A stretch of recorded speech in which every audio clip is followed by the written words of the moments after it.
If you like this clip, thank you for visiting the light novel.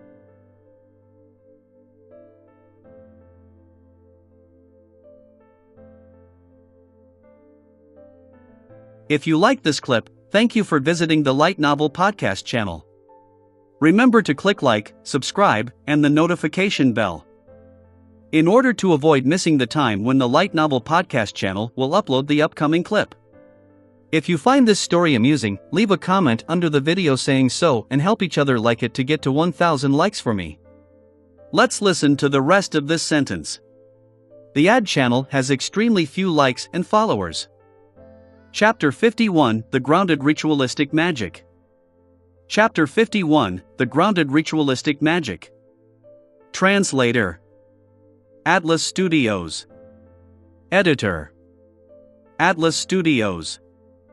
Using magic to settle an IOU? Is he trying to curse his debtor to death or create counterfeit notes? I might not have a solution to the problem, but I can finish you instead? All sorts of thoughts appeared in Klein's mind as he looked at old Neil with an oddly. He seriously considered the possibility of calling the cops, no, of informing the Nighthawks. Old Neil shot a glance at him and said peeved, "I can see ignorance, foolishness, and the weak and shameless disbelief in your eyes. Didn't Dunn tell you the maxim of the mystery priors? Do as you wish, but do no harm."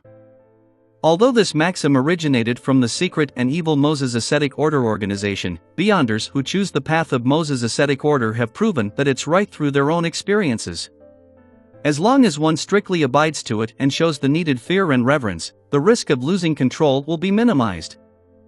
The contrary has similarly been established. Your suspicion towards me is an insult to mystery priors. Sorry. Klein did not hesitate to apologize. He had indeed forgotten that Dunn Smith had once mentioned the maxim. Old Neil was not truly angry. In a blink of an eye, he chuckled. A pity.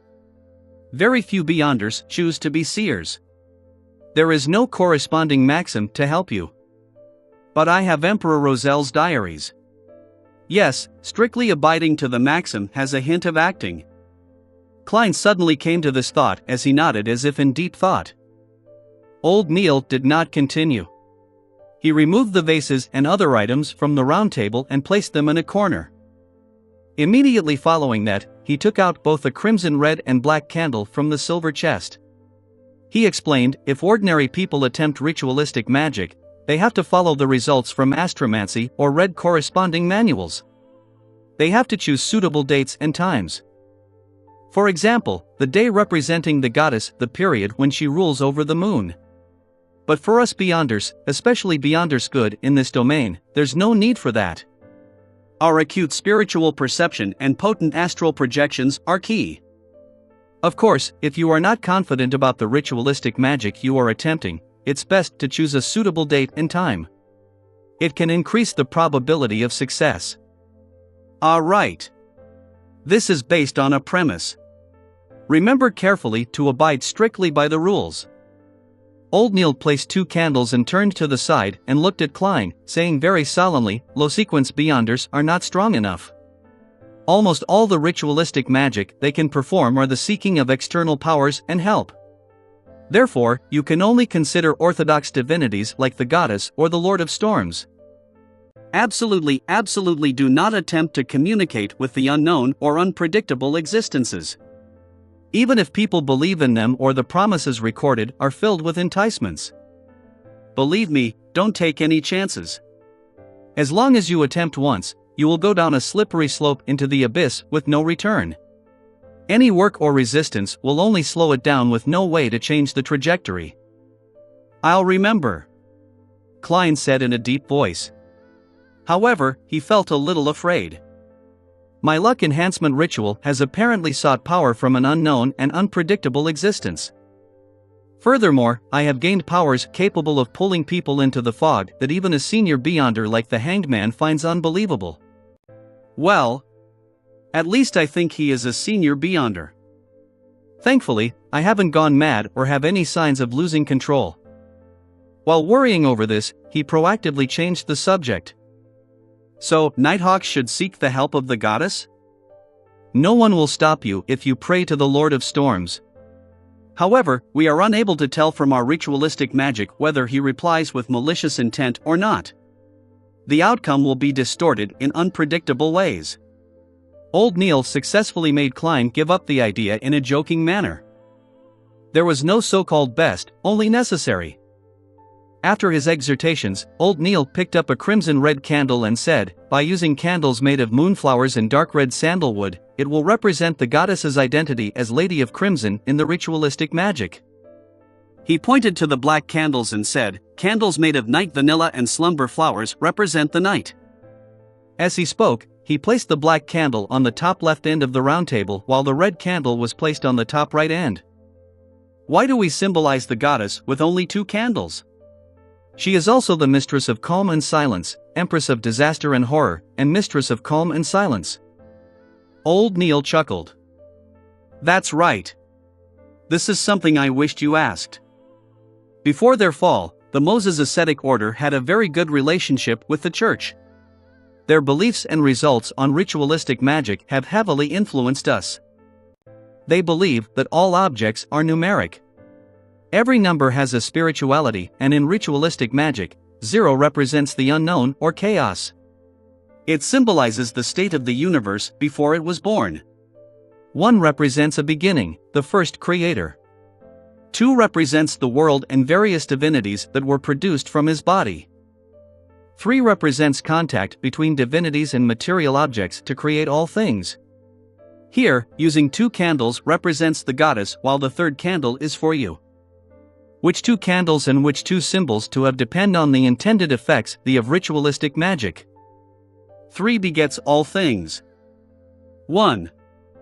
All things stem from 3? Klein could not help but recall certain things from his previous life. Seeing Klein listen attentively, Old Neil took a 3rd candle and said, this is the candle representing me. It's a very ordinary candle which only has a little bit of mint added. Take note that plants like roses, lemons, mint, moonflower, night vanilla, and slumber flower are beloved and cherished by the goddess.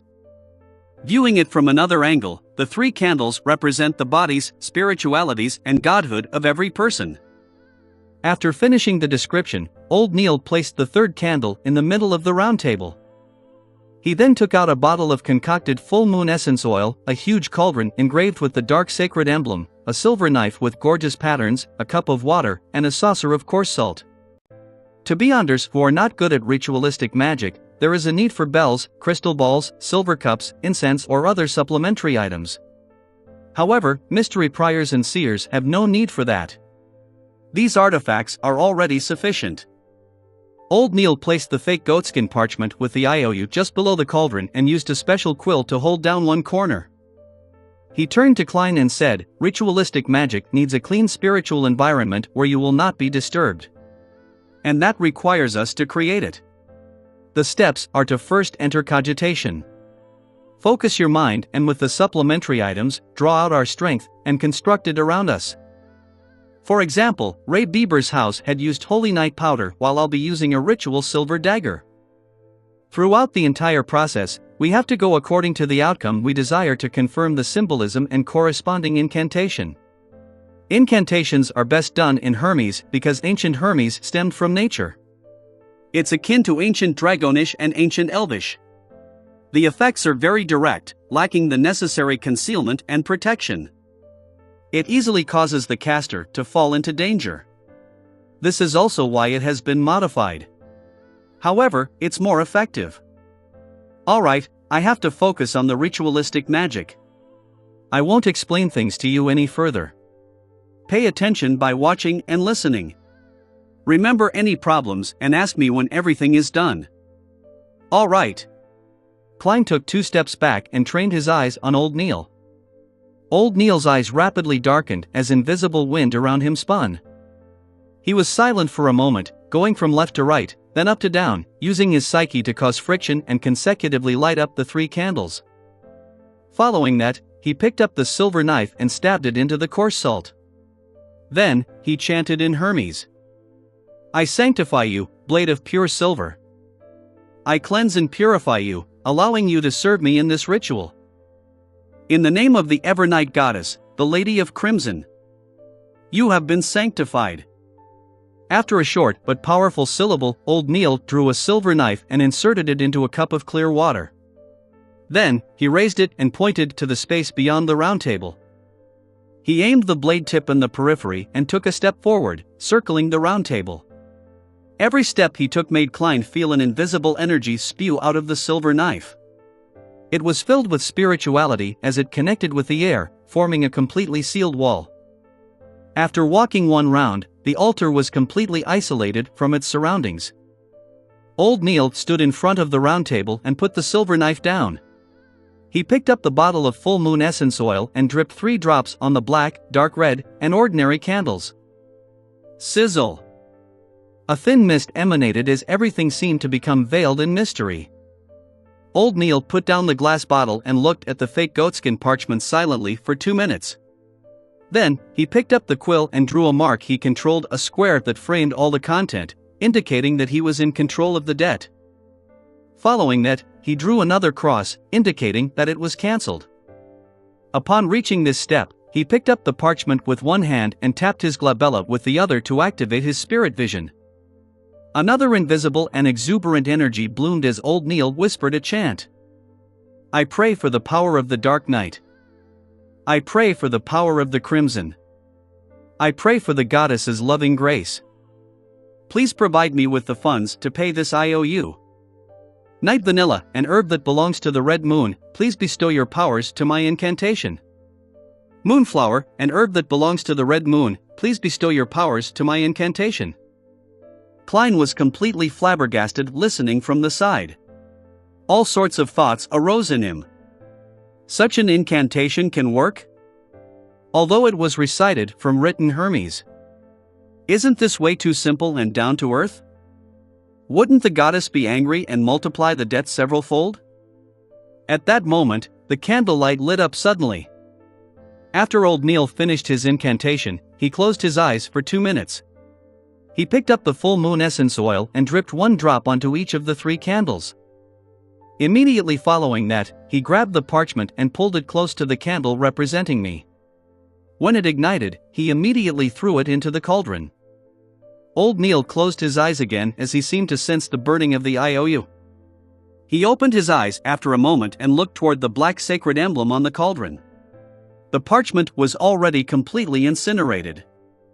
Praise the Lady! Old Neil tapped his chest in 4 spots, forming the shape of the crimson moon.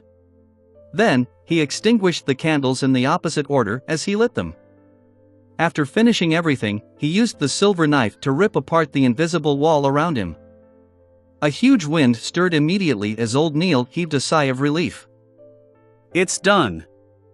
"That's it?" Klein asked in a daze. "Has the IOU been settled?" "How?" "I don't know either." "Anyways, it will be settled in a reasonable manner," said old Neil with a smile as he threw up his hands. "This?" Klein was unsure what expression or words to use as a response. "Isn't this a little unreliable?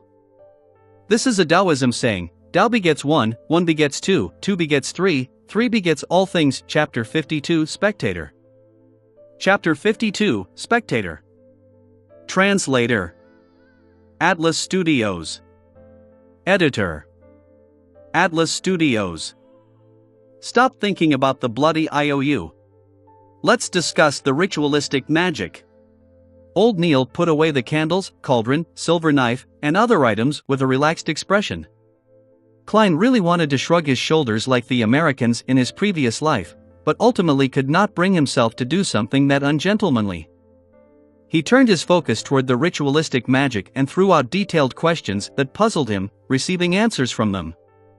For example, the incantations had a particular format. As long as they were satisfied and the key meaning was expressed in Hermes, the rest could be left to one's creativity.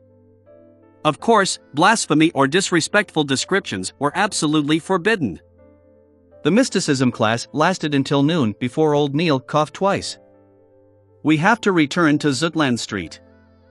With that said, he grumbled in an indistinct manner, "To get these bloody materials, I missed my beloved breakfast." Klein looked around both amused and puzzled. "Mr. Neil, do you have a chef?" Or a maidservant in charge of cooking? A weekly salary of £12 could hire several servants.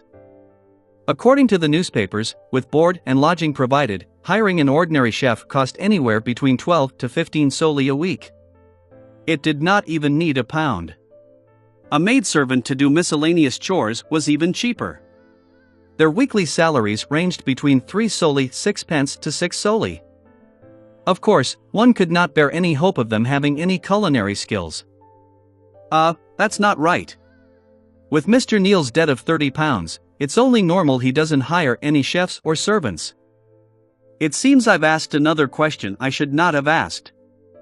While Klein regretted his question, old Neal shook his head without minding it.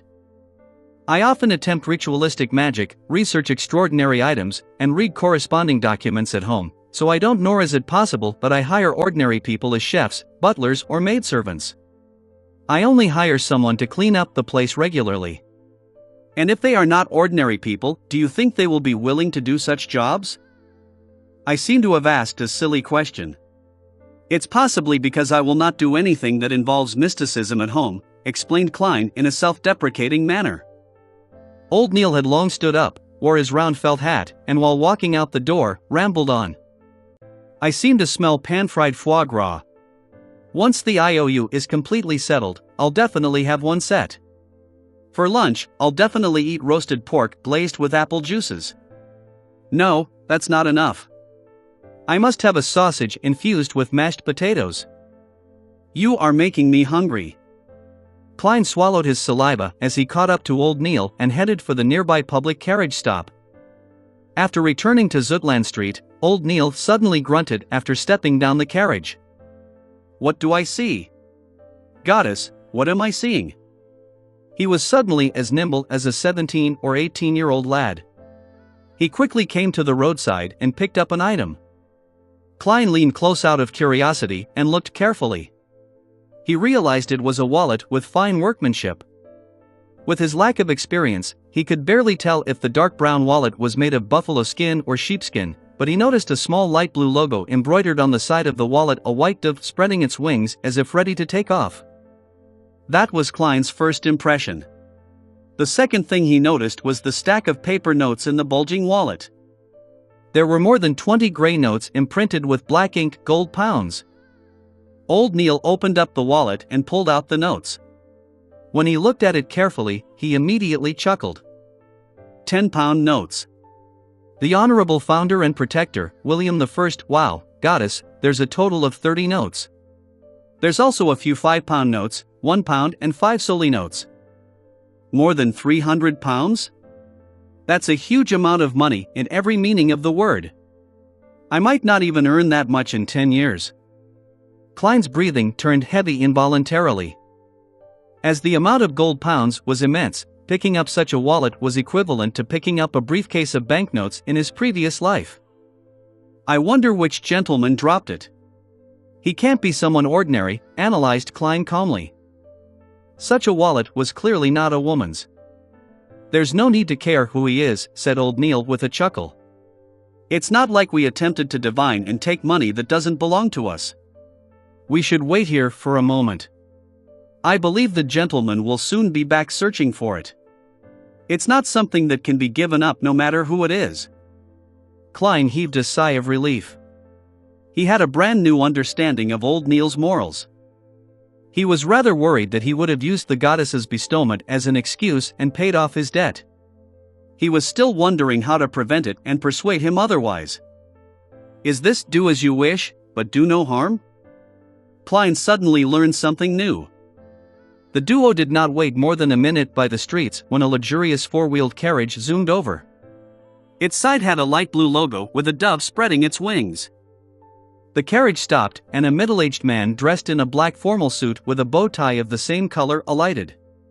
He looked at the wallet, took off his hat, and said politely, "Sirs, that should be my master's wallet. Your logo is proof of everything, but I need to make additional verifications. This is to be responsible for all parties."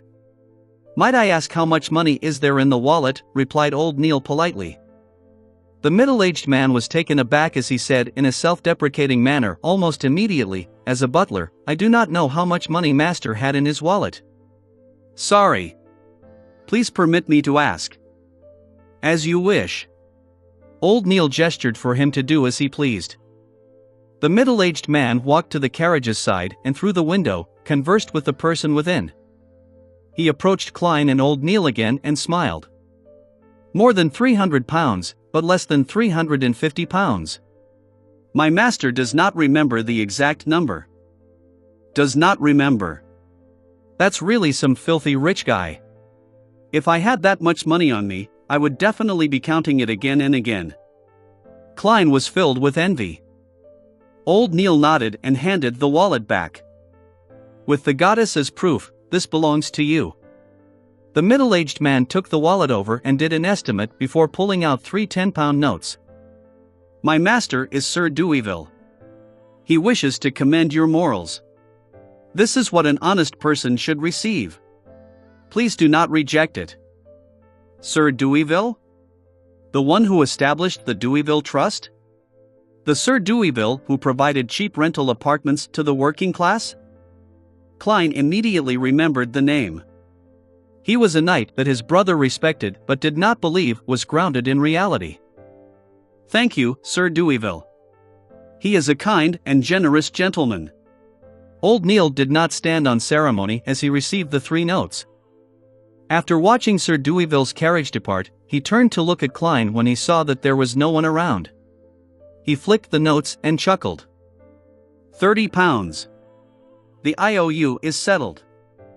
I said it will be settled in a reasonable manner. This is the power of magic. Holy F*** king power of magic. That actually works. Klein was once again flabbergasted. A few minutes later, he entered the building's stairwell and while heading to the security company, he asked puzzledly, Mr. Neil, why didn't you ask for more money? Do not be greedy. One must take care not to be greedy when doing ritualistic magic. Temperance is a critical trait needed by every mystery prior if they wish to live long, explained old Neil happily. In a huge ballroom, candles were burning on a few chandeliers, emitting a fragrance that soothed the minds of people. By the sheer number of candles, they produced a light in no way inferior to that of gas lamps. There were long tables with pan-fried foie gras, grilled steak, roasted chicken, fried tonguefish, desi oysters, mutton stew, cream soup, and other delicacies. In addition, there were bottles of mist champagne, Ormer grape wine, and Southville red wine. They were all glistening with a tempting glow under the light. Servants in red vests carried trays with crystal cups and shuttled between the gentlemen and ladies dressed both elegantly or gorgeously. Audrey Hall was wearing a collared, high-waisted, pale white dress with engagiantes. Her corset was tightly fitted, while her voluminous layers were puffed up perfectly with a cage crinoline.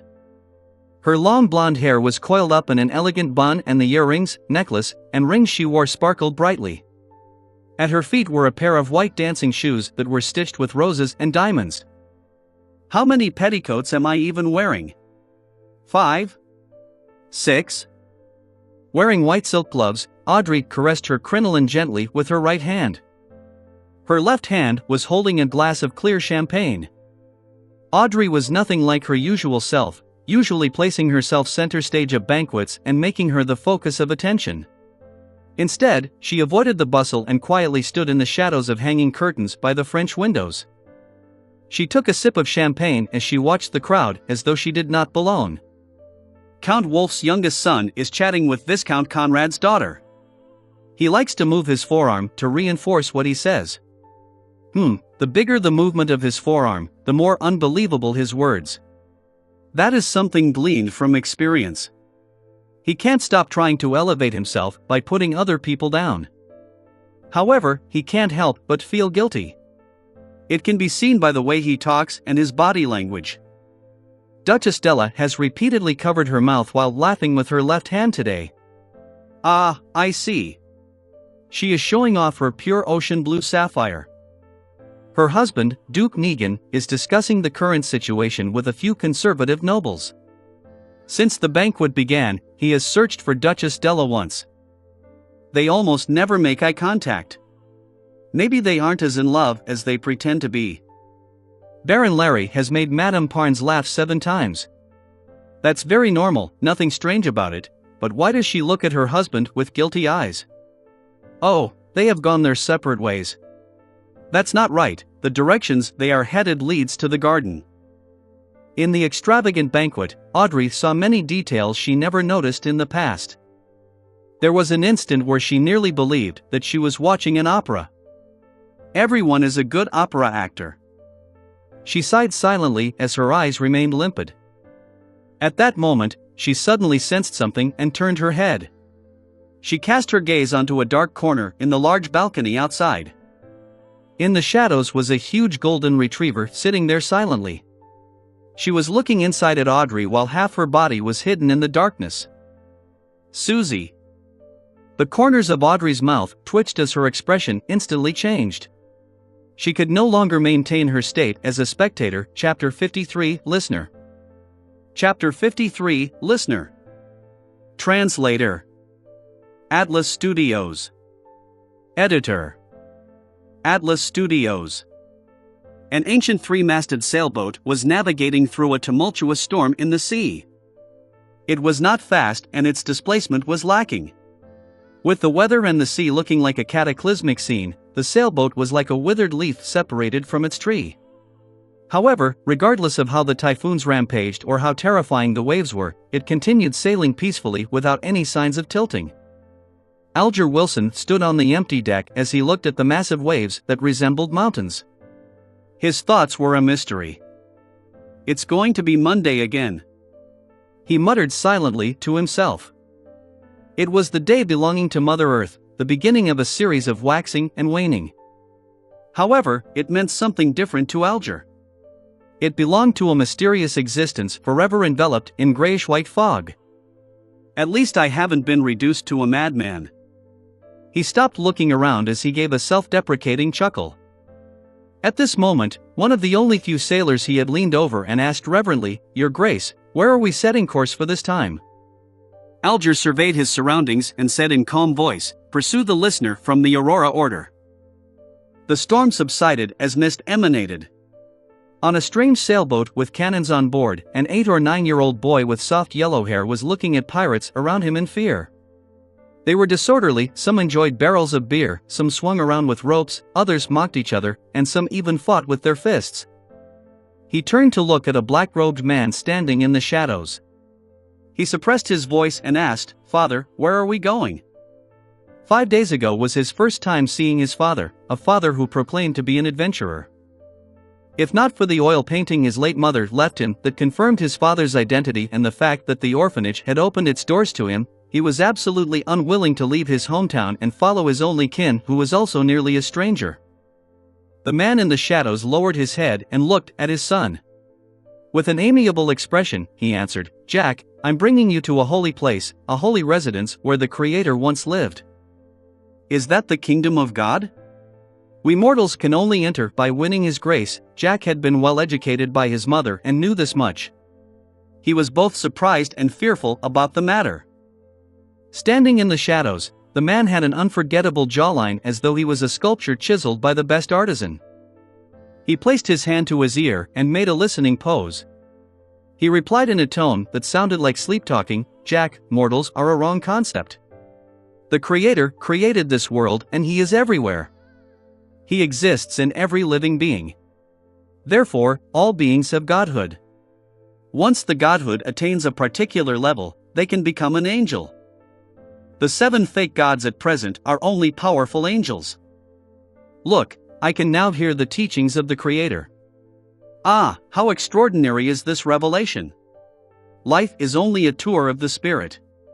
When the Spirit is sufficiently potent and resilient, we can find our godhood infuse with even more godhoods." Jack could not understand the complicated description. He shook his head and asked another question he previously did not have the chance to. "Father, I heard from Mother that after the Creator created this world, He split into all beings and does not exist in actuality. Then, why does His holy residence exist?" As a 7 to 8-year-old child, he was logical. The man with the chiseled face was taken aback. He turned his head away as though he was listening to more murmurings. Suddenly, he slumped down, knees on the deck. His exposed skin protruded black shards. He clenched his head with both hands as his expression warped, and he shouted in extreme pain, "They are lying!" After lunch, having had old Neil promise him that he would bring him to the underground market the next time he went, Klein slowly returned to the Blackthorn Security Company. He chose the two options of reading the documents in the staff office and practicing his abilities, or take the opportunity to go out and act as a seer in the divination club before Captain Dunn stopped him. However, before he could make the decision, he saw Dunn Smith walk in. He was dressed in the usual black windbreaker and half-top hat. "Captain, any updates?" Klein thought of the whereabouts of the Antigonus family's notebook as he asked with concern. Without showing any signs of fatigue in his gray eyes, Dunn said, "The facts have corroborated that the Antigonus family's notebook is in Ray Bieber's hands. However, he has vanished completely. I have already informed the various Nighthawk teams of this matter through a telegram. They were requested to pay attention to the various piers and steam locomotive stations. The first batch of printed portraits was mailed out yesterday afternoon and will be printed in various major newspapers. How nice it would be if there were phones, fax machines, surveillance cameras, and big data. What a pity. I know how to use all of them and even understand a little of the logic behind it." Klein exhaled silently. "But regardless, we can consider ourselves as having found the notebook. And this is all thanks to you. Of course, it still needs another round of confirmations. I have already sent a telegram to the Backlund Diocese, requesting them to escort sealed artifact 2-049 here. It was once a dangerous item of the Antigonus family. It can help us know if Ray Bieber is a descendant of the Antigonus family. A grade 2 sealed artifact. Dangerous. They can be used with care and moderation." Klein had originally wanted to ask about the sealed artifact, its special abilities, and the danger it posed out of curiosity, but he instantly recalled that he lacked the necessary clearance. He had no choice but to give up. "May Goddess bless us." Klein tapped 4 spots on his chest, forming the sign of the full moon. Dunn pushed open the door to his office and said with a slight nod, "The goddess has always been protecting us. Klein, if you had not chosen seer, you would be a formal member after this matter is verified. You could have chosen sleepless, but pity. To be frank, I'm still puzzled over your choice. Although corpse collector is quite off-putting, you have seen daily as well. You should know that spirit mediums vary in strength. As for mystery priors, they're a good choice too. At the very least, you have old Neil as a role model, so he will make sure the risk of losing control is minimized." With regards to this question, Klein had prepared an answer from the beginning. He just never had a chance to use it since Dunn did not ask. He was only able to answer in passing. He organized his words and said, "My considerations stem from the fact that seers and mystery priors are considered beyonders with a support role. They do not need to always face enemies, for that's too dangerous. And both you and old Neil said that in the domain of mystery and beyonders, curiosity and experimentation usually brings about terrifying outcomes. Describing mystery priors as prying mysteries made me worried, so... as you know, I was only an ordinary graduate not long ago. A lack of guts is the only reason I made such a choice. I have to say that this is a very reasonable answer that goes beyond my expectations." Dunn massaged his temples and chuckled. He turned halfway as his gray eyes sized up Klein. "Continue going out for now. Do not limit yourself to the paths leading from Welch's Place to Iron Cross Street. Perhaps you might sense the notebook and help us confirm Ray Bieber's location." "All right." Klein realized that he no longer need to be in a dilemma. He bade Dunn farewell and turned around, his heart beginning to count. 3, 2. "Hold on," shouted Dunn. Klein turned his head and smiled. "Captain, is there anything else?" Dunn coughed slightly and said, "Well, support beyonders have to fight their enemies from time to time. Although seers sound like they can avoid such battles, they are not to be ignored. You have to maintain your shooting skills and work on increasing your strength. This is what I'm working hard towards." Klein pointed outside. "I'll be leaving." All right. Wait a moment. Dunn shouted for him once more. As he pondered, he said, perhaps I have to consider hiring a combat trainer for you. Of course, this matter is under the premise that you become a formal member. Klein responded tersely before asking carefully, Captain, is there anything else? No. Seeing Klein's unbelieving eyes, Dunn shook his head and smiled. He emphasized again, really, nothing. Only then did Klein walk past the partition divider. He bade farewell to Rosen and Mrs. Oriana and headed to the shooting club for practice. With all of this done, he went to the divination club and saw the beautiful Angelica standing there reading newspapers leisurely. Home. Klein silently read. With the cane in hand, he walked over and greeted with a smile. Good afternoon, Madame Angelica. Good afternoon, Mr. Moretti. In no rush, Angelica put down her magazine. She stood up and said, not long after you left yesterday, Mr. Glassy came. He just recovered from a major illness. Klein heaved a sigh of relief as he smiled. That sure is something worth celebrating. Upon hearing this, Angelica, who was secretly observing him, lowered her voice and asked out of curiosity. Mr. Glassy said that you are a very, very, very magical doctor. Are you? What? Klein looked at the lady in front of him, suspecting if he was hearing things. What made him think I'm a doctor? Even I do not know. Chapter 54, The First Divination Requester. Chapter 54, The First Divination Requester. Translator. Atlas Studios. Editor. Atlas Studios. Upon seeing Klein's odd expression, Angelica immediately felt her beliefs waver. Is that so? Mr. Glassy mentioned that you were able to tell of an ailment in his lungs simply from observation. Her voice softened until she finally shut up. Observation? A dark glabella? Klein was instantly enlightened as he shook his head with a chortle. I believe Mr. Glassy was mistaken. He was planning on being perfunctory, but after recalling that no one sought his divination services the entire afternoon yesterday, his mind whirled. It affected his goal of acting as a seer, so he explained, it's actually a form of divination. Divination? But Mr. Glassy only mentioned that you observed his face. That's also considered divination, asked Angelica in shock and doubt. Klein smiled, composed. As a member of the divination club, you should know about palm reading, right? Palm reading was not patented by the Footaholic Empire. Even on Earth, India and Old Europe had developed similar principles, much less in a world with beyonder powers. I know about it, but it seems you did not read his palm? Were you observing him in secret? Asked Angelica curiously. I was using face reading.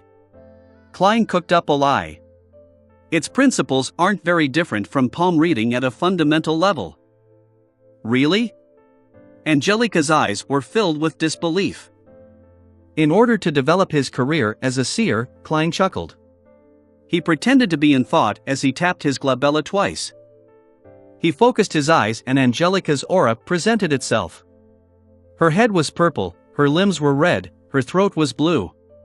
There was no problems with her health except for some colors being duller.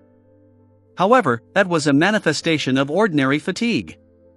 Klein then looked at her emotions. She saw orange mixed in with some red and blue.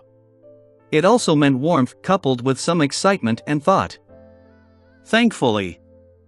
After realizing that there was nothing abnormal about her, Klein planned on deactivating his spirit vision.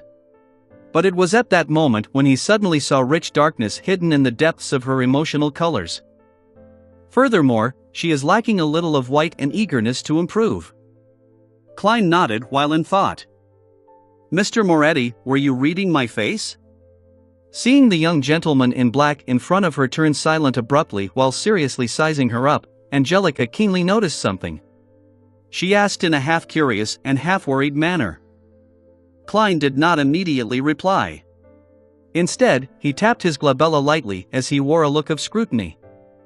Just as Angelica was feeling unease, he said warmly, Madam Angelica, there are some sorrows and pains which you should not seal in your heart. Angelica's eyes widened as her mouth turned agape. However, she did not say a word. She looked at Klein in his half-top hat with an apparent scholarly bearing. He heard him use a deep, comforting and warm voice to say, "You need to either go mountain climbing, a game of tennis, or perform a tragic play to exhaust your body due to exercising. Let your tears flow down uninhibited, then cry and scream. Express all those emotions. That will be very helpful to your health." The moment those words entered her ears, Angelica felt like she had transformed into a statue. She stood there motionless. She tried hard to blink as she lowered her head in a fluster, saying deeply, "Thank you for your suggestion. It seems like there are many members here today?" Klein did not continue. As though he had not done any divinations prior, he turned to his side and looked to the meeting room at the end of the corridor. Sunday afternoon, at least 50 members. Angelica's voice sounded a little hoarse. She only mentioned the key terms. She paused as her vocal pace gradually returned to normal. "Do you want tea or coffee?" "Side black tea." Klein nodded slightly. He politely took off his hat and slowly walked to the meeting room. Only when he vanished behind the door did Angelica exhale slowly. The Divination Club's meeting room was very large. It was nearly twice the size of Klein's high school classroom. In the past, only 5 or 6 members would be present, making it look extremely empty. Now, there were dozens of fortune tellers sitting in different spots. They filled up most of the room. Sunlight shone into the room through the few oriel windows. The members were either discussing softly among themselves or asking Hannes Vincent questions. Otherwise, they were practicing and attempting divination or drinking coffee and reading newspapers by themselves. Such a scene made Klein feel like he was back to his schooling days on Earth. The difference was that it was noisier and more rowdy back then, without the tranquility of the meeting room. He looked around, but he didn't see familiar faces like Glassy or Edward Steve. So, he casually picked up a divination textbook, found a corner, and started flipping through it leisurely. Very soon, Angelica came in with a cup of tea and left it on the table before Klein. As she was leaving quietly, she suddenly saw Mr. Moretti take out an exquisite-looking silver chain from his left sleeve. There was a chunk of pure topaz hanging on the silver chain. What is he doing? Angelica slowed down subconsciously and focused her gaze at Klein. Klein held the silver chain with his left hand and allowed the topaz to hang above the side black tea, just short of touching the surface of the liquid. With a serene expression, he half closed his eyes and the atmosphere around him suddenly turned quiet. The topaz started moving slightly, along with the special-looking silver chain, in a clockwise direction. Upon seeing this, Angelica found Mr. Moretti extremely mysterious. "The black tea you provide is great," Klein said softly after he opened his eyes with a smile. His actions were intentionally done for Angelica to see. If he wanted people to select him for his divination services, Angelica's recommendation was a very crucial factor. Since he wanted to act as a seer, Klein no longer had any reservations. He completely personified the identity. "Yes, Mr. Vanes is very picky about the quality of tea," Angelica said, stunned. Klein put away his spirit pendulum by winding it properly. Then, he raised the white porcelain cup with floral design. With a smile, he gestured politely at her with his cup. Angelica returned to the reception hall, but she no longer had the mood to read magazines. She sat there, gazing into the distance. It was a wonder what she was thinking about. This continued until there were knocks on the door. She jolted awake and hurriedly looked at the entrance, only to see a lady dressed in a light blue dress. The lady took off her veiled hat with a powder blue ribbon. She looked calm and melancholic. "Good afternoon, esteemed lady. Would you like to join the Divination Club, or are you looking for a divination?"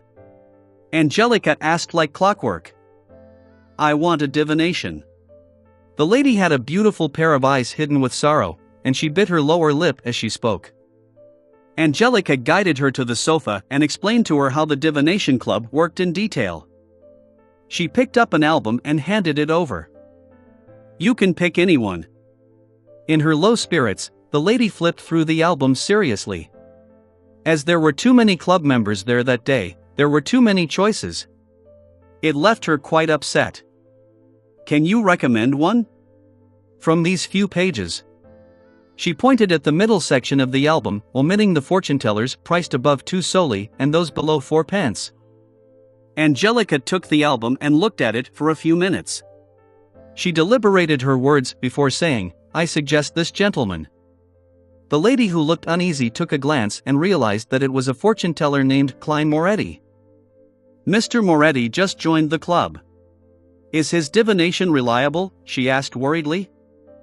Angelica nodded with great affirmation. Another member of the club and I are certain that Mr. Moretti is an outstanding fortune teller. If it wasn't for his just joining the club, he wouldn't take such low fees. I understand. The depressed girl nodded.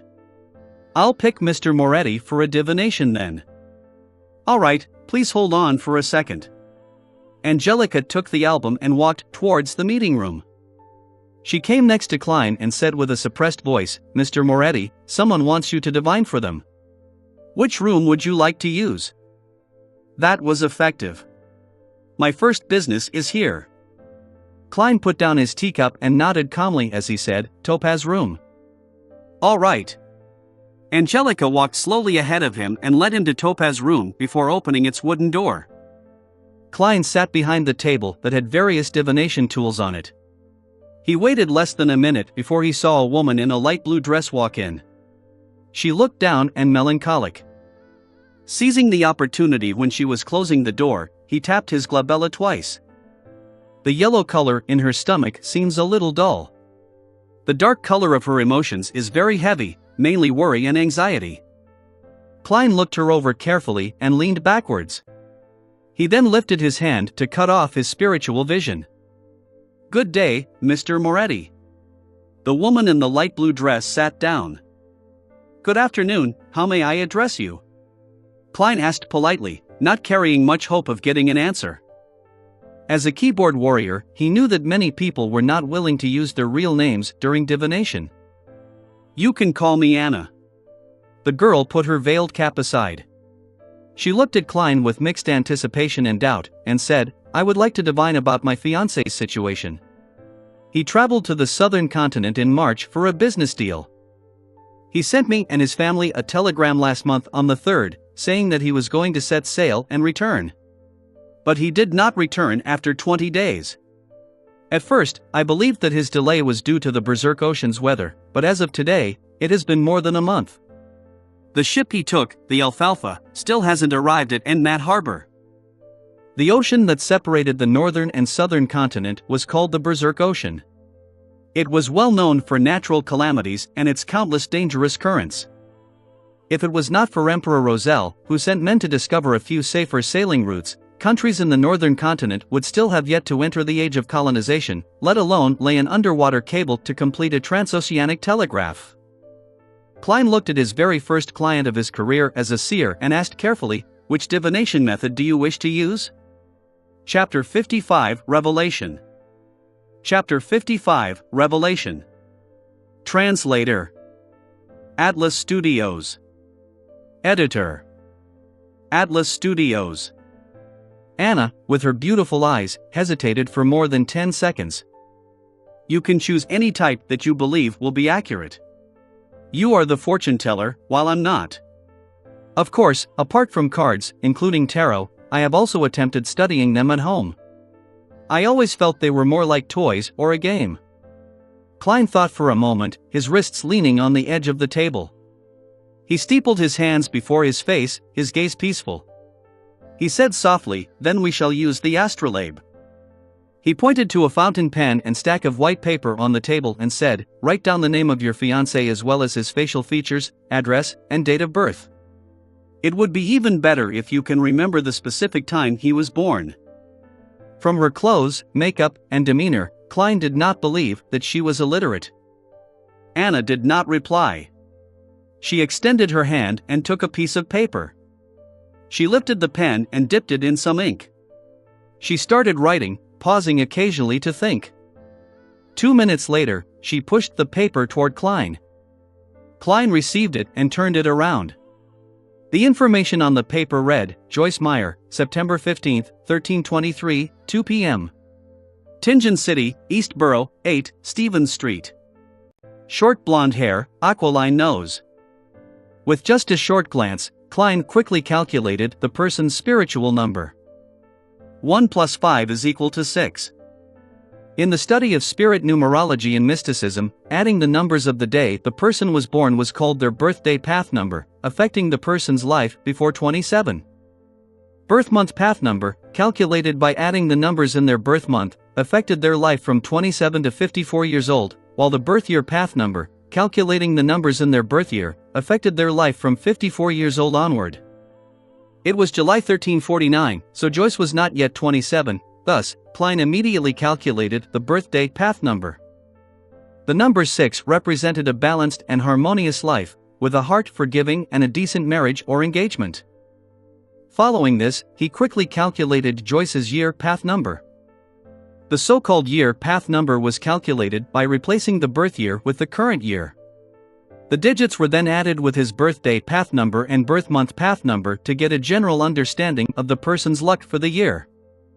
1 plus 3 plus 4 plus 9 is equal to 17, 1 plus 7 is equal to 8, 8 plus 9, birth month path number, plus 6, birthday path number, equals 23, 2 plus 3 is equal to 5, his year path number is 5, signifying that he would meet with change and accident.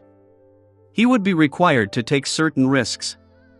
Klein made a silent judgment after consolidating the facts. He confirmed that the information Anna gave was correct. He retracted his gaze from the paper and turned it toward Anna. Mr. Meyer set off on his journey on the 3rd of June? If he did not lie, that is indeed the case. Anna bit her lips. All right. Klein took the fountain pen and made a note of that. He looked at Anna with his dark brown eyes and said gently, I will begin creating the astrolabe now. I will need some time and absolute silence. Do you mind waiting outside? Angelica will provide you with a cup of tea or coffee. All right. Anna knew that some fortune tellers had their eccentricities, so she stood up unsurprised. She took her hat with the light blue ribbon and left the topaz room. Klein locked the door and returned to the table. He followed the information and set up the astrolabe, including elements such as his horoscope and locations of the corresponding planets and stars. Throughout the entire process, he did not open the astromancy manual. He completed the setup based on his memory. Over the past few days of his mysticism studies, Klein realized that he could easily grasp and understand anything about divination, quickly turning it into instinct. Perhaps that is the ability of a seer. He completed the astrolabe and felt satisfied. He felt as though his body, heart, and soul had relaxed considerably. As he looked at the outcome, he followed the path of the horoscopes and planets, as well as other supporting details to roughly deduce that Joyce Meyer had met with an accident but would ultimately survive it. At this point, the divination was technically complete. But Klein wanted to pay much attention to his first business transaction. He hoped to build a reputation to aid in acquiring future jobs. He picked up the pen and wrote a sentence in Hermes, Joyce Meyer's current situation. He read the sentence silently and memorized the information on the piece of paper, repeating it again and again. After 7 times, Klein grabbed the piece of paper and leaned back into his chair. He imagined the sphere of light, and his eyes became darker, allowing him to quickly enter a state of cogitation. The surroundings took on an ethereal quality. A formless, boundless fog stretched above him. Klein recalled the contents of the piece of paper, then relaxed. He fell into a deep sleep in this state. He was using a dream divination technique. Repeating the question, remembering the details, and then allowing his astral projection to roam the spirit world in a dream would allow him to gain revelations. Ordinary people also had this sort of experience sometimes, but it was hard for them to recall, as the signs in their dreams were more complicated and garbled. A seer would not have such a problem, for they could see the images directly. The surroundings began to turn hazy as Klein turned half asleep. In the contorted fantasy, he saw a blond young man with an aquiline nose. He was swimming frantically in a sea of blood, nearly engulfed by the waves. But in the end, he managed to escape to shore. The image shattered and changed. Klein saw a blue house with a toy windmill at the door. That blond young man was entering the house slowly, seemingly in joy. At this moment, the image changed once again. Klein realized that he was inside a magnificent palace. The walls were destroyed and damaged beyond repair. Moss and weeds grew in multiple areas. Through the holes in the walls, he could see a mountain peak and clouds clinging close to it outside. Atop the palace was a huge throne carved out of stone. It was adorned with dull gemstones and gold. It looked as though it was not prepared for a human. This giant throne was empty and mottled, as if it had been washed over by the ages. Klein looked around in confusion. He did not understand why he would be dreaming of such a scene. His turbid mind turned sharp as he subconsciously walked out of the palace in an attempt to ascertain where he was. Suddenly, he felt a gaze fall upon him. It was a gaze that came from behind. Klein suddenly turned around and stared towards the giant stone throne, only to see a scene of countless transparent maggots slowly twitching and growing. Klein gasped. He opened his eyes and woke up from his dream. Crystal balls, tarot cards, and the prepared astrolabe entered his vision. Reality quickly replaced fantasy. The initial dream was the result of the divination, but what was the later dream about? It seemed to be targeted at me? Klein put the piece of paper down. He rubbed his temples and contemplated. He could confirm that it wasn't his fear projecting itself in the form of a dream, for he was doing the divination himself. A palace not meant for humans on the peak of a mountain. The silent stare. The contorted and weird scene of the maggots. Klein silently guessed as he recalled. Has the luck enhancement ritual communicated with that existence? Or is it a result of the Antigonus family's notebook? Right, that notebook mentioned the nation of the Evernight in the Hornaces mountain range. The palace in the dream was on a mountain peak. He made a simple deduction and was relieved that he had picked seer. According to old Neil, mystery priors could also divine through dreams, but they weren't as effective as a seer. Sigh, it sure isn't letting me go. All I can hope for is the early capture of Ray Bieber. Klein collected himself and picked up the piece of paper with the diagram of the astrolabe. He slowly walked towards the door. He opened the door and headed to the reception area. He saw Anna looking out the window, completely ignoring her cup of black tea. Ah, Mr. Moretti, is there a result? She saw Klein in her peripheral vision and stood up in a hurry. Klein did not answer her immediately. Instead, he asked according to the revelation he received from the dream, does your house, or Mr. Meyer's house, have a toy windmill? Anna's eyes widened, shocked into silence. After a while, she muttered, that was a present he gave me. It is by the door at my house. How did you know that? See, can this be divined? Klein smiled and spoke with a gentle tone, congratulations Miss Anna, Mr. Joycemeyer is currently a guest at your place. If you rush back, you should still be able to meet him. He just experienced a calamity, an unimaginably painful journey. What he needs now are not questions, but consolation and a warm hug. Really? Anna asked in disbelief. The fortune-tellers she knew would never speak with such certainty or give such firm conclusions. You will know if you go back immediately, Klein replied with a gentle tone and smile. Oh, Lord of Steam, is that true? Has my poor Joyce returned? Are you certain? No, I cannot believe it. Anna froze for a moment and said a few delirious words. She took out a one-solly note from her purse and did not wait for Klein to give her the change. She broke into a small jog as she left the divination club, taking a carriage back home. Does this include my tip? Klein looked at the note and shook his head with a laugh. A two-wheeled carriage steered quickly across the streets and entered East Borough. Anna watched the streets sweeping past her, feeling a mixture of unease, anticipation, and fear. It did not take long before the toy windmill entered her field of vision. She got off the carriage, showing no care for her bearing. She staggered quickly towards the door and rang the doorbell. The door creaked open, revealing a blond young man dressed in a black formal suit. He was haggard, but his eyes carried a glint of joy. He had an aquiline nose. "I thought that I would miss you today," Joyce said with a smile. "Oh, Exalted Steam, you really are back." Anna rubbed her eyes, exclaiming in pleasant surprise. What the fortune teller said was true. No, that was a real seer. It was simply fascinating. Thoughts welled in her mind as Anna pounced forward with tears in her eyes and gave her fiancé a warm hug. The two of them hugged silently outside the grayish-blue house. The toy windmill turned slowly, seemingly tossing all their difficulties far away. Chapter 56 Escape from the Sea. Chapter 56 Escape from the Sea. Translator Atlas Studios. Editor Atlas Studios. In a rather spacious living room, Anna and Joyce were seated on different sofas, separated by Anna's parents. Joyce sighed with a satisfied expression and said, "Exalted Steam, I am so lucky to come back alive, to be able to see Anna again." "My poor Joyce, what happened?" Anna couldn't help but ask with concern.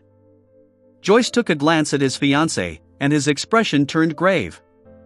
"I still feel terrified to this day. I keep waking up from my dreams again and again. 5 days after the Alfalfa left Caesar Pier, we came across pirates, scary pirates. The only fortunate thing was that their leader's name was Nast." "The pirate that calls himself the King of the 5 Seas?" Anna's father, Mr. Wayne, asked in shock. Although Joyce had already been there for half an hour, he did not volunteer details about his ordeal. He appeared to be fearful, perturbed, and uneasy. It was only after Anna returned and hugged him that he finally appeared to put it behind him. Yes, due to his declaration of being a descendant of the Solomon Empire, the King of the 5 Seas, Nast didn't believe in killing captives. Hence, we were only robbed and didn't lose our lives. His subordinates even left us sufficient food, Joyce said as he recalled the ordeal. His body started to quiver, but he continued to describe his deepest and scariest nightmare. "I didn't lose much of my wealth. I believed that my misfortune was over, but as we continued towards our destination, a heated conflict erupted among the Alfalfa's passengers and crew. From disagreement, to fighting, to drawing revolvers, and raising swords to kill each other. I saw nothing but blood during that period. One after another, people beside me fell with eyes opened, never to be closed. Their limbs, hearts, and intestines were scattered across the floors. Those of us who were unwilling to turn into savage beasts, the rational group, had nowhere to hide and nowhere to escape. We were surrounded by deep blue waves and the boundless ocean. Some wailed, some begged for mercy, some sold their bodies, but their heads were hung from the mast either way. Anna, I reeled in despair back then. I thought I would never see you again. Fortunately, in such a nightmare, there was still a hero. The captain took us to hide in the sturdy keel of the ship, and we relied on the stored water and food there until the maniacs reached their limits. Mr. Triss encouraged us, courageously leading us in an assault against those murderers. After an unforgettable bloody battle, we survived. But the Alfalfa strayed off course, and only a third of the original sailors remained." When he depicted the most horrible and darkest side of the human psyche, Joyce couldn't help but recall the hero, the man that called himself Triss. He had a round and amiable face. He was shy like a girl and enjoyed staying in a corner. Only people whom he was familiar with knew that he was a very good conversationalist. But it was such an unremarkable boy who stood in front of everyone with determination in the worst of days. "Oh, Exalted Steam, my poor Joyce, you went through such a heartbreaking ordeal. Thank God, praise be to God, He prevented us from eternal separation." Tears welled up in Anna's eyes as she constantly dotted 3 points to form a triangle, the sacred emblem for steam and machinery. Joyce revealed a faint pale smile. "This is the reward for our faith." The Alfalfa then went through storms, lost its course, and after surmounting one challenge after another, arrived at Enmat Harbor. Due to the bloodbath that had taken place on the boat, those of us that survived were held captive by the police and questioned separately. We didn't have a chance to send telegrams home to update our loved ones. When they released us this morning, I immediately borrowed some money from my friend and took the steam locomotive back. Thank God for letting me set foot on the land of Tingen again, allowing me to see all of you again. Then, he looked towards his fiancée in confusion. Anna, when you saw me, I could feel your happiness and surprise, but I couldn't understand why you rushed towards the door so excitedly right after you got off the carriage. Heh, I had planned on giving you a huge surprise. Anna thought about what had happened earlier, and continued in disbelief, there's nothing to hide, Joyce. As I was worried about you, I went to the only divination club in Tingen City today for a divination. That fortune teller, no, the seer told me, he said, your fiancé has returned, he's in the house with a windmill. What? The Wayne couple and Joyce exclaimed simultaneously. Anna covered her face and shook her head. I can barely believe it either, but it happened. Exalted steam, perhaps there really are miracles in this world. Joyce, that seer asked me for your name, characteristics, address, and birth date. He told me he was going to do an astrolabe divination. Then, he asked me if the house with a toy windmill was yours or mine. When I confirmed it was mine, he said, congratulations Miss Anna, Mr. Joycemeyer is currently a guest at your place. What he needs now are not questions, but consolation and a warm hug. God, Joyce found it unbelievable and incomprehensible. Does he know me? Did someone send him a telegram? Could it be that he is familiar with the police in Mad Harbor? No, that doesn't explain it. How did he know that I came to your place? How could he possibly know that you would seek a divination? Did you make an appointment? No, I made a selection at the last minute, Anna replied with a vacant-looking expression.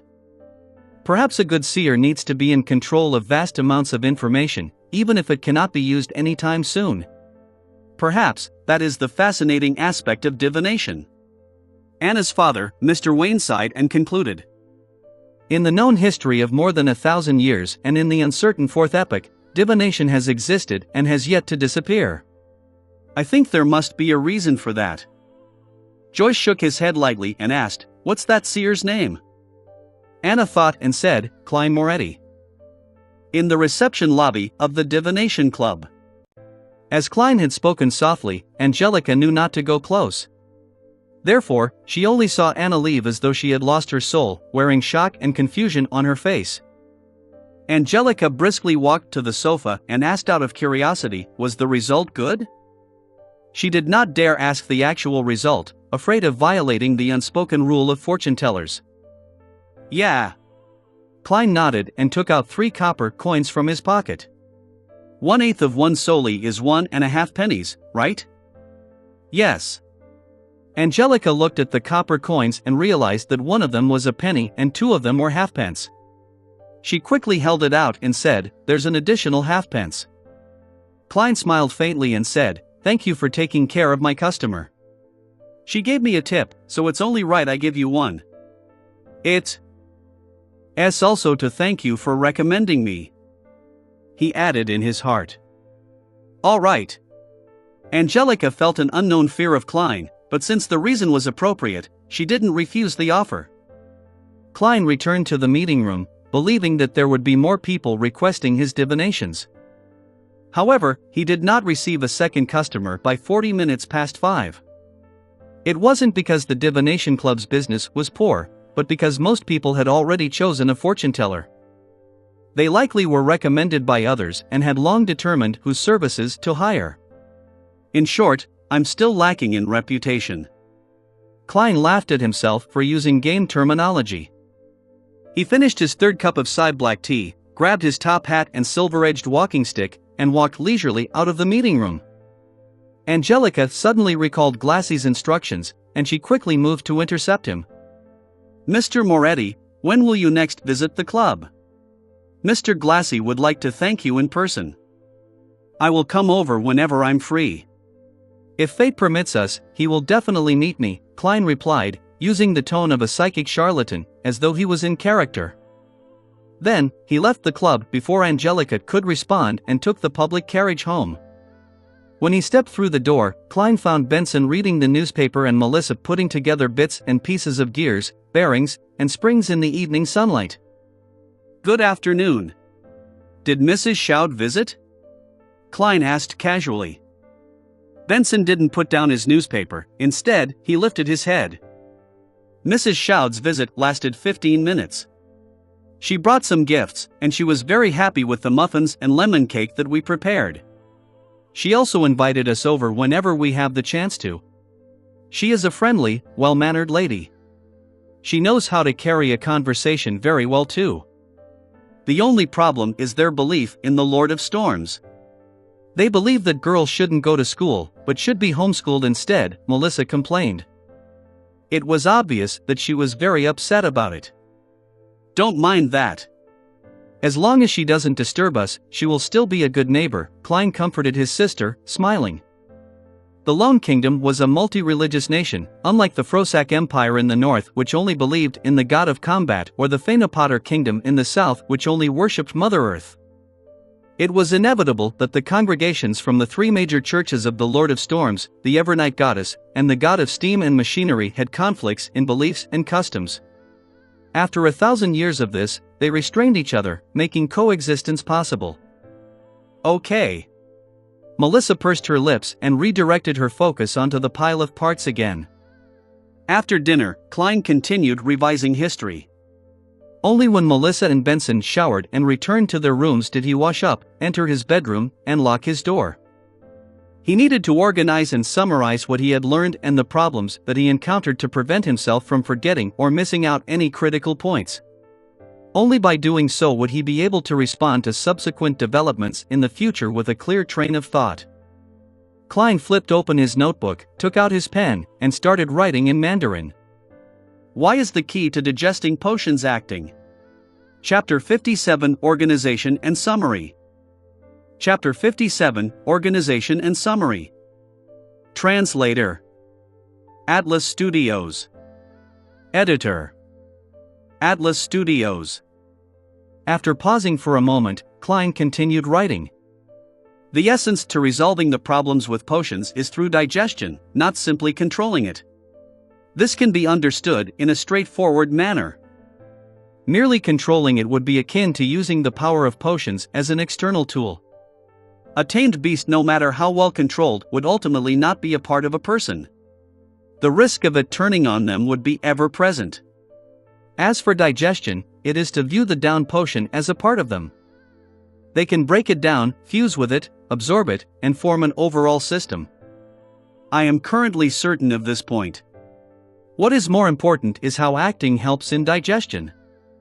According to my experience as a seer today, I can make two hypotheses. They can be verified in the future. 1. Acting based on the potion's name changes the state of one's body, heart, and soul, making them closer to the remnant headstrong psyche of the potion's core.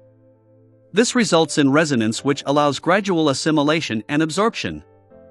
2. The remnant headstrong psyche spirit of the magic medicine might be like a computer with complete defensive mechanisms.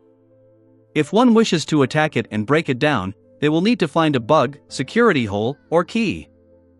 The name of the potion provides a corresponding clue, thus, we can disguise our body, heart, and soul as part of the system through acting, and so we deceive the system's defenses. This line of thought is similar to Emperor Rosel's description. No matter which guess is right, there is no escaping the body, heart, and soul, for they are the only bridge between acting and the power of potions. Klein put down his pen and looked at the paragraph of text. For a moment, he even wanted to thank the education he received from the Footaholic Empire. No matter if he chose science or engineering for his further education, he was equipped with the basics of logical thought. Otherwise, there was no way he could have become a keyboard warrior, nor would he have been able to analyze his current situation. Acting might have an effect, but we'll have to wait and see for the specifics, Klein guessed. After that, he wrote down his second question. Why would a seer, being more well-learned and professional in the domain of mysticism, be lacking in means when it comes to direct combat? Wouldn't being more well-learned and professional make a seer even more powerful, giving them the ability to discover a way to defeat their enemies? The reasons could be. First, just like the web novels I've read in the past, I have transmigrated to a game world that has become reality. Thus, different jobs come with different specialties that have to be balanced against each other. But up to this point, there has been no sign of this world being a game, nor are there signs of mission-like developments. I'll put this reason on hold, but it's very unlikely. Second, the fundamental law of this world is balance. The Creator made this world with the core idea of balance. Third, potions at the same sequence level would have the same level of power. It is the most optimal state based on what our forefathers found out and summarized. Exceeding this level of power would make it easier for one to collapse and lose control. Below this level of power would make it such that one would not obtain the desired beyonder powers. Thus, under the situation of a balanced power level, being stronger in one area would naturally mean that one is weaker in another area. Fourth, everything in this world originated from the same source, they were formed by the remnants of the Creator. Thus, everything in this world is technically fragments of the Creator, and the fact that they have to complement each other would mean that there are inherent shortcomings to an individual. I am leaning towards the third and fourth reasons, but the latter stems from an unconfirmed myth and can only serve as a guide. Thus, I shall use the third reason as a guide, and try to ascertain it using my current knowledge and future studies. At this point, Klein had already written 2 full pages but did not stop. Instead, he penned a new question. From what I learned today, my luck enhancement ritual is categorized as a classic ritualistic magic. Similar kinds of ritualistic magic can be split into 3 parts, the first being a sacrifice that sparks the interest of a corresponding existence. The second is comprised of incantations specifically describing the existence in question. The third is using simple formatting and symbols to convey what one is asking for. Using this as a benchmark to analyze the luck enhancement ritual, there's an obvious problem. There is no third part. It has the sacrifice aspect in the placement of staple foods and walking a square in a counterclockwise manner with 4 steps. There is also a clear indication who the incantation is for, such as the phrase, "Blessings stem from the immortal Lord of heaven and earth." But all I did after was close my eyes and wait. There was nothing in the ritual that described the goal of enhancing my luck. In other words, the corresponding existence has no way of knowing what the so-called luck enhancement ritual is asking for, and can only do as they see fit. Do as they see fit. What a troll! Isn't that darn quintessential divination and arcane arts of the Qin and Han dynasty too much of a troll? I must have had rocks in my head back then for trying. Klein stopped writing and took 2 deep breaths, trying hard to calm himself down. He spat out a foul breath and continued writing. I can consider redesigning the ritual, making it more complete. The motive of the ritual shall be to return to Earth, back to the world with my parents and friends. Then here comes the question, was the entity truly acting on a whim? Or is there a deeper meaning to it? Also, is the entity that the descriptive incantations point towards in this world the same one from Earth? If so, the difference in results between the first and second ritual could be explained as the entity doing as it wishes. But the results of me appearing above the gray fog during the second and third time, while being able to connect to justice and the hanged man, has basically no differences. Why would that be so? If the fourth ritual tomorrow afternoon shows me the same stable results, that would mean that the effects are consistent.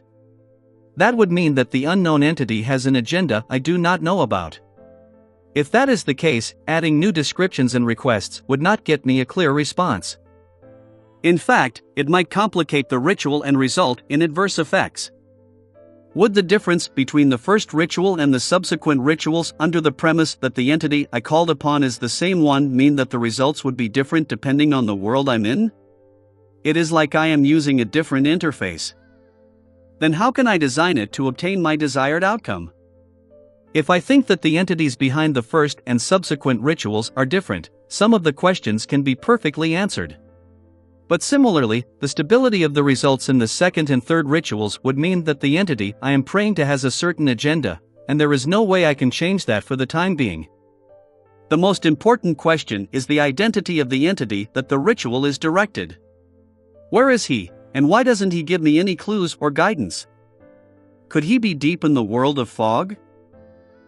Can I treat him as an entity in slumber, an entity that would give fixed responses if I give him a certain stimulus, but would not interfere with what I do other than that? Then I can introduce a different ritual as a stimulus and conclude whether the feedback I receive is regular. That way, I can find the correct method of returning. But the problem lies in the possibility that he is not asleep. In that case, such tests might result in terrifying outcomes. It might be really dangerous. The first attempt must be conducted with extreme caution. The design must not anger the being. What a headache! I need more knowledge. Klein sighed and gave a summary. Finally, he wrote down other miscellaneous items. There are always formless voices resonating in my ears, shouting Hornaces and, was it saying Phrygia or Phagria? Hornaces is the mountain range dividing the Lone Kingdom and the Intis Republic. Its main peak is 6,000 meters above sea level. According to the records in the Antigonus family's diary, there existed a nation of the Evernight in the 4th epoch. Is the nation of the Evernight related to the Evernight goddess? Is there any connection between the two? Are they allies or enemies? Was the Antigonus family obliterated by the Church of the Evernight goddess due to nation of the Evernight? Did I hear murmurings coming from the diary, from the howls of the Antigonus family over 1 or 2,000 years? What then does Phrygia mean? An interesting question. To be able to leave behind such a diary, to leave behind sealed artifact 2-049 implies that the Antigonus family had possession of a relatively powerful beyonder power. If that is so, which sequence did they possess? Was it complete or not complete? My realization that the diary is in the hands of Ray Bieber was a bit of a coincidence, but without any indication of it being arranged, could my fate really be tied up with that diary's? His ideas were penned on the pieces of paper. Klein tried his best to write down the events he had experienced and his guesses about their meaning. He wrote a total of 4 pages on both sides of each page. Rip! Klein suddenly tore off the 4 pages and read them from top to bottom, sometimes marking certain sections with his pen, adding a few sentences at other times. Time flew quickly. The crimson moon was temporarily covered by dark clouds. Klein picked up the pocket watch on the table, snapped it open, and looked at the time. He put down the watch and took out a box of matches from his drawer. He lit one and brought it close to the 4 pages of notes. The orange flame ignited the edges of the paper and quickly spread. Klein placed the notes on top of the wooden dustbin and watched the ashes drop. He then released his fingers, allowing the papers to fall. In just 10 seconds, everything had disappeared. All that was left was the still swirling ash and the charred bottom of the dustbin. As there was Emperor Rosel's secret diary in this world, Klein did not dare leave behind any evidence that he knew how to write Chinese. If old Neil and the rest discovered the 4 pieces of paper he wrote, he would have no idea how to explain the matter. And while writing the confidential questions, Klein was worried that the one paying attention to his dreams would be able to see and decipher the contents no matter which language he used, be it Lon, Ancient Phasak, or Hermes. Therefore, he could only write notes in Chinese to organize and summarize. After he was done with the task, he burned the notes to leave no traces. And precisely because there was no way of saving, he set up a plan for himself. He would do this summary once a week just in case he forgot anything. As he watched the ashes fall, Klein pulled out a white piece of paper. He wrote the title, "To My Respected Mentor." He wanted to write to Senior Associate Professor Quentin Cohen, asking if he had any relevant historical information about the main peak of the Hornaces mountain range. Chapter 58, A Train of Thought. Chapter 58, A Train of Thought. Translator. Atlas Studios. Editor. Atlas Studios. The next day, a Monday morning. Klein, who had the day off, didn't leave home. Instead, he gave Melissa his letter directed to mentor Cohen Quinton and more than enough money to buy stamps. He entrusted her with the job of mailing the letter at the post office near the Tianjin Technical School where she studied. After breakfast, he slept in to make up for the lack of sleep caused by the previous night's work. He only woke up because of his stomach's grumblings close to noon. He heated up some leftovers from the night before and ate them with a loaf of rye bread. Klein grabbed a newspaper and entered the bathroom on the 2nd floor. Whenever he did that, he couldn't help but sigh at the lack of a cell phone. After about 7 or 8 minutes, he left the toilet refreshed and washed his hands. He then returned to his bedroom and locked his door. Klein drew the curtains, lit up the gas lamp, and cogitated for half an hour. After practicing his spiritual vision, spirit dowsing, and dowsing rod for half an hour, he spent another hour mentally reviewing the mysticism knowledge he had gained recently. After doing that, he ripped up the old newspaper and crumpled them into a few balls. He wrote on them moonflower candle, full moon essence oil, and other names of materials. He followed the prescribed steps of ritualistic magic in his head in order to master every little detail.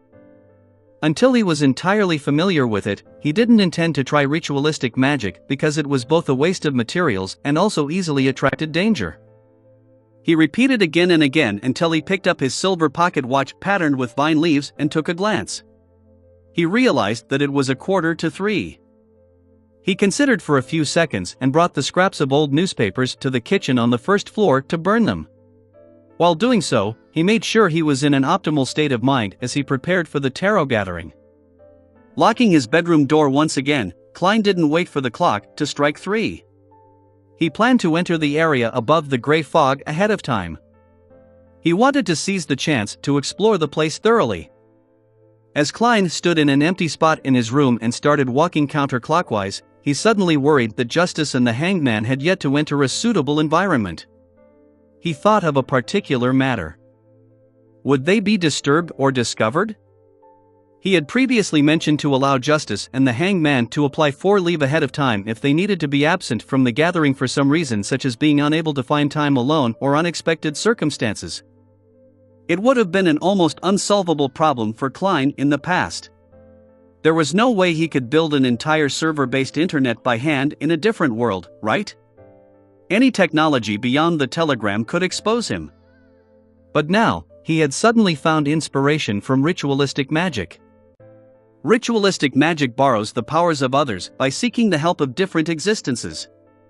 Similar incantations would make it clear who it is directed to in the beginning, such as the Evernight Goddess or the Lady of Crimson.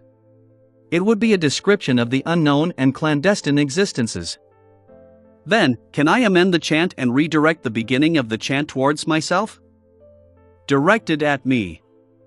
This way, even if Justice and the Hanged Man conduct the ritual in different locations, I would receive their messages. Klein suddenly felt fresh insight as he began analyzing the likelihood of the method working. There are 2 difficulties. First, I am not an incredibly strong high-level sequencer. Even if the description of the incantation was directed to me, I couldn't possibly receive the request. Second, how can I ensure that the description of the chant is directed at me accurately, and doesn't stray away and hit some other unknown existence that fits the description? That would be incredibly dangerous. Klein paced back and forth, deep in thought for a possible workable solution. He went in circles with silent footsteps. Then, he naturally linked the matter with the mysterious world of the gray fog. Even if I can't receive the message, that doesn't mean the gray fog can't. Its connection with the crimson stars can drag a person into the space directly, regardless of where they are in the physical world. I could consider tying myself to the mysterious space together during the directed description. In accordance with this train of thought, even though I might not immediately receive the request when the other party is holding the ritual, I will still be able to see the corresponding messages whenever I enter the gray fog. To put it simply, it is the difference between being online and offline on an instant messaging system. Klein became more excited the more he thought. He felt that his idea was worth a try. What kind of description could be used to precisely direct a message to me and to the gray fog world? He started thinking about the actual details. In fact, he had an incantation that would definitely work. It was none other than the lone translation of blessings stem from the celestial worthy of heaven and earth. But herein lies the problem: he would lose control of the gray fog and lose his leading role. He could only exclude it. Fool from an alternate world? No way. It is quite accurate, and there is almost no other existence that fits the criteria, but it would expose my biggest secret. Klein thought of one incantation after another, but he crossed off each one. After about 7 to 8 minutes, he finally decided on the description of the first paragraph that directed to him. The fool that doesn't belong to this era. It was obviously not accurate enough, therefore, Klein quickly added, the mysterious ruler above the gray fog. The combination of the two lines practically limited it to him. Furthermore, he had tied the gray fog to him. It's still a little short. I cannot eliminate the possibility that there are multiple spaces and rulers above the gray fog. I cannot eliminate the fact that the description might be directed to the spirit world. Klein creased his eyebrows and planned on making it more certain. He thought for a full minute and finally decided on the last part of the description. The king of yellow and black who wields good luck. It shared a similar meaning to blessings stem from the exalted the arch of heaven and earth. 1. If the incantation purely depended on that part of the description, it might end up being directed away and provoking unknown dangerous existences. But with the first two lines as a limitation, and his experience of arriving above the fog through a similar incantation, he believed that the target's description could result in a perfect lock-on. Klein wasn't sure if casting the ritualistic magic with those three descriptions would be effective, but he was definite that it would not attract the attention of another existence, it wouldn't throw Justice and the Hanged Man into danger. Klein heaved out a long sigh and recited the incantation that he had decided upon. The fool that doesn't belong to this era, you are the mysterious ruler above the gray fog, you are the king of yellow and black who wields good luck. He nodded his head slightly and took out his pocket watch to confirm the time. It's already 2:58. Without further thought, Klein put away his pocket and entered cogitation. Soon he chanted and took 4 steps counterclockwise to form a square. The most ferocious noises and heart-stirring roars were heard once again. He felt the headache that was even harder to deal with than the pain of consuming the seer potion. The pain was not a sharp pain that tore through his head. It was a throbbing pain that made him manic and irrational. It was a pain that left him in chaotic confusion. Klein controlled himself using cogitation and tried hard to ignore the voices. The muttering and murmurs receded like the tides. His body became ethereal, along with his spirituality. Everything seemed to float. The boundless gray fog appeared before his sight, the crimson stars at varying distances from him, just like pairs of eyes. Above the gray fog stood the palace, lofty and towering like the home of a giant. It was as though it had been there for millions of years. All Klein did was will it and he disappeared from where he was, reappearing at the seat of honor at the long bronze table with 22 high-backed chairs. The effect of the ritual is definitely fixed, Klein muttered. He tapped his glabella gently and allowed the fog to engulf him, once thicker than before. According to the description of the Hanged Man, if Justice had become a spectator, it would be best not to reveal any of his tics before her. Without any time for exploring, Klein extended his right hand and formed an invisible connection, connecting him to the 2 familiar crimson stars. On the roaring blue waves of the Sonia Sea, an ancient sailboat was sailing with the wind. Alger Wilson locked himself in the captain's cabin and made Ghost Ship provide him the best protection. He opened the pocket watch before him and laid it next to the brass sextant. The clock was ticking without joy as it exuded nervousness. When the hour hand, minute hand, and second hand aligned, there was an explosion of crimson before Alger Wilson. It ignored the layers and layers of protection he had placed over himself. Sigh. His sigh reverberated across the captain's room. Backlund, Empress Burrow. Audrey Hall laid against a down feather pillow and glanced at the yellow paper in her hand. Her gem-like eyes looked like they had 2 souls spiraling slowly in them. Her gaze was calm and cool, as if she were waiting for a play to begin. As the crimson red erupted, she looked at herself being swallowed with complete detachment. Above the gray fog, in the magnificent palace, on the ancient and modeled long bronze table, Klein, who had already activated his spiritual vision, looked over when Audrey Hall's figure began to form. He was not surprised to see that the colors deep in her aura had blended together. It became pure and serene, like a lake that was clear and reflective.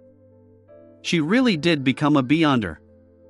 Klein was just about to move his gaze away when he suddenly saw the chair belonging to Miss Justice change. The bright stars on the back of the chair moved swiftly, forming an illusory constellation that didn't belong to reality. That constellation was familiar to Klein because it was one of the symbols of mysticism. It was a symbol that represented Giant Dragon. Spectator. Giant Dragon. Klein restrained himself from shaking his head and looked over at the back of the hangman's chair. Typically speaking, it was impossible for him to see the back of the chair from his angle, but this was where he was in control. Everything presented itself according to his will. The constellation on the back of the chair had not changed, but since Klein had grasped the basics of mysticism, he wasn't as ignorant as before. He could recognize that it was the symbol of windstorm. Sailor. Keeper of the sea. Windstorm. That's reasonable. The color deep in the hangman's aura is much purer than it was. Has he leveled up? Oh yeah, what about the symbol behind my chair? Klein suppressed his impulse to look, rapped the edge of the long table thrice just like before, and smiled as he said, "Congratulations, Miss Justice, you are a Beyonder now."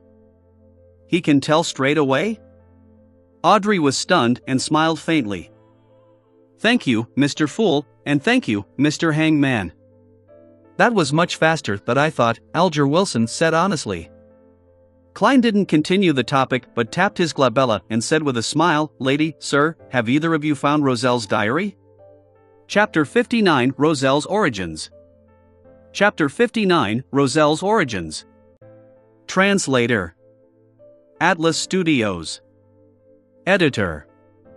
Atlas Studios. Upon hearing the fool's question, Audrey did not immediately answer like in the past. Instead, she widened her crystalline eyes and glanced at the hangman with a scrutinous attitude. Alger subconsciously subdued his body motions.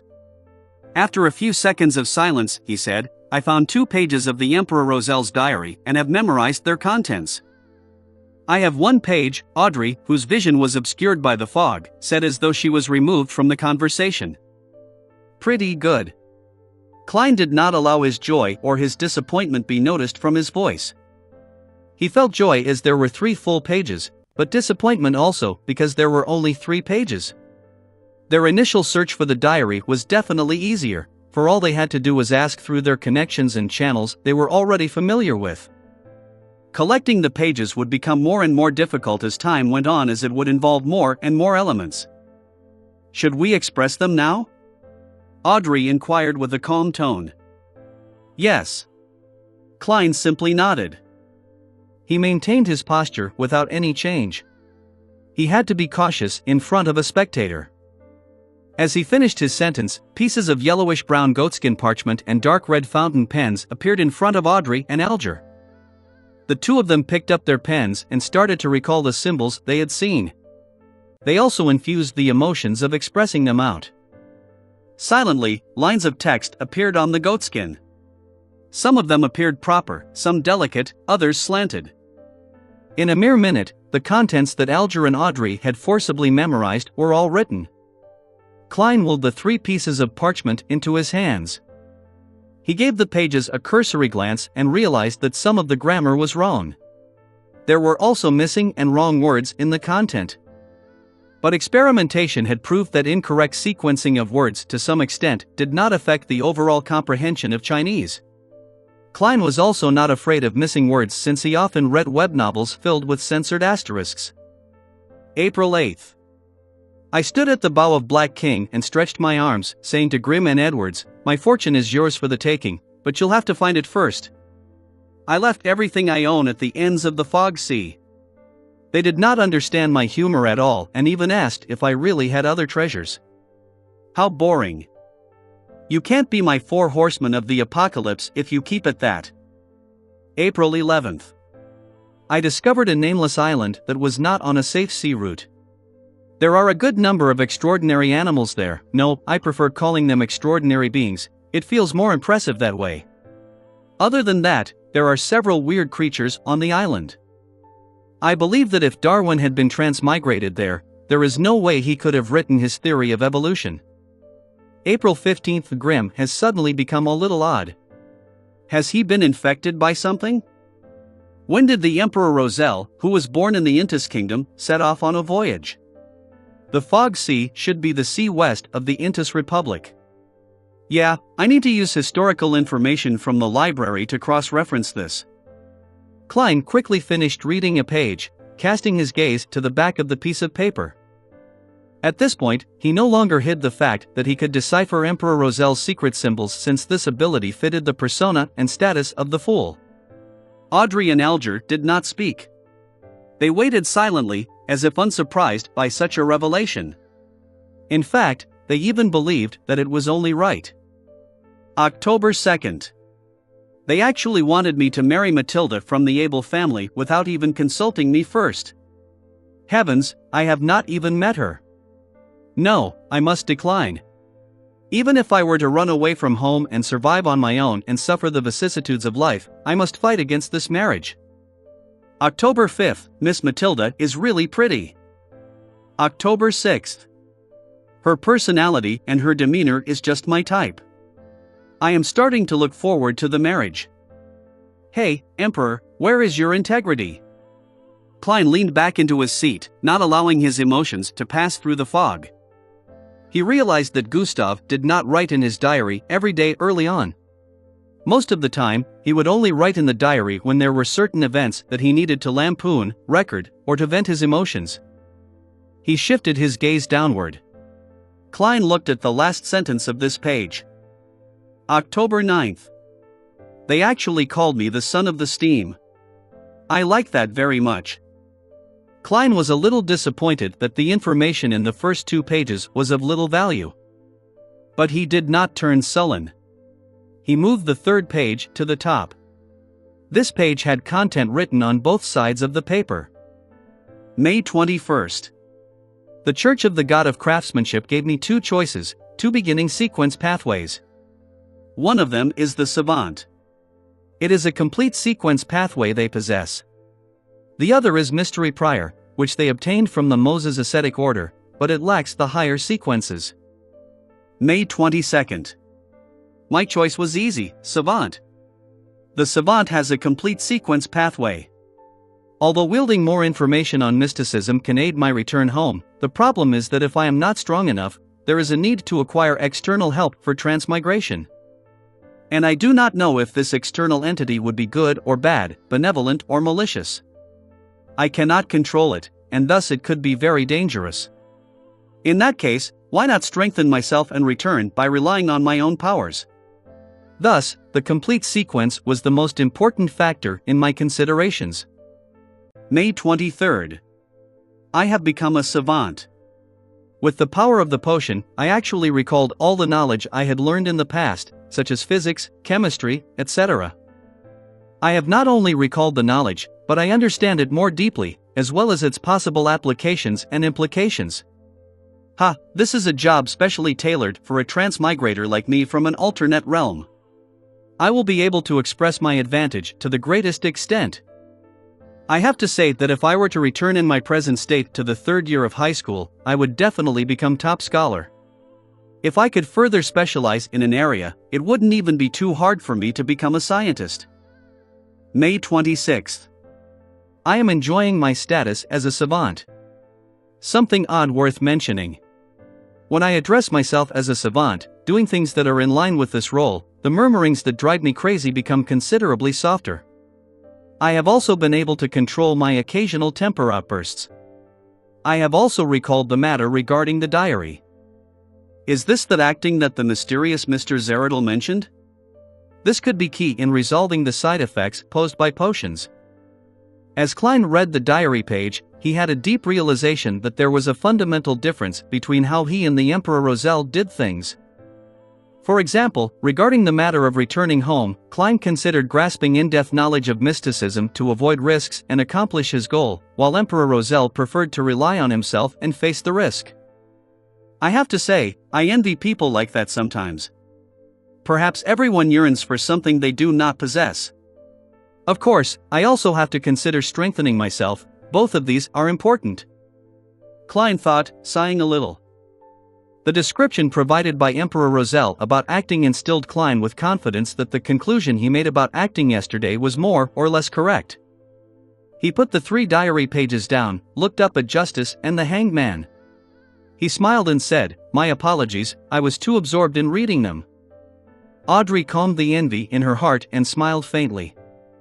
I can understand. I hope to one day be able to exchange information about the diary's contents. that will require a price. Klein smiled and glanced at Justice, then swept his gaze towards the silent hanged man. Audrey put her palms together and placed them in front of her. Mr. Fool, Mr. Hanged Man, I have 3 questions to ask. If you think that the answers warrant a high price, tell me what you want, I will try my best to seek it. No problem, Alger answered succinctly. Klein nodded and leaned back further, making himself comfortable.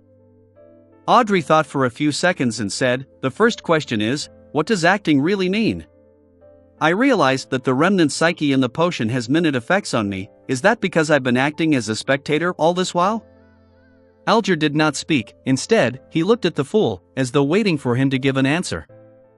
Klein rubbed his finger on the edge of the table and said in a relaxed tone, let me explain this with an analogy. Imagine the core powers of your potion as a tightly guarded castle. The remnants of the psyche that can cause a lashback resides within that castle. Our goal is to get rid of it and become the true master of the castle. There are 2 ways we can do that. The first is to forcefully invade the castle. There is no guarantee that this will work, and you will most definitely injure yourself unless you can suppress it with absolute power. But of course, we are not equipped to do that. The second way is to get the owner of the castle to extend an invitation. This invitation can allow us to slide through the scrutiny of the guards and infiltrate the castle. We can then easily finish off the enemies. But the problem lies in the fact that this invitation specifies the facial features and characteristics of the guest. Thus, we have to disguise ourselves and act as the guest. Do you understand? Alger immediately asked, as if he had anticipated this reply, then the aforementioned invitation is the name of the potion sequence? That's right, Klein answered with great affirmation. Audrey froze for a moment, having the sudden feeling that she completely understood what acting meant. She immediately exited her spectator state due to her excitement. She praised in joy, what an exceptional method, I think it fits your title. Its style is very compatible with the fool. I would never have believed that acting would have such an effect. Luckily, I have been acting as a spectator the past few days. She paused for a moment before saying, I think that this is a very valuable answer, my heart is not at ease accepting it for nothing. Mr. Fool, what do you need in exchange? Of course, I still remember that I owe you a page of Emperor Roselle's diary. More pages of Roselle's diary, or, Klein paused for a moment. He had wanted to get information about the sequence regarding the seer but felt that such a low-level request would ruin the mystical image of the fool. Thus, he chose to give up on it and planned to ask them discreetly some other day. I just advanced recently and have yet to completely digest the seer potion. He consoled himself and added on without expression, anything regarding the Antigonus family, even if I'm already aware of them myself. Alger remained silent for a few seconds. He looked at the top of the long bronze table for a moment before slowly opening his mouth. Mr. Fool, I believe I can pay you back immediately with the information you requested just now. Chapter 60, Second Blasphemy Slate. Chapter 60, Second Blasphemy Slate. Translator. Atlas Studios. Editor. Atlas Studios. No problem. Klein tried to maintain his unchanging deep tone. He rested his left elbow on the armrest of his chair and supported his forehead slightly with his fingers, posing as though he was listening calmly. Alger deliberated over his words and said, the Antigonus is an ancient family. Their history can be traced back to the Cataclysm epoch before the Fourth epoch and is related to the Second Blasphemy Slate. The Second Blasphemy Slate?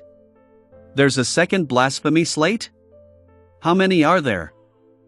Klein's pupils shrank, and he nearly changed his posture. According to what the Hanged Man and Justice have said previously, the Blasphemy Slate contained the profound mysteries of the 22 paths of the divine. There are 2 of such important items, or even more. 22 paths of the divine. Sequences and pathways. Could these 2 nouns mean the same thing? Every complete sequence pathway leads straight to the throne of the divine? At that instant, the description of the Second Blasphemy Slate gave Klein numerous thoughts. He believed that if not for the thick grayish-white fog concealing him, his emotional reaction would probably have been discovered by Miss Spectator. As for the words cataclysm epoch, he was no stranger to that term as a historian. It was the name of the third epoch. After his recent revision, Klein even knew that the third epoch was separated into two eras, the Glorious Era and the Cataclysm Era. A second blasphemy slate? Audrey plainly revealed her ignorance on the matter. Before she calmed her emotions, she returned to her spectator state. Nice question. Klein secretly cheered for Miss Justice. It was a question inconvenient for him to ask as the fool. Alger stole a glance at the fool and noticed that his posture remained the same, nor did he make a sound. Hence, he thought and answered, the first blasphemy slate appeared in the Dark Epoch, which is the second epoch where we humans struggled to survive under the protection of gods. The second blasphemy slate appeared at the end of the third epoch. It could even be said that its appearance symbolized the end of the Cataclysm epoch. The content of the two blasphemy slates is kept secret by the 7 major churches. I only know bits and pieces of it. I only know that they involve the pathways to godhood, but I am not sure of the differences between them. Was the blasphemy slate that Emperor Roselle saw the first or the second? Audrey asked curiously. Upon hearing that, Klein recalled what Alger said about the potion names during the first gathering. He said that the names of the sequence potions were derived from the blasphemy slate. Similarly, Captain had also mentioned that the formation and completion of the potion system was thanks to the birth of the blasphemy slate. That indirectly confirms that the pathways to godhood are the sequence pathway.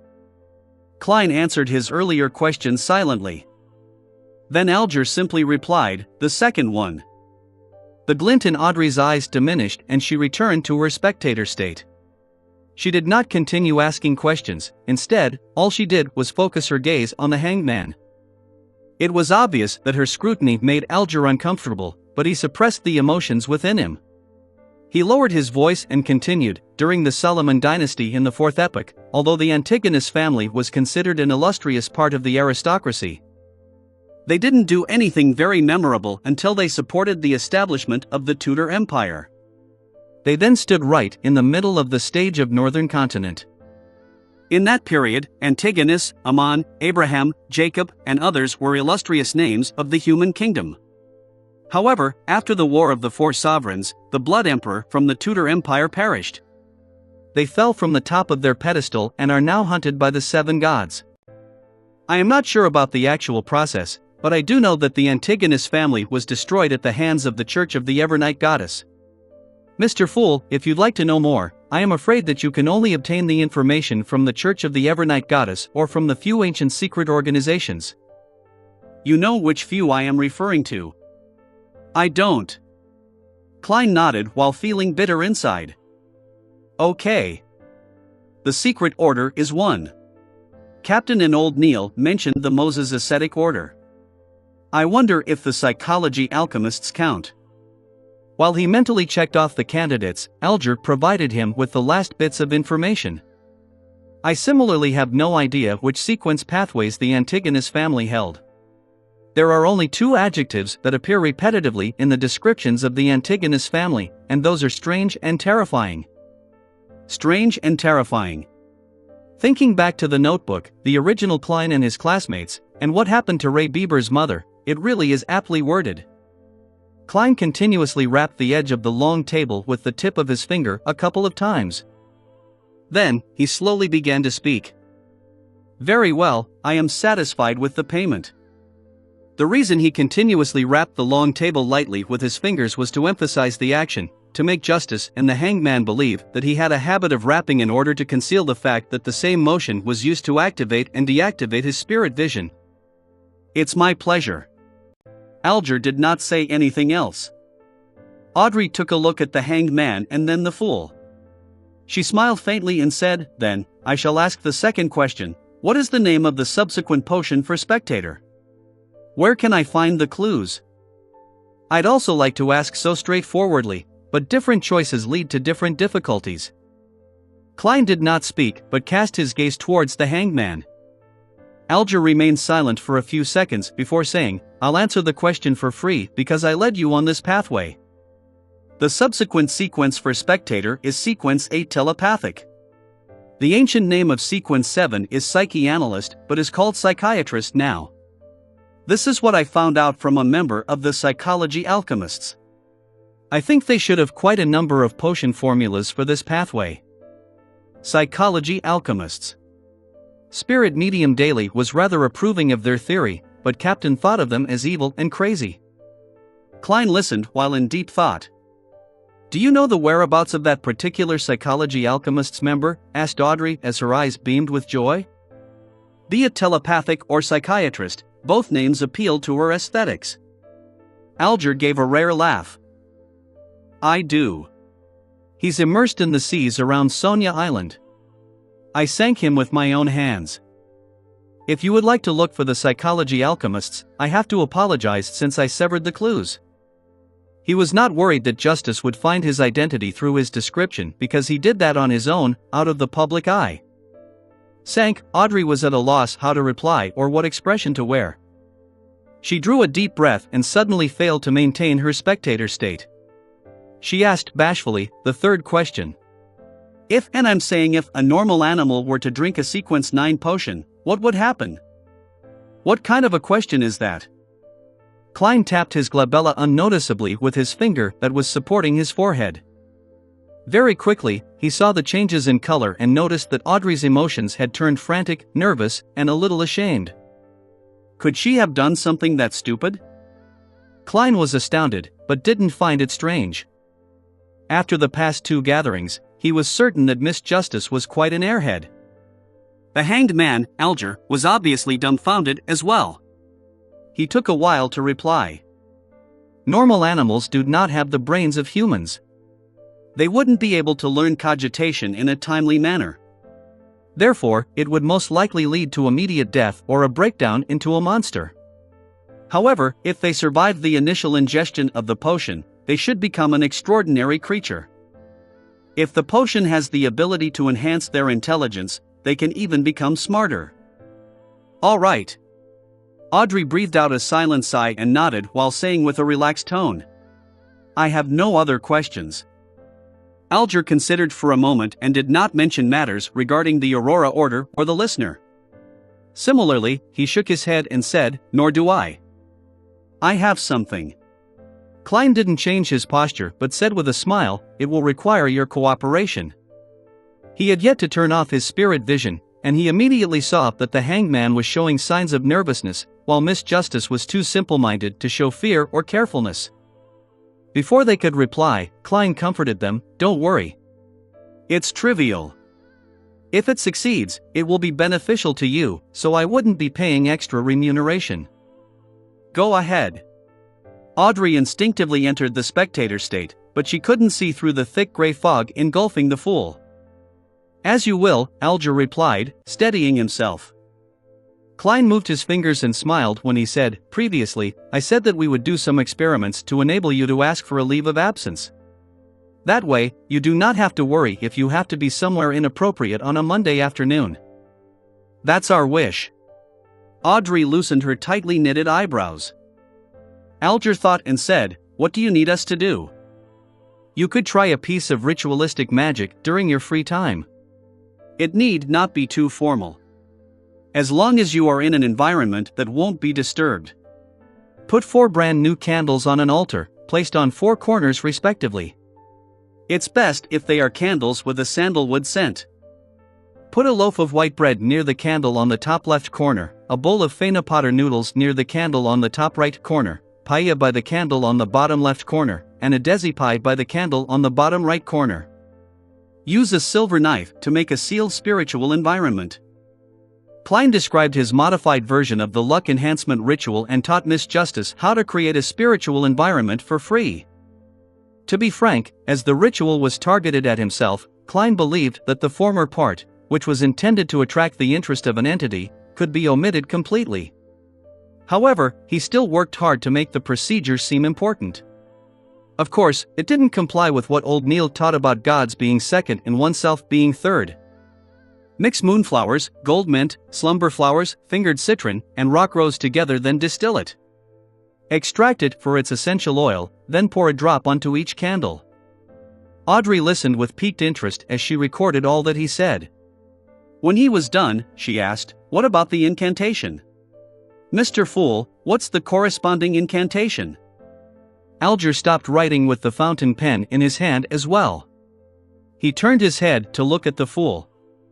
Klein, who was immersed in the gray fog, tapped the edge of the long table with his finger lightly and said calmly and monotonously in Hermes, "The fool that doesn't belong to this era, you are the mysterious ruler above the gray fog, you are the king of yellow and black who wields good luck." Chapter 61, Strange Symbol. Chapter 61, Strange Symbol. Translator. Atlas Studios. Editor.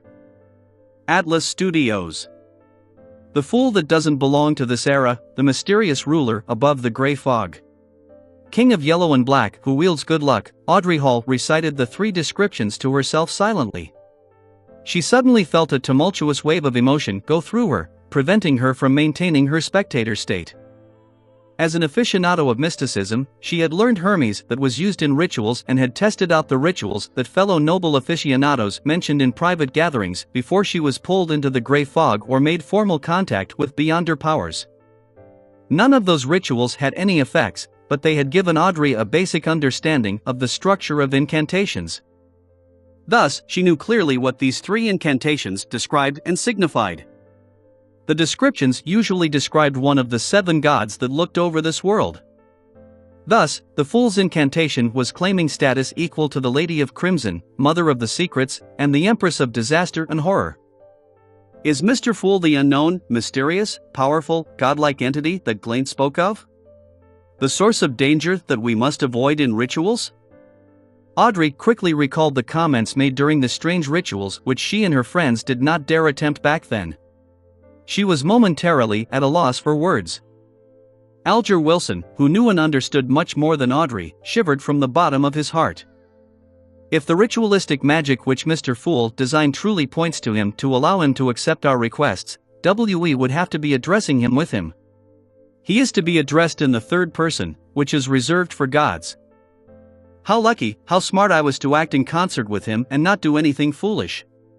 Even when I was testing him, I did not step beyond the boundaries of normalcy. Could he perhaps be an ancient, mysterious, horrifying existence, only that he does not appear before us in his true form and name? The primordial demoness, the hidden sage, or the true creator which many mysterious churches believe in? Alger understood that the fool he was looking at now might not be his true form. He might not even have a gender or be a humanoid creature. Klein propped his forehead up with one hand and tapped on the table with the other hand. He acutely noticed the changes happening to the hanged man and Justice. But he acted as though nothing happened, as if everything was within his expectations. He continued without any care. I pray for your help. I pray for your loving grace. I pray for you to give me a good dream. Moonflower, an herb that belongs to the red moon, please bestow your powers to my incantation. Fingered citron, an herb that belongs to the sun, please bestow your powers to my incantation. He finished describing the incantations that belonged to another type of ritual. After he was done, he smiled. Lady, sir, have you memorized it? Ah, Audrey exhaled. She quickly covered her mouth and recalled seriously. With her improved memory as a spectator, she quickly processed the information and repeated the incantations as a form of confirmation. Alger acted more normally. His pen did not stop for a moment, no matter what he was thinking about. After Klein confirmed that Audrey was correct, he smiled and said, if this test is successful, then we shall modify the ritual next time to achieve what we want to do. I hope that you will have the time to complete the ritual no later than Wednesday. He intended to come in here again on Thursday night to ascertain if the ritualistic magic was successful. As for why he did not allow the hanged man and Justice to directly request a leave of absence, Klein was worried that he would be unable to discern if the results were from them asking for leave or merely the outcome of an attempt of the ritualistic magic. Was he to pull them into the gathering if that happened? By your will. Audrey and Alger replied respectfully, collecting themselves. According to the hanged man's suggestion last week, we shall have a time for casual conversation after all official issues have been discussed. Who shall begin? Klein gave a hand gesture signaling for someone to start. Audrey sighed and said, "Mr. Fool, the suggestion you made regarding the exam selection and the separation between civil and political matters has received the approval of many members of Parliament. Perhaps it could become a reality. Of course, with the efficiency of this government, the bill will only appear half a year from now at the earliest." She was not worried that the hanged man would track her down using this piece of information. She had intentionally and intermittently dropped hints and guided those proud wives to think that they had conceived the idea. Those ladies had rushed to tell their husbands, their fathers, and their brothers. At that moment Audrey felt as though she was watching a flock of golden peacocks showcasing their tail feathers. She believed that those women would drill it in themselves that they came up with the idea to claim the glory for themselves. They would soon forget about what Audrey's role in the matter was, fighting among themselves to see who thought of the suggestion first. Using this remarkable way to change the system of a kingdom gave Audrey a weird sense of satisfaction, as if she had found a way for a spectator to influence the plot of a play. "Let's hope so," Alger replied sarcastically. He paused for a few seconds, then glanced at the fool. He deliberated before saying, "In recent decades, the amount of activities of the various secret organizations has seen an upward trend. In fact, there are even new secret organizations appearing, some of them having reached scale with a good number of beyonders. Are you trying to ask me for the reason? I have not even gained access to information about illegal organizations." Klein merely smiled without commenting on the hanged man's news. He changed the subject and said vaguely, "An ancient power is about to wake from its slumber. For example, the power represented by the Antigonus family diary." "Is that so?" Alger muttered softly to himself, as though he recalled something. Klein swept his gaze toward the hanged man, then past Justice and said with a smile, "If there is nothing else to share, then let's end today's gathering here." "By your will." Audrey and Alger stood up together. Klein moved his finger and severed his connection with the dark red stars. He watched as the two figures vanished from the magnificent palace. He stood up and turned toward his own chair, which was also the back of the seat of honor at the bronze table. He looked at its symbol. Radiant stars formed a strange symbol. It was not a symbol that fit anything in Klein's present understanding of mysticism. He observed it closely before identifying the pupilless eye, a symbol representing secrecy. He also saw contorted lines that represented change. Each of the symbols were missing a portion and were overlapped with each other, creating a new symbol. An incomplete secret and an incomplete change. What do we get when we add them together? Klein creased his brows and muttered to himself, unable to come up with an answer. He retracted his gaze and walked along the ancient, magnificent palace. His eyes scanned every corner of the palace. Back when I casually imagined this place, it was merely a rough concept. I did not describe the shape of the palace, table, or chairs. Where does this design come from? The best choice? The first prototype? Or are they a reflection of reality? Klein suddenly had a question he neglected previously as he looked at the palace. "Sigh, I have to say that even though I am a keyboard warrior, I am lacking experience in many areas. I am also not observant enough, to the point of only realizing this question now." With such a self-reflection, Klein made a serious effort to examine every corner of the palace, but did not find any other living things or anything strange. Klein did not dare to venture deeper, which seemed to be an illusory land without boundaries. He was afraid that he would end up completely lost. Wow, this place is indeed filled with mysteries.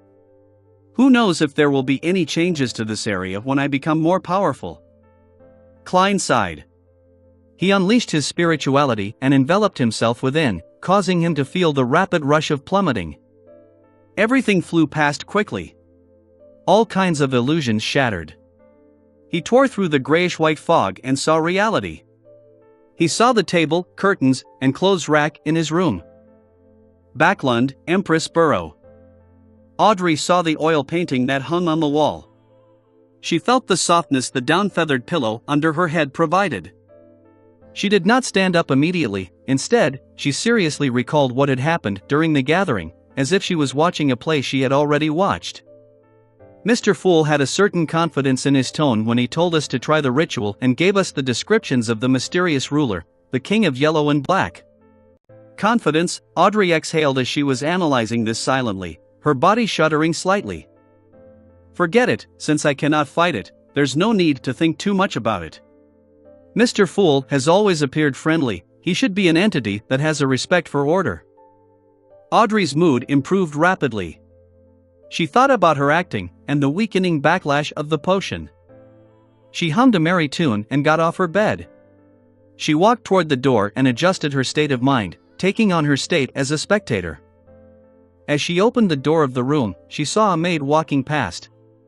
She saw the old calluses on her hands, the marks on her face, and other similar details. She could deduce many things from these observations. At this point, Audrey had a strange feeling. She quickly turned to look at the shaded corner of the balcony. She saw her golden retriever Susie sitting there, silently observing her, just like how she observed the maid. My goddess! Audrey's lips twitched as she sighed. She wanted so much to hide her face. On the Sonia Sea, in the heavily protected captain's quarters. Alger woke up and noticed that nothing had changed around him. It was as if nothing had happened. He sighed and thought to himself. An ancient existence? Klein, who had exited the ritual, pulled open the curtains. He took out his notebook and began writing once again. He recalled the contents of Emperor Roselle's diary, hoping to reinforce the memory through writing and prevent himself from forgetting it in the future. Klein reread the notes several times after he finished writing. Finally, he tore the notes up and incinerated them. I shouldn't forget the most salient points if I do this once a week. But with time and the increasing complexity of my missions. How unfortunate, I do not have better ideas for the time being. I have not learned any cryptography. Klein collected himself and stretched his neck. He planned on heading to the divination club. A seer was defined differently by different people. No one could say that another person's methods were wrong. So, Klein, who did not know which kind of seer fit the requirements of the potion, could only correct it as he experimented to ascertain which one was the best fit. Chapter 62, The Seer's Suggestion. Chapter 62, The Seer's Suggestion. Translator. Atlas Studios. Editor. Atlas Studios. Before Klein left home, he took the time to meticulously clean up his suit and top hat with a small brush and a handkerchief. Then, he washed his white shirt, changing into a similar linen shirt along with the only decent cheap coat he had. He then briskly walked out onto the street. First, Melissa's dress. Then, Benson's suit. Only then can I consider a second suit for myself. Money is never enough. Besides, we need to save money to buy porcelain tableware to receive our guests. Plus, I have to save money to buy a variety of materials related to mysticism. Klein sat on the public carriage and took note of the financial status at home. The more he did the math, the more he shook his head. He reckoned he needed at least a year to let himself, his brother, and his sister live as a middle-class family. Of course, that was without taking promotions and pay rises into consideration. The public carriage drove past the streets and stopped opposite to the Divination Club on House Street. Klein pressed down on his black top hat and hopped off the carriage. He walked along the familiar street and entered the club located on the second floor. He then saw the beautiful brunette, Angelica. There was a hint of swelled redness to her eyes, but she looked extremely relaxed. Klein raised his hand to tap his glabella lightly and carefully examined her. He found out that the grayness deep in Angelica's emotional colors had greatly dispersed. It had been replaced with sunlight-like whiteness. After taking it in, Klein walked over, took off his hat, and smiled. Madam Angelica, it's a lovely day today, isn't it? Angelica lifted her head and was briefly shocked. She then beamed and said, "You are just like Mr. Vincent's cat. You don't make any sounds while walking, do you? You managed to tell? Hee, I forgot that you are a fortune teller skilled in face reading." She paused, then she gently bit her lip before bowing. "Thank you." Thank you for your suggestion yesterday. I feel much better. I haven't been this relaxed, happy, and contented in a year." Upon hearing her show her sincere gratitude, Klein was infected with the joy and happiness she had. The corner of his lips lifted, and he said, "It's my pleasure." As he spoke, he could feel his spirituality relax and turn livelier. Is this what the seer potion wants? A seer that can really help the inquirer? Klein pinched his glabella as though he was thinking before secretly tapping twice. It had to be said that he found the action of activating and deactivating his spirit vision in practice insufficiently inconspicuous. However, the problem was that he hadn't thought of a better solution yet. As he had just become a seer recently, his spirituality had yet to reach its limit, and the same was applied to his mastery. Hence, there didn't seem to be many suitable locations for an activation switch for his spiritual vision. But glabella was the best option by far. When I become a true seer after fully digesting the potion, I should be able to design a more inconspicuous activation motion. Klein nodded unnoticeably and walked towards the half-opened meeting room. Coffee or tea? Angelica asked hurriedly. Desi coffee. Klein answered. He planned on trying out all the drinks the Divination Club had to offer. Then, he saw that there were 6 or 7 members present, but not Hot-Ass Vincent, who almost always was. Mr. Vincent isn't here? Klein stopped in his tracks and asked a passing question. Angelica was taken aback as she said, Mr. Vincent doesn't come every day. He accepted an invitation to give a lecture for a divination organization at Nat Harbor. Are you looking for him? Not at all. I was just curious. After all, I've seen him every time I've come here. Klein shook his head with a smile. Meanwhile, he realized that there was a familiar face among the 7 members present. Glassy, who had divined for him before, was present. Glassy was reading some information on the table with his monocle when he suddenly sensed someone looking at him. He lifted his head, cast his gaze. Obvious joy suffused his face as he propped himself up with both hands and stood up. He dashed towards Klein and stopped before him. Good afternoon, Mr. Moretti. I have been wondering if you would come today. I heard from Angelica that you are not a doctor, but a fortune teller who is good at face reading? Klein smiled. That's not the only thing I'm good at. Mr. Glassy. You no longer seem plagued by your ailment? He pinched his forehead and tapped his glabella twice. He noticed that Glassy's health colors had returned to normal. Yes, I was very regretful for not taking your suggestion back then. Luckily, there is a very amazing apothecary near my place. He gave my wife a magical medicine which brought me away from death, Glassy said emotionally. As a quasi-member of the Nighthawks, Klein asked out of occupational interest, very amazing apothecary? Very magical medicine? Magical? How magical? Is it within the range of Beyonders? He said that it was a kind of folk medicine from Lemberg. In short, it helped with treating my illness a lot, Glassy answered, without noticing anything abnormal about the question. Folk medicine apothecary? Klein tapped his glabella as though he was thinking. What's his name? Where does he stay? As you know, even a fortune teller can't guarantee that they would remain in the pink of health all the time. Perhaps, I will need to go to purchase some medication from him in the future. Klein learned from his teacher and classmates that the current health system in the world was in a nascent state.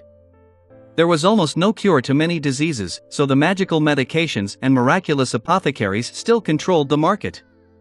There was no harm in knowing more, since it could one day serve useful. Glassy answered honestly, his name is Lawson Darkwade. He has a tiny store at 18 Vlad Street in East Borough, named Lawson's Folk Herb Store. Thank you. Klein remembered it and spoke sincerely. Glassy turned around and invited him to sit beside him. At that moment, Angelica came over to serve the coffee she brewed. Compared to Southville coffee, Desi coffee is more fragrant, but has quite an inferior taste. Klein took a sip and savored it for a moment. Glassy hurriedly deliberated his words when he saw Klein put down his white porcelain cup. "Mr. Moretti, can I request a divination from you? I will pay according to a price you set. 8 pence is sufficient. I will not raise the price out of the blue." Klein was hoping that someone would request his divination services. "Do you need a divination room?" "All right." Topaz. Glassy led the way with much more familiarity. After entering the divination room and locking the door, Klein sat behind the long table. He asked in a serious voice, "Mr. Glassy, what would you like the divination to be about?" "I have an investment opportunity, but the amount of money it involves is huge. If it fails, my family and I will take a heavy hit. I wish to know if it will be a successful investment." Glassy volunteered the information. "I have divined using tarot cards previously. A divination after purifying my soul. The result was pretty good. Yes, I did the interpretation myself, but I did not violate the principles of those symbols." Klein thought and asked curiously, "It'd be great if you could describe the entire situation once more and give me your information again. It'd be best if you have the other party's information, too. We will do an astrolabe divination." "All right." Glassy organized his words and said, "When Mr. Lenivas examined the Hornacis mountain range, he discovered a gigantic mine rich in high-quality iron ore. He poured in all his savings to buy that land and hired a professional company to survey it. The result was a heartening one. He lacks funds needed for subsequent developments, so he formed a steelworks company and intends to apply for a loan from the bank using the project. At the same time, he will also issue a corresponding number of shares to raise its initial capital. The plan is still in its preparatory stage and promises fat returns." Klein, who had been reading the newspaper recently and also happened to be a history expert, knew that there were shares in this world. He also knew that the concept of shares was derived from Emperor Roselle. "Yeah, him again." During the colonization of the southern continent, he had set up the Siberin Company and solved the nation's fiduciary matters successfully by raising funds from the public through the issue of shares. As such, he had the first mover's advantage from colonization. Because the returns were great, this development continued on. For example, there were railway shares, mining shares, steam development shares, and so on and so forth. There were some that succeeded and there were some that failed. Hence, it catalyzed the formation of organizations like the Backlund Stock Exchange. Besides that, the Emperor Roselle had created national bonds, unit trusts, and other financial products. The former had become the most stable form investment, with a return of 4 to 6% interest. Klein remembered that Benson had once said that if he could inherit £3,000, there was no need to work hard any further. The stable annual interest of about 5% would result in an annual fixed income return of £150, roughly equivalent to Klein's annual income at present. This is known as rentier capitalism. Klein sighed and asked carefully, "Are you sure there's nothing wrong about this? Is Lenivas trustworthy? I've seen his property papers and the inspection report. There is the Civilaus County government stamp and an endorsement of a professional company. Plus, inside Mr. Lenivas's office is a group photo of him with Sir Deweyville and the mayor." Glassy nodded in reply. "Group photo? That doesn't mean anything." Klein, who was born in an era of information explosion, had seen too many similar incidents. He didn't buy the story because of that. However, it didn't matter if he believed it or not. He could only pick up a pen and draw a corresponding astrolabe according to the crucial time and information that Glassy had provided him with. After a long while, Klein pointed to the astrolabe and said, "You should be able to tell that this will be a very unsuccessful endeavor. Below the flourishing surface is a cliff, a chasm. My divination suggestions going around it to avoid it." Glassy fell into silence, his mouth turning agape a few times before he closed it. A few minutes later, he said with a rueful smile, "I'll consider it carefully when I'm back." Upon hearing this answer, Klein could only shake his head with a silent sigh. He realized the helplessness of a seer. A seer could only give suggestions and not make the decision for others. Just as the two left the Topaz room, Angelica walked over and said, "Mr. Moretti, someone wishes for your divination." When she said that, she added with a whisper, "He did not ask for my recommendations. Nor did he view the album. Has my reputation spread?" Klein turned towards the reception hall in puzzlement. Chapter 63, Dream Interpretation. Chapter 63, Dream Interpretation. Translator: Atlas Studios. Editor: Atlas Studios. Klein proceeded a few steps forward and saw the client. He was dressed in a formal black suit and a half-top hat. He held a golden-laid wooden cane and his short blonde hair flared from the sides. His nose was aquiline like a hawk's beak. Anna's fiancé. The Joyce Meyer that went through a terrifying ordeal. Klein, who had seen him in his dream divination, immediately greeted with a smile, "Good afternoon, Mr. Meyer." "Good afternoon, Mr. Moretti." Joyce took off his hat and bowed in greeting. "Thank you for the advice you gave Anna.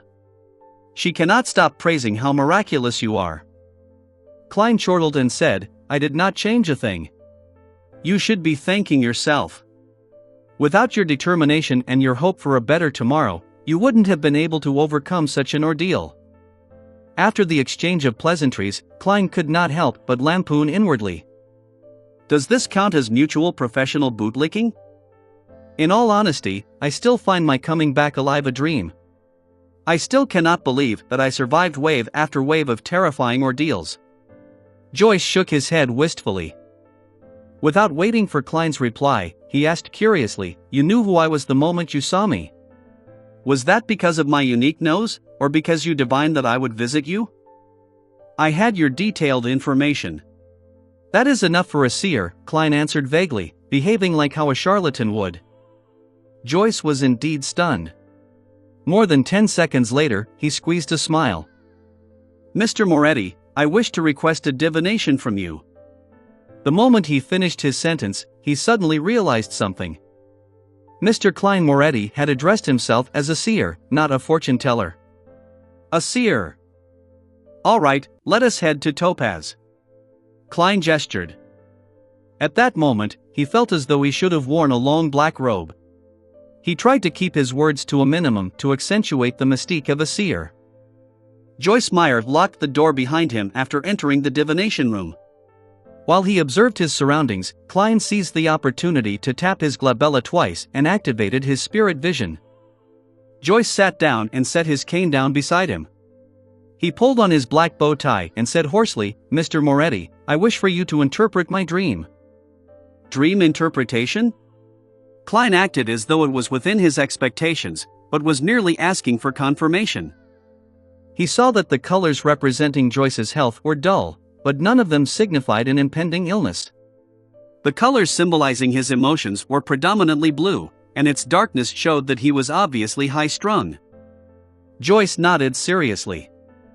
"I have had the same horrific dream every night ever since the Alfalfa arrived at Nat Harbor. I know that this could be associated with the trauma of the ordeal and that I should go see a psychiatrist, but I suspect that this is no ordinary dream. A normal dream would definitely have some details that are different even if they recur every night, but this dream is, at the very least, constant in the parts which I can recall." To a seer, these kinds of dreams are seen as revelations given by the divine, Klein said, half consoling and half explaining. "Can you describe the dream to me?" Joyce clenched his fists and up to his. He thought deep for a moment before saying, "I dreamed that I was falling from the Alfalfa into the ocean. The ocean was dark red, as if it was filled with rotting blood. As I fell, I was grabbed by a person on the boat. I could not identify him, but I know that he was very strong. And I was also holding onto a person in an attempt to save him from falling into the sea. I know that person. He was a passenger of the Alfalfa, Eunice Kim. Because of his weight and his struggling, I could not bear the weight and could only release my hands and watch him get devoured by the sea of blood. At that moment, the person above me also released his hand. I flailed my arms, hoping to grab onto something, but there was nothing. I could only plummet rapidly. Then I wake up in horror, sweat covering my back and forehead." Klein held his forehead and gently rapped it as though he was thinking. He then organized his words and said, "Mr. Meyer, nightmares, similar nightmares, and repeated nightmares, these are all psychological problems and have a corresponding source. The same nightmare recurring time and time again is a reminder from your spirituality. It is also a revelation given to you by the divine." Upon seeing Joyce appearing confused, he elaborated, "Do not have any doubt, an ordinary person's spirituality is also capable of giving reminders. I do not know what exactly happened on the alfalfa, but I can see that it was a tragedy of blood and steel. It has left a deep trauma in you." Seeing Joyce nod slightly, Klein continued, "You must have been very horrified, very fearful on the ship. It is easy for a person to lose their observational skills when overwhelmed by such intense emotions, thus missing signs that they should not have been missed. This does not mean that you have not seen those signs, but you have disregarded them, you understand? Disregarded. In your subconscious, in your spirituality, the details that you have missed are present all the same. If the thing that the detail is pointing toward is important enough, then your spirituality will remind you in the form of a dream. Previously, I had similar case of disregarding a feeling, only to later realize that the diary was with Ray Bieber. But I was more sensitive and had stronger spirituality. I was also more knowledgeable about mysticism and thus could make a deduction more quickly." Klein paused for a few seconds and looked into Joyce Meyer's eyes. "Did Mr. Eunice Kim, who you let fall into the sea of blood, requested you of something on the boat, but was ultimately unable to escape his fate?" Joyce fidgeted his body unnaturally. He opened his mouth several times before answering. "Yes, but I do not pity him. Perhaps a few days or a week from now, you will see in the newspapers how cruel and evil he was. He raped and murdered at least 3 ladies and tossed a baby into the raging sea. He also led a bunch of savages who had lost their rationality and brutally massacred the passengers and crew of the boat. He was scheming, strong, and evil. I did not dare, nor could I stop him. I would only have forfeited my life." "I am not doubting what you did," Klein said, making clear his stand. Then he explained, "But your dream is telling me that you are feeling regret and sorry.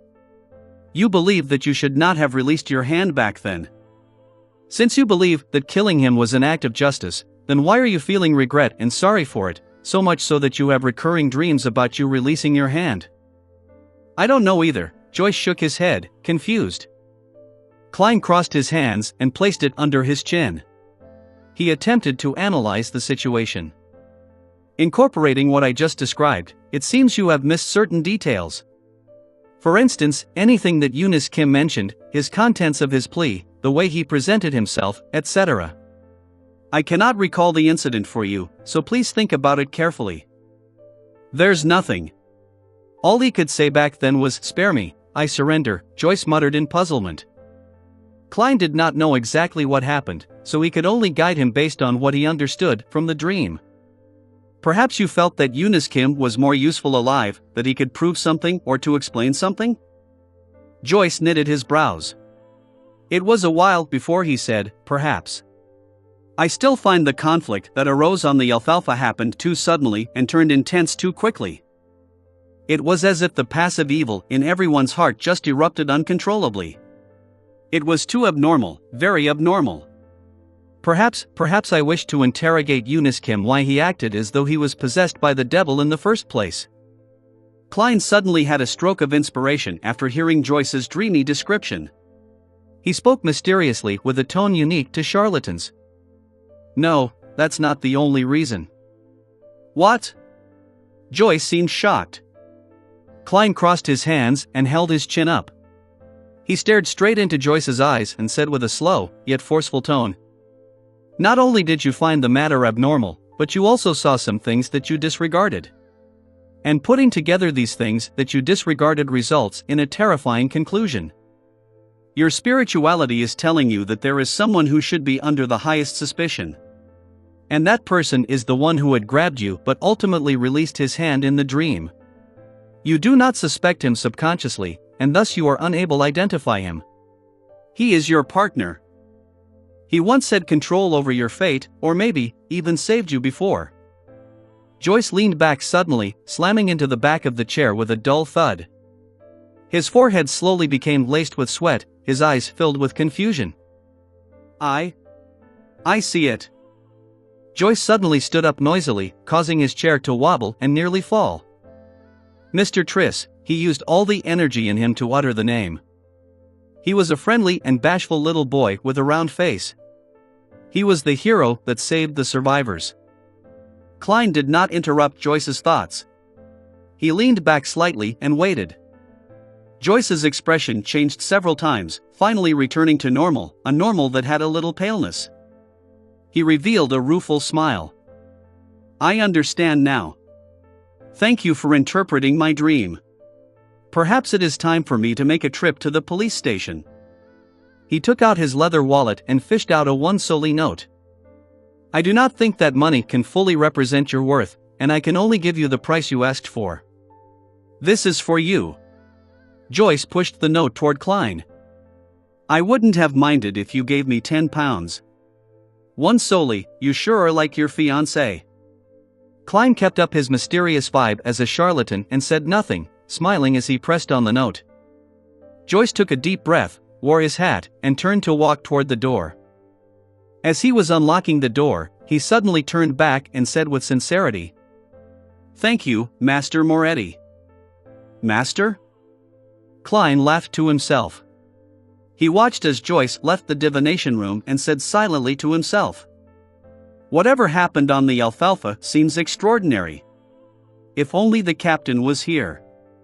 He would be able to understand everything that happened in Joyce Meyer's dreams. Tuesday at dawn. Backlund, Empress Borough.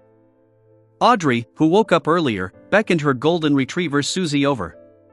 She said with a serious tone, Susie, you are also a Beyonder now.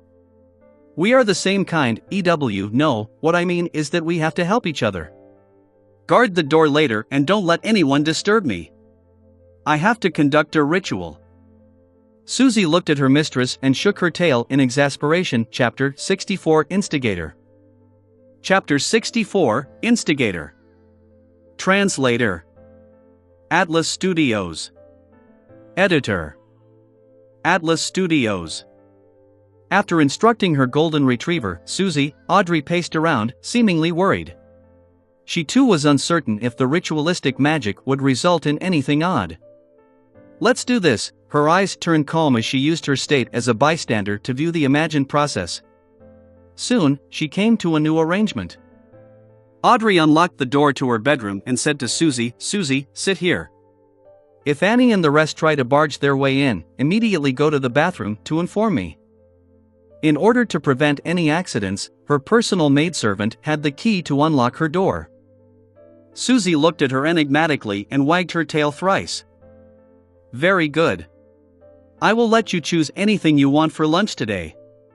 Audrey pumped her fist gently. After exhorting Susie, she entered the bathroom.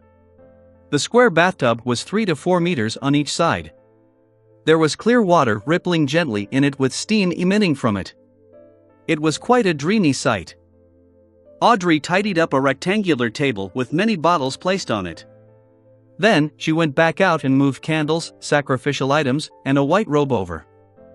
Immediately after that, she closed the bathroom door. With everything done, Audrey heaved a sigh of relief and picked up a translucent light blue bottle beside the 4 candles. The cylindrical bottle shimmered dreamily under the light. In it was the essence oil she had distilled from a mixture yesterday. As an aficionado of mysticism, she had no lack of research regarding such items. She had many different kinds of pure dew, flower essence, perfume, essential oils, and incense that she brewed herself at home. As such, she had already finished the initial preparations according to the fool's instructions.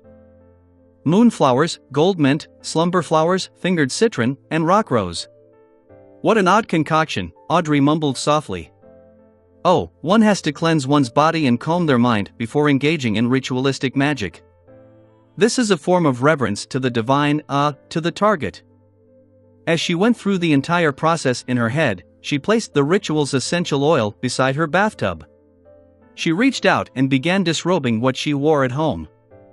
Pieces of her silk clothing fell into the laundry basket one after another. Audrey coiled up her hair into a bun and tested the water's temperature with her hand. Then, she carefully stepped into the bathtub, allowing her body to slowly sink into the water's warm embrace. Phew, she exhaled comfortably, finding herself warm all over. She felt abnormally relaxed. I don't even want to move a single finger. Audrey forcefully pumped herself out as she grabbed the translucent light blue bottle beside her and dripped a few drops into the water. A waft of fragrance dispersed, filling the silence with a refreshing smell. Audrey breathed in a few times and nodded in satisfaction. Not bad. It smells really good. How relaxing. How comfortable. I don't want to move at all. All I wish is to lie here in silence. Silence, in silence, silence. After losing her sense of time, Audrey suddenly heard barking.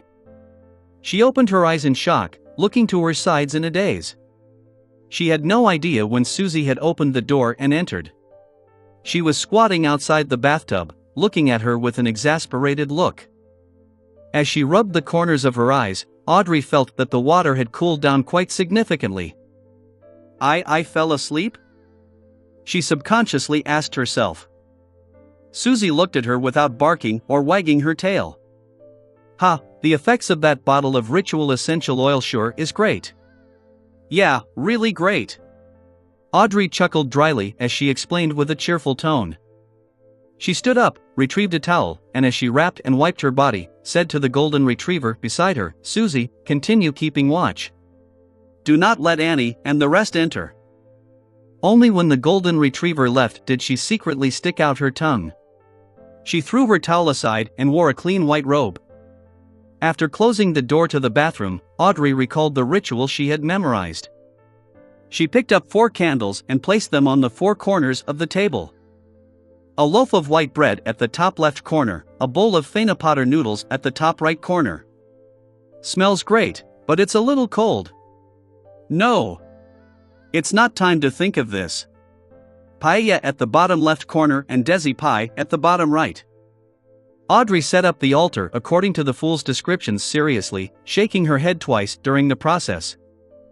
After she was done with the preparation, she left her 4 candles lit. She picked up a silver knife and stabbed it into a pile of coarse salt. After narrating the sacred incantation in Hermes, Audrey raised the knife with beautiful patterns and placed it into a cup filled with clear water. After focusing her mind, she pulled out the silver sacred blade, cogitating her spirituality to spew out and spread from her blade. Invisible energy spewed out as Audrey held the knife and circled the altar once. When she felt that a spirituality wall was fully erected around her, she expelled all the uncleanliness and distractions outside. Maintaining her spectator state, she prevented her excitement and joy from affecting the ritual. She put down the silver knife and picked up the tiny light blue crystalline bottle and dripped a drop on each candle. Sizzle! A faint fragrance emanated as Audrey's body, heart, and soul seemed to attain tranquility. She drew a breath as she lowered her head in reverence and began chanting the incantation in Hermes. The fool that doesn't belong to this era. You are the mysterious ruler above the gray fog. You are the king of yellow and black who wields good luck. I pray for your help. I pray for your loving grace. I pray for you to give me a good dream. Moonflower, an herb that belongs to the red moon, please bestow your powers to my incantation. Fingered citron, an herb that belongs to the sun, please bestow your powers to my incantation. Right after Audrey chanted the incantation and hoped to cogitate the contents of her plea, she felt there was a stir within the spirituality wall. She saw a dark red star swirling on the back of her hand. Her heart leaped as she hurriedly closed her eyes and calmed her heart to plead sincerely. When everything was over, she surveyed her surroundings wondrously, but did not find anything odd. Is that all? Audrey knitted her eyebrows slightly as she whispered. The king of yellow and black who wields good luck. The fool that doesn't belong to this era. In the Blue Avenger's captain cabin, Alger Wilson in his windstorm robe was silently reciting the 3 lines of description he had heard in the afternoon. He seemed to be attempting to find clues of the person's identity through it. He shook his head and stood up in a clearly vexed manner, but ultimately did not do anything. Alger was not at ease inside the Blue Avenger, an ancient ship that was a relic from the Tudor dynasty. Although he was already in control of the ship, he had a gut feeling that there were still many hidden secrets, just like the Blood Emperor. Therefore, he planned on using the ship to test the Fool's powers but did not wish to attempt the unknown ritualistic magic on the ship. Alger ruminated for a few minutes before leaving the captain's cabin and went on deck. He said to the few sailors, "We will be reaching the Ritualistic archipelago soon. We will be anchoring there for a day." The sailors immediately cheered as they shouted in unison, "Thank you, Your Grace." As the ghost ship did not need sailors, there were very few sailors on board. There was no need to worry about their supplies, being able to enjoy fresh food and clean water. However, day after day of voyaging at sea and the nearly unending vistas exhausted them both physically and mentally. It felt like they were always repressed and tolerating something until they lost control. As for the Ritualistic archipelago, it was a famous colony on the Sonia Sea.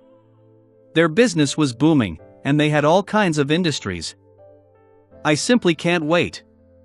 A crew member gyrated his hips and sniggered a meaningful laugh that all men would understand. On the public carriage toward Zutland Street, Klein, who was reading the newspapers leisurely, suddenly jolted. He seemed to hear an ethereal voice calling out to him. Shapeless murmurs resounded in his mind as his forehead throbbed uncontrollably. The contents of the calling that could not be heard left as fast as it came. In just 10 seconds, it was gone. Klein pinched his forehead and resisted the throbbing pain deep in his brain.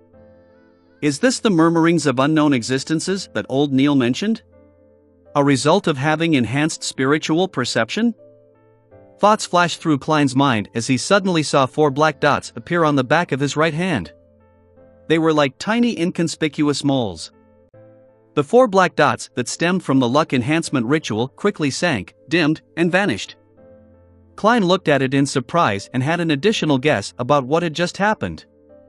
Justice or the Hanged Man has attempted the ritualistic magic I gave them? Was my train of thought right? Those 3 descriptions have precisely pointed towards me through the mysterious space above the gray fog? But I'm far from powerful enough. I can't hear the contents of their requests. I wonder if the information is stored above the gray fog. Yes, I should confirm it by entering tonight. Klein felt a little perturbed and agitated. He quickly raised his newspaper and hid his face, preventing anyone from seeing the changes to his expression. Soon, he arrived at Zutland Street and entered the Blackthorn Security Company. Before he could greet Roseanne, Klein saw Captain Dunn Smith walk out. He held a piece of paper with a portrait on it. Take a look at this internal warrant of arrest. A very cruel and vicious beyonder has entered Tingen. Dressed in his black windbreaker, the hatless Dunn swept his gaze over and handed the piece of paper in passing. Klein received it, and the first thing that entered his vision was a portrait sketch. The sketch was of a boy with a round face. He looked amiable with a tiny hint of bashfulness and was fairly young, probably about 18 or 19 years old. Triss, a suspected beyonder. The initial estimate is that he's a Sequence 8 instigator, and we are not eliminating the possibility that the Theosophy Order is behind it. The culprit behind the massacre of the Alfalfa. According to a witness testimony, he came to Tingen after leaving in Mad Harbor. His current whereabouts are unknown. Triss. Alfalfa. It's actually a crime committed by a beyonder? Klein suddenly recalled the dream interpretation from yesterday afternoon and Joyce Meyer's description. He immediately said, "Captain, I know one of the witnesses. He might very well be an important witness." "I know. Joyce Meyer. My help was requested by the machinery hive mind last night. I saw you in Joyce's dream. Many details have led to the confirmation that the Alfalfa tragedy was a result of Triss." Dunn's gray eyes looked unperturbed as he chuckled. "How uninteresting. Captain, thankfully it was my rest day yesterday and not me acting as seer during working hours." Klein lampooned. He barely missed the horror of being caught skiving by his direct superior. He asked instead, which sequence pathway is instigator? What kind of organization is the Theosophy Order?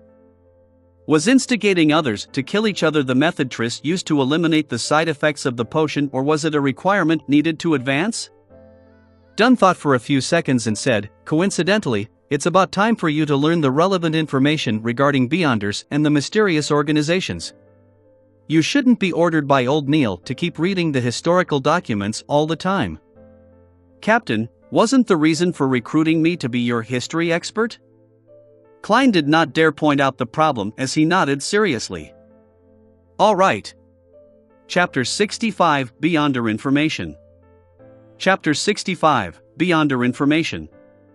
Translator: Atlas Studios. Editor: Atlas Studios. With a document signed by Dunn, Klein went underground and turned into the armory. Dunn is right. It's time you understand the different Beyonders and the various secret organizations. Dressed in a black classic robe, old Neil read the note without finding it surprising. Instead, he supported the captain's decision. He then added immediately with a smile, "After all, you will be heading to the underground market with me tomorrow night." Tomorrow night? Klein did not conceal his pleasant surprise as he asked to confirm. Old Neil nodded and said with a sigh, "I'm a person who can't sleep when in debt. I always wish to settle them as soon as I can. You did not seem to act so previously. You left it to the last moment before using ritualistic magic to resolve the problem. So, I'm not the only one suffering from procrastination. Wait, is there a need to euphemize afraid to spend away the money to repay a loan?" Klein did not expose old Neil and instead urged, "Mr. Neil, I'll be troubling you to retrieve the corresponding information from Cheney's Gate." There were mostly archaeological and historical documents in the armory. There were documents involving Beyonders and mysterious organizations, but few in number. Furthermore, they were mostly basic knowledge. Old Neil slowly took a sip from his hand-ground coffee and smacked his lips. He then walked out the armory with the signed and stamped document. Klein watched the place on his behalf. About 10 minutes later, old Neil returned with a huge stack of documents. "They can only be read in here. They are not to be taken out," he warned as he placed the information on the desk. "All right." Klein gave a firm nod. He extended his hands and quickly flipped through the pages and did a general read-through. Very detailed. As expected of the Nighthawks' internal documents. As expected of a church with 4,000 years history or even more. Klein sighed inwardly as he glanced through the documents. Not only did the documents introduce the various secret organizations, it also listed down many of the sequence pathways. It was very complete. Some of them only wrote the potion name of the corresponding sequence, while others only described the Beyonder abilities of the corresponding sequence. Some were completely missing and left blank. While holding back his excitement, Klein found the sequence pathway that led from Seer. He ruffled through the pages and soon found a familiar word. Then, his delighted expression quickly froze because there was no corresponding potion name, sequences 7 and 8 after Seer. Thankfully, the abilities of the two following sequences are present. Klein silently exhaled as he calmed his mind and read the description seriously. Sequence 8, potion name unknown. The corresponding Beyonder is good at fighting with artifice and very crafty. Good at fighting with artifice? This is the next advancement of Seer? Why does it feel odd? I'm not a hunter. Am I going to become a melee mage? What does crafty mean? My intelligence is enhanced, making me good at fooling the enemy? Klein was stunned. He even suspected that the Nighthawks' information was wrong. There were corresponding case studies appended, but he could not find a reasonable explanation despite reading it repeatedly. He cast his gaze lower as the description of sequence 7 entered his eyes. Potion name unknown. The corresponding Beyonder is good at many spells that can be quickly cast. Fuses one's body skill and supernatural powers as one. That's more like it. This is what an advancement of a seer should sound like. Klein heaved a sigh of relief. After seeing the case studies of sequence 7, he cast his eyes to the overall description of the pathway. This sequence pathway was first established by the Solomon Empire's Zeratul family. During the conflicts of the Fourth Epoch, the family was not fully destroyed. The family's name was occasionally heard in the history of the Fifth Epoch. It is suspected to be connected to the ancient organization, the Secret Order. Zeratul? Upon seeing this name, Klein's eyes constricted. He had just seen this name appear in the remnant diary pages of Emperor Roselle yesterday afternoon. Roselle's acting came from a reminder by the mysterious figure known as Zeratul. Because of that mysterious Zeratul, Emperor Roselle regretted not choosing seer? Therefore, I was indirectly influenced, turning me into a seer. It makes acting return to the embrace of the seer. It feels like it was all predestined. Klein knitted his brows and felt that things were somewhat different. Just from the logical chain, he did not feel that there was anything wrong in any aspect. However, in the domain of mysticism, predestiny often manifested things and involved new problems. In addition, transmigration is quite a baffling matter. It's just confusing. And the guy I've possessed tried to commit suicide because of the lost notebook of the Secret Order. Klein thought for quite a while and had many guesses, but lacked the information needed to prove them. Phew! After repeatedly reading the information, he finally suppressed his ideas and read the other records. He first found the Sailor sequence and discovered that it indeed belonged to the Lord of Storms. For an old opponent that they haven't faced for perhaps more than 2,000 to 3,000 years, the Nighthawks' internal records were rather detailed. Sequence 8, Folk of Rage. Ancient name, Guardian of the Windstorm. The corresponding Beyonder can release several strikes that exceed ordinary thresholds when enraged. Their strength and speed are greatly enhanced. Facing them is like facing a storm. Sequence 7, Seafarer. Ancient name, Windstorm Priest. The corresponding Beyonder is also a scholar of astronomy and geography. They have an intuitive grasp of magnetic fields, ocean currents, wind direction, and clouds. A boat with a seafarer will never get lost at sea. They are even more beloved by the oceans and gain enhancements in every aspect at sea. They are friends of water. They can act freely underwater for more than half an hour. They can cast a limited number of water-related spells. Some are a result of their own capabilities and some are a bestowment from the Lord of Storms, for example. A Sequence 7 Seafarer is very powerful. Klein nodded while in deep thought. He suspected that the Hanged Man was a guardian of the windstorm, if not a seafarer. From how he has recently advanced, it was more likely he was the latter. This also indicated in a way that the Hanged Man was either a member of the mandated Punisher or a pirate who had been secretly absorbed by the Church of the Lord of Storms. Impressive. Impressive. Klein flipped back a few pages and found the advancement of Spectator. He discovered that the description was identical to what the Hanged Man had said. Sequence 9 Spectator was like a seer. They lacked direct combat means and could only observe a target to obtain information, gleaning the true thoughts of the target. By doing so, they could provide subtle influences and guidance to cause situations to develop in a way they wish. Sequence 8 Telepathic was the advancement of Spectator. Their observation was not only limited to superficial details, but deeper into one's aura, ether body, or other mysterious domains. The combination of the two allowed a telepathic to precisely understand a person's thoughts as though they could read their minds. In front of them, it was difficult to have any secrets. Sequence 7 Psychiatrist, which was also known as Psychianalyst, had further enhancements above the Sequence 8 foundations. They could begin directly influencing a target. For instance, they could treat a target's maniacal problems or alternatively, cause them to turn maniacal and lose their reason. A beyonder that is very difficult to be noticed. After reading the description, Klein made a reasoned judgment. After understanding the relevant information concerning the gathering members, he flipped to the Church of the God of Steam and Machinery. This was because Emperor Roselle had chosen their Savant sequence. Sequence 9, Savant.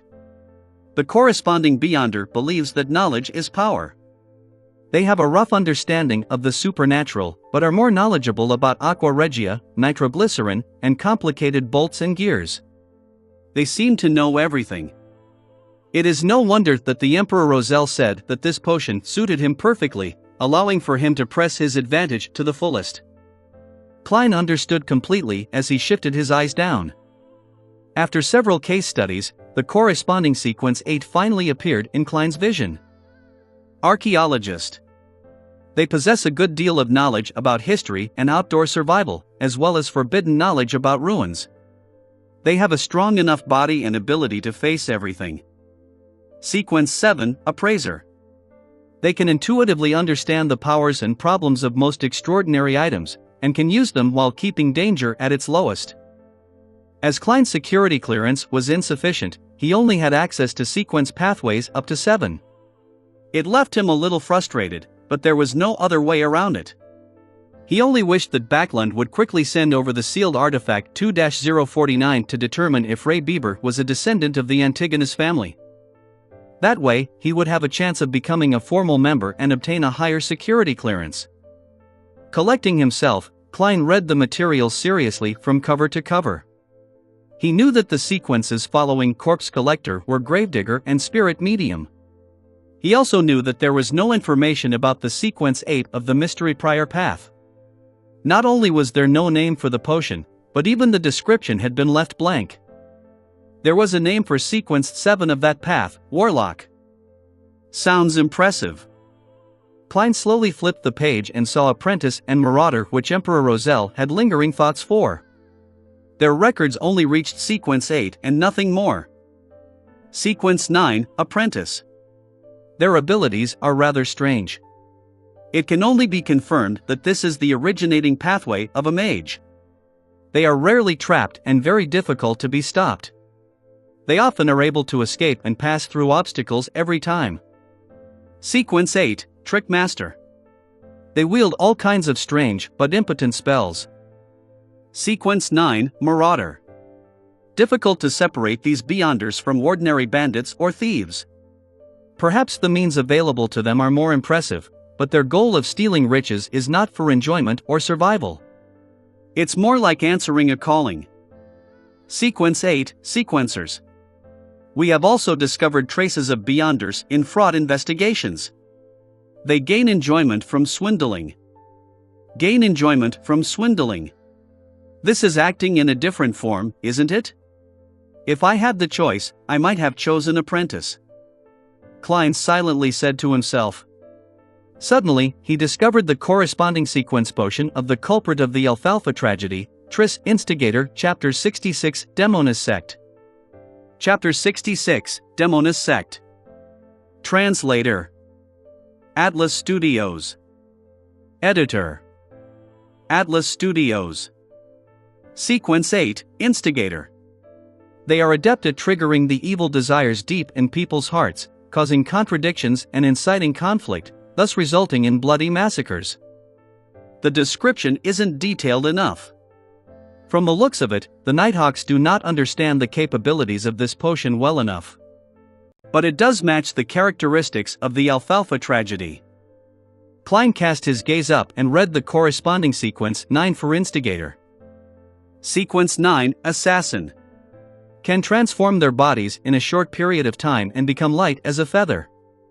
They can also utilize vision equal to that of an eagle. Every assassin is adept at hiding in the shadows. They have dexterous steps and have the ability to release all their strength in one blow. After reading the description, Klein was left completely confused. Assassin. The advancement from Assassin is Instigator? This advancement is just as odd as how a seer advances to a class that is good at fighting with artifice. Some sequence pathways advance in a very ordinary fashion, such as Spectator. Yet, there are sequence pathways that seem to violate intuition and logic? Well, that might not be completely true. Perhaps I just haven't discovered some of the hidden common points. For instance, assassins and instigators can both bring catastrophe to others. But I can't figure out the advancement of Seer. Hey! Could it be of the Gandalf? 1. Lineage? After adding some supportive magic, the other attribute points are dumped into strength and techniques? As Klein lampooned in a speechless manner, he silently shook his head. He flipped to the section about the secret organization, the Theosophy order that involved instigators. Theosophy order. A secret organization that appeared in the Fifth Epoch, which is the early era of the current epoch. They believe that the mind is fundamental to a person, while the physical flesh is a cage that restrains the mind. The reason why humans do evil is a result of the physical body's influence. One has to use their spirituality to obtain knowledge, allowing the mind to gradually extricate from the body. Then, through the trials of the stars, they will eventually be separated from the material world, returning to the purest and truest self, obtaining eternal redemption. Therefore, many extremist members of the Theosophy order will make destroying the bodies of others their goal, which has led to many bloody massacres. It is obvious that they possess two sequence pathways. The first is the more common apprentice and trickmaster potions among their members. The other sequence, comprised of assassin and instigator, rarely appear. There is currently no evidence that indicates that the Theosophy order possesses sequence 7 or higher potions. It is unknown how the Theosophy order established itself. Their possible origins can only be analyzed using the two sequence pathways. Firstly, the apprentice and trickmaster sequences easily remind people of the Abraham family of the Trickmaster dynasty in the Fourth Epoch. The Tamara family, tied to the Abraham family through marriage for extended periods of time, cannot be eliminated as well. Secondly, assassin and instigator point towards the Demonist sect. The Abraham, Tamara, Antigonus and Zeradal families, the Solomon Empire's Dark Emperor, the Tudor dynasty's Blood Emperor, the Trunsoist Empire, and the Jacob and Ammon families that the Hanged Man had mentioned.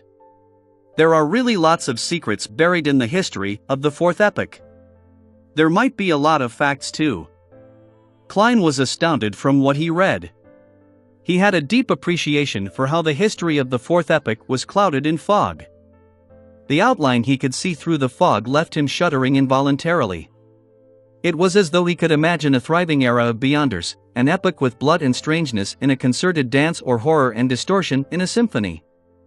Klein drew in a silent gasp and flipped through the book, but did not discover any corresponding descriptions of the Demonist sect. He looked up and saw old Neil wrestling with some filter paper with his hand-ground coffee. He asked sincerely, "Mr. Neil, what organization is the Demonist sect? I can't find any introduction about them in the documents." Old Neil was in no hurry to respond. After wrestling with his coffee, he chuckled and said, "Your security clearance isn't high enough. Even with Dunn's permission, you would not be able to read the relevant information. It can also be said that a lot of the information is only available in the Holy Cathedral and isn't stored behind Tingen City's Cheney's Gate. Perhaps wait till the day you become a captain of the Nighthawks. You would be sent to the Holy Cathedral for training and would then be able to access them. I do not understand much about the Demonist sect. All I know is that they worship the primordial Demonis. They believe that this secret existence is the true inheritor of the Creator. She was born out of the chaos and was the earliest to be born from the Creator's body. She is also the ultimate ender that ends everything. Their sequence pathways are related to this because to obtain the favor of the primordial Demonis and to approach this secret existence, the upper echelons are all female. This is also why they are called the Demonist sect. Anything else is not something a formal member like me will know. I've heard that the Demonesses make it their mission to spread catastrophes. Spread catastrophes. This does match the hidden commonality of assassin and instigator. But this Mr. Trist's future seems bleak. The subsequent potions seem to be more suited for females. Kleins nodded slightly before he continued reading the information. After he finished reading, he realized that the secret organizations were a lot more than he imagined. But on second thought, he found it very ordinary. After all, this world had so many years of history underlying it. There was once an era when Beyonder powers were extremely active. According to the provided information, Klein categorized the secret organizations into three based on era. First were the ancient organizations born in the Fourth Epoch. They included but were not limited to the Moses Ascetic Order, Secret Order, and the Blood Sanctify sect, which were followers of the devil. However, the information only mentioned the Demonist sect. The second was the secret organizations early in the fifth epoch, the present epoch. For instance, the Theosophy Order or the death-worshipping Numinous Episcopate. There is also the Life School of Thought, which employs a master-disciple heritage, and the Rose School of Thought, known among Beyonders for its bloody sacrifices. The third category were new organizations that appeared in the recent century or two. They include the Aurora Order, the Iron and Blood Cross Order, the Element Dawn, and the Psychology Alchemists, which Klein learned about much earlier. Apart from them, there were other organizations that did not do anything major. Benson and Melissa must have never imagined that the world is so dangerous. It's not only limited to wars. Klein shook his head with a wry smile. He stacked the classified documents neatly before pushing it to old Neil. Meanwhile, he added silently in his heart, "Please don't let my tarot club be on the list." Old Neil never suspected that a leader of a secret organization was sitting opposite to him. He chuckled and took the documents and headed to Cheney's Gate. Klein sat there and wondered if he should divine the location of instigator Triss. But he abandoned the thought after less than 20 seconds.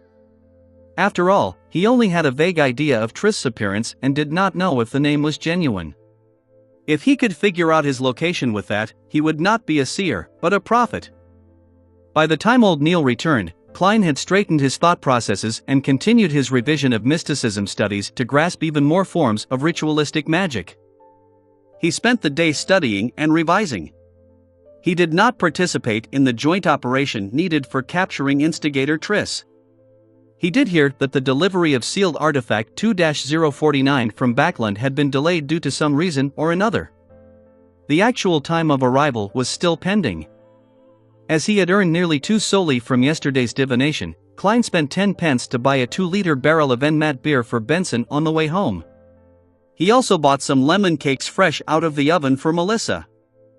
"Klein, I know you care for us deeply, but there's no need."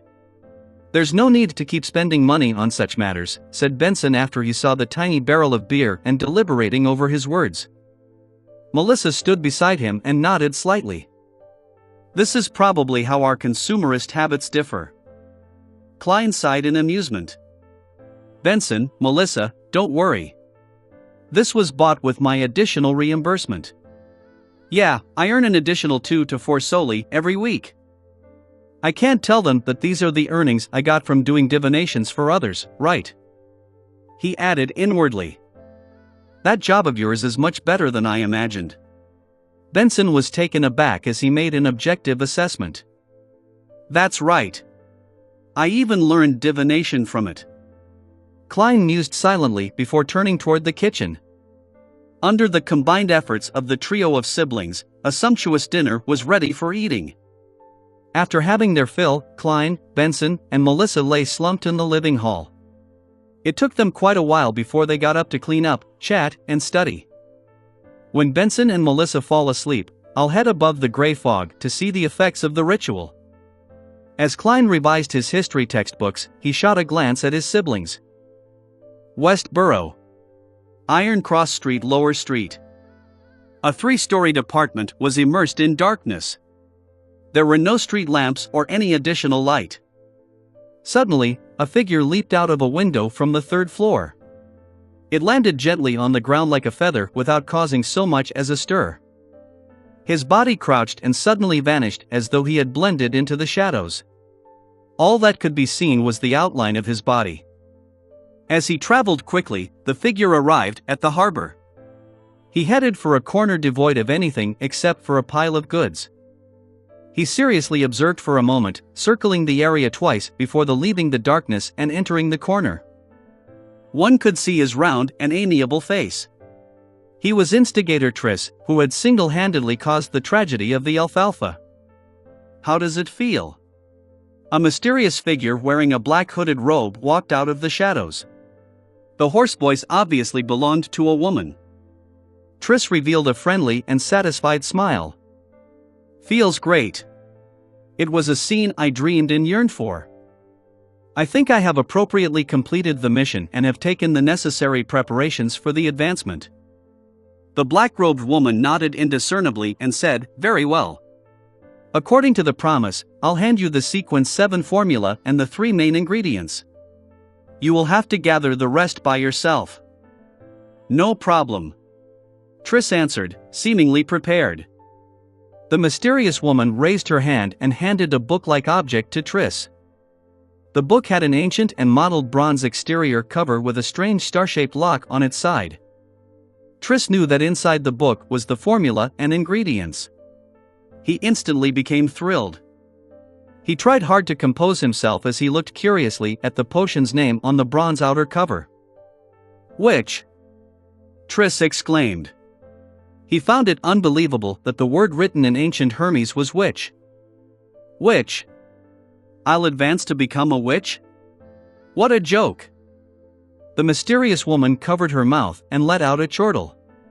It took her quite some time before she answered, "Weren't you always curious?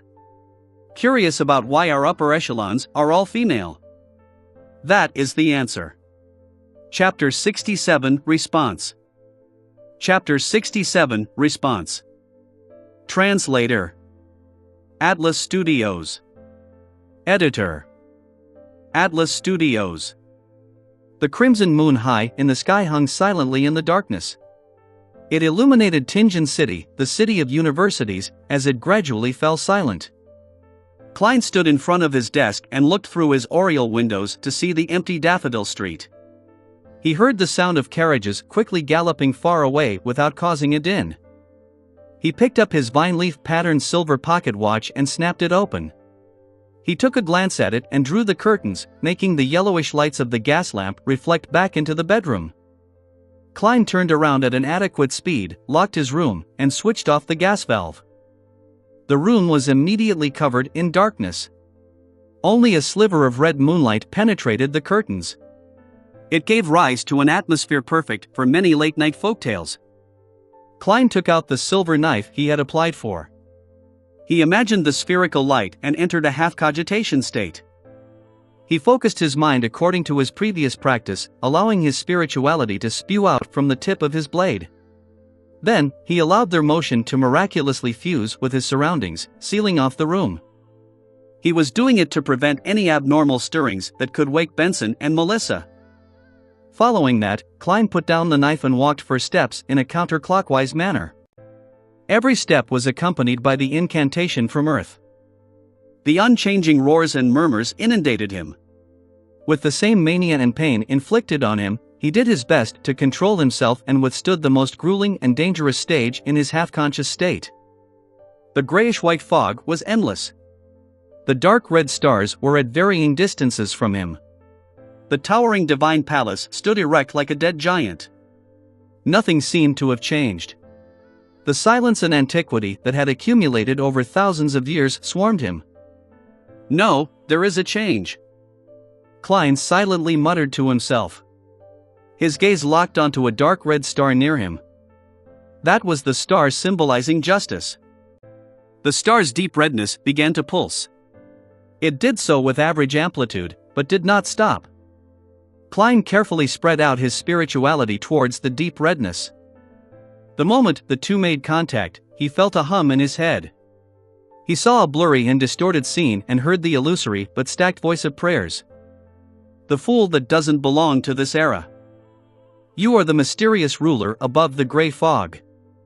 You are the king of yellow and black who wields good luck. I pray for your help. I pray for your loving grace. I pray for you to give me a good dream. I pray for you to give me a good dream. I pray for you to give me a good dream. The female voice resounded constantly in an intermittent fashion. Klein's psyche turned more irritable and chaotic. It was akin to listening to someone upstairs pounding on the floor when he had just fallen asleep. He repressed his emotions and used cogitation to calm the urge. He carefully discerned the blurry scene that appeared before him. It was a girl dressed in white robes. She had a head of beautiful golden hair. She was standing before 4 flickering flames, her head lowered as she kept chanting. From the distorted image, Klein barely recognized her to be Miss Justice. At this point, he confirmed that the ritual incantation he had created could precisely point towards the gray fog, towards him. This gave him a huge sense of achievement, going from nothing to having something. I won't praise myself for being awesome. Klein's mood turned for the better. He felt that the pleading voice that echoed in his ears like a buzzing fly was now acceptable. With a thought, he attempted to create a response in his mind, transferring it through the intricate connection to the dark red star. I'm aware. The gray layer emanated before him. A distorted and blurry figure stood in the deepest depths. The spot where his eyes ought to be swirled with deep redness as his voice resounded repeatedly in the vast and empty world. I'm aware. I'm aware. I'm aware. Audrey Hall was jolted awake suddenly. She sat up with her blanket wrapped around her as her mind was fully occupied with the scenes she saw in her dream. She knew very well that she had dreamed of the Fool, the mysterious being that lived above the fog. Is this a response to my morning prayers? Audrey, who quickly entered her spectator state, calmed down and analyzed. Although she did not understand why the Fool did not respond on the spot and only did so at night, she was still shocked that the ritualistic magic was effective with the few lines of incantation. In the past, she had prayed to the Evernight goddess, but had never received any response. Even if Mr. Fool was not a god, he is likely not far from being one. Audrey slowly inhaled before slowly exhaling. Since he was a powerful existence that she had no means of resisting, she quickly threw aside her worries. She began considering what to do next. First, I have to completely digest the spectator potion.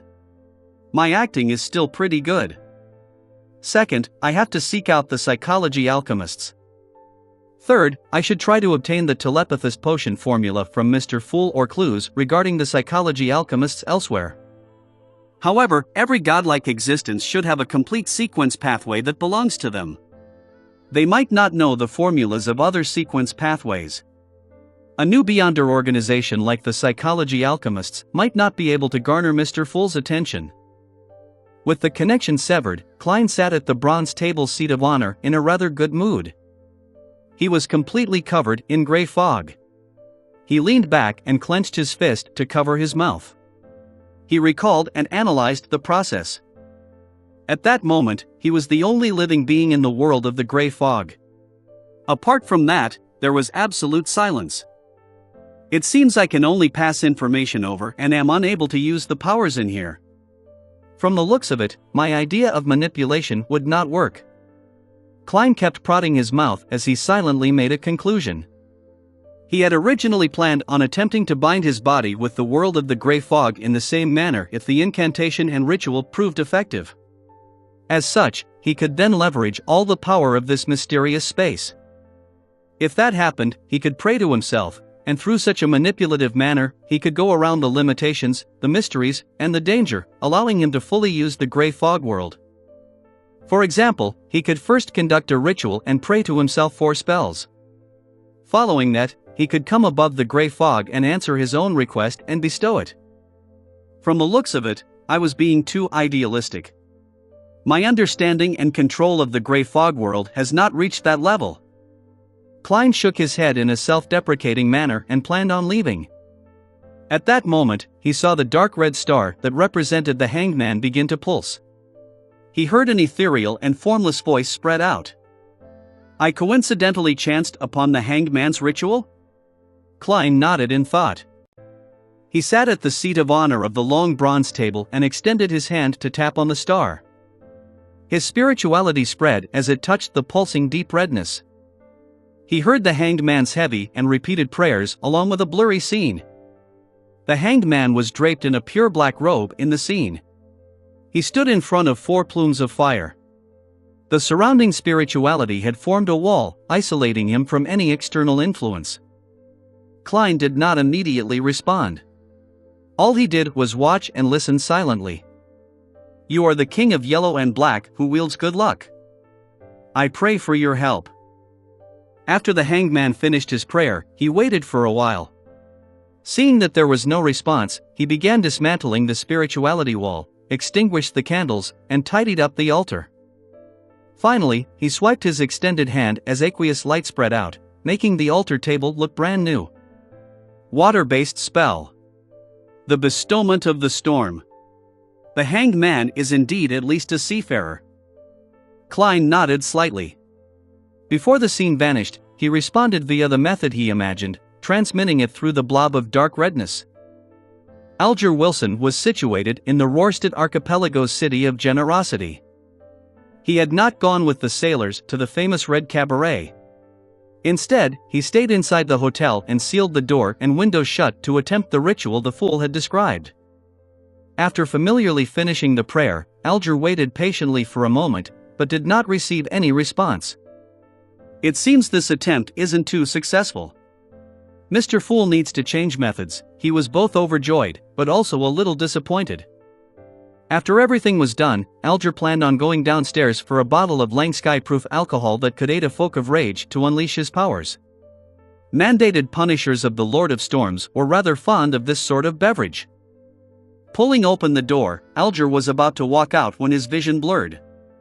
He saw grey fog billow in the corridor and a hazy human figure sitting in the deepest depths of the fog, as if on a high throne. "I'm aware." The familiar deep voice reverberated around Alger's ears, causing him to freeze where he stood as his head slightly throbbed in pain. Alger's eyes suddenly turned dark. He looked around but realized that nothing had changed. There was still the same squeaky floorboard, the same aged wall candlestands, and the same unclean corridor. "I'm aware." The voice was still resounding by Alger's ears. His expression sank as he hit his chest lightly with his fist but did not say any words of respect to the Lord of Storms. After a long silence, Alger's expression was restored to normal, but his gaze seemed deeper. Klein did not spend too much time above the grey fog. When all the remnant voices returned to normal, he enveloped himself in his spirituality and plunged into the grey fog, plummeting into the material world. The lights before him flew by rapidly, like the scenes of a movie played back at a speed tens of times faster than normal. After Klein felt faint, he saw curtains that let crimson moonlight through along with the blurry outlines of the desk and bookshelf. He picked up the silver knife again and removed the spirituality wall in the room. Then, a sudden gust of wind opened the door and went through the corridor. He was completely relieved when he saw that there were no stirrings from Benson's or Melissa's room. This luck enhancement ritual is really indispensable for traveling. It's concealed and mystical. Klein silently murmured and closed the door again, walking towards his bed.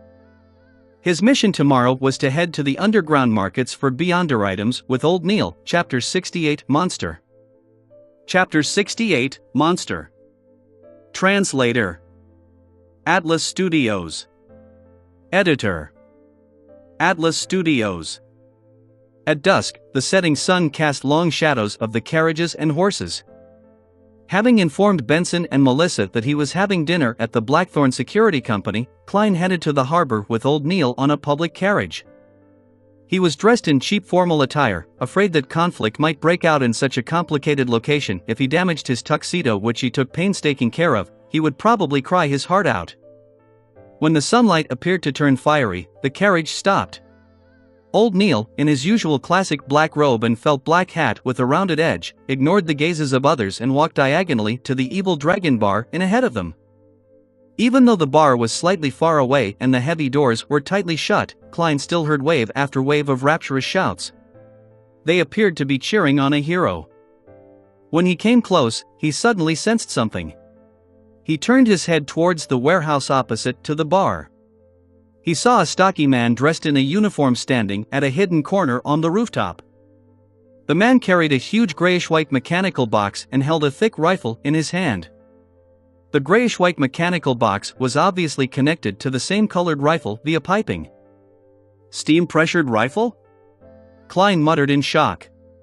He looked at Old Neil and said, "This bar can actually obtain such weapons?" That was a military-controlled item. Although it used extracted phlogiston. 1. The size and weight of the steam backpack were still shocking, something only a true warrior of blood and iron could withstand. The rifle had an extremely high muzzle velocity and shocking destructive power too. Matched with a suitable scope, it was nearly equivalent to an inferior sniper rifle. What?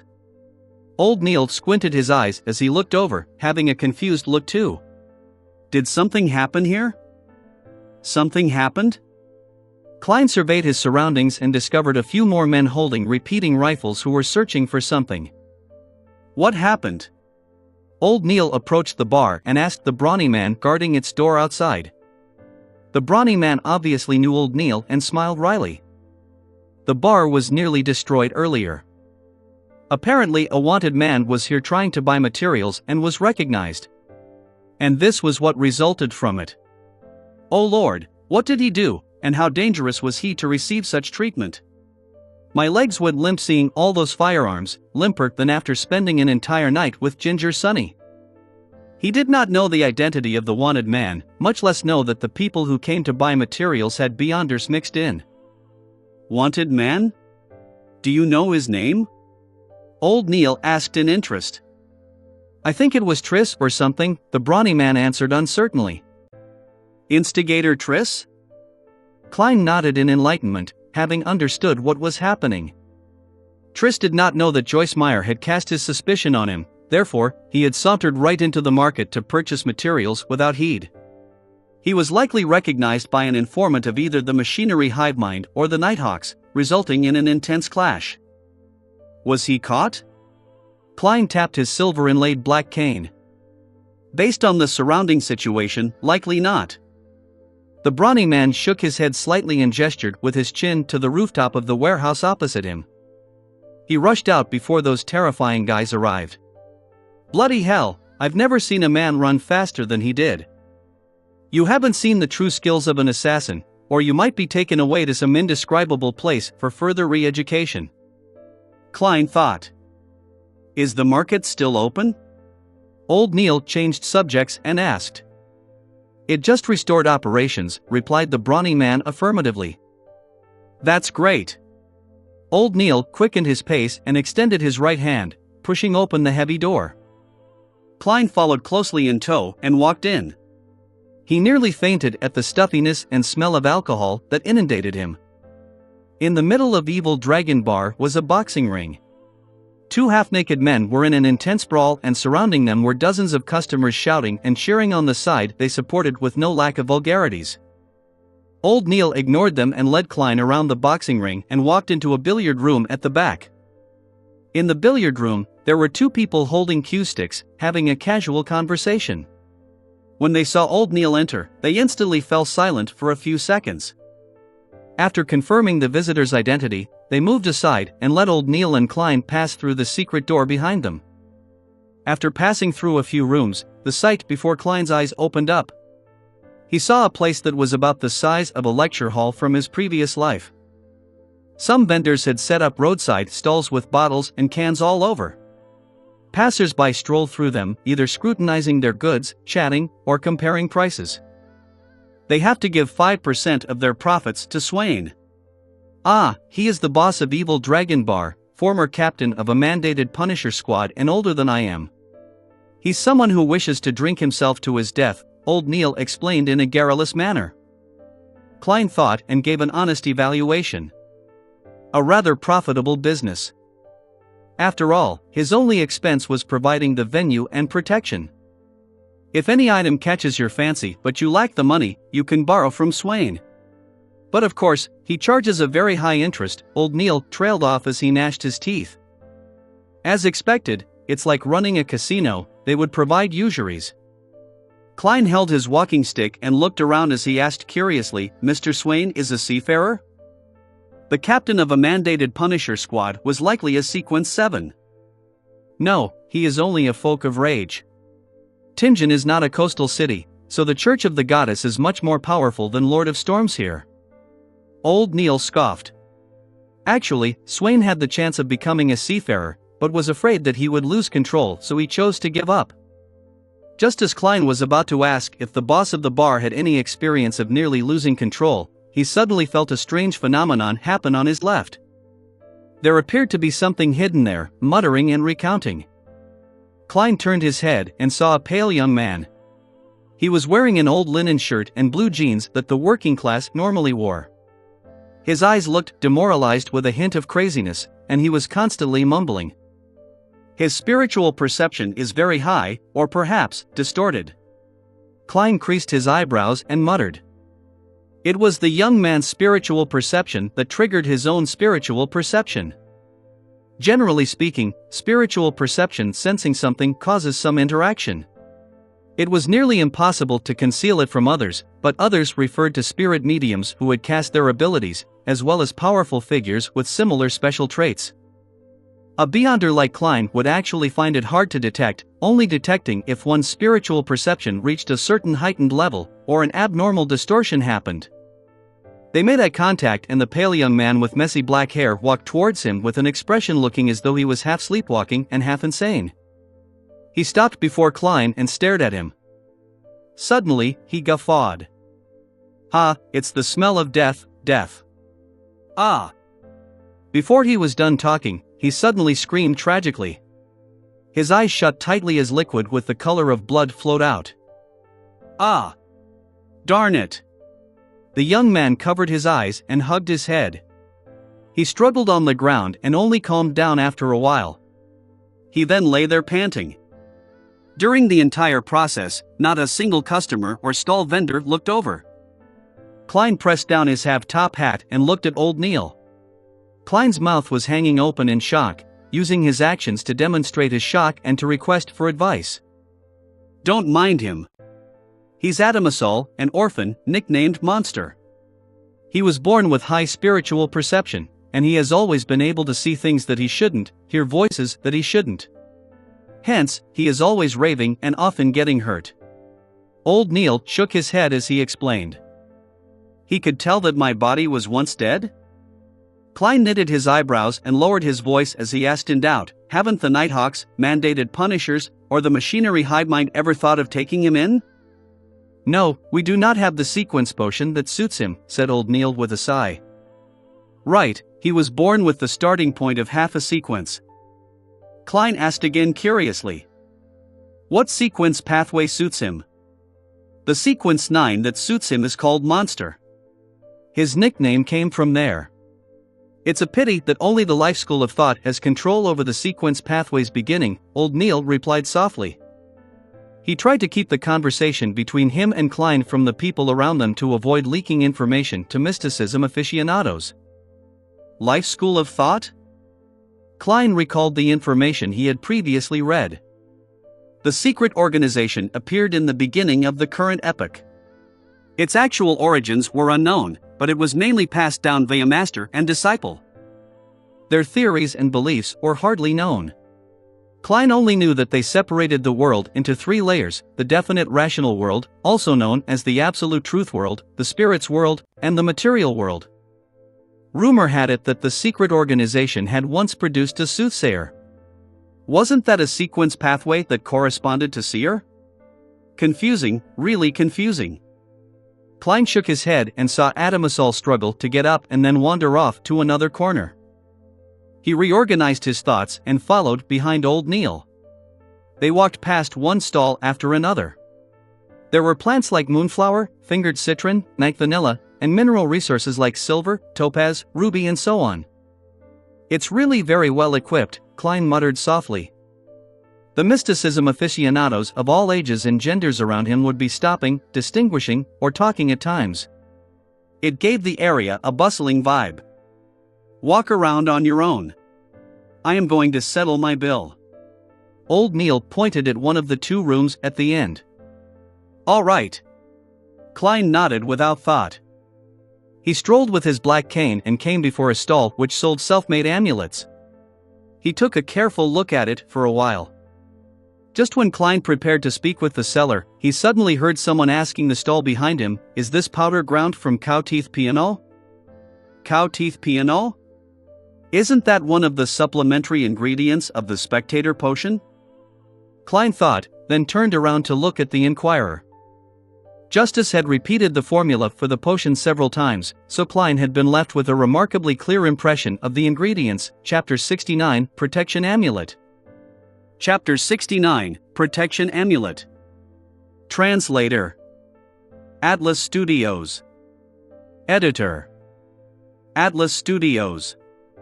Klein looked over and saw the person inquiring about the cow teeth piano. The man was less than a meter away from him. He was wearing a black suit and a half-top hat of the same color. He had a cane adorned with silver in his hand and a pair of gold-framed spectacles on his face. He had a refined bearing. Yes, do you need it? This can here costs 3 soldi.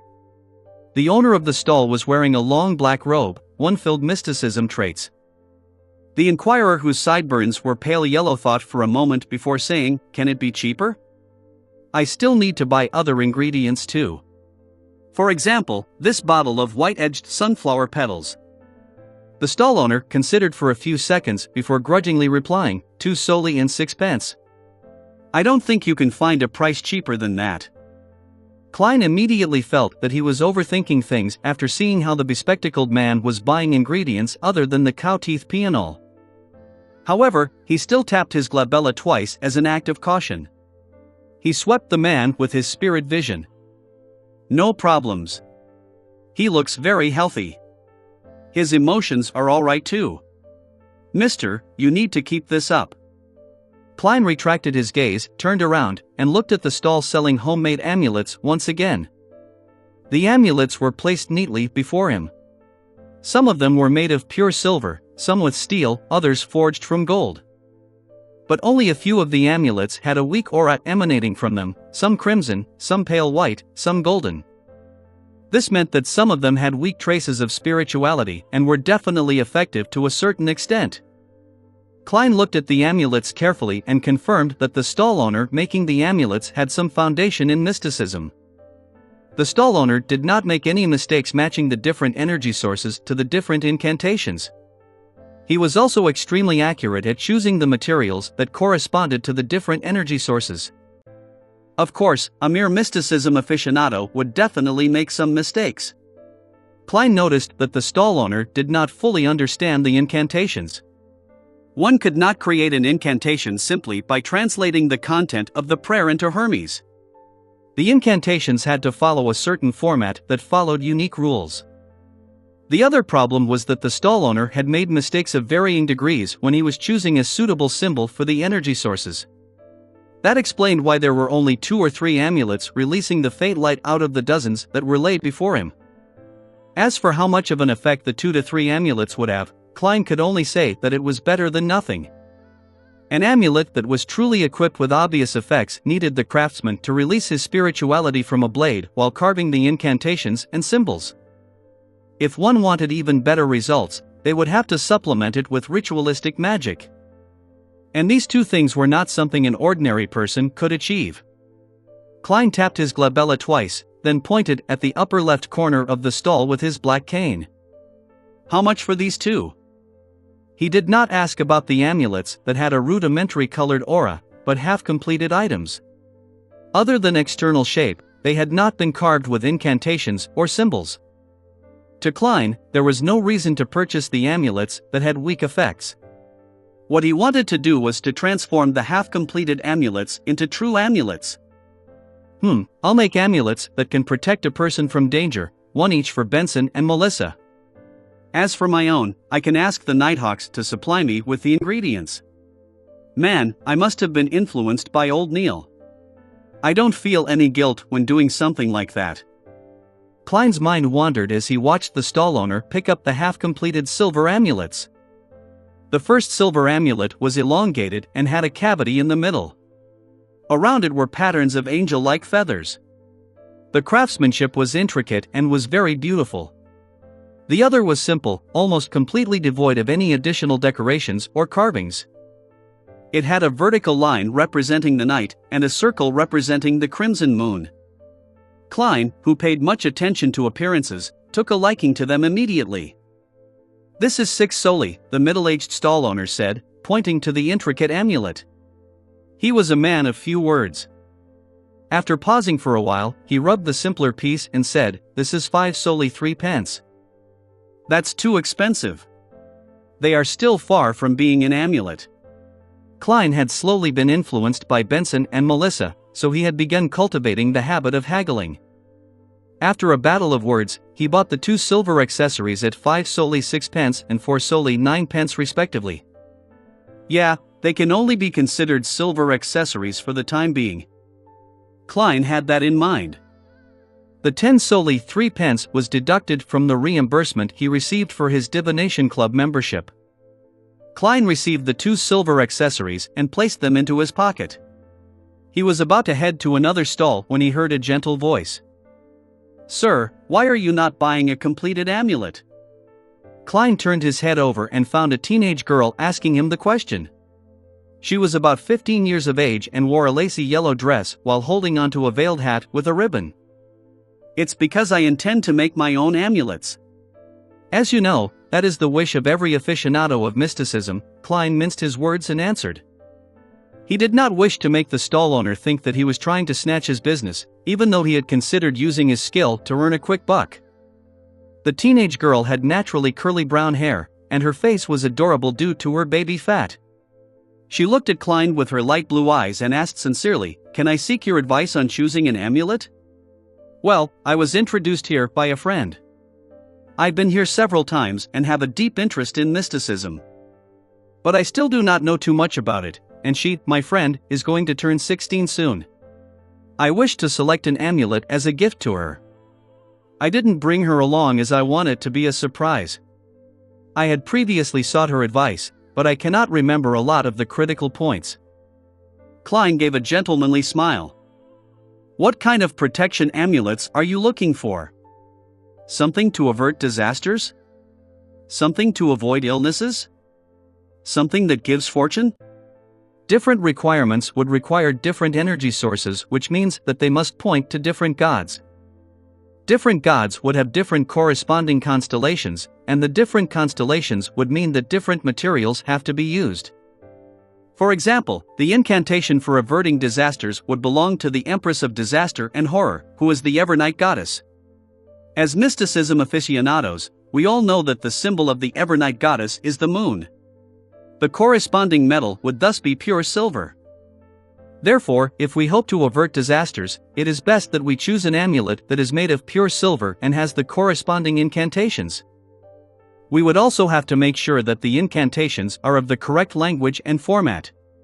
The corresponding symbol of the Empress of Disaster and Horror means the path number, the spell's characteristic, and the relative positions of the symbols, etc., must also be correct. But this is too complicated. And there's no need for me to explain this for you," Klein added inwardly. The girl's eyes sparkled. She asked with a little doubt, "Can a follower of the goddess wear an amulet belonging to another god?" "No problem. The gods do not mind such small matters," Klein consoled her. It was not a problem for the person wearing the amulet, but the person creating the amulet had to be careful. If a believer of the Lord of Storms were to craft an amulet of the eternal blazing sun, they would most likely receive something malicious. Of course, these referred to amulets requiring the aid of ritualistic magic. The craftsman need not pay much attention to this otherwise. The teenage girl heaved a sigh of relief.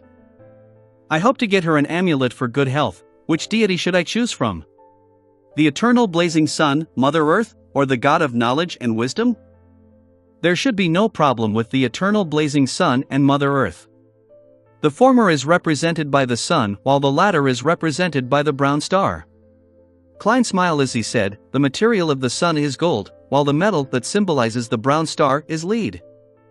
I would suggest the sun, but I do not know if you brought enough money along with you." The reason for his suggestion was because he had noticed that among the 3 amulets with a rudimentary spiritual glow, one of them was a health amulet that came under the domain of the sun. "Isn't this?" Before the teenage girl finished her sentence, she stopped and warily looked at the stall owner who was waiting silently. She thought for a moment before asking, "After I decide on the material, how should I distinguish the incantation and corresponding symbols?" "Do you know Hermes?" Klein asked instead. "I just started learning it," the teenage girl replied, a little embarrassed. "Then let me choose it for you." Klein pointed at the health amulet made of gold and said, "This one has no problems, be it in the incantations or the representing symbol."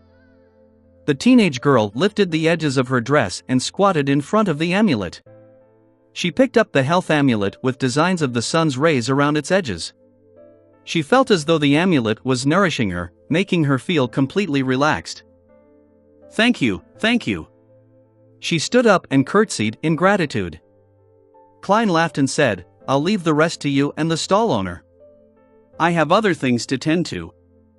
He looked at the stall owner as he spoke and noticed that the man had a weird look in his eyes, as if deciding if he had to give a cut of the profit to Klein. With a smile, Klein did not bother with the matter anymore. He continued touring the underground market, but he didn't notice any true extraordinary materials. At this point, old Neil had already paid off his debt. He was holding a dark-colored wooden box in his hands. He pointed to the other room behind and said after he noticed Klein's look of doubt, "Go there if you wish to buy or sell extraordinary materials. After all, no one wishes to let others know what extraordinary items they are purchasing." "I understand." Klein nodded as though in thought. There was no need for him to go there for the time being. He headed toward the exit of the underground market together with old Neil. "How much for these elf flowers?" A query suddenly entered Klein's ears. Elf flowers. That's also an ingredient for the spectator potion. Klein thought as he glanced sideways. He once again saw the refined bespectacled man. "What's the matter?" Old Neil asked curiously. "Nothing much." Klein retracted his gaze. Although he was a quasi-member of the Nighthawks, he did not feel that all Beyonders had to be absorbed by the churches or locked up. He believed that it had to depend on the situation. Spectators definitely posed little danger to society or the kingdom, and the chances of losing control as a Sequence 9 were very slim. After leaving Evil Dragon Bar, Klein and old Neil took a public carriage and left the harbor. They then split ways at the North Borough and headed back to their respective homes. The public transport steered into Daffodil Street and stopped by the side of the road. Klein was about to get off the carriage when he suddenly saw a young lady wearing a grayish-white dress about to board the carriage. This lady had smooth black hair, her face a little round. She had thin eyes and unassuming features. But paired together, she gave off the feeling that she was sweet and gentle. Klein noticed her not because of her beauty, but because he discovered that her body was shuddering slightly. It was an unnatural shudder. "Miss, are you all right?" Klein asked in concern. The young lady shook her head abruptly. "No, I am just too tired." The people behind Klein were urging for him to get off, so Klein could only leave the carriage. When he found his footing, he paid attention to the situation from before again. He pinched his glabella twice, planning to determine if the lady was indeed all right. He had the intention of sending her to the hospital if she had a serious illness that was going to act up soon. Activating his spirit vision, the colors of the auras started to surface. Klein turned around and prepared to look at the sweet and gentle young lady. Chapter 70:2-049 Foot's arrival. Chapter 70:2-049's arrival. Translator. Atlas Studios. Editor. Atlas Studios. Clip-clop, clip-clop. The horses widened their paces as the wheels began rolling in tow. Despite activating his spirit vision and turning around, hoping to observe the refined and sweet lady, Klein did not have his wishes fulfilled. All his eyes reflected were brown figures moving past him. Meanwhile, the passengers from the stop had already boarded the carriage. The carriage door was closed tightly as it gradually departed. Within the carriage, 20 to 30 people stood closely to each other, their energy fields overlapping and shielding each other. Hence, it was an explosion of colors in Klein's vision, making it difficult for him to differentiate. He shook his head quietly and raised his finger to tap his glabella to deactivate his spirit vision. To him, it was simply help he could provide if he happened to chance upon it. However, if he were to miss it, and the situation was not especially clear, there was no point taking it to heart and delaying his own matters. While bathing in the crimson moonlight, Klein strolled back home on the still bustling Daffodil Street. He returned to see Melissa sitting beside the dining table. She was busy doing her homework under a bright gas lamp. She bit at the fountain pen and frowned, appearing deep in thought. "Where's Benson?" Klein asked casually. Melissa looked up. She blanked out for a few seconds before saying, "He said he went around a few boroughs today and was covered in sweat." He's taking a nice relaxing bath. All right. Klein chuckled. Suddenly, he realized that she was wearing a dress he had never seen before. It was entirely beige in color. It had fashionable Engadget anties. The collar and edges of her top had thin frills. Apart from that, it was a rather simple design, the type one wore as daily casual clothing. It fully accentuated the youth of a 16 or 17-year-old. New dress? Klein asked with a smile. It was a purchase that he and Benson had insisted upon. Melissa answered in the affirmative tersely. I just took it back from Mrs. Rochelle. I was thinking that since I had to wash it later, I might as well try it on first. Klein was rather puzzled when he heard that. Mrs. Rochelle? Wasn't she our former neighbor? Melissa nodded and explained in all seriousness, Mrs. Rochelle is actually a seamstress, but she was quite unlucky. She had no choice but to sew and mend clothes for others at home. She leads a pretty tough life. I knew that she had pretty good skill and the price she quoted is cheaper than at a women's clothing store. Furthermore, it's very well tailored to my figure, so I ordered a new skirt from her. It only cost 9 soldi and 5 pence and took only a few days. A dress of a similar style would cost £0.75 at Harrods department store. What a frugal girl. Sis, I know that at least half the reason is due to your pity of Mrs. Rochelle. Klein did not reproach Melissa for deciding things for herself. Instead, he said with a smile, when did you go to Harrods? That was at House Street, near the Divination Club. It was somewhere where the middle class shopped. Melissa was momentarily at a loss for words.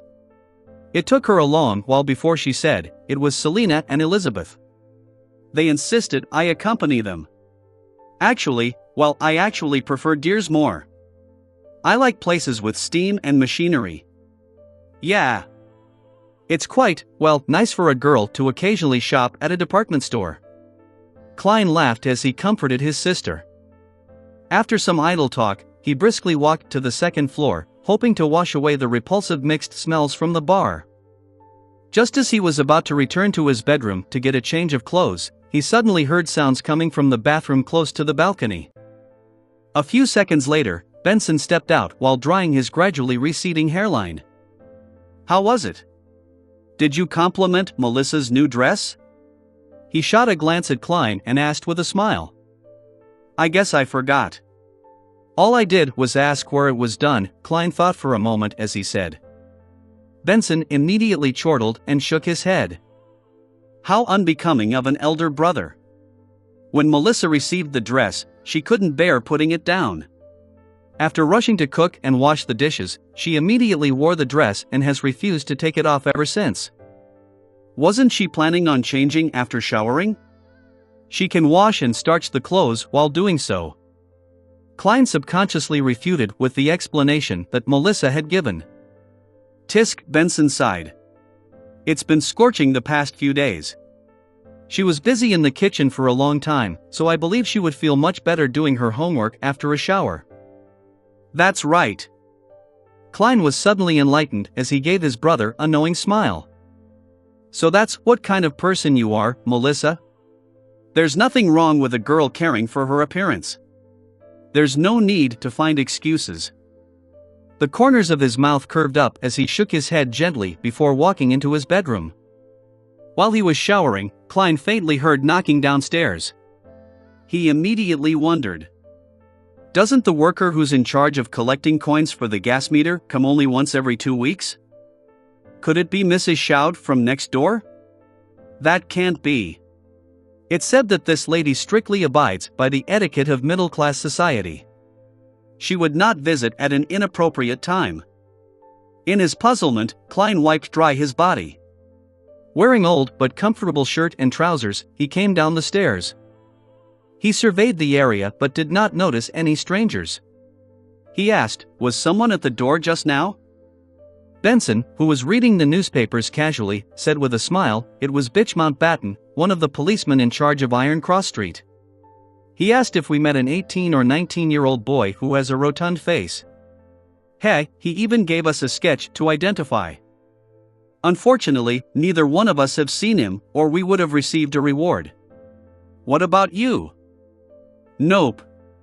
Klein had a general idea what was happening.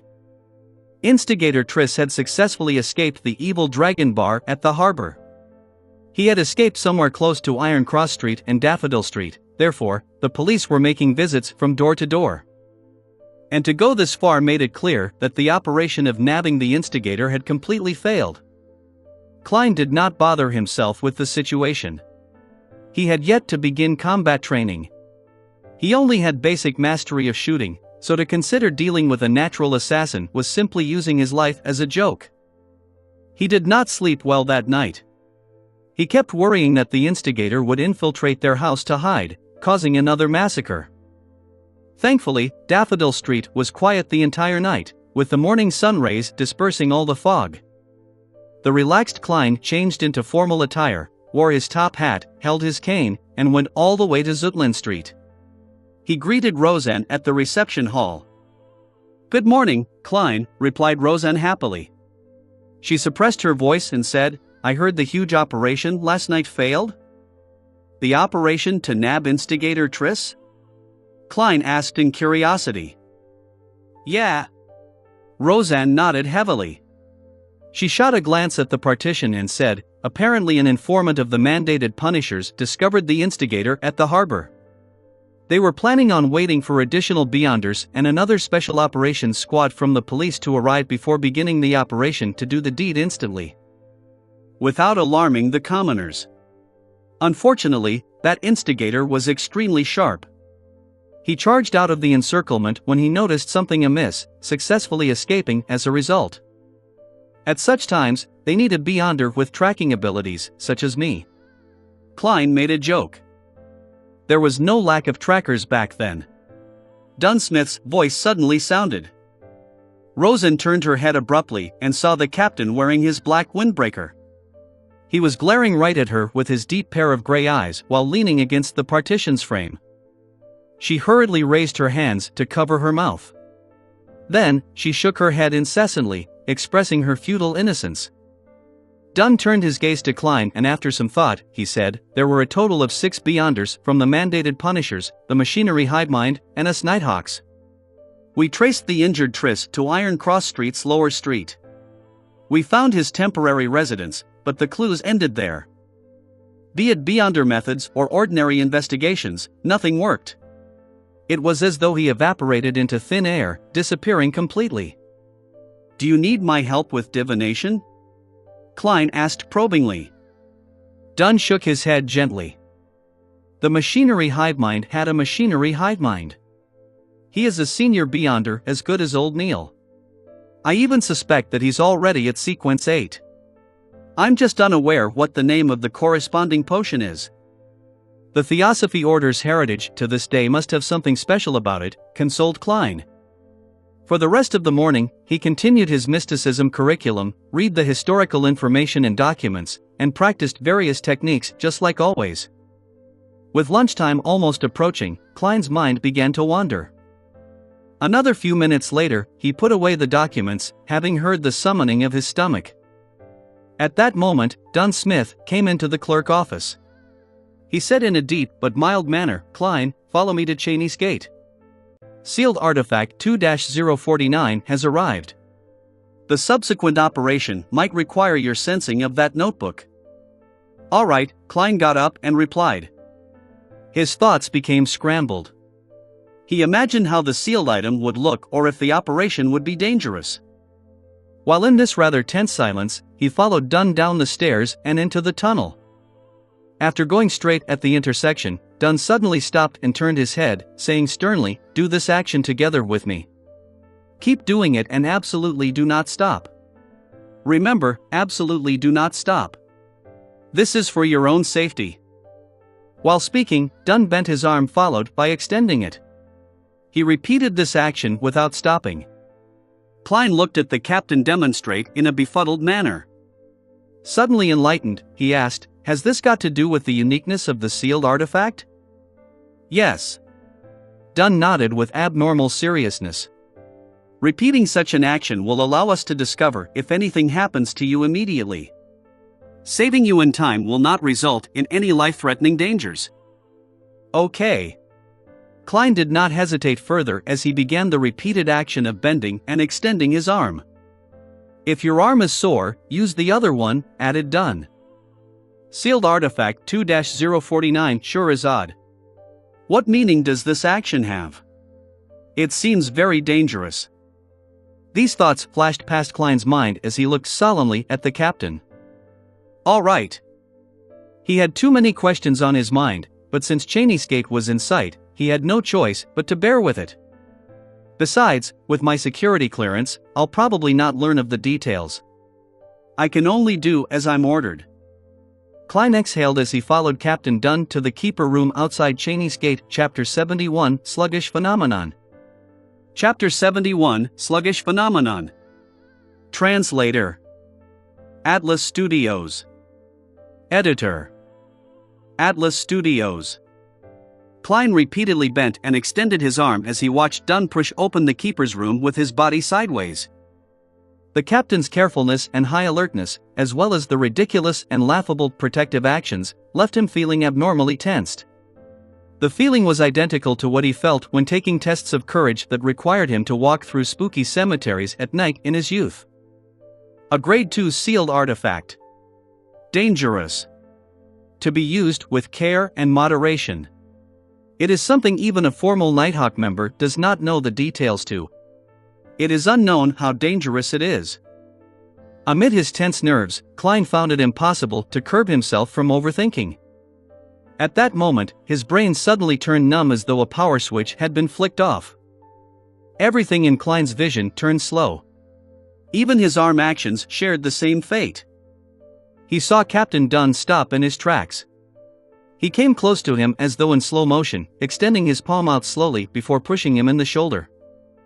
Suddenly, Klein's thought processes and vision were restored to normal at the same time. It was as though everything from before was just an illusion. What happened? He whispered amid his fright and confusion. Dunn shook his head and said in a deep voice, "Observe carefully." The moment he finished his sentence, he turned around and walked into the keeper's room. Klein followed closely behind and saw 4 other people in the room. They were either seated or standing. One of them was the midnight poet, Leonard. The other 3 were people Klein had never met before. However, all of them shared a common trait. They were all doing the extending and bending arm exercise with utmost seriousness. Klein Moretti has a miraculous connection with the Antigonus family's notebook. Dunn gave a brief introduction. Then, he pointed to the other 3 strangers and said, "These lady and gentlemen are colleagues from the Backland Diocese. They escorted sealed artifact 2-049 here. This is Madame Lorata, Sequence 8 Gravedigger. She is a master sharpshooter." At that moment, the black-haired woman who looked about 30 nodded at Klein in a friendly manner. She looked pretty good. She did not wear a hat and was dressed in what appeared like male attire, a black coat with a white shirt, tight black trousers and black leather boots. The corners of her mouth were slightly curved up. After Klein exchanged greetings, Dunn pointed to a man seated behind the desk. "Iyer Harson, someone just like me."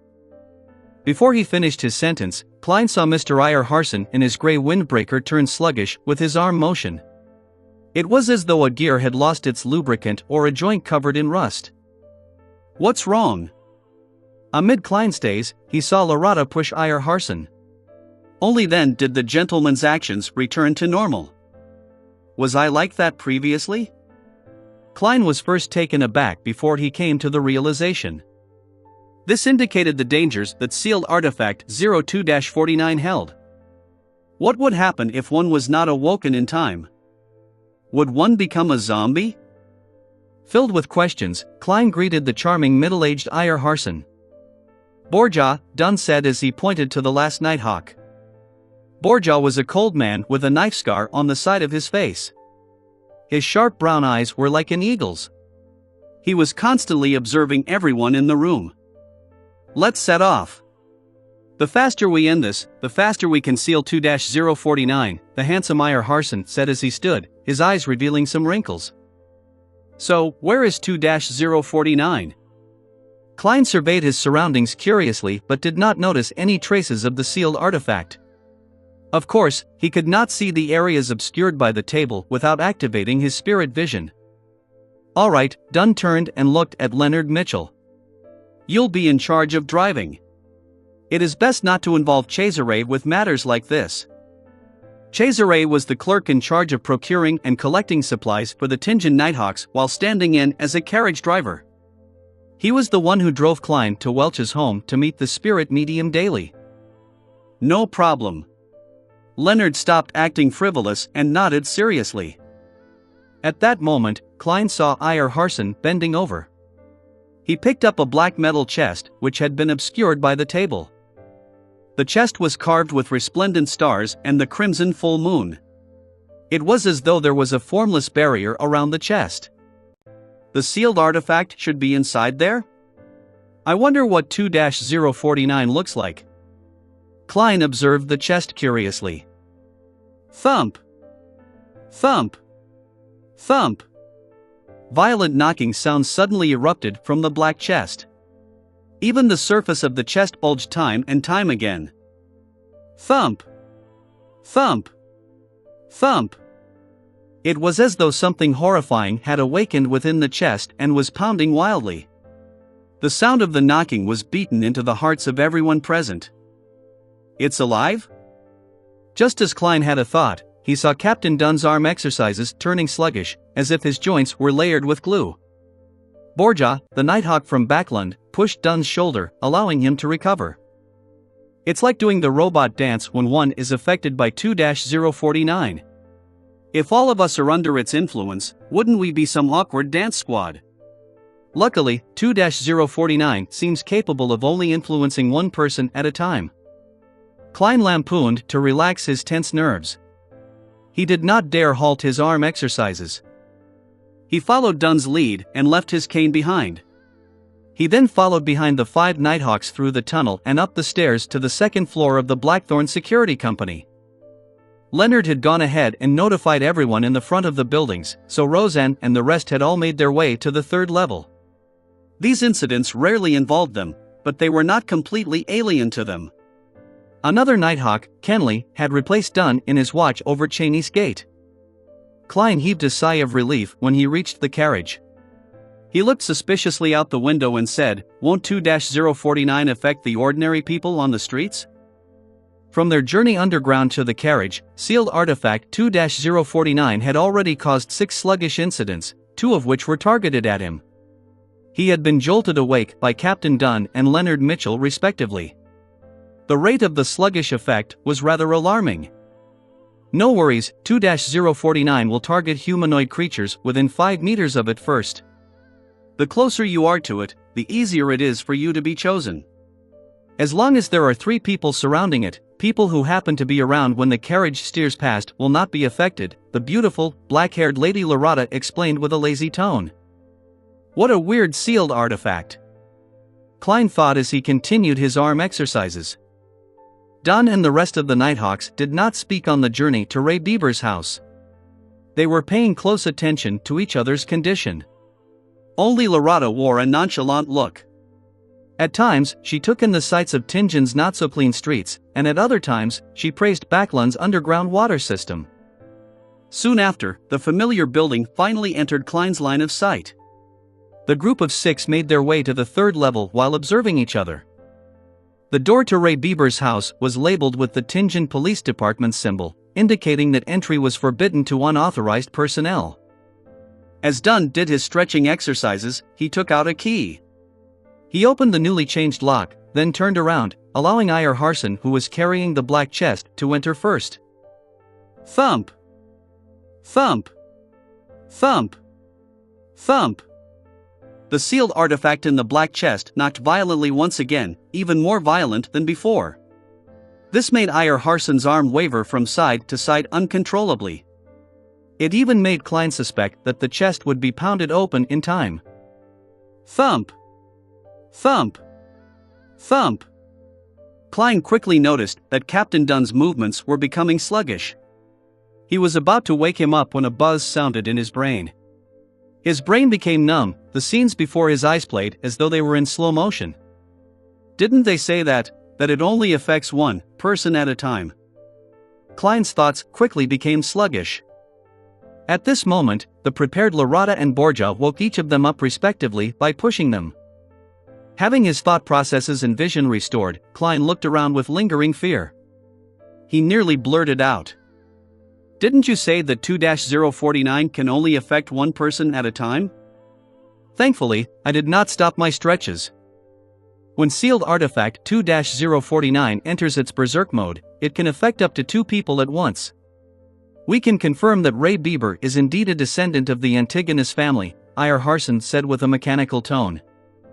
Lorota let out a faint laugh.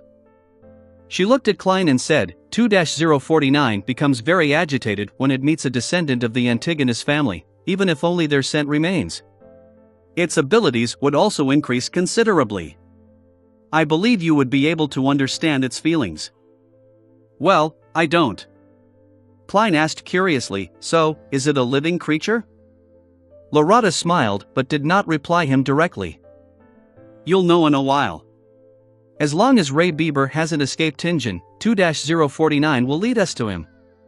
Klein could only put his other questions on hold as he walked around the room with the Nighthawks. Amid the loud and violent thumping from the chest, they locked the door, walked down the stairs, and returned to the carriage. Ir Harson looked out the window several times and confirmed that there were no pedestrians within a 5-meter radius of them. He then placed the black chest on the ground and twisted the mechanical switch to release its spiritual restraints. The violent thumping stopped suddenly, slipping the entire carriage into silence. Not even the breaths of the Nighthawks could be heard. Klein held his breath as the black chest opened slowly. A sharp creak that hurt his ears could be heard. Creak. The chest fell as a slender brown arm extended out of the chest. It was about the length of a child's finger. 2 arms pressed forward one after another as an object about the size a normal human being's palm appeared bit by bit in front of Klein and company. It had clear elbow, finger, and knee joints. Covered in an oil-stained brown cloth, its face was painted with the colors of a clown, red and yellow. It was a wooden puppet with a weird appearance. 2-049 lifted its head and looked at Klein with its pure black eyes. Its rigid mouth slowly parted to reveal a clown-like smile. Chapter 72 Tracking. Chapter 72 Tracking. Translator. Atlas Studios. Editor. Atlas Studios.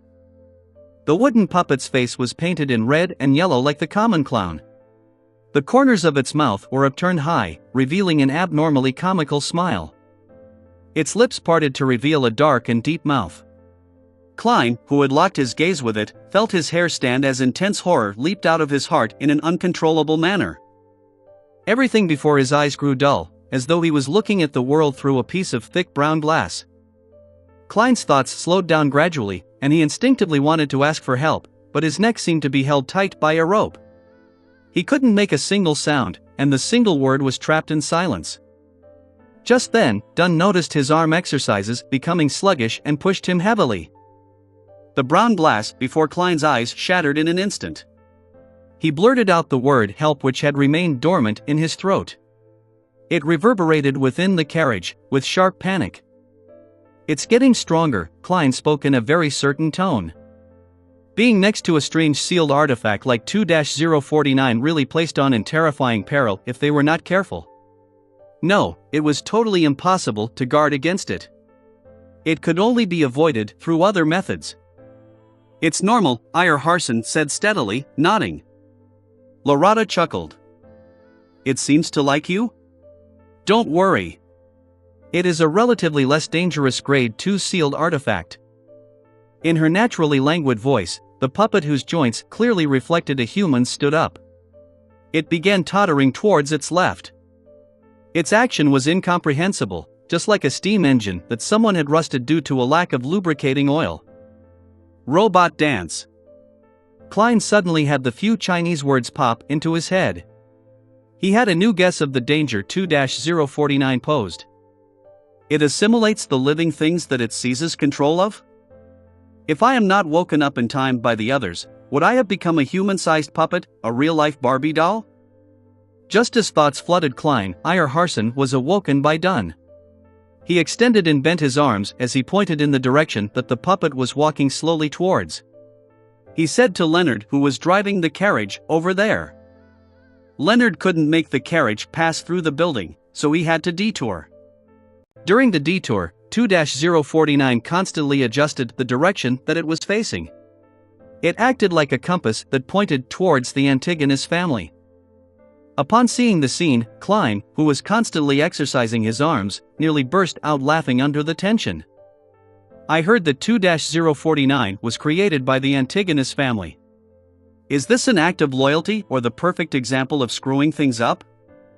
Leonard drove the carriage according to Iyer Harson's occasional instructions. Whenever the strange puppet 2-049 walked to the edge of the carriage, Iyer Harson would pull it back and start it all over again.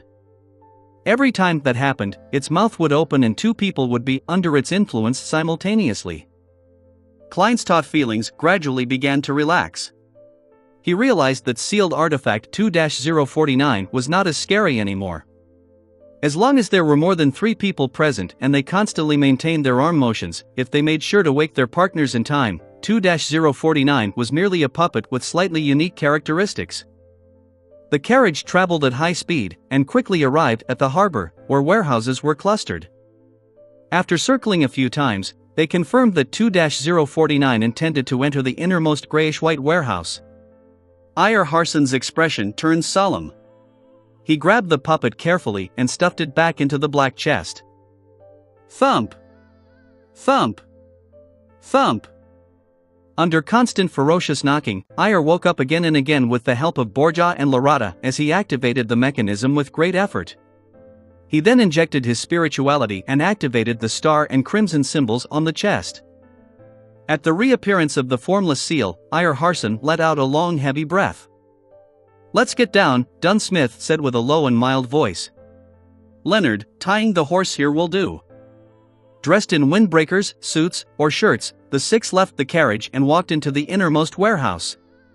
As they walked, they uniformly stretched and bent their arms. This added a comical and ridiculous vibe to the rather tense situation. The Nighthawk Awkward Dance Squad. Klein could only complain inwardly to ease such a feeling. However, there was no other way around it. According to his observations, 2-049 first affected the upper body. Therefore, to detect it in time to prevent a more dangerous situation from developing, they only had the choice of extending and bending their arms, shake their necks or bodies. However, the latter only made one look like a hooligan. As for actions like blinking eyes and striking one's eyebrows, they were either too easily ignored or the action was too big. Neither was a good option. This awkward dance squad is better than Causeway Bay. 1. Triad members. Klein sighed in resignation and followed Captain Dunn Smith and company. As they approached the warehouse's door, the deeper his anxiety and worry became. No one knew what kind of effect the notebook had on Ray Bieber. If something dire happened, Klein did not dare pin his hopes on transmigrating again. Furthermore, he discovered that he could still be injured and bleed while chopping ingredients for dinner. The speed at which he recovered was normal too. He wasn't some kind of monster that was impervious to combat or death. As they walked, Dunn suddenly lowered his non-moving hand and made a pressing gesture to beckon everyone to stop 10 meters away from the warehouse's door. "Klein, divine if there is any danger in the warehouse." "It'd be better if you could tell the level of danger," Dunn said as he turned his head to Klein. His gray eyes looked deep as usual, there was no fear. Klein gave an unnoticeable nod and stopped the hand exercise. He extended his right hand to his left cuff and removed the silver chain that had a hanging piece of topaz. As he was still moving his arms, Dunn realized his sluggish actions in time and woke him up with a nudge. Klein held the silver chain with his left hand and allowed the topaz to hang down naturally. Simultaneously, he moved his right arm, but with a much smaller range of motion. When the topaz stabilized, he half closed his eyes, outlined the spherical light, and entered cogitation. He then mumbled, "There's danger in the warehouse. There's danger in the warehouse." After 7 times, he opened his eyes and saw the hanging topaz slowly going in clockwise circles. It turned faster and faster, and in the end, Klein felt like it was pulling his left hand. "There's danger, great danger," Klein replied honestly. Clockwise meant affirmation to the chanted statement, while counterclockwise meant denial. To other Beyonders, even a mystery prior using spirit dowsing could only determine if there was danger, but it was unable to obtain information regarding the level of danger. However, Klein discovered that when he used spirit dowsing, the pendulum would spin at different speeds, revealing the degree of the answer. Although it was not very accurate and extremely vague, it allowed one to have a rough assessment of the actual situation. As expected of a seer potion, Klein was rather happy with the outcome. Just as he was about to put away the topaz pendulum, Leonard Mitchell, who had maintained his silence, suddenly spoke. "Divine if there is danger around us also." Dunn nodded in agreement. "Yes, I am worried that the secret order will not give up and that it has placed Ray Bieber's house under constant surveillance. They could have followed us here and could cause trouble at a critical moment." Klein took a deep breath and entered a calm, ethereal state once again. When the silver chain turned stable once again, he recited in his heart, "There is danger surrounding us. There is danger surrounding us." After repeating the statement, Klein opened his eyes and looked at the silver chain. In his dark brown eyes, the topaz pendulum first moved counterclockwise with difficulty. Then, it suddenly paused and started moving clockwise. "There is danger surrounding us." Klein felt a tug on his heartstrings as he spoke carefully. Furthermore, someone had tried to intercept his divination, but had lost to him in the invisible fight. Just as he spoke, an orange-yellow fireball the size of a fist flew towards them. It came crashing towards the middle of the group with its blazing speed. Dunn Smith, who had already drawn his long-barreled revolver before Klein did his divination, immediately raised his hand, aimed, and pulled the trigger. Bang! The fireball didn't seem to be affected by the gunshot but continued its original trajectory, as though it was forcing everyone to scatter from dodging. Klein originally thought nothing of the troublemaker who was following them. After all, there were 6 Beyonders present. They were not even short of Sequence 8 and Sequence 7 experts. It was a lineup that was practically unstoppable in a small city like Tingen. But when the fireball smashed down, he came to a sudden realization. To them, the most dangerous enemy was not the tracker nor the troublemaker, it wasn't even Ray Bieber who was in the warehouse in an unknown state, but the sealed artifact 2-049. Once they dispersed and the battle began, they wouldn't be able to wake each other in time. Then, they would turn into real-life puppets one after another. As these chaotic thoughts bombarded him, Klein was pulled by Leonard aside to dodge the fireball. Without the time to feel anguish for his clothing, he saw the Nighthawks split off into 2 groups while dodging. It was done very orderly. Poof! The orange-yellow fireball landed on the ground but didn't stir one bit of dust. It disappeared as though nothing had happened. An illusion? Just as this thought came to him, Klein saw Iyer Harson lift the black chest and threw at least 10 meters away. "Stay away from it! Watch it!" Iyer shouted. Before he finished his shout, Leonard and Borja had separately approached it. They stood at least 7 meters from the chest to prevent anyone from approaching. As for Dunn and Larata, they each held guns.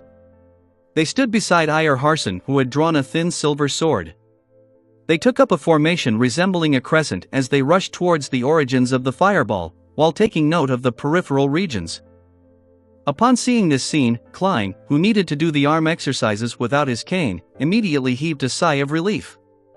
He realized he had overlooked an important matter. 2-049 had a limited range of influence. As long as they were at a sufficient distance from it, they did not need to worry about the danger. Klein rolled over and stood up. He stuffed his topaz pendulum into his pocket with one hand while he reached into his holster for his revolver with the other. Chapter 73, First Battle. Chapter 73, First Battle. Translator. Atlas Studios. Editor. Atlas Studios. Under the illumination of the afternoon sun, Klein in his dust-coated clothes quickly twisted his revolver's barrel to remove his self-imposed safety. He went into a shooting stance, allowing the light to reflect from the bronze body of the revolver. He held the revolver with one hand, and moved his other arm, cautiously paying attention to anything that could happen around him. At the same time, he was a little worried for Captain Dunn and Mr. Iyer Harson. After all, both were nightmare beyonders who specialized in influencing the enemy from the shadows. He did not know if they were adept at direct combat.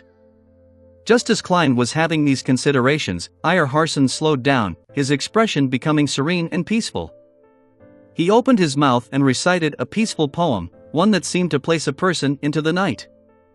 When once the sun sinks in the west, and dewdrops pearl the evening's breast, almost as pale as moonbeams are, or its companionable star, the evening primrose opens anew its delicate blossoms to the dew, and, hermit-like, shunning the light. 1. The recital reverberated around them. Klein nearly lost his tense feelings and completely relaxed. He was lucky that he had experienced something similar before and was not facing Iyer Harson. Thus, he quickly collected himself and entered a half-cogitative state to combat the influence of the poem. Phew! He let out a sigh of relief. He no longer had any doubts about Dunn's and Iyer's direct combat abilities. As he had only advanced recently and still did not have a deep understanding of sequence potions, Klein had forgotten that the Sequence 7 Nightmare was the advancement of Sequence 8 Midnight Poet. They could keep whatever abilities they had before and, in fact, enjoy a small increase in their abilities. The impression Klein had of Midnight Poets all came from Leonard Mitchell. He knew that this job inherited the unique traits of a Sleepless. They were good at combat, shooting, climbing, and sensing. They were also adept in influencing the living creatures around them through the use of various poems. In simpler terms, they were violent poets. While Iyer was reciting his poem, the large wooden crates stacked up around them seemed to suddenly ripple like water. A man wearing a black tuxedo and half-top hat appeared. But this man's face was painted in 3 pastel colors: red, yellow, and white. The sides of his lips were arched high like a clown, forming a ridiculous contrast with his formal wear that was suitable for joining an evening banquet. Thud! Thud! Thud!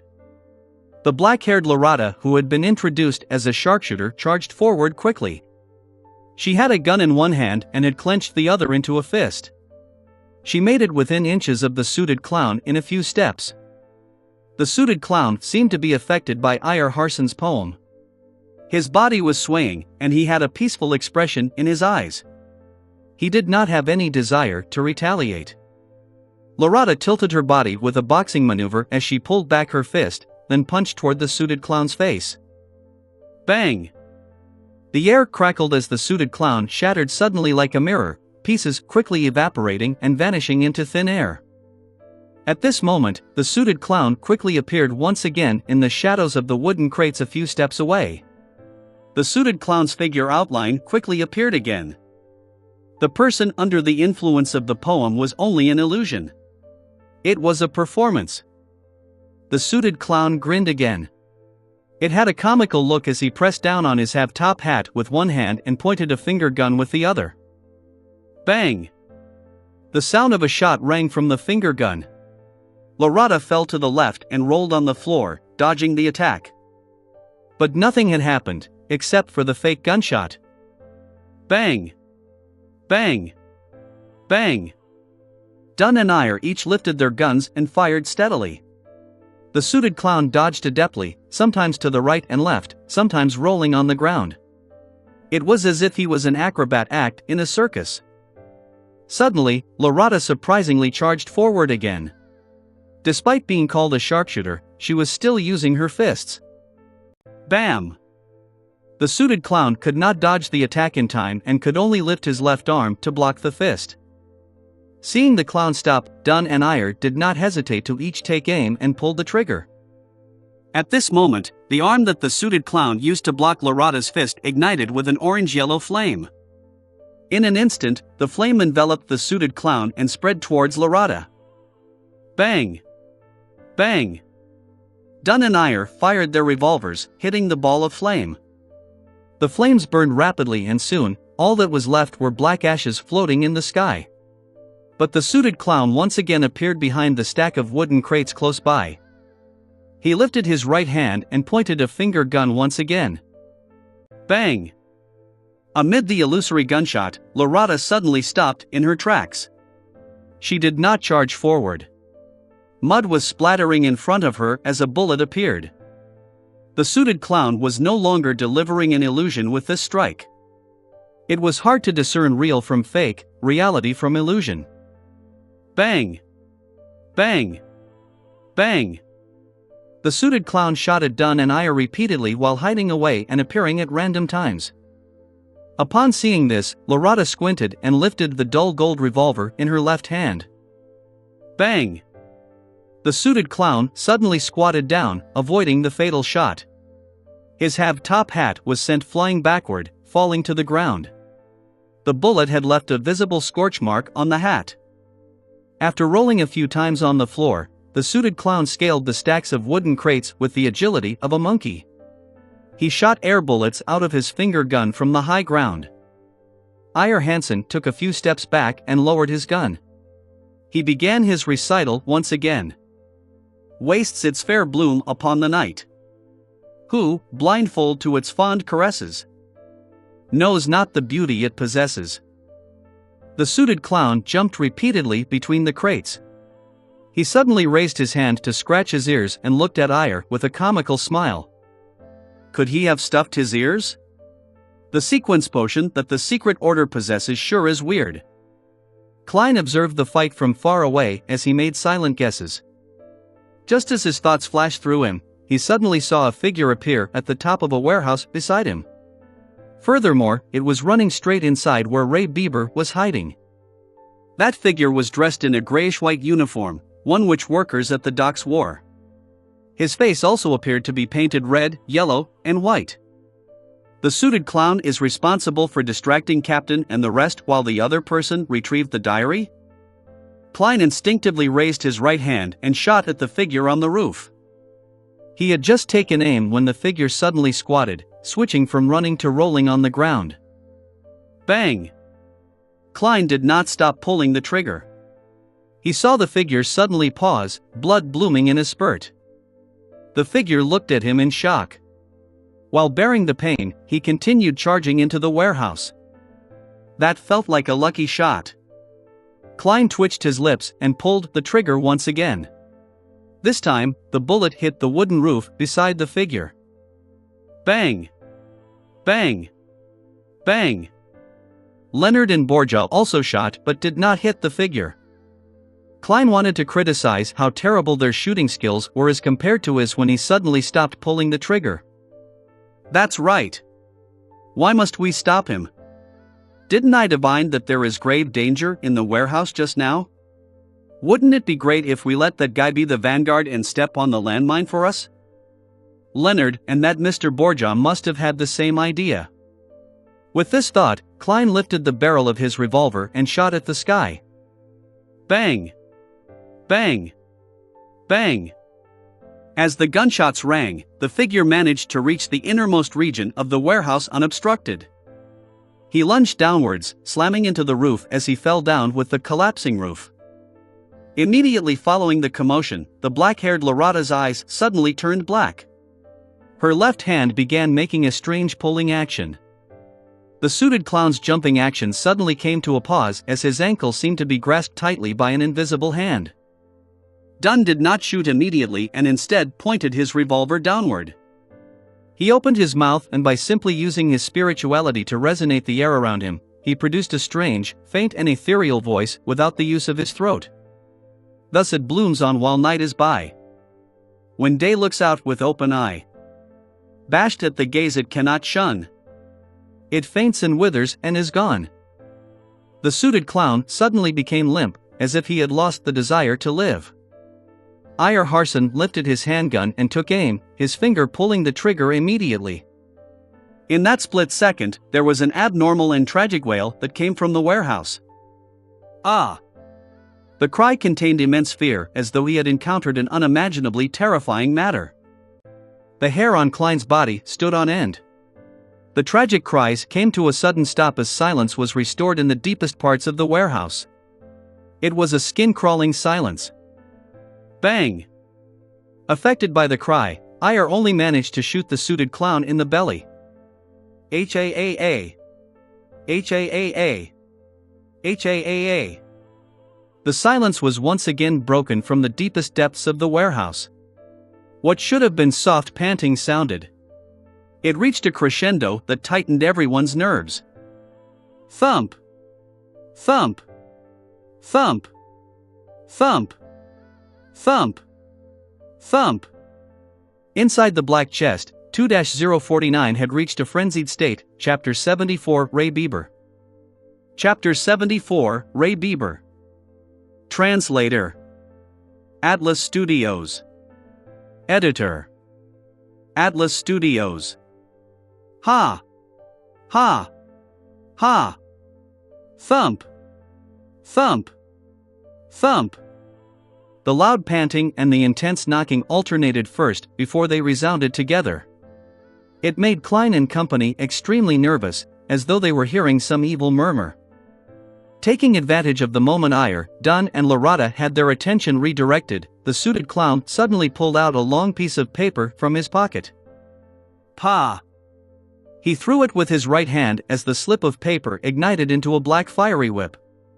Then, he lashed it towards the side of his ankle.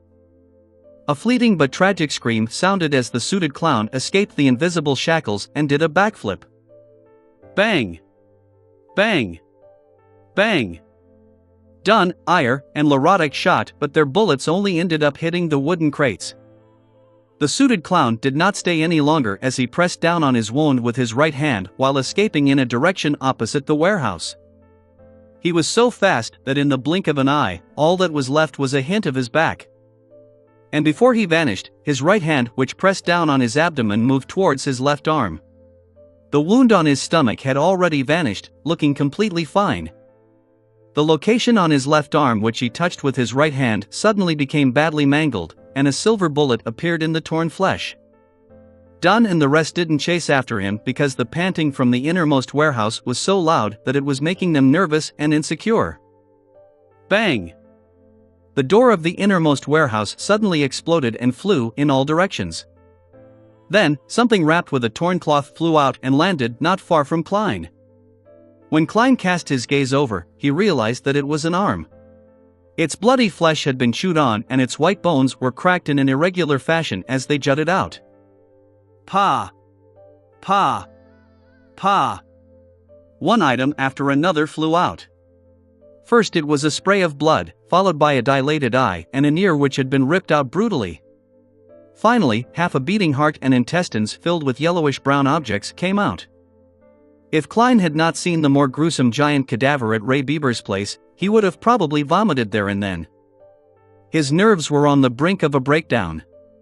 After a great deal of effort to hold back his urge to shoot into the pitch-black entrance, he ejected the empty shells from his revolver and reloaded with new demon-hunting bullets.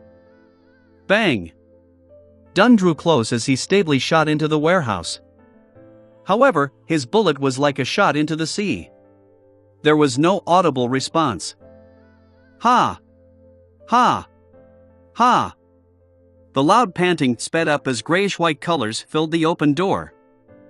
With another two loud shots, Ayer Harson's and Borja's bullets tore through the whiteness, but failed to prevent the color from spilling outwards.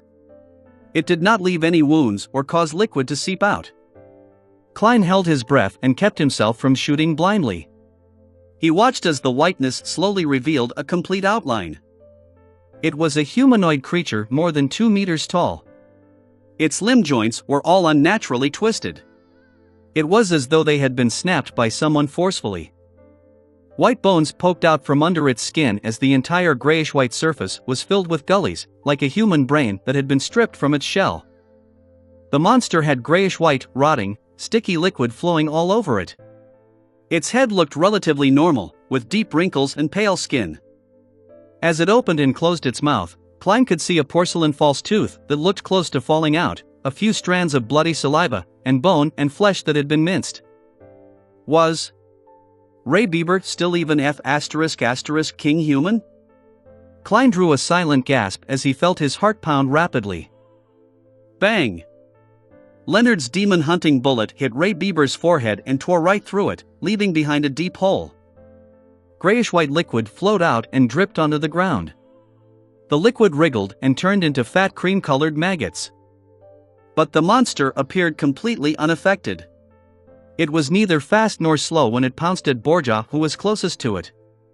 Its actual target appeared to be the black chest that contained sealed artifact 2-049. Loss of control of beyond her powers, Dunn shouted in a deep voice. Lorata, it looks like a dead soul, so quickly look for its weakness. All right. Lorata did not speak further as she raised her hands to press down on her eyes. Her pupils turned gray then colorless, as though she had entered the world of spirits and a kingdom of dead souls. She looked down at the enemy from a higher vantage point as she searched for a node. Klein saw that a normal gunshot was ineffective, so he did not bother wasting more of his bullets. He lifted his hand to tap at his glabella to activate his spirit vision. He planned on helping gravedigger Lorata. From his vision, Monster Bieber only had one kind of spiritual glow left. It was purely grayish-white, a whiteness filled with craziness. Apart from that, Klein saw nothing else. At that moment, Ira Harson and Leonard Mitchell sang simultaneously. Oh, the threat of horror, the hope of crimson cries. One thing at least is certain, that this life flies. One thing is certain, and the rest is lies. The flower that once has bloomed forever dies. The power that allowed one to enter a peaceful slumber emanated. The twisted grayish-white monster gradually slowed down as though it could not fight against the charm of the poem. Then, it opened its mouth and let out a shrill cry that ordinary people were deaf to. Ah! Bang! Klein felt a sharp pain in his head as he automatically exited his spirit vision state. He felt warm liquid flowing out of his nose, and when he subconsciously wiped it with his hand, he discovered the back of his hand covered in blood. Ire and Leonard fell back to the ground at the same time. They had bloodstains lining the corners of their lips, noses, and eyes. Borja, Dunn, and Lorata each took a step or two back, the color in their face draining. That monster only screamed once, but it appeared to exceed what the six Beyonders could withstand. They instantly turned extremely weak. Bam! It closed in on Borja and suddenly swung its twisted joint. Bang! Bang! Bang! Bang! Borja and Dunn shot twice each, but they didn't cause any damage to Monster Bieber. Bang! A blow sent Borja flying out as his long-barreled revolver fell to the ground. He tried to stand up a few times, but failed to do so. The corner of Monster Bieber's mouth had stringy liquid oozing out as it leaped towards the black chest. Bang! At that crucial moment, Ire Harson shot a bullet at the box to knock it some distance away, preventing Monster Bieber from grabbing it. Its momentum brought it forward by more than 10 meters. The black chest cracked, and as the thumping within turned more intense, it grew more obvious. Found it! The black-haired Lorata finally spoke. I need you to control it for at least 3 seconds. All right. Dunn didn't delay any further. He extended his hand to tap his glabella and closed his eyes. He seemed to fall asleep as shapeless waves slowly rippled out one after another. In that instant, Monster Bieber paused and the craziness in its eyes quickly receded. Its thin transparent eyelids began to close uncontrollably as well. Dunn's body started quivering, and something popped up under his clothing and wriggled on the spot. It was as though he had slippery scaleless snakes within. Lorata rushed over and with a roll, arrived under Monster Bieber. She supported herself with one hand while raising a clenched fist, bombarding Monster Bieber's crotch like artillery. Poof! She ignored the corrosive pain but supported herself against the ground and directed more strength once again. She went higher a little as her fist drilled deeper in. Rip! Lorata pulled out her forearm as she dragged out an intestine filled with brownish-yellow bloodstains. In the intestine, there was an ancient notebook. Ah! Monster Bieber let out a blood-curdling scream, and his body suddenly lit up as though it was melting. Get down! Just as Iyer Harson's hurried shout ended, Klein saw Monster Bieber suddenly swell up. Boom! Amid a loud explosion, the distant Klein was tossed into the air by the shockwave and landed heavily. He struggled to stand against a swirling headache, and he saw Monster Bieber turn into a pile of disgusting, rotting flesh. Then he saw Dunn and Lorata, who were a dozen meters away, looking like they had been knocked out. Iyer Harson, Borja, and Leonard Mitchell were on the ground too. Some groaning in pain, some struggling to stand up but failing. Klein was just about to relax when he suddenly saw a familiar object about 2 or 3 meters away from him. The black chest had stopped rolling, and cracked surface was facing the sky. A skinny brown arm extended out. Sealed artifact. 2-049. F***K. Klein's heart tensed up as he immediately leaped in the opposite direction in a bid to escape 2-049's effective range. The blast from before had thrown the black chest near him. And at that moment, Klein's head suddenly buzzed as his thoughts turned sluggish. Chapter 75, Saving Himself. Chapter 75, Saving Himself. Translator. Atlas Studios. Editor. Atlas Studios. Oh no! I've been controlled by the puppet. Captain and company are either unconscious or have yet to recover. They can't even get up. They will not be able to wake me up in time. No. I have to save myself. Everything before Klein's eyes was happening in slow motion. All his joints and his brain seemed to have been coated with an ever-thickening layer of glue. He had no interest in becoming a human version puppet, so he seized the opportunity of not being fully controlled by trying his best to seek a way to save himself. I definitely can't hit myself. There must be an external force. External force. I'll give it a try. There's no time for hesitation.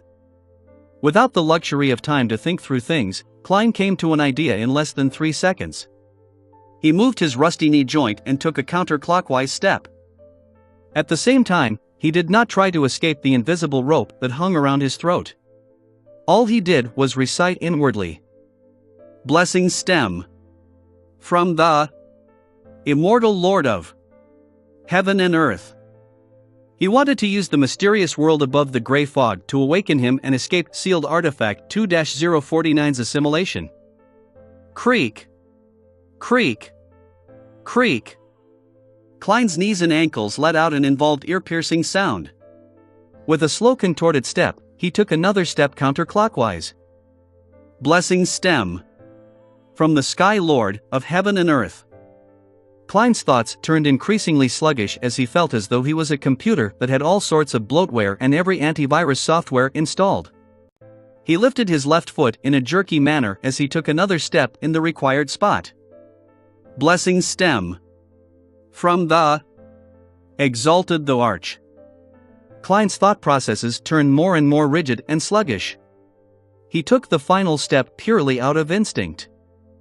At that point, he knew he was almost fully under the puppet's control. Even if Iyer Harson could get up in time to save him, he would probably be unable to be awakened. But his strong desire to live made him chant the final line of the incantation. Blessings. Stem. From the celestial. Worthy. Just as he finished his incantation, the extremely chaotic and hysterical shouts and murmurs sounded. They quickly took over every corner of Klein's sluggish thoughts, shattering them in the process and reducing them to thoughts he had no control over. Klein's brain became a boiling pot of potpourri as his stiff body turned light while his spirituality lifted. Endless grayish-white fog and the dark red stars of varying distances appeared once again before his eyes. It was vast, mysterious, vague, and blurry. Klein's confused mind quickly settled down as he finally regained his ability to think, only to see the magnificent palace. Phew! Thankfully, it worked, he whispered with a lingering fear. According to his previous observations, he knew that once someone fell under the control of sealed artifact 2-049, it was equivalent to death. Normally, there was no medicine that could save the victim. Luckily, his luck enhancement ritual and the mysterious world above the gray fog was not considered normal at all. After pacing a few times, Klein began considering the situation he was in. I can't just stay here the entire time, right? By the time Captain and company wakes up and gather over, I won't be able to explain the situation. As things are right now, I only have the shell of my body, nothing more zombie-like than a zombie. But if I were to take the risk and return, there's no way to guarantee my safety. What if I get controlled by 2-049 again? While suffering from his dilemma, Klein suddenly smacked himself in the forehead and could not help but chuckle softly. It looks like I haven't gotten used to my status as a seer. Before he finished his sentence, he appeared at the seat of honor in front of the long bronze table, sitting on the high-backed chair with the strange symbol. Klein extended his hand as a fountain pen appeared out of thin air. He scribbled a sentence on an illusory piece of paper. Returning to the real world is very safe. Immediately following that, Klein pulled out a projection of a spirit pendulum from his packet. After a few gatherings, he discovered that the items he brought on him were projected above the gray fog, but they were relatively illusory. Klein held the silver chain with his left hand as he allowed the topaz to nearly touch the paper. He calmed his breathing and half-closed his eyes. He calmly repeated the words on the piece of paper. Returning to the real world is very safe. Returning to the real world is very safe. After repeating it 7 times, Klein completed the divination with spirit dowsing. He opened his eyes and saw the topaz slowly oscillating, guiding the silver chain in a clockwise spin. Clockwise is an affirmation while counterclockwise is negative. Returning to the real world is very safe. Klein heaved a sigh of relief as he habitually stored the chain away. Then, he released his spirituality and wrapped his body as he simulated a plummeting state. The hazy fog and deep red stars turned ethereal and charged upward. Klein soon saw himself still in a daze in his original position. He saw the brown puppet halfway out of the chest. He also noticed that the sealed artifact had apparently stopped all motion. His physical senses reached to his brain, and just as he was about to try to move his arm to determine his condition, he suddenly heard a voice concealed within the wind. Do you wish to be awakened? You can be saved as long as you promise me one thing. This one thing is to help me take that Antigonus family notebook. Nod if you agree. I know you are still capable of completing that action. Who is it? Yes. 2-049 doesn't seem like it's attempting to control me. That's right. It will not repeatedly influence the same person. There will be a break. Klein was shocked, but he did not show it on his face. At that moment, the voice added quickly, you can obtain additional rewards if you complete this matter. I know you are a seer.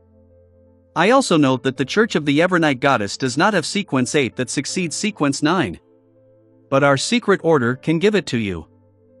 To be honest, I was a seer before. If not, I wouldn't have dared return. To show you my sincerity, I can now tell you that the corresponding sequence 8 of seer is clown. Clown? Secret order.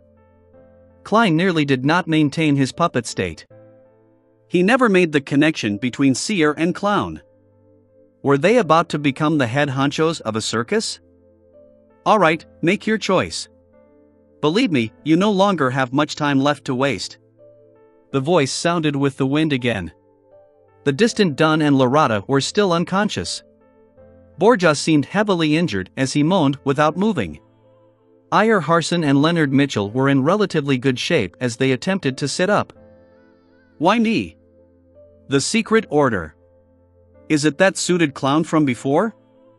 After he escaped, he secretly returned in a bid to fish in troubled waters. Upon hearing the voice, all sorts of doubts instantly flashed through Klein's mind.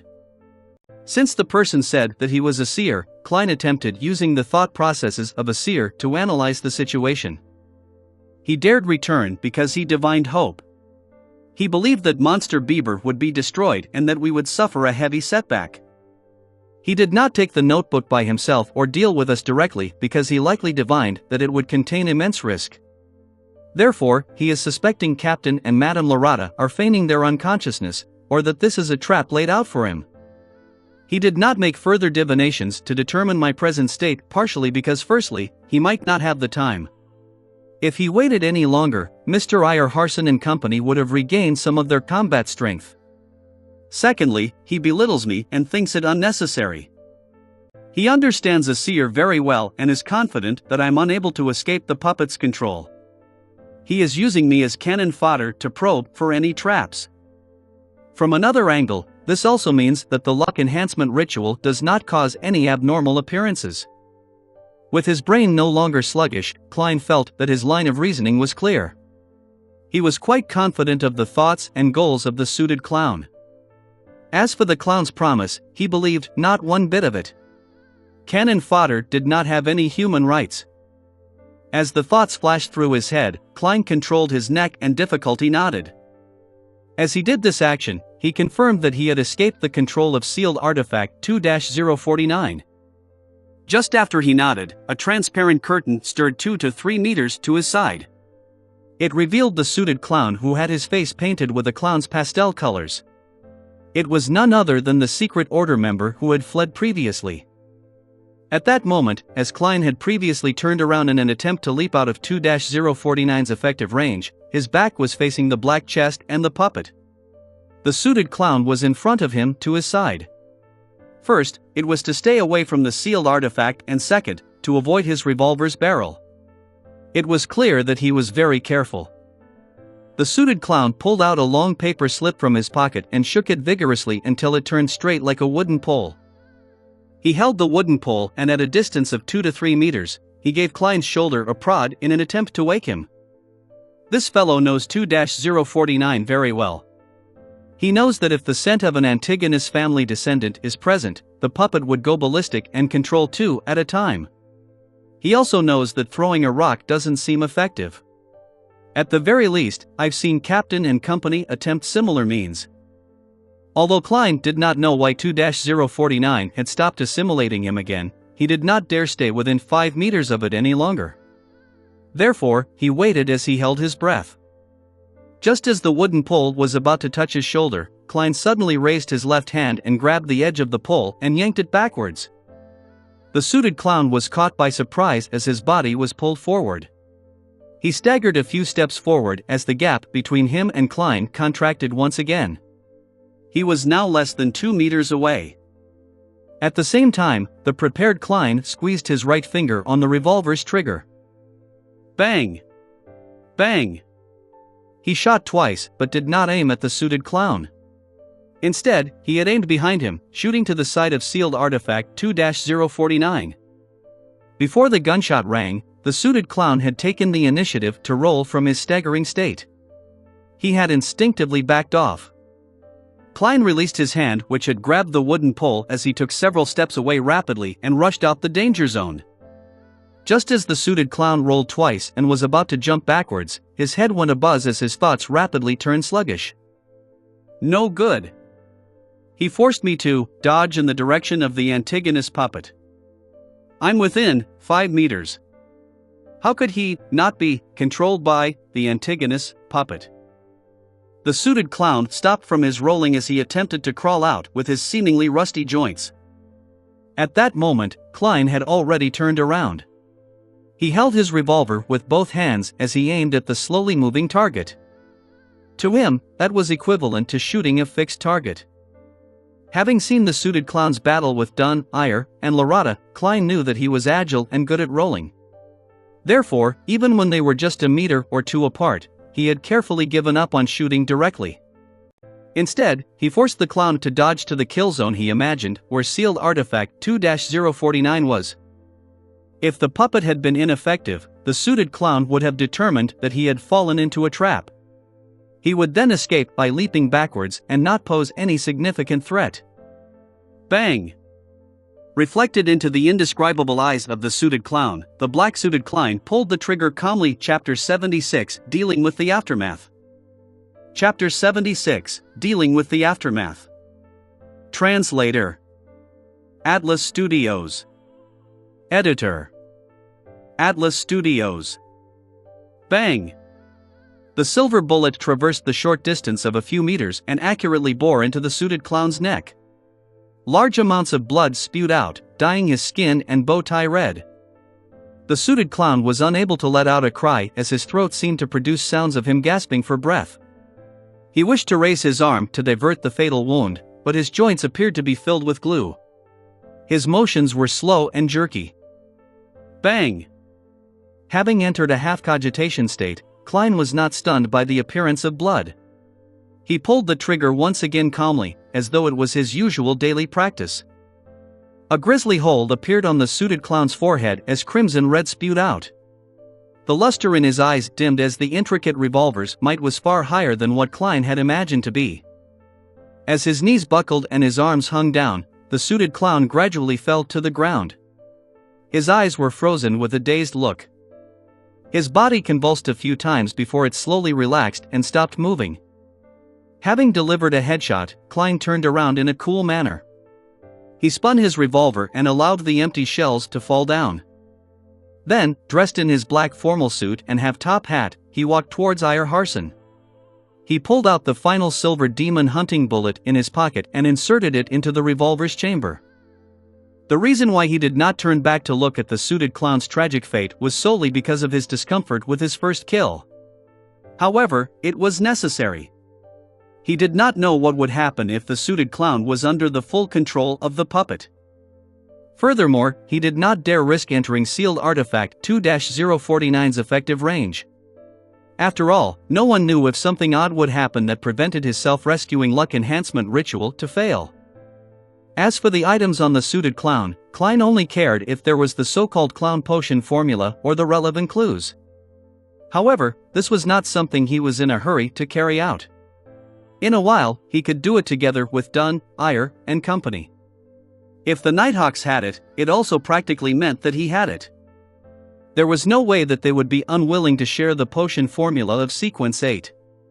At most, he would be required to accumulate his contributions over time. After all, he had only become a seer recently, it would still be a long time until he fully digested it. As his thoughts churned, Klein quickly walked next to Iyer Harson. The gentleman in his gray windbreaker struggled to sit up but failed at every try. He was covered in dust and mud from the fall. "Mr. Harson, what do you need me to do?" he asked, squatting down. He pointed the revolver in his hand at the ground in case of a misfire. Iyer gasped for air and sighed. The monster was too strong, if not for its weakness. Then, he pointed at a sky-blue metal bottle beside him and said in a self-deprecating laugh, "I was trying to consume some medicine, but my hand shook." The sky-blue bottle was about the size of Klein's finger. It was not longer than 5 centimeters long and a cap that had spiral patterns had fallen to the side. The liquid had completely spilled. Klein reached out to pick up the bottle. As he looked at it with narrowed eyes, he answered helplessly, "Mr. Harson, there are only a few drops left in the bottle. Go to Borja and search his body. In his inner pockets," Iyer said as he gasped for breath. "All right." Klein stood up and casually asked, "Is this restorative medicine? An item from mysticism?" "No, it only has certain restorative effects. The main goal is to stimulate our minds and squeeze out the potential of our bodies. It allows to maintain a decent state for a short period of time until we return, where we can receive treatment." Iyer attempted to sit up only to fail again. "Its name is the Goddess's Gaze. Remember to let Borja drink half a bottle." Klein did not delay any further as he turned around. He briskly arrived at Borja, who was groaning in pain. He found the uniform sky-blue metal bottle from the Nighthawk's pocket. After removing the cap, he carefully held the bottle to Borja's mouth. Having sensed it, Borja tried hard to open his lips. The bottle was held up as dark red liquid flowed in Borja's mouth. Klein estimated the quantity and stopped just in time. He then screwed the cap back on. The medicine was rather effective. It only took Borgia a few seconds after drinking to regain the spirit in his eyes. Furthermore, he whispered, "Thank you." With that said, he pressed down on the ground as he slowly sat up. He first dealt with his wounds before walking to the unconscious Lorata and Dunn. Then, he retrieved the goddess's gaze from the latter's inner pocket. Klein returned to Ayer's side and fed him the remaining half bottle. After Ayer panted a few times, his actions suddenly became nimbler. He stood up as though he had never been injured. "I'll help Borgia." "Help that partner of yours." The gentleman with the charm of a middle-aged man pointed at Leonard Mitchell. Klein had no objections to it. He turned around and jogged to the poet, Leonard. "There's no need. I can drink it by myself." Leonard, with his disheveled hair, smiled as he raised the sky-blue bottle. Upon seeing Leonard agilely get up by pushing up with one hand, Klein, who wanted to lampoon, was suddenly stunned. "Leonard's injuries are lighter than I expected. He had the ability to consume the medicine from the very beginning. That also means that he could see me walk counterclockwise as I did the luck enhancement ritual. No, that's still alright. I had chanted inwardly and the luck enhancement ritual does not appear odd in any way, or the suited clown would not have fallen for it." But even so, Leonard, who had long recovered but chose to watch by the sidelines, had seen quite a lot. Things like me not being affected by 2-049 and my sneak attack on the suited clown. Just as Klein's eyes narrowed slightly, Leonard, who was walking in his direction, stopped beside him and chuckled softly. "I actually wanted to save you but discovered that you didn't need it. Don't mind it. There are many special people in this world that can always do things others can't, such as you. And me." Leonard smiled as he went past Klein and walked to the awakening Dunn and Lorata. "Narcissist." Klein thought silently as he felt a lot more relaxed. From the looks of it, Leonard Mitchell hid quite a bit of secrets. As he regrouped with the rest while deep in thought, he saw Captain Dunn wear a cloth and pick up the Antigonus family notebook that was covered in yellowish-brown bloodstains. The notebook's cover was completely made of thick black paper. It suffused an aura from an ancient and distant time without any signs of softening or rotting. It was nearly identical to the one he saw in his dream. He even suspected that flipping it open would only make him see the fool wearing splendid headgear. However, he soon realized that he was overthinking things since Dunn had flipped open the notebook to make a final confirmation.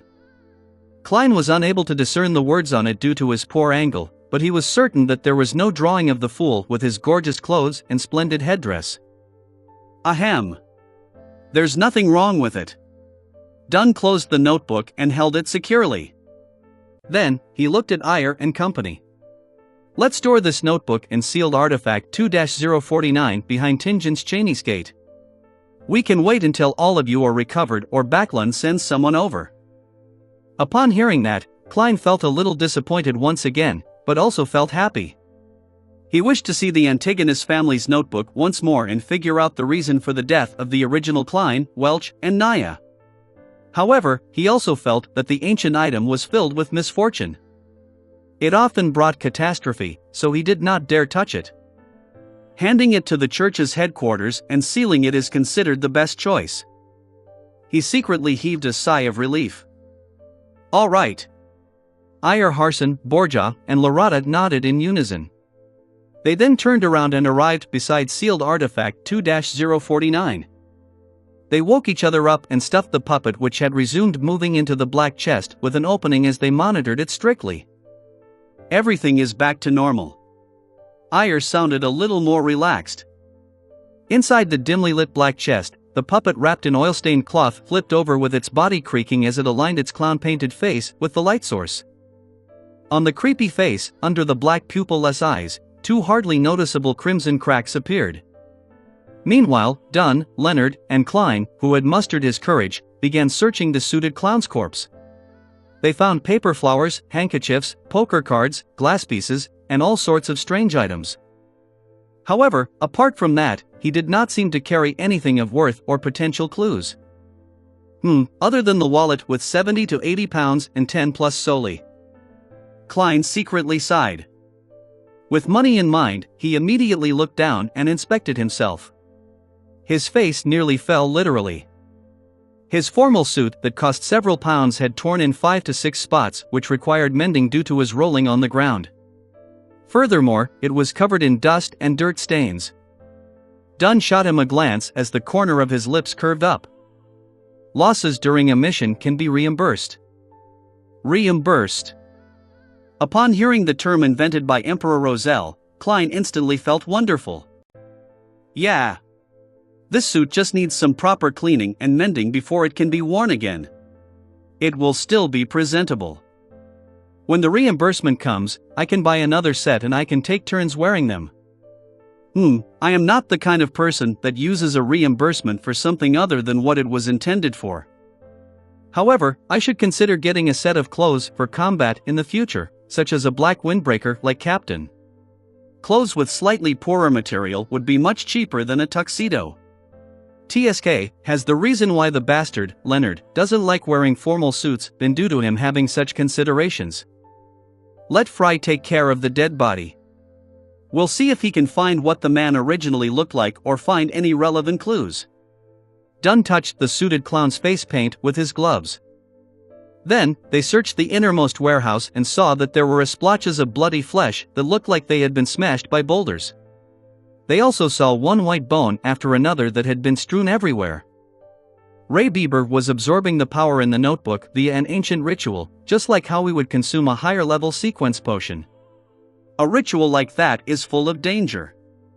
It must be performed in an environment isolated from all disturbances, and the ritual would have required him to enter a deep sleep for a certain amount of time. That was probably why he had yet to leave Tingen. Dunn guessed at the possibilities after inspecting the warehouse. Upon hearing such a description, Loretta laughed. Her black hair contrasted sharply with her pale face. Such a pity, we awakened him ahead of time. His anger at being woken up truly left a deep impression on us. This is a kind of losing control, Dunn looked towards Klein and told him, as both an explanation and a lecture. Why didn't he just leave Tingen and try to absorb it elsewhere, asked a perplexed Klein. Ayer laughed and pointed to his head. People influenced by ancient or sinister powers often are lacking in this department. At that moment, Dunn inhaled and said while hiding his pain, Leonard, you are still in good condition. Stay here and do not allow ordinary people to come close. The rest of us will immediately search for items among Ray Bieber's remains. We will return with them and the sealed artifact, as well as the Antigonus family's notebook. We will then get Fry, Royale, and the police to come here. Chapter 77 Remnant Items. Chapter 77 Remnant Items. Translator. Atlas Studios. Editor. Atlas Studios. All right, answered Leonard with a relaxed expression when he heard Dunn's suggestion. Following that, everyone walked out of the warehouse and came close to where Monster Bieber had self-destructed. With him at the origin, they began searching outwards radially.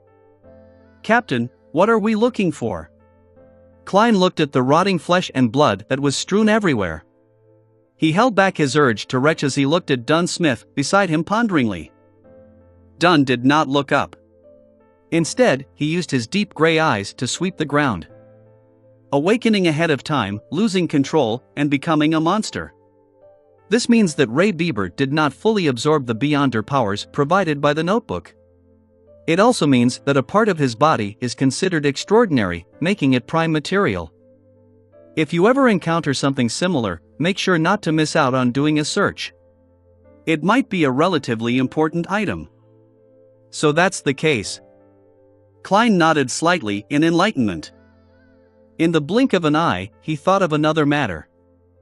If the part where Monster Bieber had concentrated the Beyonder powers were some indescribable part, wouldn't that be awkward? Wouldn't it be extremely disgusting to concoct it into a potion? Just as Klein's mind wandered, Borgia with his sharp eagle-like eyes suddenly shouted. Found it! Ahem! Dunn and company immediately turned and closed in. Driven by his curiosity, Klein walked over to Borgia with a quickened pace. Soon, he saw the item before Borgia. It was a grayish-white item about the size of a fist. Its surface was filled with gullies and it looked soft but ductile. It looked like a brain that had been extracted out of a living being. Although Klein was unable to make out the extraordinariness of the blob of grayish-white, he was certain that Borjo had not made a mistake since it had remained intact despite the violent explosion it had undergone. Dunn carefully observed it and squatted down. As he extended and bent his right arm, he used his black-gloved left hand to carefully grab the grayish-white item. The moment it was touched, the blob of grayish-white immediately spread out into an extremely sticky liquid. At that moment, Iyer Harson took out a tin-colored square case, removed the cigarettes from them and placed them into his pocket.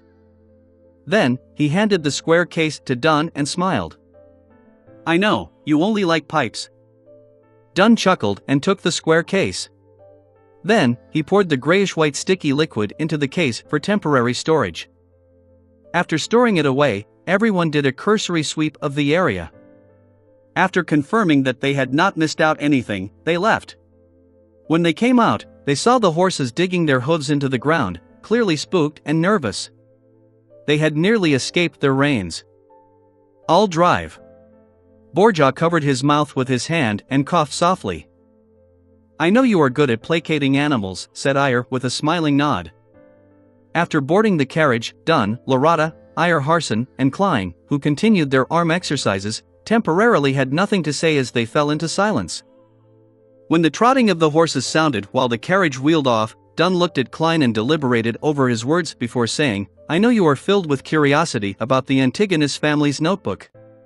You wish to understand what happened." "No, not at all," Klein subconsciously denied.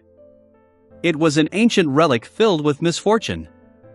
Without giving him time to answer, Dunn continued and said, "However, I have to first report this to the Holy Cathedral.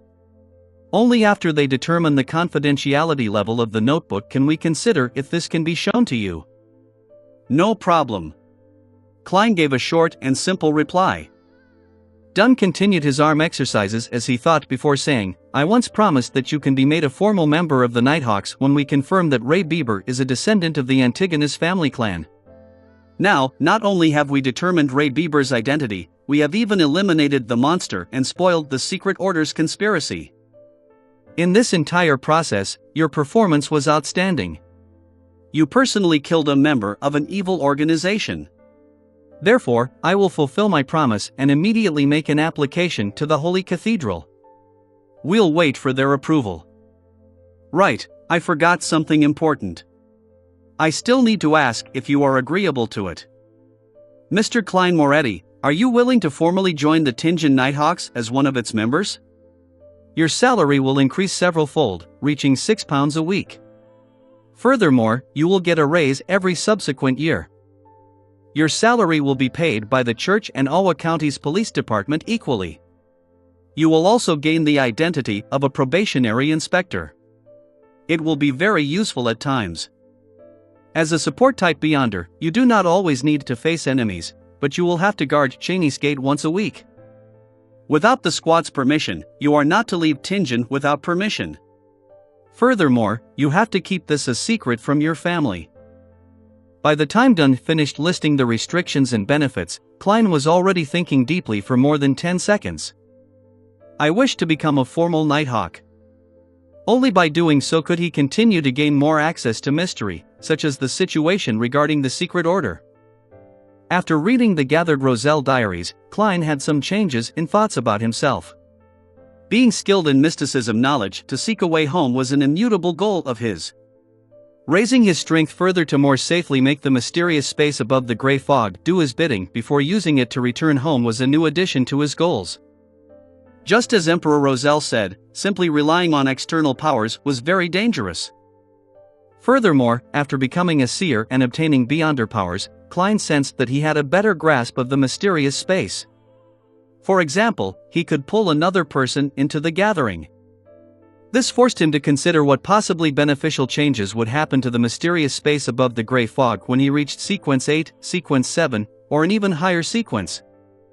Of course, Klein knew very well that this was built on the premise that he completely resolved the side effects of the Seer potion. He could not rush or be rash. Very well. Once the Holy Cathedral approves of it, you will become one of us. Dunn's gray eyes were tinted with a hint of joy. At that moment, Iyer Harson, who was listening in, interrupted. Klein, don't mind me calling you Klein. Your performance today was really excellent. You managed to kill a Beyonder from the Secret Order. I even suspect that he has reached Sequence 7. How did you do it? I really find it incredulous. The question has finally been raised. Having long prepared for it, Klein acted as though he was organizing his thoughts.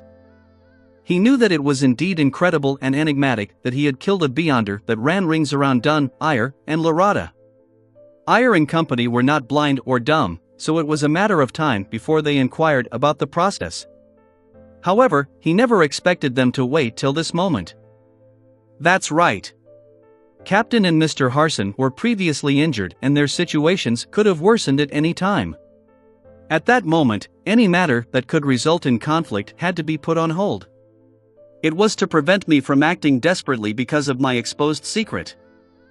Only after I expressed my attitude and showed that I was willing to be a Nighthawk were they at ease enough to ask. How crafty.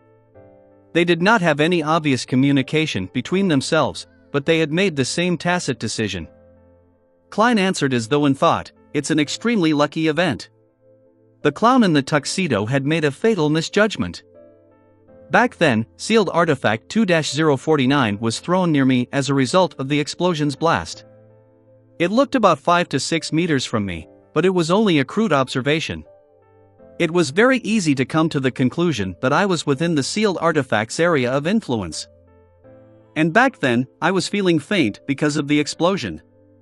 My actions turned sluggish and looked as though I was being controlled. It was unknown when that suited clown came close to me in an invisible state. He tried to entice me by offering to save me and the corresponding Sequence 8 clown of the Seer Potion. He wanted me to help him retrieve the Antigonus family's notebook. Right, he said that the Secret Order is in control of the Seer Potion's corresponding sequence pathway and that he was once a seer. Klein recounted the situation back then in detail. He even described the theories he had back then, including how he believed that the suited clown had divined that taking the notebook would be an extremely risky endeavor, thus, he had changed his plans. Of course, all the truths were used to conceal the lie made in the beginning that he had been controlled by sealed artifact 2-049. Divined that it was extremely risky to retrieve the notebook? Yes, it's indeed highly risky. However, the risk was actually because of you, said Larada with a chuckle as she covered her mouth. His divination was right, but it caused him to end up in a fatal situation. This sure is an interesting account. Klein was taken aback before he nodded seriously. Indeed. Divination is never crystal clear. And that vagueness only means that an interpretation can be wrong. Yes, I have to take note of that. How did you finish him off after that? Asked Dunn while he did his arm exercises and leaned back. Klein smiled. I pretended to agree to him and made him awaken me. However, he did not dare enter the effective range of the sealed artifact. He stayed 2 to 3 meters away and used a strange paper slip in an attempt to push me. I seized the opportunity and pulled at his paper slip, causing him to be thrown into 2-049's effective range. I then complemented it with repeated shots and completed my goal. It's quite an embarrassing matter for me. I didn't even have the confidence of hitting him despite being only 2 to 3 meters away from him. Iyer nodded slightly. With his evasive abilities, a distance of 2 to 3 meters is not an absolute guarantee. You might be able to strike him but fail to hit him in a vital spot. That would only make things worse. Your choice back then was impeccable. It can even be said to be outstanding. If I were in your shoes, I might not have been able to do it better than you. He did not ask further. After all, the suited clown's entry into the sealed artifact 2-049's area of influence basically sealed his fate. He became a living target. The subsequent sequence of seer is clown. How odd, Dunn suddenly said with a sigh. Chapter 78 Trauma. Chapter 78 Trauma. Translator. Atlas Studios. Editor. Atlas Studios. Ayer Harson added, exactly, it is hard to imagine that the subsequent sequence of Seer would be Clown. According to normal logic, no one would link them together. Is that strange? I remember that quite a number of sequence potions also seem to lack similarities between their different levels. Lorata covered her mouth as she yawned. It was obvious that her injuries were more severe. Not even Goddess's gaze could help her to maintain her vibrant energy. No, Lorata. This is completely different. Even if the other sequence potions are lacking a connection, we can also find common points if viewed from a different angle. However, I cannot comprehend it for Seer and Clown at all, said Ayer Harson as he shook his head and sighed. Klein listened to their discussion and laughed. No, there's still a common point. What? Ayer asked curiously. Even Dunn's arm exercises clearly slowed down. Klein replied without hesitation, be it a Seer or a Clown, both of them can be found at the circus.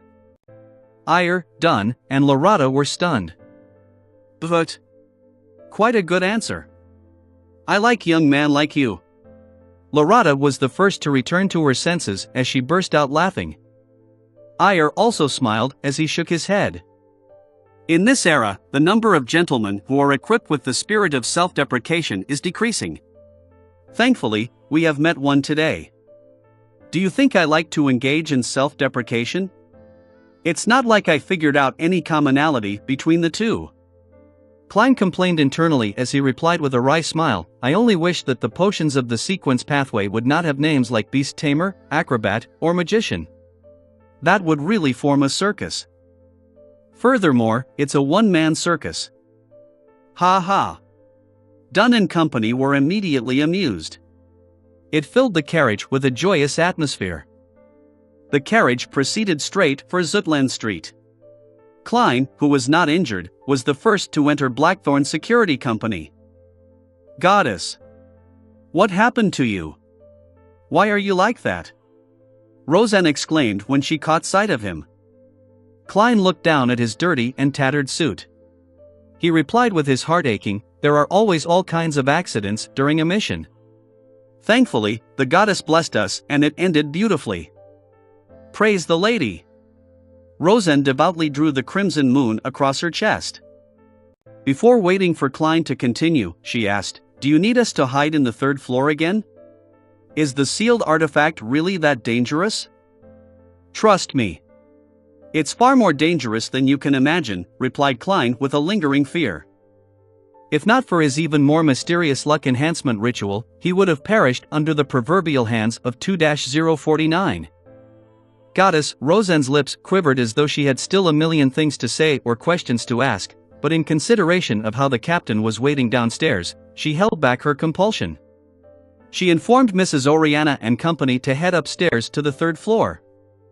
The neighbors of Blackthorn Security Company were either estates of the church or devout clergymen who vaguely knew of the situation.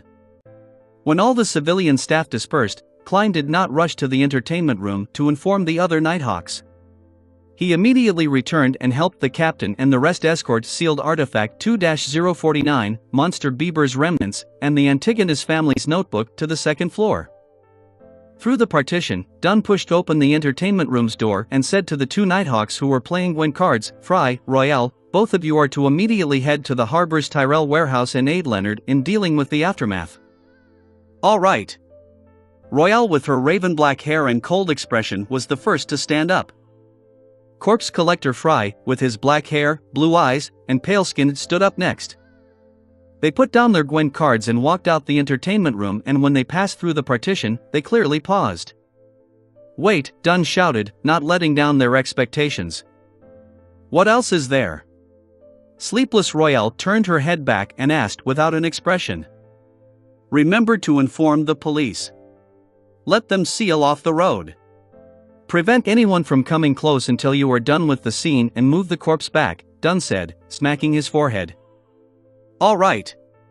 Royale turned around and took 2 steps before pausing once again. She turned her head, blinked, and confirmed coldly, Captain, is there nothing else? No, Dunn answered categorically. Royale nodded unnoticeably and walked towards the entrance. As for corpse collector Fry, who exuded coldness and darkness, he maintained his adequate pace. At that moment, Dunn added, "Remember to tell Rosanna, Mrs. Oriana, and company that they can come down." "No problem," Fry calmly replied as though no emotions stirred in him. Klein watched as the two Nighthawks walked out the door and went upstairs before heaving a secret sigh of relief. He followed the captain and the rest underground. They proceeded straight to Cheney's gate. As Dunn gestured for Sleepless Kenley to open Cheney's gate, he instructed Klein, "Go to the armory and get old Neil here. We need his ritualistic magic to heal ourselves." As the effects of the medicine began to wear off, his mental state gradually waned. "All right." Klein did not wait for the captain to continue, as he added, "I will watch the armory in old Neil's place. I will also request for at least 20 demon hunting bullets and also wait for the Holy Cathedral's approval, curbing my curiosity about the Antigonus family's notebook." Dunn was instantly at a loss for words. "Captain, is there anything else?" asked Klein with a smile after beating Dunn to it. Dunn shook his head and remained speechless. He pulled out his cane and turned around. After walking a certain distance, Klein turned into the armory and recounted the happenings generally to old Neil, who was drinking plain water. "He became a monster that lost control. You even killed a Beyonder?" Old Neil quickly tidied up his desk. "It's like I'm listening to the script of a play," he mumbled as he circled around the desk and walked straight towards the corridor without waiting for Klein's answer. Klein asked out of curiosity, "Mr. Neil, doesn't the church have real restorative medicine? Why would ritualistic magic be needed?" "No medicine made with ordinary ingredients can provide the permanent restorative effects of a ritual. Extraordinary ingredients are very rare, and most of them are not suitable for restorative medicine," old Neil explained casually. "You should know about goddesses' gaze, right? When the medicine is first made via a ritual, it would be a standard, real restorative medicine. But every minute after its completion, its effect evaporates until little of its efficacy is left." "I see," Klein nodded disappointedly. As a former keyboard warrior and avid gamer, it was a habit to yearn for a medicine with magical healing properties. He watched old Neil leave and sat down, taking in the tranquility that he had not had in a very long time. In the midst of his piece, he recalled the tragic death of the suited clown. He recalled himself shooting coldly, the gruesome wound and the spewing of fresh blood. Klein's body shivered as he felt discomfort. He first stood up, then sat down, then slowly repeated the process. He also did some pacing back and forth in between. Phew! He let out a breath and decided to occupy himself with something so that he could stop thinking of those negative images. Klein took off his silk hat and formal suit. He then took out a handkerchief and a brush to clean off the dirt and mud. After an uncertain amount of time, he heard old Neil's familiar footsteps. Old Neil's gait involved him walking on his heels, and it made a distinctive noise as he ambled down the hall. "How tiring," old Neil complained as he walked into the room. "Tell the rest that no one is to come here within the next hour." "I need to rest," he instructed casually, glancing towards Klein. "Why don't you rest upstairs, and I keep watch here?" Klein suggested out of kindness.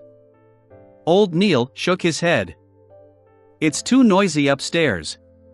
Roseanne is a lady who just can't stop talking." "All right." Klein did not insist.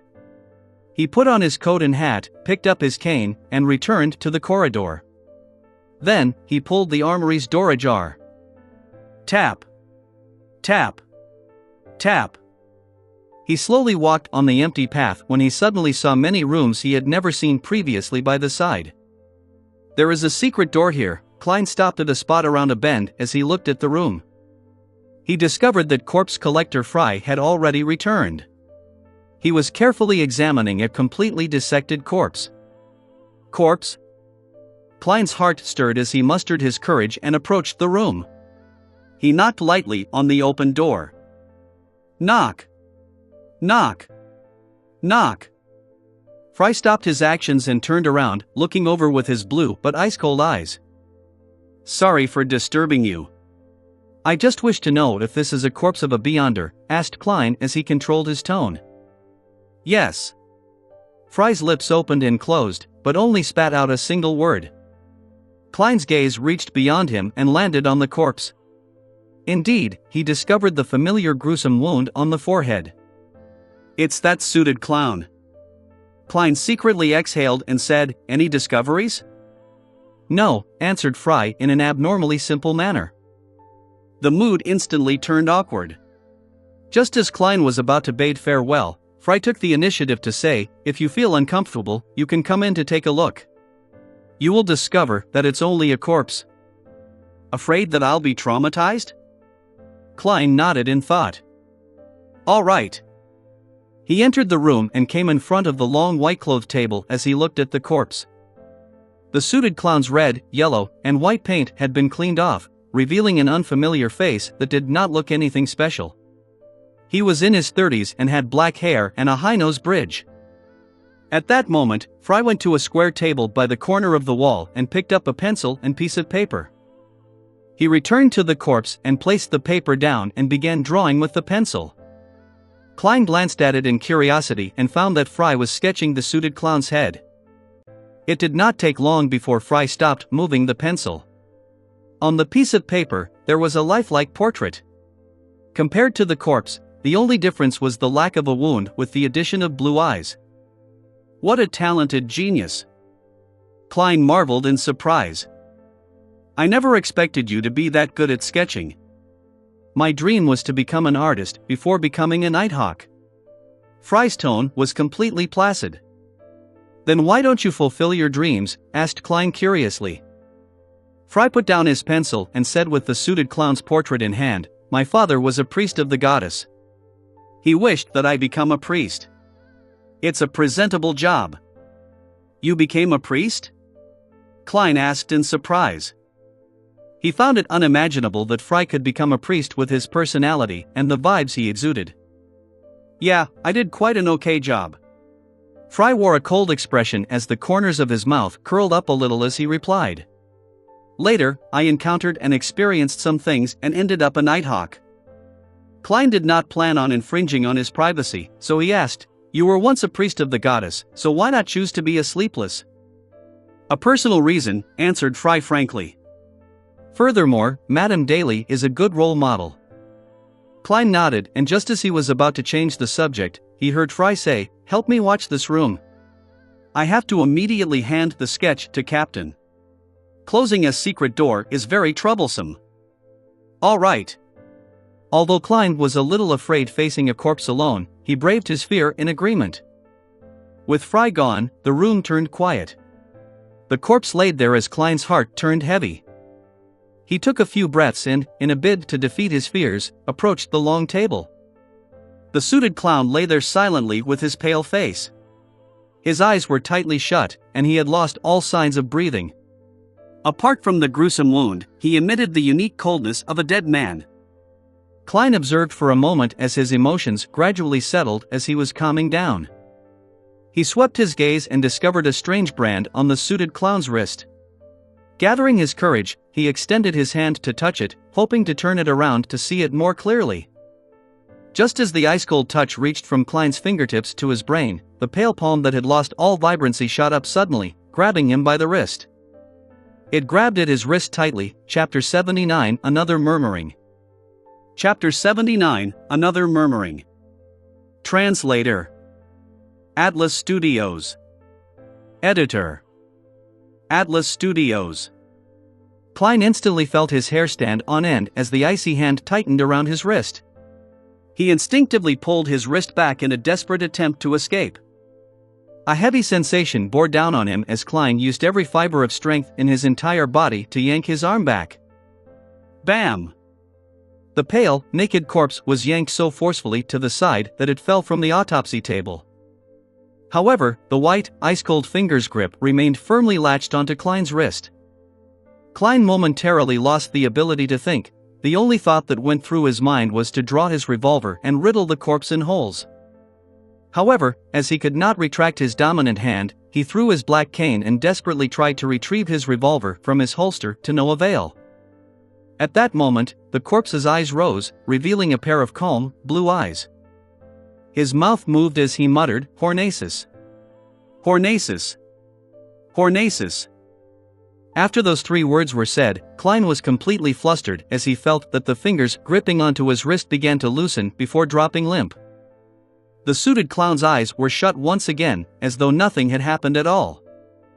If the pale corpse wasn't lying on the stone floor, Klein would have imagined that he had been struck by a hallucination spell. He staggered backwards a few steps and felt that most of his body was trembling as a result of the shock and fear. Phew! Phew! Klein gasped for air as he slowly regained control of his mental facilities. He looked at the corpse on the ground in alarm and fear. He drew his revolver and carefully retreated from the room, one step at a time. After confirming that the corpse was motionless, he took a glance at his wrist of the hand holding onto his revolver. There were 5 deep, red finger marks imprinted on his wrist. They silently described his encounter. Klein calmed down as vulgarities filled his mind. King hell. I almost died from the shock. After panting for more than 10 seconds, he began assembling items in his mind to quickly compose himself. He carefully recalled everything that he encountered and pieced them together. Although he did not understand the reason for the suited clown's resurrection, he acutely noticed an important point. The corpse had repeated the words Hornacis. It's Hornacis again, Klein knitted his brows. The Antigonus family's notebook has records of a nation of the Evernight in the Hornacis mountain range. While in cogitation or spirit vision, I would hear sounds that I shouldn't be able to hear, and among those sounds is the word Hornacis. Is the answer to all these questions on the Hornacis mountain range? There might be massive danger lurking there. For example, an evil god might be sealed within and was using various forms of attraction to achieve freedom. While considering this, Klein carefully entered the room and touched the corpse a few times to verify that it was completely dead. He didn't want corpse collector Fry to see him mess up the place, so he mustered his courage to move the corpse back onto the autopsy table. Klein couldn't help but feel as though his heart was in his mouth throughout the process. The slightest movement could snap his tense nerves. Furthermore, the ice-cold feeling given out by the corpse felt particularly disgusting. After finishing the mission with great difficulty, he recalled the reason he approached the corpse. Therefore, he focused on the suited clown's wrist and looked at the strange brand. It was unknown when the brand had slipped off, shrinking into a spherical blob of blood which had tint of blue. The spherical blob of blood was the size of a thumb. It floated in midair silently in defiance of the laws of physics. What is this? Klein muttered, but he didn't dare to touch it rashly. He had no intention of hiding the strange blood sphere. Firstly, he didn't know if it was a good or bad thing. Secondly, he was certain that Fry, who had examined the corpse, would have long discovered the brand on the wrist. It was even likely that he knew what the strange blood sphere was. And even if Fry doesn't know, reporting it to Captain and letting the Nighthawks research it is definitely better than me making random attempts. That was Klein's train of thought. Being in an organization meant he had to know how to make use of the organization's powers to its fullest. Klein waited nervously for a few minutes before he saw the black-haired, blue-eyed, and thin-lipped Fry return. He instantly noticed the strange blood sphere, and asked Klein a question he had previously asked himself. What is this? No idea. Klein shook his head honestly. He recounted what had happened without hiding anything. The brand slipped off into a blood sphere. Fry nodded, seemingly deep in thought. The corpse of a Beyonder always tends to have some strange transformations. He looked up and said to Klein, "Bring the captain here. Inform him about the contents," that the corpse murmured as well. "All right." Klein was already itching to leave. "You don't have to return with the captain," Fry added. "I believe you won't like to see what happens next." As he spoke, he picked up a silver surgical knife beside him. Klein nodded with some lingering fear. "I was hoping you'd say that." He picked up his cane, wore his hat and hobbled over to the Cheney's gate. At the keeper's room, he saw the no longer frail Captain Dunn. After Dunn heard his recollection of what happened, he nodded indiscernibly.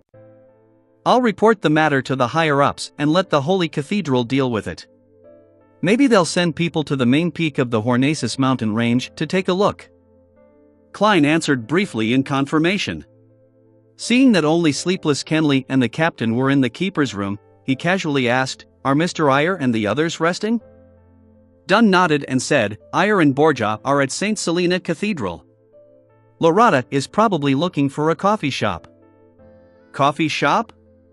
Madame Lorata hasn't recovered from her injuries, right?" Klein asked in surprise. Dunn massaged his nose bridge and said with a laugh, "Lorata has 3 hobbies: coffee, dessert, and maidservants. She says she needs these 3 things to speed up her recovery." "Maidservants?" Klein asked, perplexed. "Does Madame Lorata have a particular fetish?" Dunn shook his head helplessly and said, "She likes maidservants." "Yeah, that's right. Furthermore, she likes ones with big breasts. She sure is weird." Klein had no idea what kind of expression he should show in response. Dunn didn't delay any further as he headed out the keeper's room. As Klein watched his back, he silently waited for him to turn. Meanwhile, he noticed at the corner of his eye that Sleepless Kenley had fished out his pocket watch and opened it. 3, 2, 1. The moment Klein finished counting down silently, Dunn stopped and turned around. "Another thing I forgot. Klein, you went through a lot today. Once you relax, you'll feel exhausted. There's no need for you to be here in the afternoon. Go back and get some rest. Tomorrow, I'll submit the application listing the detailed losses." "All right. Don't worry too much about your killing of a Beyonder. Killing him was equivalent to saving more lives. As a matter of fact, I'm actually feeling much better." Klein silently exhaled. Dunn nodded slightly, and just as he turned around, he smacked himself in the forehead. "I've also handed the Beyonder sketch to Leonard. He and the police department are in charge of the follow-up investigations. I believe that the Beyonder must have rode on carriages, eaten food, and had somewhere to stay. Wherever he goes, whatever he touches, whatever he leaves behind, even unconsciously, will serve as a silent witness against him. Emperor Rosel's words are truly sensible." "Yes," Klein answered, stupefied. After the captain walked far away, he left the keeper's room and slowly walked to the second floor. Along the way, he suddenly recalled something as he experienced an additional bout of fear. That suited clown claimed that the secret order controlled the corresponding sequence pathway of seers. Even if he was exaggerating and they didn't have the higher sequence potion formulas, they definitely have the lower sequence ones. It also means that they have a number of seers. Then, wouldn't they divine that I killed the suited clown and secretly exact revenge against me? If they can't deal with the Nighthawks, can't they deal with me, a seer without any direct measures against enemies? Klein stopped in the stairwell and began thinking about the problem seriously. Soon, he discovered that he was worrying over nothing. Firstly, the secret order doesn't know who are members of the Nighthawks. Secondly, even if they know 1 or 2, they definitely wouldn't include a civilian staff member like me. Thirdly, under the present circumstances, unless they have a prophet, there's no way they can divine who the murderer is. He heaved a sigh of relief and left the Blackthorn Security Company. He took a public carriage back to Daffodil Street. Even though he hadn't eaten lunch yet, he still lacked the appetite. After entering his bedroom, Klein removed his damaged suit first. Then, he took off his half-top hat, got into bed and tried to go to sleep.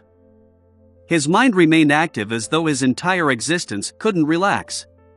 His mind wasn't repeating the scene of him shooting the suited clown to death, but of the scene of him moving the corpse, and that hair-raising experience. He no longer felt uncomfortable about killing for the first time, but more of a disgust when he thought about it. This was probably Fry's goal. He hoped that I would approach the corpse and face it directly to overcome my trauma. But, even though the trauma from before is gone, I've been traumatized by something new. Klein gave a self-deprecating laugh as he gradually felt his nerves calm down. He had no idea when he dozed off, but when he woke up, his stomach was groaning in protest. "I feel like I can eat an entire horse," Klein muttered as he looked at the sun setting in the west as though the sky was alit. Changing into old but comfortable casual clothes, he briskly walked to the first floor. Before he could consider what to make for dinner, he heard the door open. Melissa. The corners of his mouth curled up at the thought. Ever since she began taking the public carriage, his sister no longer returned home late.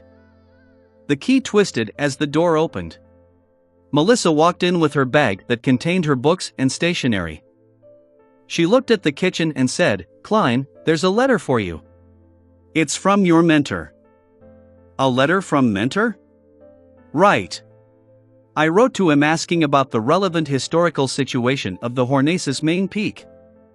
Klein was taken aback at first before he recalled the matter. Chapter 80, Banquet Invitation.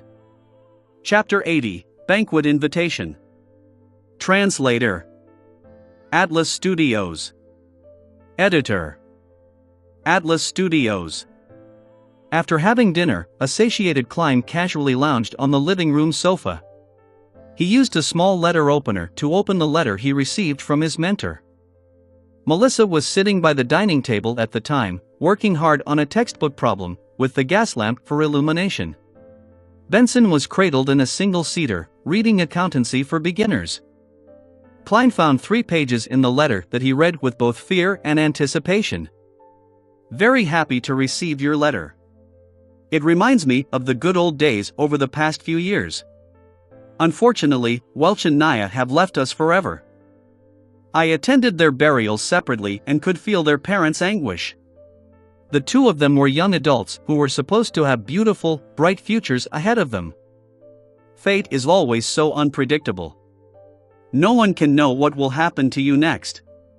I've experienced more as I've grown older, and I can increasingly sense the weakness and helplessness of humanity. Regarding the historical information revolving around the Hornacis main peak, I recall that the archaeologist, Mr. John Joseph, once published a monograph detailing it. It includes his accounts of his time at the Hornacis main peak. He discovered a few ancient buildings that are more than 1,000 years old. What shames every historian and archaeologist is our inability to precisely date the era. We can only make a crude estimate based on the architecture style, the characteristics of the murals, and a few of the texts that we can decipher. It's quite unbelievable that such a tall mountain peak would have humans living there. Mr. Joseph has ample evidence to prove that those humans developed a civilization that they can call their own. As for the details, it is hard to fully describe them in this letter. I suggest you try borrowing this monograph from the Deweyville Library. Trust me, Sir Deweyville's donation to this library makes it have more books in its collection than the one built by the city government. The monograph's title is Research of the Hornacis main peak's Relics. It is published by the Lone Publishing Firm. In addition, there are some papers that discuss something of relevance. They are published in the journals New Archaeology, Archaeology Summary. The exact issue and journal volume is. Klein read every word, and repeated the names of the monograph and paper names silently. Immediately afterwards, he found some paper and an envelope, as well as a fountain pen before penning his gratitude. "Melissa, help me send this letter out. This is the money for the stamps." Klein placed the sealed envelope and more than enough money for the stamps on his sister's desk. Melissa took a glance and curled her lips. "Klein, stamps don't cost that much." "Yes, stamps don't, but a girl should have some allowance." Klein replied with a smile. "I believe Selina has mentioned this to you before." Noticing that Melissa was about to protest, he quickly added, "It can be used to buy the materials and tools you need." "Tools," Melissa repeated softly again and again before casting her gaze back onto her books. "All right," she said as she nodded imperceptibly. The corners of Klein's mouth immediately curved upwards as he briskly walked back to the sofa. "Excellent persuasion skills. You precisely pinpointed Melissa's weakness." Benson gave a thumbs up as he said with a suppressed laugh. Klein cleared his throat and said in all seriousness, "Then how shall I persuade you? Your self-study should emphasize language and ancient literature. Of course, basic mathematics and logic are equally important. According to the curriculum of the public schools and grammar schools, as well as the material tested for in college admissions, Klein was very confident about the general direction in which the upcoming civil servant examinations would focus on. Benson touched his hairline and said with a self-deprecating smile, "I feel like a curly-haired baboon in front of those books." "But they're really useful," Klein said with a determined smile. At that moment, Melissa put down her fountain pen, stood up, and walked to the sofa. "Benson, Klein. This Sunday is Selena's birthday. She and her parents wish to invite all of us to their place for a banquet. Are both of you free?" "Should be fine for me," Klein said after some thought. He could take the opportunity to be acquainted with his sister's friends. It could prevent him from being utterly clueless whenever something happened to her. "Me too," Benson said as he combed his hairs with his fingers. "It looks like we'll have to think of a birthday present for Miss Selena." Klein smiled. "This should be left to Melissa. She knows Miss Selena better than us. Besides, what we need to do is what a gentleman ought to do: pay for it." "This is the first time I've heard someone describe laziness in such a pleasant manner," Benson said as he shook his head and chuckled. Klein returned with a smile. "This is the purpose of language and ancient literature." Benson never expected Klein to return to the subject at hand. It left him momentarily speechless. The next day, Klein wore his cheap formal suit and held his black inlaid silver cane as he climbed up the stairs and arrived at the Blackthorn Security Company's entrance. His tuxedo had already been sent to the tailor's. Klein was just about to greet Rosen when he saw Captain Dunn walk out of the partition. "Good morning, Klein. Did you have a good night's sleep?" Dunn asked with concern. Klein answered honestly, "Better than I expected. I didn't even have nightmares. But I still feel heavy and a little disgusted when I recall it." "Very good. I feel assured hearing that," Dunn said with a nodding smile. After chatting about the weather, he raised a matter. "The Holy Cathedral has replied to my telegram. Antigonus, Lorata, and company are to immediately escort sealed artifact 2-049 and the Antigonus family's notebook back to Backland. They've also sent an additional Nighthawk yesterday afternoon, via steam locomotive, to help. I believe that they've already set off by now." "Already set off by now? Does that mean I'm completely free from the traumatizing Antigonus family's notebook?" Klein was taken aback. He found it surreal, as though he was dreaming. "This is more relaxing than I imagined. It's unlikely that there will be any follow-up, right? May the goddess bless them and that they will have a smooth journey." After a few seconds of silence, Klein made a gesture on his chest in the sign of the crimson moon. Dunn wore his hat and pointed out the door. "I have to patrol the Raphael Cemetery garden. I forgot one thing. The investigations of Leonard and the police department has borne fruit. They found the carriage driver that drove them. We have confirmed their temporary residence in Tingen City, but they are rather cautious. They didn't leave behind any valuable clues." As expected of an ancient secret organization, Klein echoed wistfully. Dunn nodded and turned to head to the door. He stopped 3 seconds later and turned his head. "Also, the Holy Cathedral needs another 2 to 3 days before they notify us of your application to become an official member. This is dealt with by a different department, separate from the one that deals with the Antigonus family's notebook. They have different levels of efficiency." "I understand," Klein replied sincerely.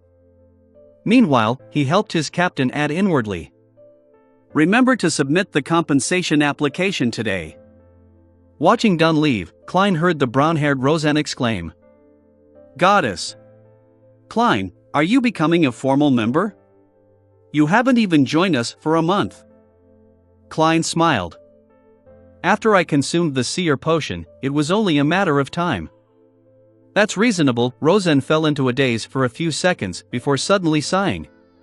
"I was praying that you finished your mysticism lessons so that you could be added to the roster for watching the armory, but... Goddess, I have to be on duty every 2 days. I'm not a sleepless. My skin, my state of mind. Goddess, save me. Shouldn't you be very familiar to such a lifestyle? Before I joined, it has always been you, Brett, and old Neil who took turns, right? Klein asked, puzzled. Roseanne shook her head with a depressed look. No, there were 4 previously, 5 even earlier. Unfortunately, Kenley chose to become a sleepless. Viola did not choose to extend her contract last month and joined the Koei Noel Machinery Company. She's a gifted girl when it comes to creation. She only lacked the opportunity and money. 5 years as a civilian staff allowed her to have enough savings. Having said this, Roseanne suddenly glanced at Klein and laughed with her mouth covered. I've thought of a good solution. Klein, get married as soon as possible. Then, accidentally expose the secret of Beyonders to her. This is considered a very minor leak, so there won't be any particularly heavy penalties. After all, who can lie to a person who shares the same bed with you over prolonged periods of time? You can introduce her to us when that happens, make her a civilian staff member. What a perfect plan! The corners of Klein's mouth twitched. Miss Roseanne, you can also quickly find a husband. It should be even easier. I believe you have the adequate means to divulge the secret to him. Roseanne's eyes widened and her mouth turned agape when she heard him. How can I? Marriage is a very serious matter. I have to carefully pick and observe him over a period of time to ensure that he's alright. That's not what you said a second ago. Klein didn't bother engaging in sophistry with Roseanne. He smiled as he engaged in a little small talk before bidding farewell and heading underground. At the armory, he saw old Neil wrestling with the hand-ground coffee. So, he sat down and waited patiently. Soon you'll be an official member, right? Old Neil asked casually as he filtered the coffee. Captain said that another 2 to 3 days are needed. It's still a question of whether the Holy Cathedral will approve of it, Klein said frankly. He. Old Neil chortled. The Holy Cathedral won't deny cases like these, especially when you're already a Beyonder. With that said, he turned his head and faced Klein. He said with a chuckle, you must be mentally prepared. There's a ritual every official Nighthawk member has to undergo. They have to complete a mission independently. Of course, Dunn would definitely choose the easiest and simplest ones for a rookie. Besides, you're a support-type seer. Chapter 81 Finally Meeting. Chapter 81 Finally Meeting. Translator Atlas Studios. Editor Atlas Studios. I have to complete a mission independently in order to become an official member? Klein was taken aback. But we might not even have a mission this week, and it might not be so simple. Wouldn't this mean that it'll take me 1 to 2 months to become an official Nighthawk? Only then will I get a pay rise. Old Neil sniffed at the coffee and shot a glance at him. It's only a ritual among Nighthawks. After all, we stand at the peak of Beyonder danger and don't want our teammates to act like children who require constant care. This won't affect the salary that you'll receive as an official member, or your privileges needed to fulfill your duty. So it's just a ritual to gain the recognition of the other Nighthawks. But, Mr. Neil, why did you emphasize that it would not affect my pay grade as an official member? Did I make it that obvious? Klein touched his face and gave an embarrassed smile before asking, does it have to be a mission of the Beyonder variety? That should be the case, but your performance yesterday was truly outstanding. You ingeniously killed a Beyonder that's at least at sequence 8. I believe Fry, Royale, and the rest have already acknowledged you.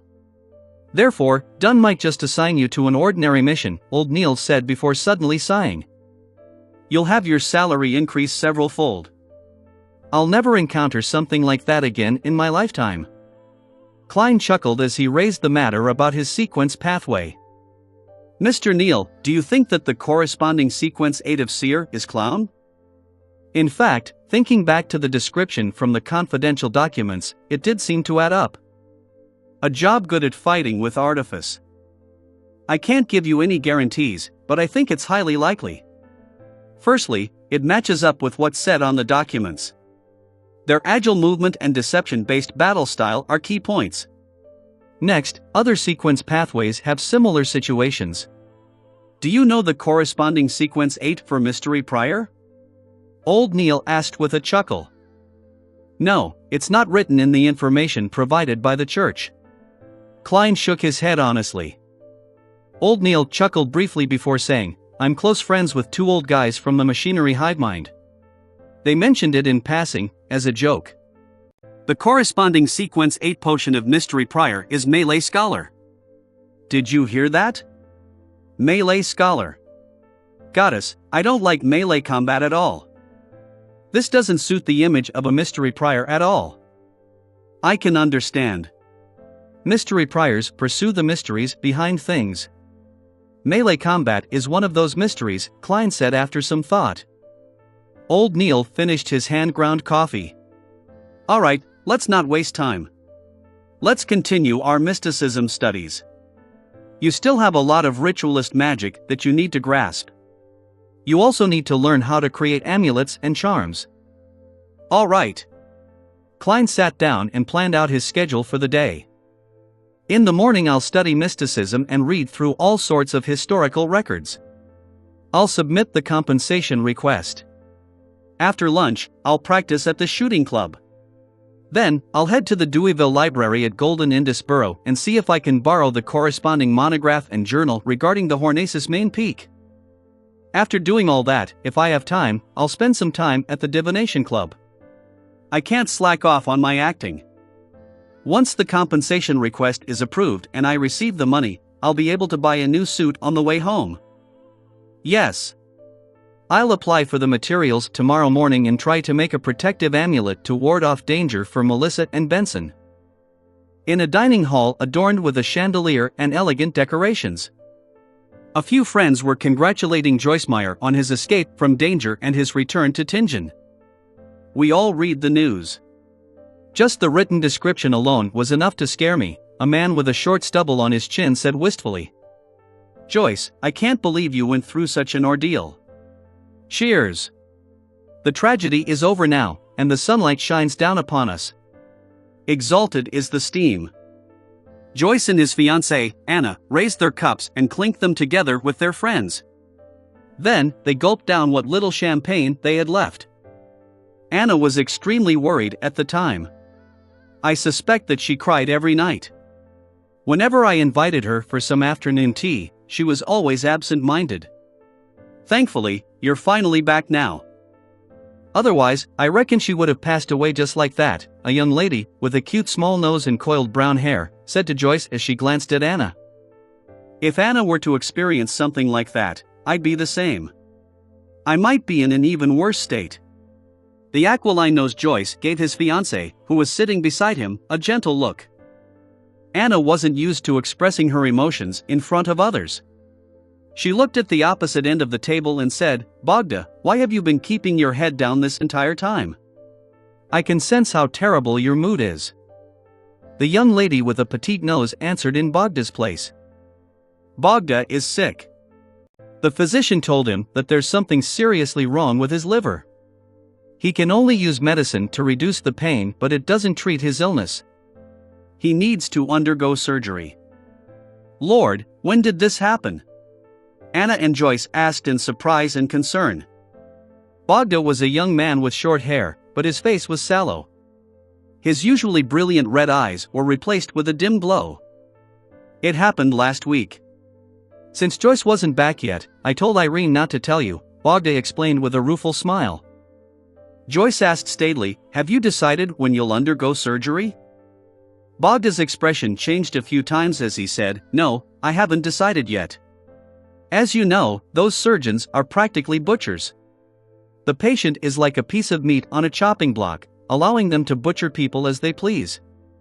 I've read a lot of reports. They'll even use an axe for amputation.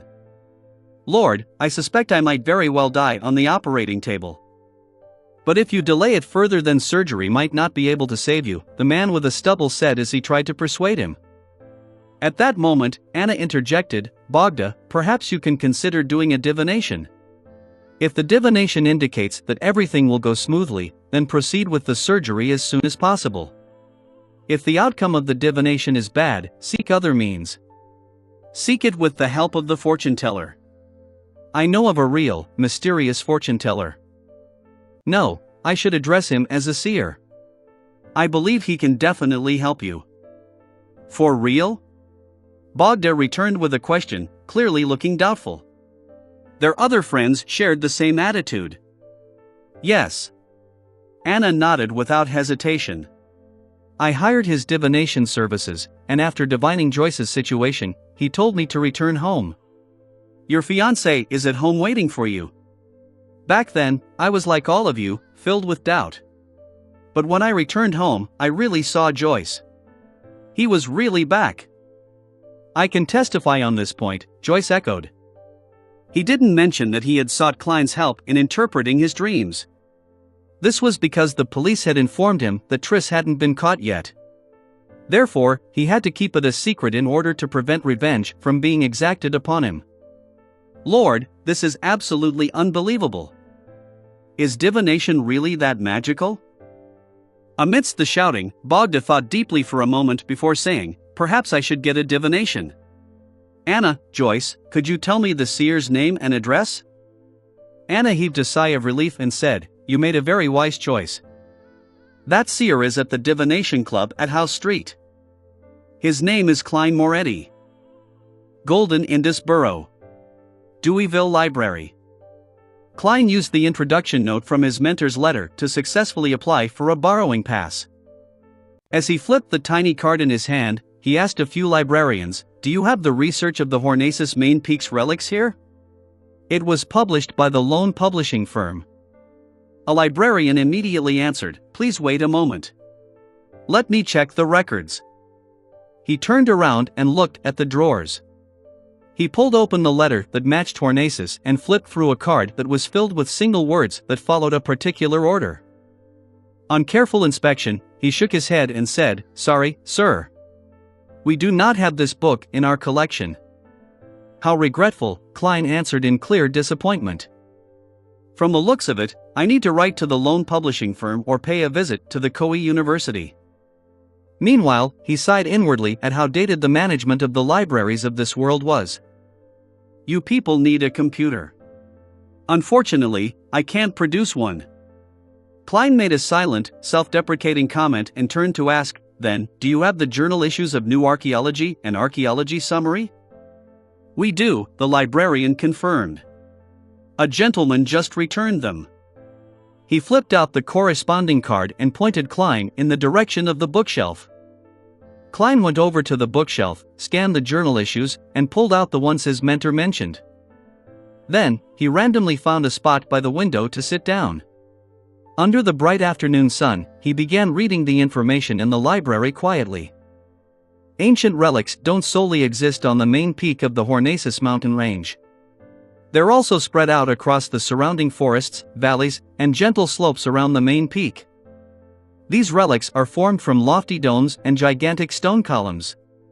Honestly, they can be described as magnificent. I'm curious as to how the original residents mined and processed these rocks.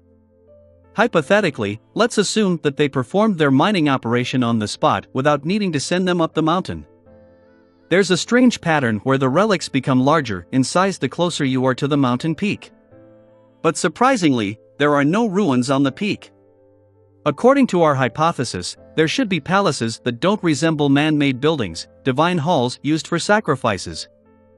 Palaces that don't look like they were man-made, divine halls used for sacrifices. Could it be the one that I saw in my dream? While Klein ruminated, he suddenly heard footsteps approaching him from a distance. He looked up and saw a familiar face, a face that often appeared on the papers. He had a squarish face, thick eyebrows, a firm nose, short dark blonde hair, azure blue eyes, and tightly closed lips. All of these features belonged to a certain famous person from Tingen City, a philanthropist, entrepreneur, and the owner of this library, Sir Deweyville. Beside Deweyville was the middle-aged butler who Klein had met before. Klein watched them walk by from more than 10 meters away. Out of curiosity, he raised his right hand and lightly tapped his glabellet twice. Chapter 82 Herb Store. Chapter 82 Herb Store. Translator. Atlas Studios. Editor. Atlas Studios. Various colors surfaced as auras and entered Klein's eyes. He casually studied Sir Deweyville's condition. He's very healthy, there are almost no hidden problems. His emotional state is horrendous. Amid the dullness, there's frailty. His mental state is frail? He has trouble sleeping well? But the purple aura at his head is completely fine. Klein muttered silently to himself as Sir Deweyville walked off and left the library. Retracting his gaze, Klein pinched his forehead and sighed inwardly. Being a tycoon sure isn't easy. He didn't pay much attention to the matter and returned his gaze onto the journal issues in front of him. Klein didn't find a lot of clues after reading each of them. He could only confirm a few things. Firstly, there existed an ancient kingdom on the Hornacis mountain range, as well as its surroundings. The ancient kingdom's history dated back to at least 1,500 years. Secondly, their architectural style was primarily about being grand. They left behind all sorts of murals, and from those murals, it could be deduced that they believed that the Evernight would protect the loved ones of the departed. Finally, in the ruins, there were symbols that represented the Evernight everywhere, but they were clearly different from the Evernight sacred emblem. If I had a chance, no, even if I have a chance, I'll never go there. Klein muttered with clenched teeth. He vowed not to court death. After tidying the journal articles and returning them back to their original spots, he put on his hat, lifted his cane, and left the Deweyville Library. Divination Club. Bogda looked at the beautiful lady in charge of receiving guests and said, "I'd like to have a divination." Angelica smiled politely and said, "Do you have a preferred fortune teller? Or would you like to flip through our introduction guide and choose the one that's most suitable for you?" Bogda pressed the right side of his abdomen and gasped silently for breath while saying, "I wish to have Mr. Klein Moretti divine for me." "But Mr. Moretti is not here today," Angelica answered with uncertainty. Bogda fell silent for a moment as he paced a few steps and asked, "When will Mr. Moretti be available?" "No one knows. He has his own matters to deal with. From what I've seen, he usually comes here on Monday afternoons," Angelica said as she pondered over the matter. "All right." Bogda's face darkened as he turned around, planning to leave. "Sir, you can choose other fortune tellers as well. For example, you can choose Mr. Hannes Vincent, who is famous in Tingen City." Angelica tried her best to prevent the loss of business. Bogda stopped in his tracks and considered it for a moment before saying, "No, I only trust Mr. Moretti." "Well, can I wait here for a moment? Perhaps he might come after he's done with his matters." "No problem," Angelica said with a warm smile. Bogda went to the sofa and sat down. Sometimes he stroked his cane, at other times he looked out the window, clearly looking rather impatient. Seconds turned to minutes. Just as Bogda's mind was in a mess, unsure if he should continue waiting or leave, he heard the beautiful lady exclaim in pleasant surprise, "Good afternoon, Mr. Moretti." Klein saw the familiar Angelica and was just about to ask why it was always her. Did she not need to rest or take any days off? However, he immediately took into consideration that he was a seer, so it was not appropriate for him to ask such questions. Instead, he had to use the tone of a charlatan and say something like, "How marvelous it is for fate to compel us to meet once again, Madame Angelica." Would this sound like I'm hitting on her? Klein's mind whirled as he finally replied with a smile, "Good afternoon, Madame Angelica. A customer wishes to hire you for a divination." Angelica pointed to Bogda, who had hurriedly stood up from the sofa. "Someone actually requested for me?" Klein took off his half-top hat in pleasant surprise, pinching his glabella twice while doing so. "Good afternoon, sir." He looked over when his voice suddenly came to a pause. In his spirit vision, he saw the requester's liver looking dim. It was nearly black in color. It was making the rest of his body unbalanced as his aura was thin in various places. Klein deliberated over his words and he said in a serious expression, "Sir, you should see a doctor and not seek a divination." Bogda stood stunned on the spot as he immediately gave a pleasant look of surprise while muttering, "How fascinating. Anna wasn't lying to me." He hurriedly looked up at Klein in earnest. "Mr. Moretti, I've already seen a doctor and might have to undergo surgery. However, I'm frightened about the surgery. I would like to divine the outcome. The surgery of this era is really fraught with danger." Although Emperor Roselle had given the impetus, this era still lacks most of the necessary technology. Klein didn't reject his request and nodded slightly. "My divination fee is 8 pence. Is that fine?" 8 pence? Bogda exclaimed in surprise. "You're only charging 8 pence? According to Anna's description, and the performance Mr. Moretti had just shown me, I'm willing to pay at least £1. Haven't you heard of small margins with large volume?" Klein was embarrassed for a moment. After thinking for a few seconds, he calmly smiled and replied, "It is enough just being blessed with the ability to receive revelations from the divine and catch a glimpse of fate. Therefore, we must maintain our humility and suppress our greed. Only by doing so, can we continue being bestowed with our gifts? You are a true seer." Bogda held his chest and bowed, his tone filled with sincerity. Upon receiving Bogda's praise and trust, Klein's spirituality seemed to relax. As for the description of his principles, it also gave him some new insight. "Mississippi Angelica, is topaz available?" He turned to the beautiful lady beside him. Angelica heaved a sigh of relief for Bogda as she smiled sweetly. "Yes." After entering the divination room, Klein instructed Bogda to lock the door. Then, he sat behind the table and pinched his forehead.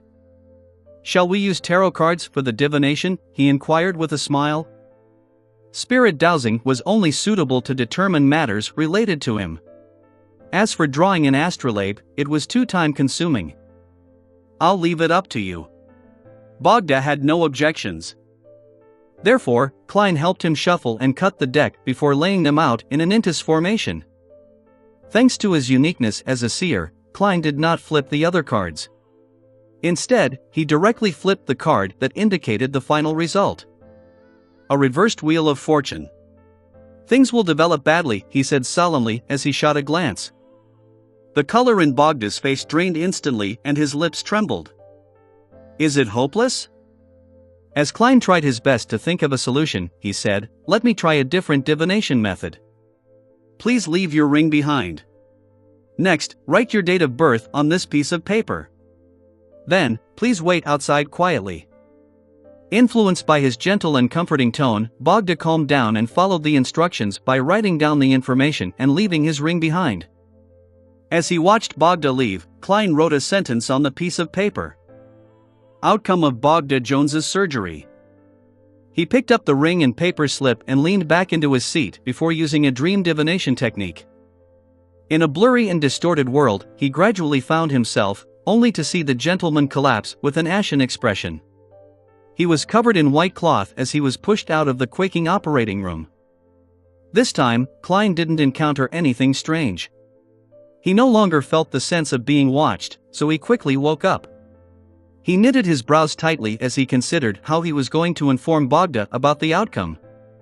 The surgery may very well lead to death. I can try the restorative ritualistic magic I learned today, but that would expose the matter of Beyonders. Besides, I have to apply for Captain's approval first. Yeah, and I might not be able to treat such a severe disease. Klein was racking his brains when he suddenly thought of something. Mr. Glassy's lung disease was treated by an apothecary. He said that the medicine was extremely miraculous. What was it? Right, Lawson Darkwade, 18, Vlad Street in East Borough. Lawson's Folk Herb Store. As he tried his best to memorize the address back then, Klein quickly remembered the details. He rapped the corners of the table and quickly made a decision.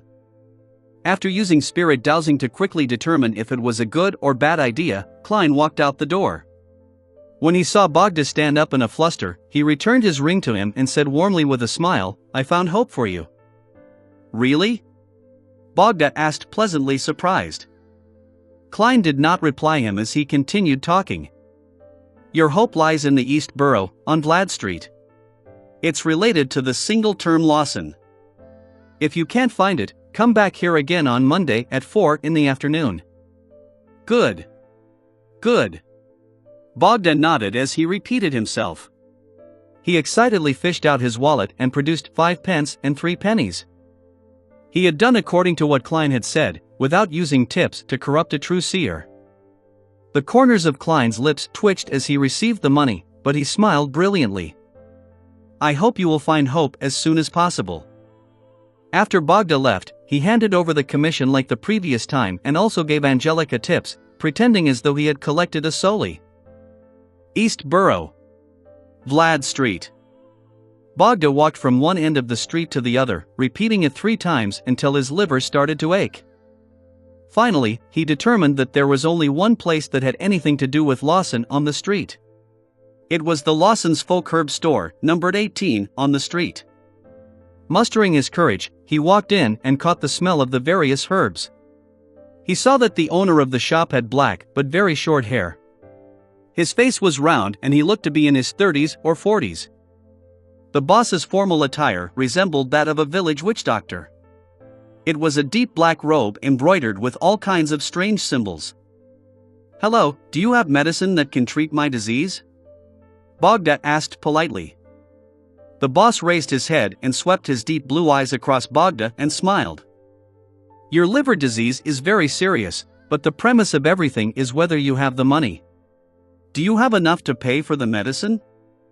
He can tell? Bogda suddenly felt a lot more confident as he nodded frantically.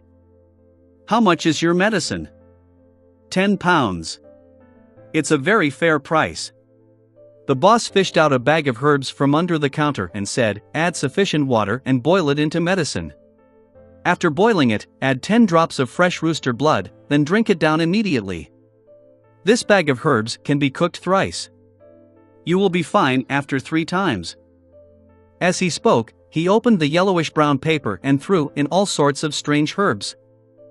It sounds extremely shady. Bogda gulped down his saliva and said, that's it? The boss stared at him and immediately smiled. Do you still want something else? What about this bag? Once you recover from your liver disease, I can give you a guarantee that your wife will be very satisfied. He chuckled as he took out a black-papered bag of herbs and suppressed his voice. There's mummy powder inside.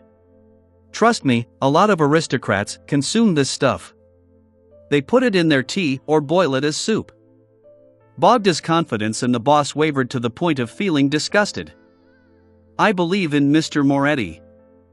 He took a deep breath, fished out his wallet, and pulled out the 2 biggest notes from what little was left of his gold pounds. Chapter 83, Carving. Chapter 83, Carving. Translator. Atlas Studios. Editor. Atlas Studios. Holding onto the yellowish-brown paper bag full of herbs, Bogda staggered out of the Lawson's Folk Herb Store. While waiting for a tracked carriage, he suddenly came to a realization. He had spent 10 pounds to buy a bag of stuff? This was nearly a month's salary for him. If it wasn't for his trust in Anna and Joyce, he wouldn't have brought that much cash to the divination club. Could it be that the reason why Mr. Moretti only accepted 8 pence for his divination had something to do with his collusion with the boss of Lawson's Folk Herb Store, so as to earn more? This was a classic scam written on the papers.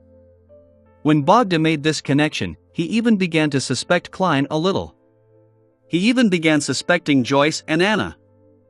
When a tracked carriage stopped in front of him, he looked at the herbs in his hand. Unable to bring himself to return, he entered the carriage with a heavy heart.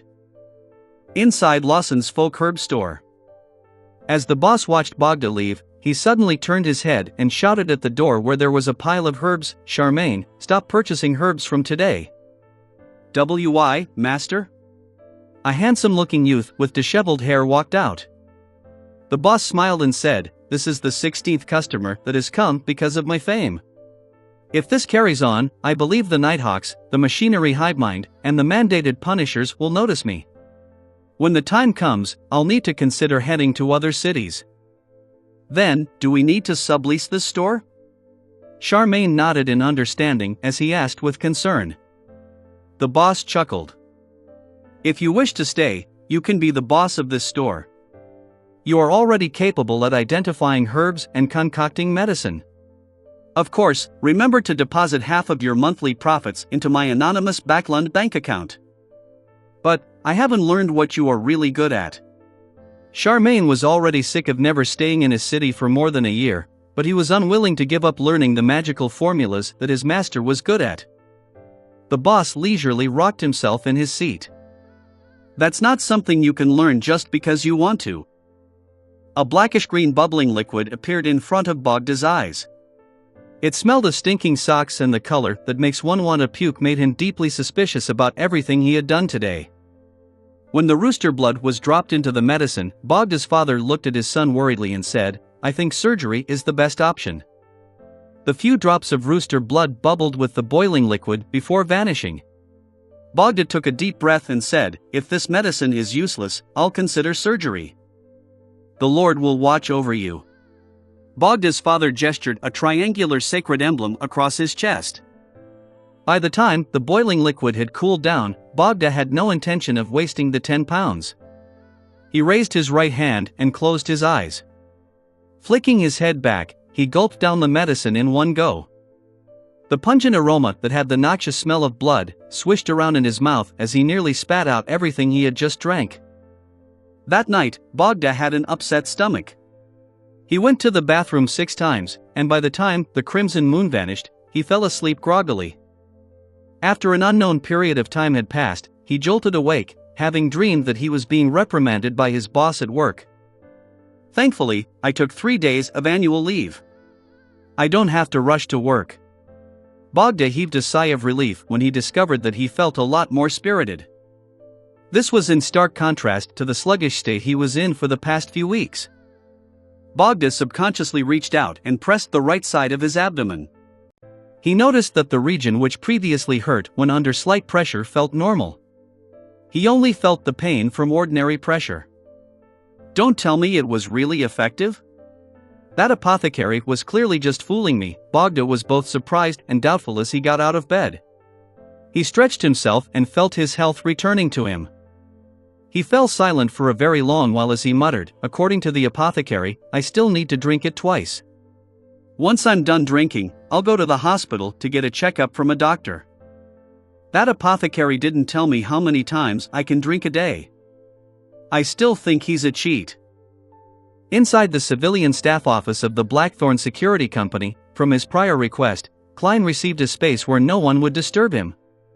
He held a carving knife and emitted his spirituality. He seriously carved the incantations and symbols onto 2 silver accessories. The incantation was a request to avoid disaster and was written in Hermes. The 2 mysticism symbols symbolized the Evernight goddess as well as the Empress of disaster and horror. Aside from that, Klein also added the path number that corresponded to the goddess, 7, and the magical characteristic. In addition to that, charms and amulets had to be engraved on both sides, and each side's symbols, incantations, and characteristics, their exact locations, or special formats was in the realm of mysticism. The ones that were spread amongst the ordinary populace were filled with mistakes. At that moment, Klein had a lot of damaged materials to his right. Through repeated practice, and only after he confirmed that he had enough practice, did he dare to begin creating the amulets for Benson and Melissa. As he calmed his mind, his spirituality spewed out from the tip of the carving knife. The number 7 appeared on the surface of the silver accessories. He had already finished carving the incantations and symbols on the other side of the accessory. All that was left was to finish the remaining side. After putting down his knife, all his spirituality chained together as Klein suddenly felt a strange, majestic, and terrifying energy surge throughout the room. The commotion quickly vanished as the incantations on both sides of the accessory became complete with Klein's spirit vision. It emitted a serene blackness. He put down his carving knife and gently polished the silver accessory that was formed from a circle and a vertical piece. He felt a tinge of coolness from the mild to the touch surface. It's done. He happily placed the finished amulet and another one that he had previously finished into his pocket, planning to find an opportunity to give it to Benson and Melissa. Amulets created by Beyonders possessed a certain level of effectiveness. They allowed the wearer to unknowingly avoid disasters to a certain extent, but it was nothing too ridiculous. Furthermore, their spirituality would wane bit by bit. Unless one used a high-level ritualistic magic and created a prayer set, a year was the maximum one could use them for. As for high-level ritualistic magic, there was a terrifyingly high spirituality requirement. It wasn't something Klein could endure at the moment. When the time comes, I can use my spirituality to make another one, Klein thought, nodding as he began tidying up the messy table. He didn't make one for himself for the moment, because an amulet of that level had limited effects on him. Therefore, his goal was to gain a deeper understanding of incantations before trying to pair it with ritualistic magic.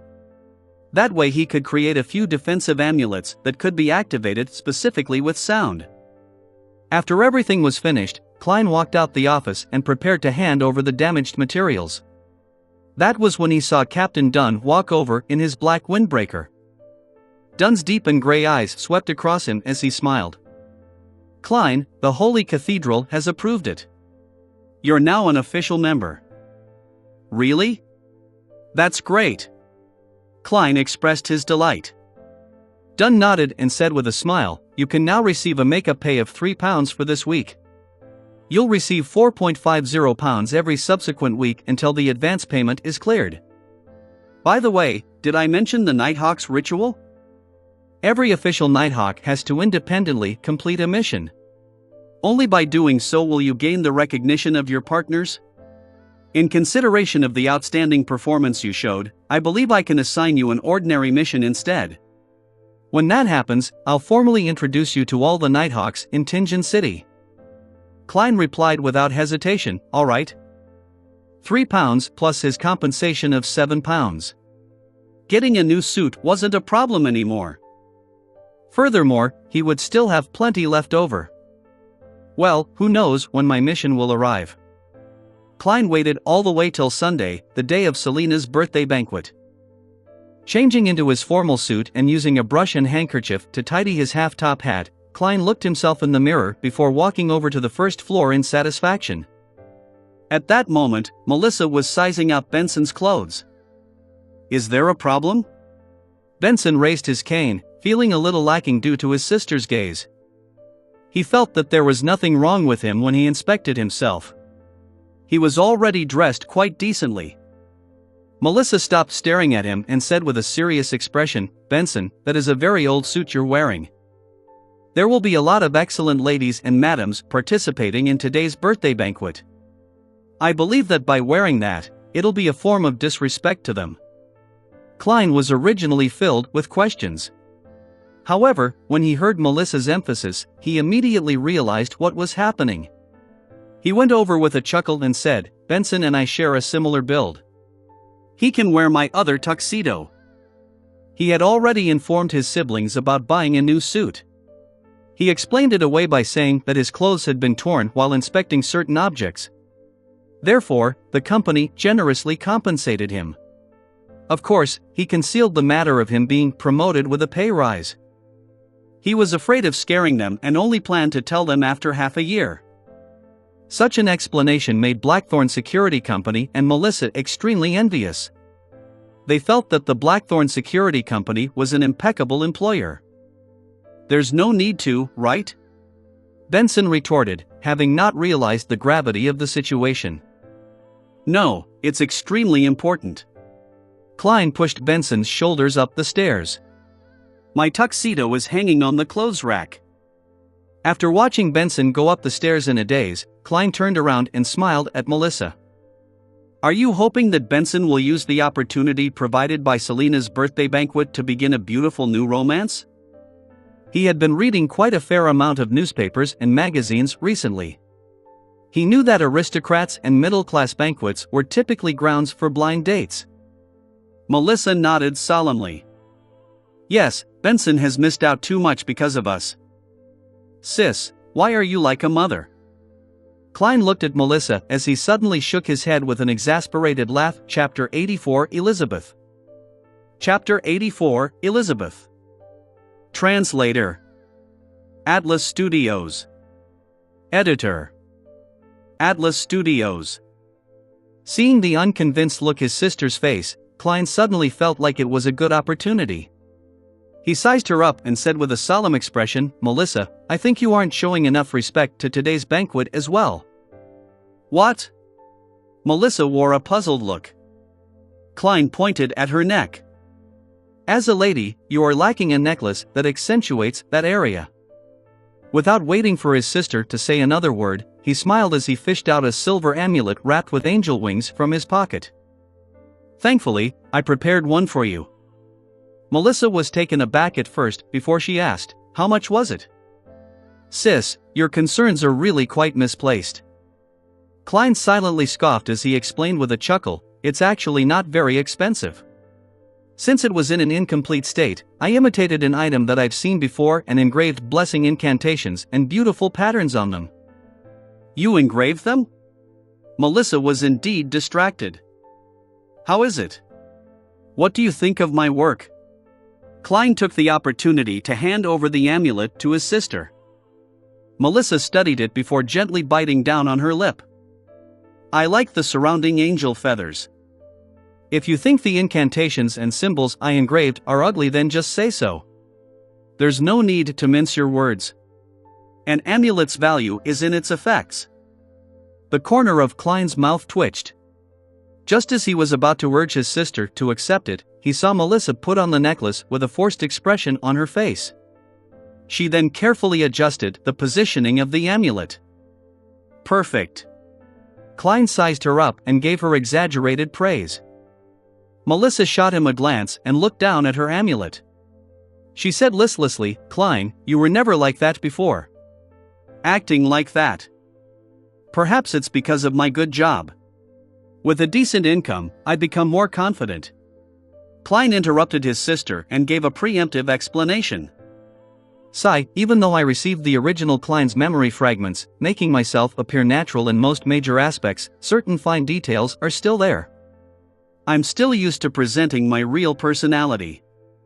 Especially when I'm getting closer and more familiar with Benson and Melissa."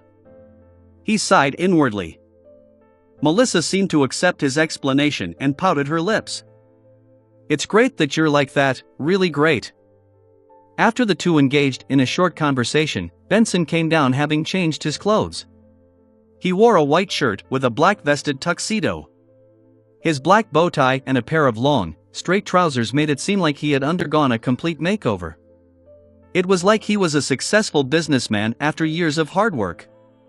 Same for the receding hairline. Klein chuckled inwardly. "Excellent, Benson. It suits you very well," he said with a brilliant smile while throwing up his hands. Melissa also nodded in agreement on the sideline. "The facts show that my clothing is more important than me." Benson gave a self-derisive comment. Klein took the opportunity to fish out the remaining amulet and repeated his explanation from earlier before saying, "I also made one for you." "Not bad. I'll bring it with me." Benson accepted it without a fuss as he quipped, "Klein, I wouldn't find it odd, even if you were to suddenly know how to style your hair, make clothes, fix watches, and feed curly-haired baboons." "Life is just so full of surprises," Klein replied with a smile. Following that, the siblings tidied themselves up before walking out the main door. They took a trackless public carriage and arrived at the North Borough's Fania Street where Selena's house was. The Wood family lived in a terrace house as well, but unlike Klein's place, they had a porch. They had a small lawn in the front which made it look very elegant. When they rung the doorbell, Klein, Benson, and Melissa only had to wait for around 10 seconds before they were able to see the star of the day, Selena Wood. With a head covered in wine-red hair, the girl gave Melissa a delighted hug. "I like this dress of yours. It makes you look exceptionally beautiful." Standing beside Selena Wood was her father, Mr. Wood, senior employee of Backland Bank's Tingen branch. "Welcome, our honorable elder brother. Welcome, our young historian." He deliberately addressed Benson and Klein in an exaggerated manner. Young historian. Why doesn't he add the description of me having a conscience?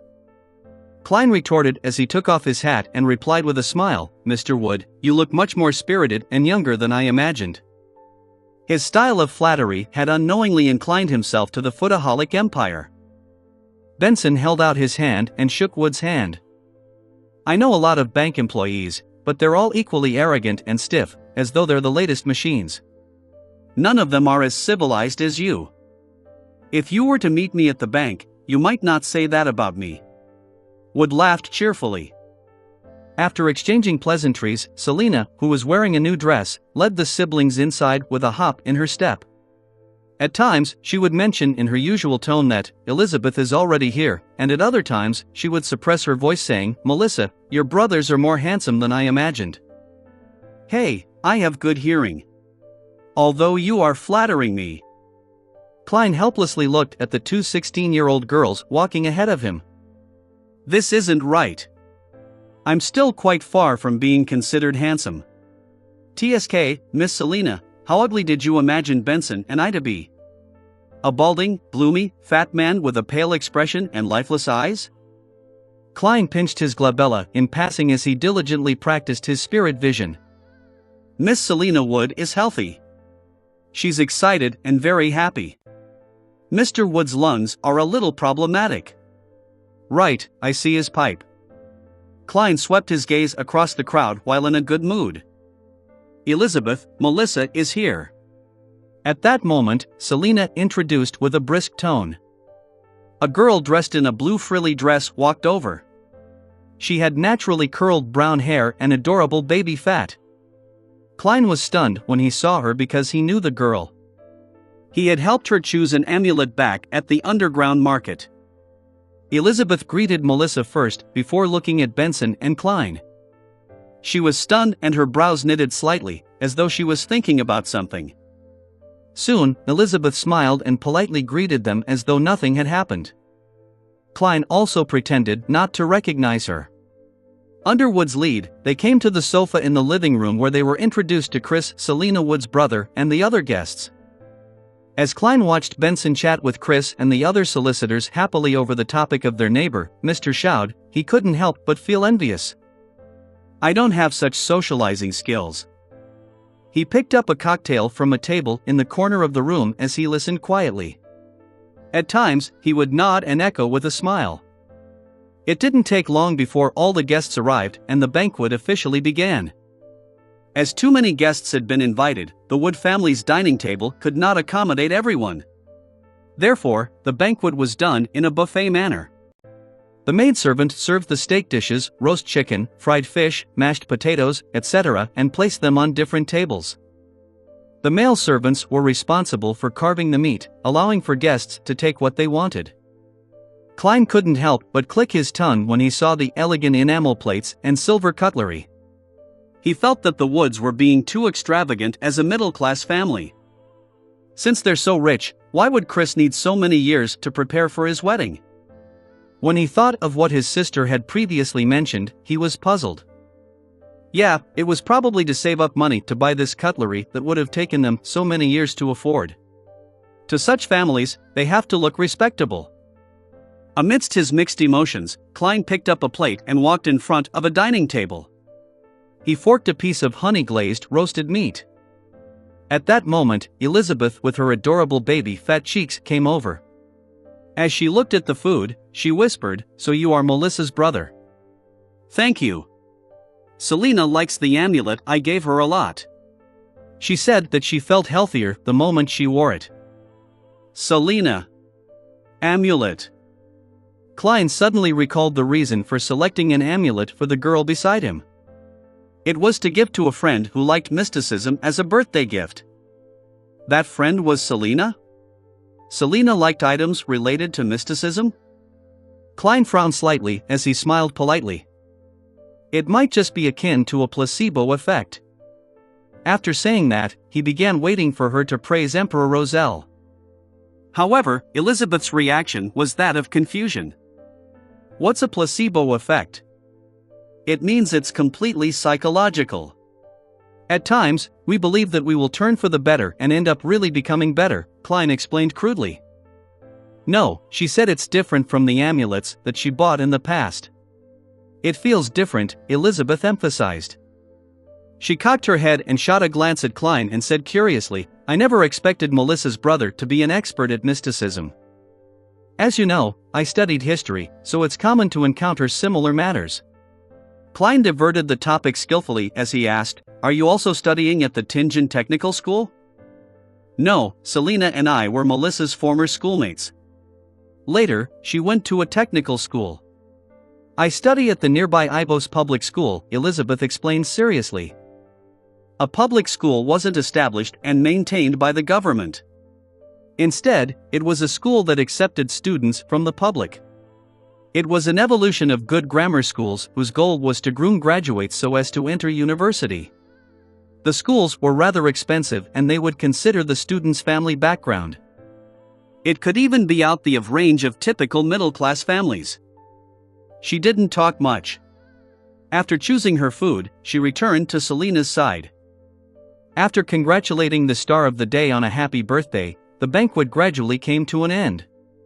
Klein and Benson were invited to a game of Texas Hold'em. The small blind was half a penny, and the big blind was a penny. As for Melissa, Elizabeth, Selina, and their friends, they went upstairs. It was unknown if they were chatting or playing games. Klein's luck was pretty bad.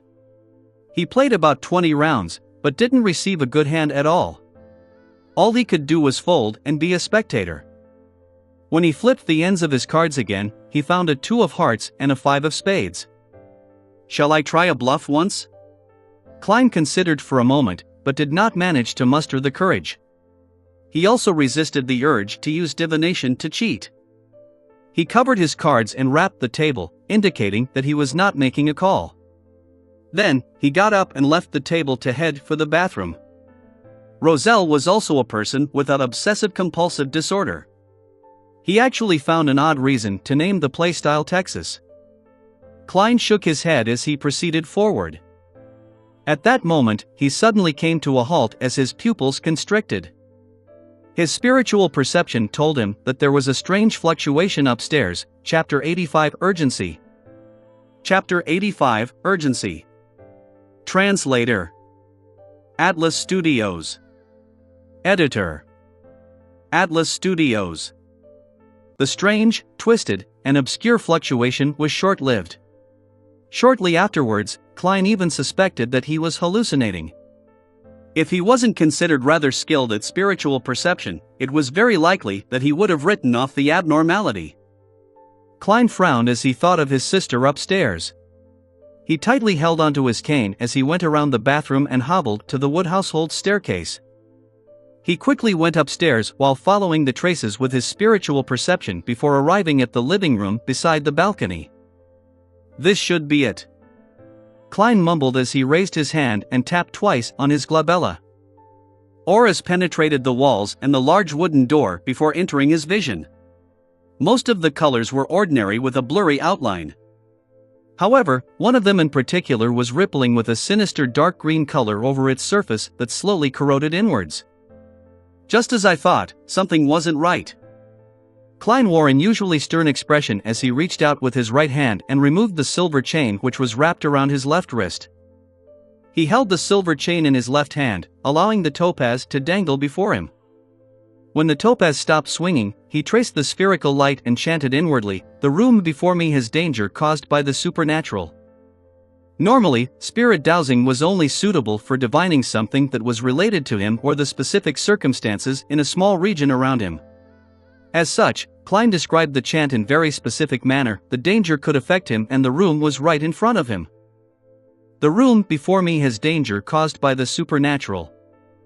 After repeating the chant 7 times, Klein's eyes widened as he saw the topaz rotating in a clockwise motion rapidly. It was an indication that there was indeed danger caused by the supernatural inside the room, and it was of considerable danger. Selina is a mysticism enthusiast. Did something go extremely wrong when she was dabbling with some sort of ritual? What should I do? Klein massaged his brows and wrapped the chain around his wrist before knocking on the door. Thump! Thump! Thump! He knocked on the door 3 times rhythmically and wore an amiable smile on his face. The door opened with a creak. Melissa, who was wearing her new dress, appeared in front of Klein. "Klein, is something wrong?" The girl didn't expect her brother to be here, so she was momentarily surprised. Klein responded with a smile, without any sign of distress. "I was just curious since I heard you gals enjoying yourselves. Sorry for disturbing all of you." Melissa lowered her head in apology, feeling somewhat embarrassed. "We're playing with magic mirror divination.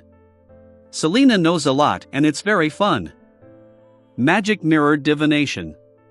Sis, why don't you gals play Charlie Charlie Challenge? 1. Or Ouija boards. 2. Klein shook his head, feeling both peeved and amused. He looked behind Melissa and into the living room. He saw Selena with her beaming smile and deep dimples. However, in his spirit vision, the wine-red-haired girl, who was holding a silver-coated mirror, was being encroached by the sinister dark green colors. As his mind whirled, Klein deliberated over his words and said, "Haha, I won't be interrupting your game." "Ah, right. Where's Elizabeth?" I had chatted with her over FaceApp grammar. She mentioned that she wanted to ask me some questions. "Elizabeth?" Melissa sized her brother up and said in an eccentric tone to emphasize her words. "She's only 16. Hey, don't let your imagination go wild." Klein immediately explained, "It's a very normal academic discussion. Elizabeth is very interested in history and ancient languages." Melissa took a deep look at her brother before saying, "She's inside. I'll inform her." "All right."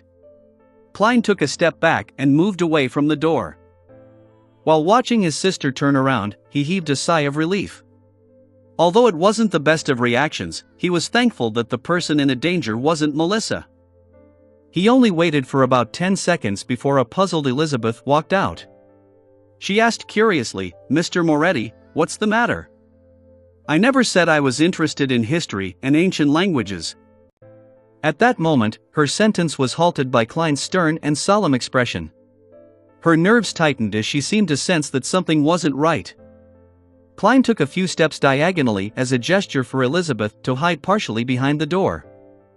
The girl with the chubby baby fat was influenced by the sudden serious atmosphere, so she unknowingly followed. "As you know, I'm a mysticism enthusiast." Klein halted and turned around, speaking directly to the point. Elizabeth nodded and replied, "Yes, I even believe that you're an expert at mysticism." "No, I'm only an enthusiast, but this doesn't stop me from noticing that your magic mirror divination has turned into a problem," Klein said with a heavy tone. "A problem?" Elizabeth nearly raised her voice as she hurriedly raised her hands to cover her mouth. Klein thought for a moment before saying, "I know words alone will make it difficult for you to believe me. Return to the room and when Selena isn't paying attention, steal a glance at the front of the mirror which Selena has hidden away from all of you." "How do you know that she hid the front of the mirror from us?" Elizabeth blurted out. According to the information from the Nighthawks, more than 90% of the time, magic mirror divination cases which involve evil share such similarities. Klein smiled and said, "General knowledge." When the doubtful and frightened Elizabeth returned to the room, his composed smile vanished instantly. His face looked worried. "Even though we're all in the North Borough, to go from Fania Street to Zutland Street will take at least 15 minutes of travel by public carriage. By the time Captain arrives after making a round trip, the situation might have deteriorated to a hopeless state. If only Benson and Melissa wasn't here. But I can't deal with those hidden and unknown existences. Do I have any means to contain it?" Right, Selena is a mysticism enthusiast. Her room definitely has no lack of pure dew, essential oils, herbs, and other items. Just as Klein was racking his brains for a solution, Elizabeth sat next to Selena by using an excuse of discussing something with her. A girl opposite her sipped a mouthful of red wine, and under the teasing looks of everyone, despite her blushing, she mustered her courage to ask, "Can you help me divine when I'll meet a romantic and handsome gentleman?" Selina lightly coughed twice as she rubbed the mirror's back and said, "Mirror, mirror, tell me. When will the gentleman in Yanina's heart appear?" After repeating it 3 times, she picked up the mirror and raised it in front of her. Seizing this opportunity, Elizabeth suddenly turned her body and stretched out her head to take a glance. According to her expectations, she felt that she would see Selina's face and half her face. However, the only thing she saw was Selina. The tiny mirror only had Selina, and it was Selina's entire body. The mirror was completely pitch black, with Selina standing in the middle with a cold expression. Elizabeth trembled all over as she lunged backward and leaned against the sofa. She momentarily forgot to breathe.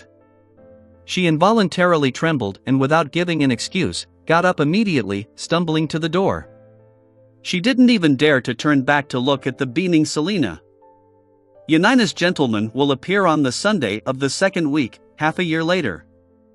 Amidst giggles, Elizabeth opened the door and left the room to see Klein, who was standing in the shadows of the wall lamps in his tuxedo and half-top hat. "Mr. Moretti, she stammered in a daze. Klein calmly smiled. "Don't disturb the girls and ladies inside." Infected by his smile, Elizabeth calmed down significantly. She extended her hand and closed the door as she quickly walked over to the wall lamp. "I saw it. I saw only Selina inside the mirror." "A devil like Selina," she whispered hoarsely. "Indeed." Klein's expression turned serious as he asked in a deep voice, "Do you know which is Selina's bedroom? Do you know where her mysticism items are?" "There. The mysticism items are in there as well." Elizabeth didn't hesitate to point at a room diagonally across. Klein held his cane and walked over, opening the unlocked wooden door. Under the streetlights and the crimson moon's illumination, he turned a valve and lit a gas lamp. A pale yellow light glowed as he swept the area and found bottles of pure dew, flower essence, boxes of herbal powder, candles and amulets. These items were placed on tables or neatly arranged inside a rack. Their names were given on sticker labels. After confirming the items, Klein said to Elizabeth, who had followed behind him, "Do you want to save Selina?" "Yes." Elizabeth subconsciously nodded before asking in a daze, "Will it be dangerous?" "A certain amount." "After all, I'm only a mysticism enthusiast," Klein replied frankly. "A certain amount of danger." Elizabeth pursed her lips tightly for a few seconds before saying, "Is there anything you need from me?" Klein smiled warmly as he comforted her, "Don't be nervous. Now, all you have to do is pretend to return as though nothing had happened. Return to Selina's side. 5 minutes later, remember, 5 minutes later, tell Selina that you have a pleasant surprise and bring her to me. Knock on the door softly, 1 long knock and 2 short ones. Following that, well, leave it to me." Elizabeth thought over it silently before nodding seriously. "All right." Seeing her return to the living room, Klein glanced at his pocket watch. He closed Selina's bedroom and quickly cleared the desk. Then, he picked the items needed and placed them on a chair. Immediately following that, he picked up 2 faint candles with a light aroma. He placed them on the upper left and right corners of the desk. They were symbols representing the Lady of Crimson and the Empress of Disaster and Horror. Klein planned on holding a ritual here to borrow the Evernight goddess's powers to ward off the mysterious and unknown existence that was affecting Selina. As he was only a sequence 9, the ritualistic magic he knew wasn't strong enough. In order to succeed, he needed Elizabeth to lure Selina into a sealing circle, right in the vicinity of the altar. Therefore, he needed to consider situations in which Selina might notice and resist. Due to these reasons, Klein planned on using suspension-style ritualistic magic. Chapter 86, Prayer. Chapter 86, Prayer. Translator. Atlas Studios. Editor. Atlas Studios. Suspension-style ritualistic magic referred to the termination of a ritual according to the Beyonder's judgment. They could finish other matters first, before returning to continue the ritual. Even by doing so, it was still possible to gain the desired effects. This was a technique produced over 1,000 years of ritualistic magic development. After all, many high-level ritualistic magic required multiple steps. The duration ranged from an hour to half a day before finishing. It was difficult to ensure that no one disturbed them during the entire process or that there wouldn't be any accidents. After gaining lessons from various predecessors through blood and tears, gaining feedback through each failure, being able to suspend ritualistic magic became mainstream at the higher levels, while it also indirectly affected the lower level rituals. However, being able to suspend a ritual didn't mean that the ritual could be suspended at any time. One had to abide by mysticism theory and grasp the corresponding technique. If not, the failure of the ritual was unavoidable. It could even result in a terrifying backlash effect. Based on Klein's understanding, once one gained the attention of a particular divinity, and the divinity was waiting on the contents of the request, to suddenly say, "Wait, I need to use the bathroom," one can only be congratulated, since they might never need to go to the bathroom ever again. Phew! Klein heaved a sigh of relief as he composed himself. Even though he had held many luck enhancement rituals and had even designed a corresponding ritual that made an attempt at justice and the hanged man, this was his first actual ritualistic magic that abided by the rules. After looking at the silver inlaid cane by the side of the bed, Klein picked up the third candle and placed it in the middle of the desk to represent himself. He placed the silver bowl that Selena used for rituals in front of the third candle and replaced the axe with a sacred emblem. On the left were the pure dew and essential oils of the moonflower, slumber flower, and other plants. While on the right, he placed a plate of salt, a small silver dagger, a piece of fake goatskin, and a quill that was dipped in ink. Luckily, Selena had a complete inventory, otherwise, he wouldn't have had any way to complete the preparations. As for the moderately fast rituals that old Neil could perform, they were not something a seer could do. From the looks of it, Selena was quite an experienced mysticism enthusiast. Yes, if she wasn't experienced, then she wouldn't have gotten into such trouble. She was only 16 and had been exposed to all of this for at least a year. Who had guided her? Ideas flashed through his mind as he picked up Selena's cup from the bed. He poured plain water into it and placed it beside the coarse salt. He took out his pocket watch and popped it open. He didn't delay any further after taking a glance at it. He traced layers of the spherical light in his mind and quickly entered meditation. The room that was filled with floral fragrance was suddenly subject to a formless whirlwind. Klein put away his pocket watch and his eyes suddenly turned darker, from brown to black, as though he could see through one's soul. He extended his palm and laid it against the candle on the top right corner. He chanted inwardly, "Evernight Goddess, you are the Lady of Crimson." As Klein chanted, he extended his spirituality and rubbed the candle wick. After a couple of moments, the candle suddenly lit up, and there was a tranquil blue inside the dim yellow light. "Evernight Goddess, you are the Empress of disaster and horror." Just like he did before, Klein successfully lit up the second candle on the top left corner.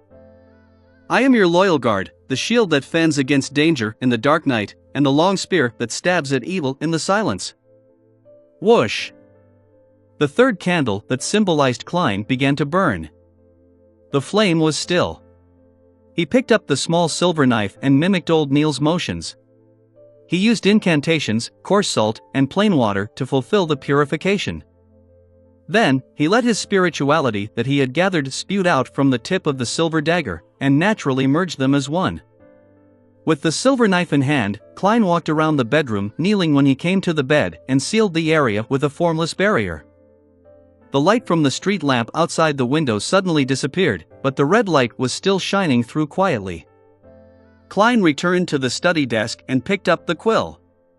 With spirituality and ink, he drew incantations and symbols to ward off disaster.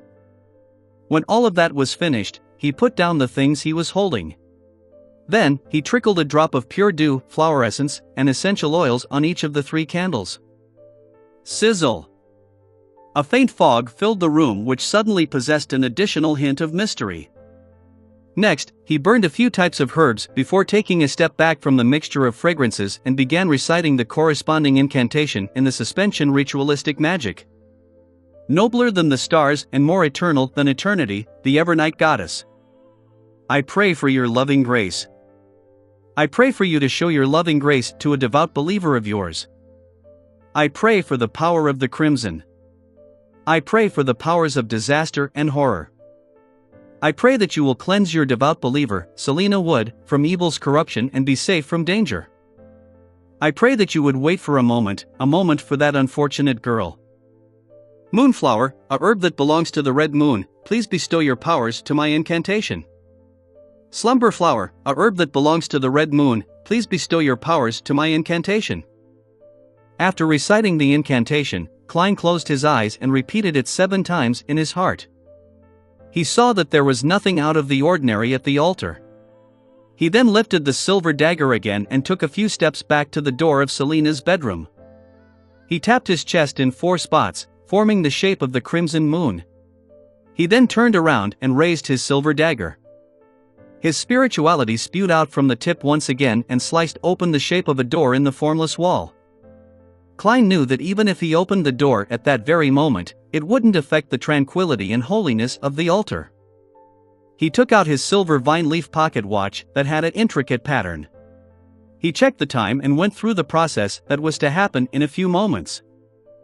In the living room on the 2nd floor, Elizabeth's body was quivering as she lifted her head from time to time to check the wall clock. She was counting down in silence under the illumination of the 2 gas lamps. It's almost time. As she spoke softly, she looked sideways at the lively girl with long wine-red hair. Her dimples were deep, her smile was bright, and she gossiped well with all the friends around her. But the more everything looked normal, the more terrified Elizabeth felt. The cold and horrifying Selena in the mirror seemed to be in her head, and she couldn't wipe the image away. I can't wait anymore. I have to take action now. Elizabeth suddenly stood up. Before everyone's shocked gazes, she smiled and stuttered, Selena, I have a surprise for you. Follow me out for a bit. Really? Didn't you give me a birthday present already? Selena flipped the mirror the other way around and stood up in surprise. A surprise will and not have any signs. Elizabeth felt that she had no talent in acting at all. Without saying another word, she walked toward the bedroom door first. Selena followed behind with a confused smile. Melissa looked at her 2 best friends leaving and unconsciously knitted her eyebrows. Elizabeth is acting so strange today. She started acting even stranger after she met Klein. She suddenly ran out earlier and said that she needed to use the bathroom, but why did she look so anxious? Selena's bedroom entrance. Elizabeth took a deep breath and said to the girl in front of her, "Let's go to your room." Elizabeth, you seem very nervous and afraid. Why? Selena looked puzzled at her good friend as she noticed her body trembling constantly. Excitement. Yes, excitement. Elizabeth shot a glance at the mirror in Selena's hand as she turned half her body around to knock on the door with a long knock followed by 2 short successive ones. Why are you knocking on the door? Selena was baffled even more. Creak. Her bedroom door opened. Dressed in his black tuxedo and half-top hat, Klein appeared in front of the 2 girls. Pleasant surprise? This is a pleasant surprise? Selena's mouth turned agape as she felt perplexed. At that moment, Klein suddenly reached out his hand and grabbed her by the wrist. He pulled her into the room as Elizabeth stood rooted to the ground. Simultaneously, Klein's silver dagger struck forward as it spewed out his spirituality, which quickly mended the door-shaped passage. The invisible spirituality wall sealed off the room, insulating Selena's screams within. Bang! Klein suddenly closed the door and without even looking at Selena, he rushed to the desk. The wine-red-haired girl stopped screaming as she looked up and surveyed the room. Her gaze rapidly turned cold as her skin was mottled with paleness. Her fingers rapidly grew sharp fingernails. And at this moment, Klein had already returned to his cogitation state. He trickled a drop of moonflower and essential oil onto each candle as he chanted loudly, Supreme Lady of Crimson, Great Empress of Disaster and Horror. I pray for you to bestow your loving grace. Show your loving grace to the lost lamb, Selena Wood. While chanting, he picked up the fake goatskin and pushed it onto the candle representing the requester. Whoosh! He felt a cold wind blow behind him as an immense energy assaulted his body. The goatskin was ignited and Klein threw it into a silver bowl. Then, he crouched downwards in accordance to his preparations to dodge the lethal strike. Whoosh! Whoosh! Whoosh! The wind howled ferociously, and Klein felt the uncontrolled outpour of his spirituality surging like the currents. He saw the goatskin burning in the tiny silver bowl, burning in silent darkness, and he heard heavy items landing on the ground behind him. Bam! Bang! The two sounds followed one after another with almost no breaks in between. Wisps of dark green gases plunged into the silver bowl and vanished into the illusory darkness. Klein rolled to the side and got up. He drew his revolver from his armpit holster. However, he saw that the adorable red-haired girl Selena had fallen to the ground and the silver-coated mirror had shattered into countless broken pieces on the carpet. Those shattered pieces didn't reflect Selena, but showed the ceiling and Klein's silhouette. Then, through the spirit vision he had left active, Klein saw the wicked dark green in Selena's aura had vanished completely. Everything returned to normal, but she seemed more frail. Phew! He had just relaxed when he felt a sharp, throbbing pain in his glabella and head. The sharp pain spread all over his body and made him want to roll around on the floor. Klein held his fists tight, and the veins on the back of his hands popped and became black. They looked like moving worms. Simultaneously, he heard silent screams and the whispers that ripped at his mind. It took him nearly 20 seconds to survive the ordeal. His forehead and vest was soaked in cold sweat. The ritualistic magic I used sucked up all my spirituality and almost made my beyonder powers lose control? Klein made a rough guess of the situation. That also made him notice that he had digested quite a bit of the remaining energy in the potion. Based on his calculations, if he had the strength at the time he consumed the potion, he believed that there was no way he could have survived the ordeal. He could have become a monster straight away. Acting is quite effective after all. Klein tapped his glabella and wiped away his sweat. He turned towards the altar, tapped his chest 4 times, and said out loudly, "Praise the lady." Following that, he extinguished the candles and quickly tidied up the altar. Finally, he placed the items back into the desk and used his silver dagger to dispel the spirituality wall seal. Whoosh! The sound of the wind echoed before subsiding. Klein let out a long sigh of relief and felt a sense of lingering fear. If I hadn't walked through the process beforehand and successfully completed the ritual, then things would have become troublesome. Besides, I still don't know who my opponent or enemy is. Thankfully, the room was carpeted, so I didn't damage my clothes while rolling. He shook his head and reached out to open the wooden door to Selena's bedroom. How was it? Elizabeth took 2 steps back and asked nervously. Klein looked at her terrified expression and took off his half-top hat before saying with a warm smile, "I've already corrected the mistake of her magic mirror divination. It's been resolved now." Chapter 87 Exhortation. Chapter 87 Exhortation. Translator. Atlas Studios. Editor. Atlas Studios. Has it really been resolved? Elizabeth asked in disbelief. Klein smiled and nodded casually. Yes. It wasn't too hard. That last part was a lie. He added inwardly. Perhaps it was the fact that Klein had been calm and collected all this time, or perhaps he was her only ray of hope. Either way, Elizabeth didn't doubt him anymore. She patted her chest and heaved a sigh of relief. Thank you. You truly are a trustworthy gentleman. I was scared senseless just now. How is Selena? Is she fine now? She might remain unconscious for the next few minutes, but she's completely fine now. Oh, 2 to 3 days of weakness is to be expected. Klein suddenly had a stern expression on his face as he asked, who taught her mysticism? Didn't he tell her about the basic taboos? Elizabeth straightened up a little more like a student who had just been scolded by her teacher. She thought for a moment before saying, Selena once mentioned that her teacher is Hannes Vincent. She met him a year ago at the Divination Club on House Street. Hannes Vincent. On the surface, he didn't seem to teach anything questionable about magic mirror divination, but he's secretly been teaching dark divination. If I knew about this earlier, then I would have reported it to Captain and have raided him earlier. Klein felt some regret as he asked in a deep voice, was he also the one who taught Selena magic mirror divination? Klein was left with a lingering sense of fear because this matter had nearly affected his sister. Melissa. Elizabeth nodded cautiously.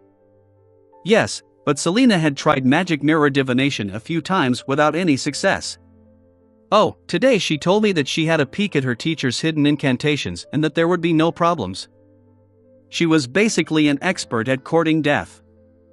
Klein massaged his temples to alleviate his headache. Do you still remember the incantations she recited? Well, although Hannes Vincent had not voluntarily imparted the dangerous knowledge to Selena, it's obvious that he had been experimenting with it to extend an invitation to a mysterious, unknown entity. This would become a problem sooner or later. It has to be dealt with quickly before it gets worse and becomes a problem for someone else. I remember a part of it, Elizabeth recalled. She recited it in Hermes. As you know, I was only exposed to Hermes just recently. All I remember is her using the terms revolve, spirit, creator, and grace. Creator? The true creator? Many underground mysticism enthusiasts believe in this ancient entity revered by many secret organizations. Yes, an entity that appeared 1,000 years ago during the early stages of the Fifth Epoch. Klein nodded amidst his thought and said, remember to ask Selena about the entire incantation after she wakes up, then find an opportunity to tell me. All right, Elizabeth replied without any reservations. But she immediately asked, feeling a little confused, Mr. Moretti, why don't you ask her yourself? I don't want to let Melissa know I enjoy mysticism. Can you help me keep that a secret? Klein asked in return. Elizabeth bit her lips, her eyes sparkling. No problem. Melissa prefers machines to mystery. She likes logic over instinct. Klein placed his hat in front of his chest and bowed gentlemanly. Thank you for your understanding. As for Selena, you do know that she's not someone who can keep a secret. A more accurate description is that she likes to share secrets with others, Elizabeth agreed. Klein put on his hat and thought for a moment before saying, remember to tell Selena after she wakes up that she suddenly fainted and shattered her mirror. I think her memory probably stopped at the point when she began the magic mirror divination. Seeing Elizabeth nod, he put on a stern expression once again and said, remember, be it divinations or trying other mysticism rituals, do not pray to any other entities other than the 7 orthodox divinities. You should immediately burn those types of incantations and stay far away from anyone distributing those materials. If I hadn't noticed this in time, Selena would have turned into a monster or an evil spirit in 10 minutes, and everyone here would have been killed, myself included. Thinking about the ice-cold Selena in the mirror, Elizabeth had no doubts about what Klein had just said. She sighed with lingering fear and said, I understand and I'll remember. I'll also keep an eye on Selena. All right, go and take care of Selena. Klein raised his black cane and walked toward the stairway. As he walked, his eyes became darker. He took out a single penny with his right hand and flicked it into the air. Selena is all right now. Selena is all right now. Klein quickly repeated the description, then caught the falling coin. He saw George III's face facing upward. This was not a simplification of spirit dowsing. Instead, it was a simplification of dream divination. At that moment, Klein had forced himself into a state of sleep with the aid of cogitation in order to take a tour through the spirit world. The heads and tails of the coin were a symbolic manifestation. Heads represented affirmation, while tails indicated dissent. Great, everything is fine now. Klein twirled the bronze coin with his fingers happily. That was a simplification only a seer could accomplish. Elizabeth was staring at Klein's back and saw the flying coin before he caught it. Only when Klein vanished down the staircase did she turn to enter the bedroom. She saw Selena asleep on the floor with shattered pieces of the mirror beside her. She held her breath and tiptoed into the room as she looked at the fragments of the mirror. She made sure that the ice-cold Selena was no longer present. Instead, the fragments were reflecting the ceiling. Phew! Put completely at ease, Melissa heaved a long sigh of relief. But despite her efforts, she couldn't move Selena to the bed. Instead, she nudged her awake. Elizabeth. What happened to me? Did I get drunk? Selena asked weakly, the glow in her eyes having turned considerably dull while her eyes were filled with confusion. Elizabeth thought for a moment and replied in a serious tone, No, Selena, something happened to you. Your magic mirror divination invited a malicious entity. Is that so? Selena weakly made her way to the bed with Elizabeth's help. She rubbed her temple as she said, All I remember is when I started the magic mirror divination. Elizabeth told a half-truth, You were a completely different person during the ritual. The you in the mirror was completely different from the you in real life. I was very scared. Using the excuse of giving you a surprise, I brought you into the bedroom before I snatched your mirror and shattered it onto the carpet. After that, you fainted. Blessed be the goddess, you're okay now. I don't remember anything, Selena muttered, her face pale. The more Selena tried to remember, the emptier her mind became, and the more afraid she felt. Subconsciously, she glanced at her desk and noticed that the placement of items was clearly different. Just what happened exactly? Selena tried hard to remember, but she could only faintly remember a man in a black suit and hat. He was not strong or tall, but he had a straight back. Selena, Elizabeth said seriously, I met a mysticism expert when I went to the underground market to purchase the amulet. He said that we shouldn't pray to any entity other than the 7 orthodox divinities. Otherwise, we would be sure to invite disaster. Promise me, don't try this anymore. I didn't even know if what I did could save you just now. Selena was scared senseless. She nodded in a daze. No more, I'll never try this again. And, just what did the incantations of your mysticism mean? If I have the chance to meet the mysticism expert again, I will ask him for you, Elizabeth asked, feigning nonchalance. Selena rubbed her temple and said, Spirit that revolves this world, the grace of the true creator, the eyes that look at fate. Tap. Tap. Tap. Klein smoothed the creases and patted the dust off his clothes as he walked down the stairs. After that, he took off his hat and returned slowly to the long dining table. Where did you go? It has been nearly 10 minutes, Selena's brother, Chris, asked as he folded his hand. Klein smiled and replied, to the bathroom, then upstairs to acquaint myself with the ladies. I appreciate your honesty, Chris praised in laughter. He had the red hair and short build that ran in their family. He wore gold-framed glasses and had quite the personality. He was an exceptional lawyer. You wouldn't say that if you knew that I had knocked your sister unconscious upstairs. Klein replied humbly, we were merely engaging in academic discussion. In the area of mysticism. He put down his hat and returned to his seat. He received his 2 cards as the new round started. Flipping up the corner of his cards, he saw the King of Spades and the Ace of Diamonds. Looks like I became luckier. Is this payback for doing a good deed? Klein took out a coin in preparation to place his bet. Since Hannes didn't intentionally reveal the incantation to Selena, there's no need for me to urgently report this to Captain. He continued his cautious playstyle in the following rounds, only betting when he had a good hand. He didn't take any chances to bluff and didn't win much. When the game ended at 10:30, he had won 6 pence. I won 2 soldi and 8 pence. Benson fiddled with the notes and coins in his hand. I didn't expect you to be an expert at poker, Klein praised, laughing. No, I don't play often, but I know that this is the same as negotiation. You have to hide your cards and figure out the hidden cards that people have before using various means to scare or entice them. Benson hadn't finished his sentence when he saw Melissa and the rest coming down from the second floor. "It's time to go home," said Klein as he glanced at his sister and her friends while rubbing his temples. The throbbing pain in his head remained. After that, Klein went to the bathroom once more and took the opportunity to walk past Elizabeth and obtained the complete incantation.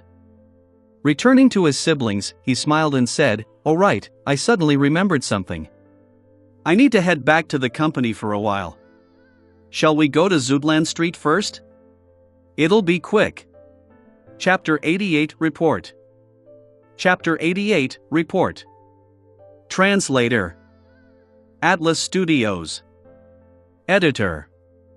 Atlas Studios. "What is it?" Benson asked casually. Melissa looked at her brother with a serious expression because she felt that Klein's behavior tonight was strange as well.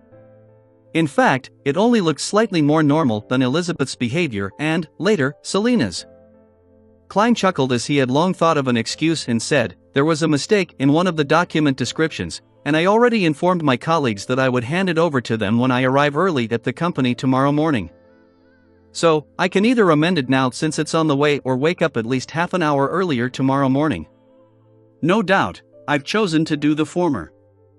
"Ah, no wonder.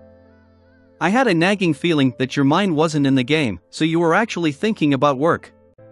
Benson smiled, suddenly enlightened. "No, I apologize. I should say, the card game helped you think." "All right, we shall wait for you." Melissa looked away and smoothed out the ruffles of her engagiantes. As it was past the operation time for both track and trackless public carriages, the three siblings bid their hosts farewell before hiring a carriage nearby. It cost 2 soldi for 45 minutes. "I've heard that every carriage driver that rents out their own carriage adds ridiculous fees," Benson complained in a low voice. He had used most of the money that he won earlier to pay the driver. Klein smiled and replied, "I think it's very acceptable. After all, it is almost 11 o'clock. I was just joking. I thought that we could actually share the carriage with other guests. 45 minutes can take us to many places." Benson looked out of the window at the other people who were hiring carriages one after another. "I know, ride-sharing." Klein rubbed the top of his silver-inlaid cane and said, "We don't have a problem with that, but the other customers might." "Benson, did you notice that they care a lot about their image and it looking respectable? I think that might be common among the middle class." Benson nodded seriously and said, "The Wood family was much more extravagant than I imagined. However, Wood's weekly salary is only £4 per week. Looking respectable might be the biggest difference between the middle-class people and curly-haired baboons." "Do you have something against curly-haired baboons?" Klein almost burst out laughing. Melissa didn't join in on their discussion. She took a seat and sized up Klein from time to time. Her gaze was sending chills down his spine. The two-wheeled horse carriage was traveling quickly in the dark, quiet street. They arrived at Zootland Street in only 12 minutes. "Wait for me here." 5 minutes, it won't be more than 5 minutes, Klein emphasized. He put on his top hat, grabbed his cane, and got off the carriage. As the carriage driver was charging based on time instead of distance, the driver didn't mind waiting. Going up the stairs, Klein arrived at the Blackthorn Security Company and knocked on the door. Within 10 seconds, the door was opened wide. Leonard Mitchell appeared before him in a vest and shirt. "You're not on duty tonight," Leonard pointed out, looking surprised to see him. Klein was only on guard duty once a week for the Cheneysgate. They maintained a regular work schedule for the rest of the time. As for emergencies that happened at night, they would be dealt with by the sleepless who enjoyed the night. However, only getting 2 to 3 hours of sleep a day can cause baldness and memory loss. Whenever he thought about this, Klein couldn't help but ridicule Captain Dunsmith in his mind.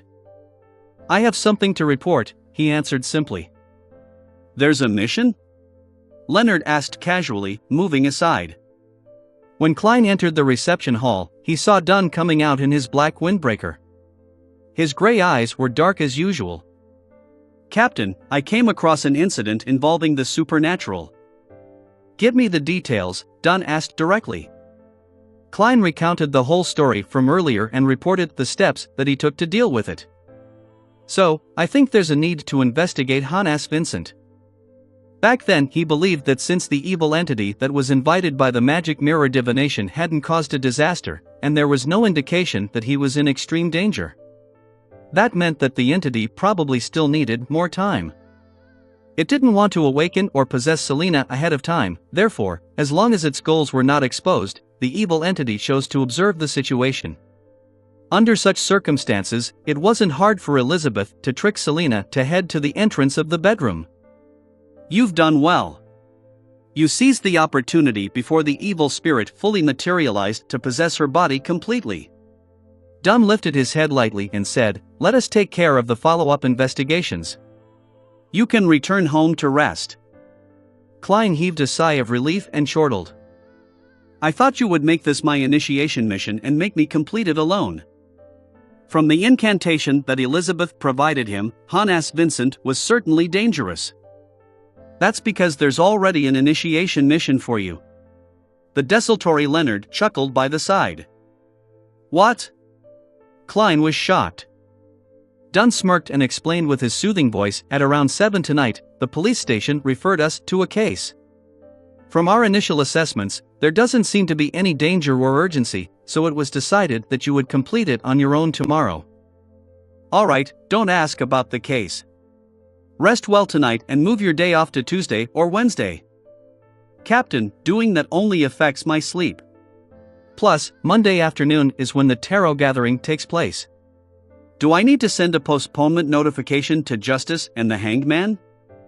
Klein shook his head and smiled bitterly. He then bade farewell and left. Exiting the stairway, he suddenly sensed something.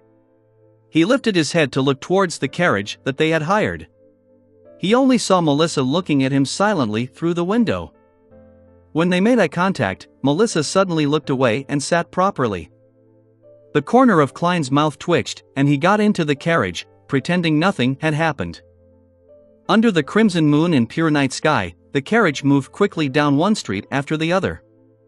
When they returned home, Klein yielded the bathroom to Benson for his shower while he went to Melissa's bedroom and knocked twice. Melissa, who was planning to use the other bathroom, opened the door and looked at her brother suspiciously. "Melissa, do you have any questions that you'd like to ask?" "I know you do," Klein asked straightforwardly. "Don't just observe me in silence." Melissa's lips trembled and creased her eyebrows as she spoke. "Klein, what did you do to Elizabeth? She seemed a bit off. And, later on, Selena started acting very strange too." Klein had prepared his reply. "Do you know that Elizabeth and Selena are mysticism enthusiasts?" "Yeah, but I don't like it." "I don't think there's anything that can't be explained in this world," Melissa answered seriously after being momentarily taken aback. "Anything that seems unexplainable is due to the fact that the knowledge we have grasped is insufficient." "Yeah, I think so too," Klein echoed her sentiments guiltily. "I once thought so too, until I successfully courted death." He coughed lightly and continued, "Mysticism involves Hermes, the language used specifically for ancient worship ceremonies and prayers. Elizabeth knew that I am good at it. It is within a historian's domain after all. So, she asked me about the pronunciation of corresponding words and their actual meanings." Melissa nodded lightly, signifying her acceptance of her brother's explanation. It went according to her understanding of both parties. As for why Elizabeth and Selena became weird later on, I have no idea about the actual reasons. Klein removed himself from the picture first, then he said, "But, I can make a guess." "You managed to guess it?" Melissa blurted out in shock. Klein lifted his hand and patted his lips. "I could guess from the contents of what Elizabeth asked. The few Hermes words were related to divination, as well as the worshipping of evil entities." "Yes, when Selena did the magic mirror divination, did she recite in Hermes?" He proactively brought that up in order to remind his sister to keep her guard up against similar situations. It would be even better if she could cut off contact with Selena and Elizabeth. "Yes," Melissa replied after a delay. "I think I understand why Elizabeth and Selena were acting strange. Then, Klein asked deliberately, as Selena's magic mirror divination involved a wicked, illegal belief, perhaps Elizabeth found an opportunity to criticize and correct Selena's mistake after she clarified with me the actual meaning of the Hermes that Selena had used? I think so. Melissa didn't doubt this conclusion because she had made the same deduction herself. Klein let out a breath of relief upon seeing that he had successfully directed the flow of the conversation. In the future, it's best if you advised Selena to put her beliefs in the orthodox. Then, he tapped 4 spots on his chest just like a priest. Yes, I will. Melissa replied, sounding determined. And, don't tell Elizabeth and Selena about our deduction or about the things that I've said. I actually promised Elizabeth not to tell you, Klein emphasized. Okay. Melissa nodded lightly. On Monday morning at 8, in the Blackthorn Security Company. Klein took off his hat and greeted Roseanne and Brett. After exchanging a few words, he entered Captain Dunn Smith's office. He pushed the door open and looked around. He suddenly had a shock, because Dunn's face was pretty pale and his gray eyes looked clouded, without their usual darkness. What happened? Han asked Vincent? Klein asked in concern and shock. Dunn rubbed his forehead, took a sip of coffee, and replied with a bitter smile, Han asked Vincent is dead. Who killed him ahead of time? Klein sat before Dunn with his cane in hand. Dunn didn't answer immediately but sighed and said, Leonard and I went to look for Han asked Vincent last night. As his usual behavior didn't show any unusual signs and there was nothing odd about his house, I decided to enter his dreams to look for clues. In his dream. His eyes showed fear as Dunn repeated himself twice. That was when he said, in his dream, I saw a cross, a huge cross, one that blotted out the sky. On the huge cross there was a naked man nailed to it with black nails. His arms and legs were pinned with his arms extended outwards. He was hung upside down, his head hung low like a chandelier. There was strips of blood stains on his body. Upon seeing such a scene, I lost consciousness. I left Hanas Vincent's dream, and when I woke up, Leonard told me that Hanas had died in his sleep. Huge cross, hung upside down, the man covered in blood stains. It's similar to some of the stories of the true creator that some of the hidden organizations believe in, but there are considerable differences too. Klein made a deduction in suspicion. The few hidden organizations that believed in the true creator had only appeared in the last 2 or 3 centuries, such as the Aurora Order and the Iron and Blood Cross Order. However, similar such depictions had never disappeared over the past 1,000+ years. Dunn rubbed his forehead again. We'll follow up on this. As for you, go ahead and complete your initiation mission first. Chapter 89, A Simple Mission. Chapter 89, A Simple Mission. Translator. Atlas Studios. Editor. Atlas Studios. Klein nodded and said, all right, but I still don't know what my mission is. Nothing dangerous. I haven't seen any signs of danger at the very least, Dunn emphasized. This is a case which was referred to us by Golden Indus's police department. The famous philanthropist Sir Deweyville has been experiencing unusual harassment over the past month. Be it his bodyguards, the security guards he has employed, or the police, none of them have been able to find the culprit. Inspector Tolley, who is in charge of this case, suspects that it involves beyond her powers and, thus, handed the case over to us. I saw Sir Deweyville at the library the other day and noticed that he was feeling down and lethargic. So it was a result of being harassed. Klein knitted his brows and asked, what kind of harassment is it? There hasn't been any physical harm inflicted yet, thus, the harassment wouldn't be considered dangerous. Sir Deweyville hears moans and cries every night, no matter where he is, be it Tingen or not. This has affected his sleep quality negatively. Dunn flipped the notes in his hands. He has seen a psychiatrist and has asked his butlers and servants to confirm that it was not an illusion. Having confirmed that it isn't a hallucination, thus, it is suspected that someone is harassing him. Closing the file, Dunn looked up at Klein. Change into your probationary inspector uniform in the break room, then meet Inspector Tolley, who is in charge of this case at the shooting club. He'll provide you with more details. Probationary inspector uniform? Klein asked instinctively. Dunn rubbed his forehead and smiled. Half of our salary comes from the police department, and the title of probationary inspector doesn't merely belong in the records. When you met Leonard and I for the first time, we were also wearing uniforms. This is a perk held by fully official members. Yes, the perks as Emperor Roselle would call it. Unfortunately, I can't wear it as a casual outfit. Otherwise, I'd be able to have another spare outfit when my clothes are being washed. Klein picked up his cane and bade farewell before leaving the captain's office. He headed toward the break room and saw a black and white checkered uniform, complete with leather boots, placed on the table. The uniform's peak cap was embroidered with the logo of the police department, 2 crossed swords and a crown. Located on the shoulder was a black and white epaulet with a shimmering silver star. This is a probationary inspector uniform? Klein glanced at the uniform and noticed a string of numbers under the silver stars, 06-254. He had some understanding of the police rank structure in the Lone Kingdom. He knew that those at the top were the minister and the chief secretary of the police force.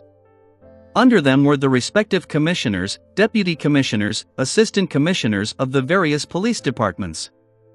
Those in the middle were superintendents and inspectors, while those at the very bottom were the sergeants and constables. After closing the door, Klein took off his suit and hat before changing into the uniform. He hung his suit up and left the room.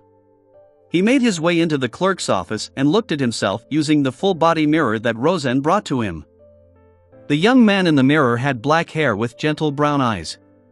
The uniform on his body accentuated him with a heroic spirit. Not bad.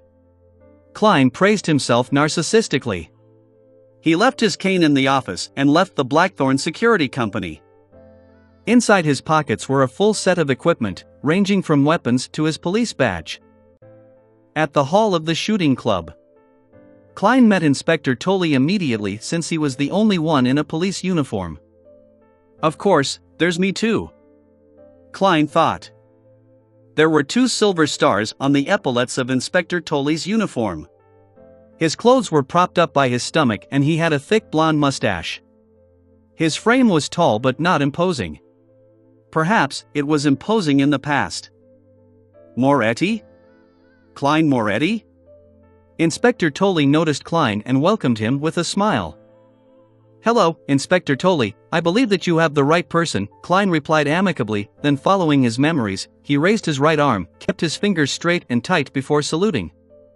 Tolley chuckled. I can tell that you'll be a young man who's easy to get along with. That's good. Shall we head to Sir Deweyville's place now? Even though he was a higher rank than Klein, the tone in his query was obviously friendly. No problem.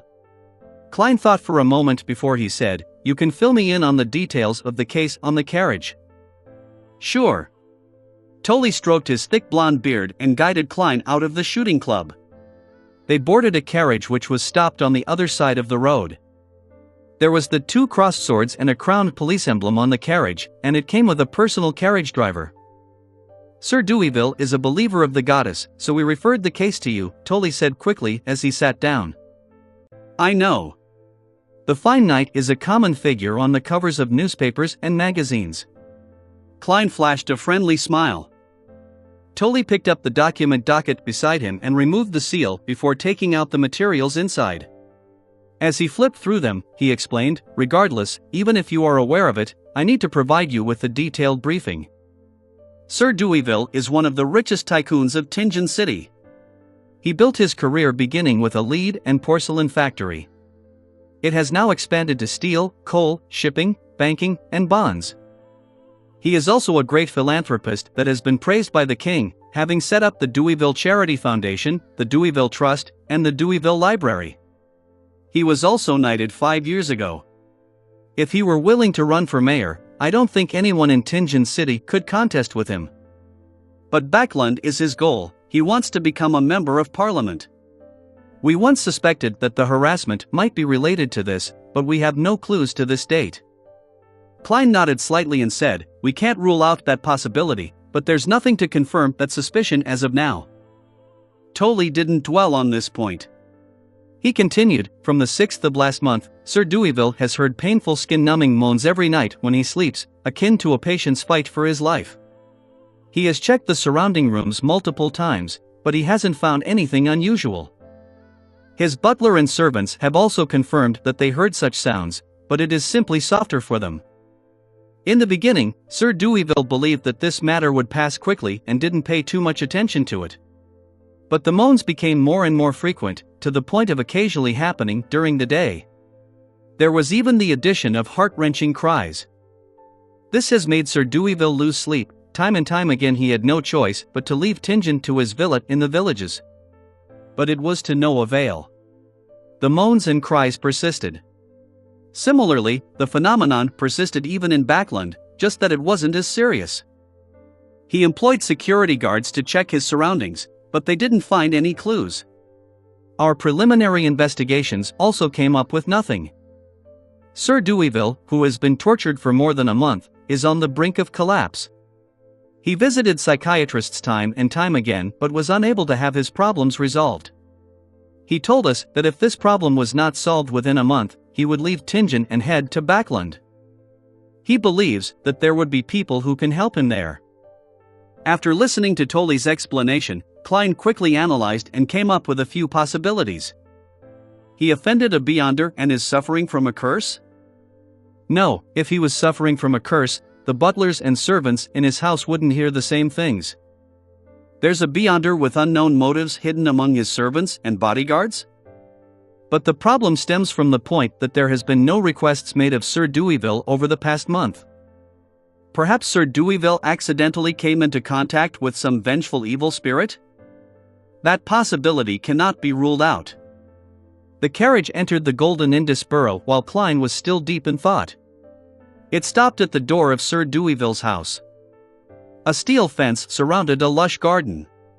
There were 2 statues by the side of the hollowed metal gates, a magnificent fountain that showered a marble sculpture with water, an expansive 2-story building, as well as a path wide enough to fit 3 carriages. Even the knight's house is only 2 stories high. The newspaper reported that Backland is experimenting with building 10-story apartments. Klein got off the carriage and saw a sergeant with 3 chevron stripes walking over briskly. He looked at Klein and saluted. "Good morning, sir." "Good morning." Klein nodded with a smile. Tolley smiled. "This is Sergeant Gate, you can tell him if you need anything. This is Probationary Inspector Moretti, a history and psychological expert from the police department." Tolley introduced Klein to Gate. "I don't deserve such a title." Klein felt a little embarrassed. After the greetings, Gate pointed to the 2-story building behind the fountain and said, "Sir Deweyville is waiting for us." "All right." Klein caressed the revolver at his waist. That was his best bet against an enemy. Since he was in police uniform, he could put his revolver in a holster at his hip, making it easier to draw it. As they spoke, the trio made their way down the path, around the fountain, and arrived outside the door. By then, the door was already opened by a servant who was waiting politely at the side. As Klein pretended to adjust his hat, he tapped twice on his glabella to activate his spirit vision before entering the house. The square-faced Sir Deweyville was massaging his forehead in the hall. He was clearly in low spirits. His blonde hair and blue eyes were either dry or dull, as though he had aged considerably by at least 5 years. "Good morning, Sir Deweyville." Klein, Tolley, and Gate bowed at the same time. Sir Deweyville stood up and forced out a smile. "Good morning, officers. I hope that you can resolve what has been causing me distress." At that moment, Klein squinted and slightly knitted his brows. Other than his low spirits, Klein couldn't find any other problems with Sir Deweyville. "That's odd." He thought for a moment before he said, "Sir, in which room did you first hear the moans?" "My bedroom." Sir Deweyville shook his head. "Can we take a look?" inquired Klein. "Haven't you checked it many times?" the middle-aged butler interrupted from the side. It was clear that he didn't notice that Klein was the partner of the kind-hearted soul that had not pocketed the money that he picked up. Klein smiled, composed. "Those were my colleagues, not me." "Sir, this is an expert sent by the police agency," Tully said, taking the opportunity to introduce him. Deweyville looked at the young expert and said, "All right, Cullen, take him to my room." "Sir, I hope that you will come with us," Klein said seriously. Deweyville hesitated for a few seconds before saying, "If that can solve the problem." He grabbed his cane as he spoke. He made his way feebly toward the staircase with the butler Cullen and several guards beside him, ready to support him if needed. Klein surveyed the surroundings as he followed behind them silently. 1 step, 2 steps, 3 steps. They arrived at the second story and entered the master bedroom. Klein didn't have the time to survey the surroundings when the hair on his body stood on their ends. This was feedback from his spiritual perception. Chapter 90 Findings by Sight. Chapter 90 Findings by Sight. Translator. Atlas Studios. Editor. Atlas Studios. Sir Deweyville's bedroom was larger than the living room and dining room of Klein's house combined. It was partitioned into a place for a bed, a living space, a changing room, a bathroom, and a study desk and bookshelves. The furnishings were exquisite, and the details were extravagant. But to Klein, the light seemed dimmer and the temperature was several degrees colder than the outside. At the same time, he seemed to hear the sound of sobbing and moaning, as though one was putting up a last-ditch struggle. Klein was in a trance, and everything suddenly returned to normal. The sunlight shone brightly through the window and poured over the entire bedroom. The temperature was reasonable, neither too high nor low. The surrounding policemen, bodyguards, and butler were quiet. No one spoke. He looked sideways at the classic yet luxurious bed. He felt there were pairs of blurry eyes lingering in the shadow, like the moths that fearlessly stayed around gas lamps. Taking a few steps closer, Klein lost the earlier images from his spirit vision. Not a standard wraith or an evil spirit. What is it exactly? Klein frowned and recalled the mysticism knowledge that he had been learning all this time. From what he had seen, the mission would have been easy if it was passed to a corpse collector, gravedigger, or spirit medium. It was obviously not within his domain of expertise. Holding back his urge to use divination as an investigative approach, Klein looked around slowly to look for other traces to confirm the few guesses on his mind. "Inspector." Sir Deweyville hesitated and asked, "Did you discover anything?" "If it were that easy, I believe my colleagues wouldn't have waited until now," Klein replied, glancing at the philanthropist subconsciously. Just as he planned to retract his gaze, he suddenly saw that there was a faint white human figure reflected behind Sir Deweyville in the mirror behind him. No, there were many figures overlapping each other, resulting in a white distorted figure. The figure flashed by and Klein seemed to hear faint sobbing. Phew! He let out a breath to ease his nerves, having almost drawn his gun out of fright. Heightened spiritual perception with spirit vision will one day scare me senseless. Klein tried relaxing his tense nerves by joking around before redirecting his focus back onto Sir Deweyville. This time, he saw something different. Now that he was in the bedroom, Sir Deweyville had a faint and twisted figure shimmering around him. It even dimmed the lighting of that area. Every flash was accompanied by an illusionary cry and moan that could hardly be detected by an ordinary person. Hardly audible for an ordinary person under ordinary circumstances? Is it because it's daytime? Klein nodded as he thought. He had an initial judgment for this case. It was resentment that was haunting Sir Deweyville. It was the remnant spirituality that resulted from unresolved emotions before a human's death. If such feelings of resentment stayed in this world over a period of time, they would become a terrifying wrathful spirit after becoming stronger. However, Sir Deweyville was a famous philanthropist. Even Benson, who was a picky person, was in awe of him. Why would he be bogged down with the resentment of the dead? Is he actually two-faced? Could it be the means of a beyonder with nefarious intentions? Klein guessed the possibilities suspiciously. After some thought, he looked towards Deweyville and asked, "Honorable sir, I have a few questions." "Please ask." Deweyville sat down wearily. Klein organized his thoughts and asked, when you leave here to go to a new place, such as the village or backland, do you temporarily get at least half a night's worth of peace before the situation resumes and gradually worsens? Even when you sleep during the daytime, are you able to hear moaning and sobbing sounds? Deweyville's half-closed eyes suddenly widened as his deep blue eyes were suddenly beaming with hope. Yes, did you find the root of the problem? Only then did he realize that due to his extended period of insomnia and his poor mental state, he had completely forgotten to inform the police about such an important clue. Seeing that Klein's question had uncovered something useful, Inspector Tolley relaxed. He knew that the Nighthawk had found a clue. Sergeant Gate was surprised and curious too. He couldn't help but look closely at the psychological expert, Klein.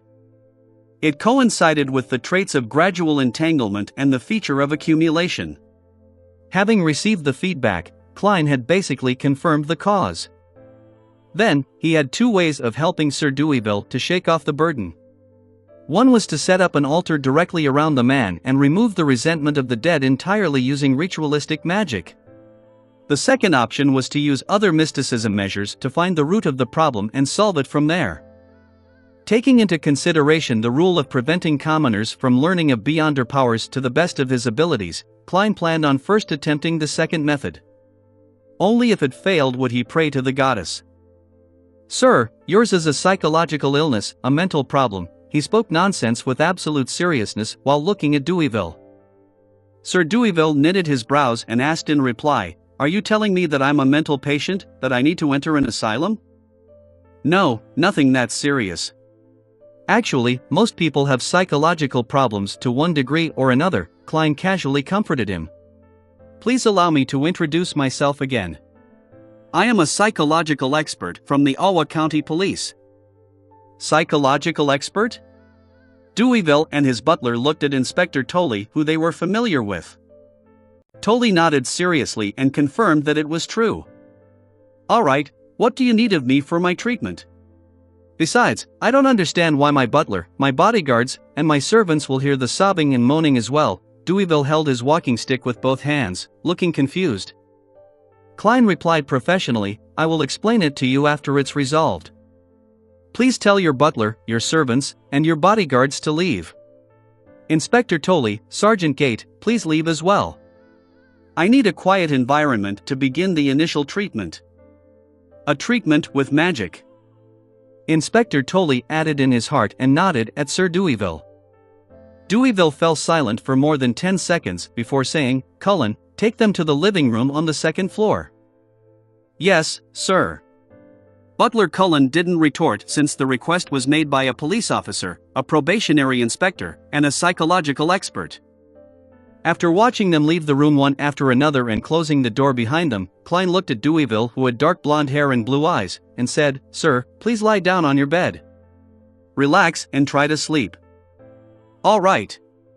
Deweyville hung his coat and hat on the clothes rack before walking slowly to the side of the bed and then lay down. Klein drew all the curtains, turning the room dark. He took off his pendant and quickly used spirit pendulum to determine any dangers. Then, he sat on the rocking chair near the end of the bed, traced a spherical light in his mind, and entered cogitation. He allowed the world of spirituality to extend before his eyes. Then, he leaned against the back of the chair and fell into a deep sleep, allowing for his astral projection to make contact with the external world. He was using the technique of dream divination to let himself be in the spiritual environment like he was dreaming, so as to communicate with each and every resentment that plagued Sir Deweyville. Only communication would be able to give him an answer and solve the problem. Whoosh! Whoosh! Whoosh! A sad sob reverberated in Klein's ear, and he saw that the white translucent figures were floating around him. A painful groan echoed as Klein, who barely regained his mental processes, extended his right hand and touched one of them. Suddenly, the figures swarmed at him like moths darting toward a fire. The image before Klein's eyes suddenly turned blurry and his brain seemed to be cleaved into two. Half of his mind was calmly observing while the other half saw a mirror. In the mirror, there was a young girl dressed in worker garbs. She looked strong and fit as she walked in a dust-covered factory while her head throbbed in pain. Her eyesight occasionally turned blurry and her body became skinnier by the day. She seemed to hear someone calling her Charlotte, and the voice said that she had a hysterical illness. Hysterical illness? She looked towards the mirror and saw that she had a faint blue line on her gum. The mirror's view switched and Klein saw another girl called Mary. She too walked into the lead factory, young and lively. Suddenly, half of her face started twitching, followed by her arm and leg on the same side. "You have epilepsy," she heard someone say while her whole body was convulsing. As she twitched and fell, the intensity increased before she finally lost consciousness. There was another girl, and she was depressed. She was walking around the street in a daze, to the point of having a speech impediment. She had a very bad headache, and she had a blue line on her gums. She would also convulse from time to time. She met a doctor, and the doctor said, "Lafayette, this is a result of lead poisoning." The doctor looked at her with pity and saw her convulse again. She twitched continuously, and the doctor saw that her eyes had lost all their light. Many images appeared before Klein, and he remained immersed within them and calmly observed. Suddenly, he understood the plight of the girls. 1. The female workers had been in extended contact with white lead. They had all died of lead poisoning as a result of long-term exposure to the dust and powder.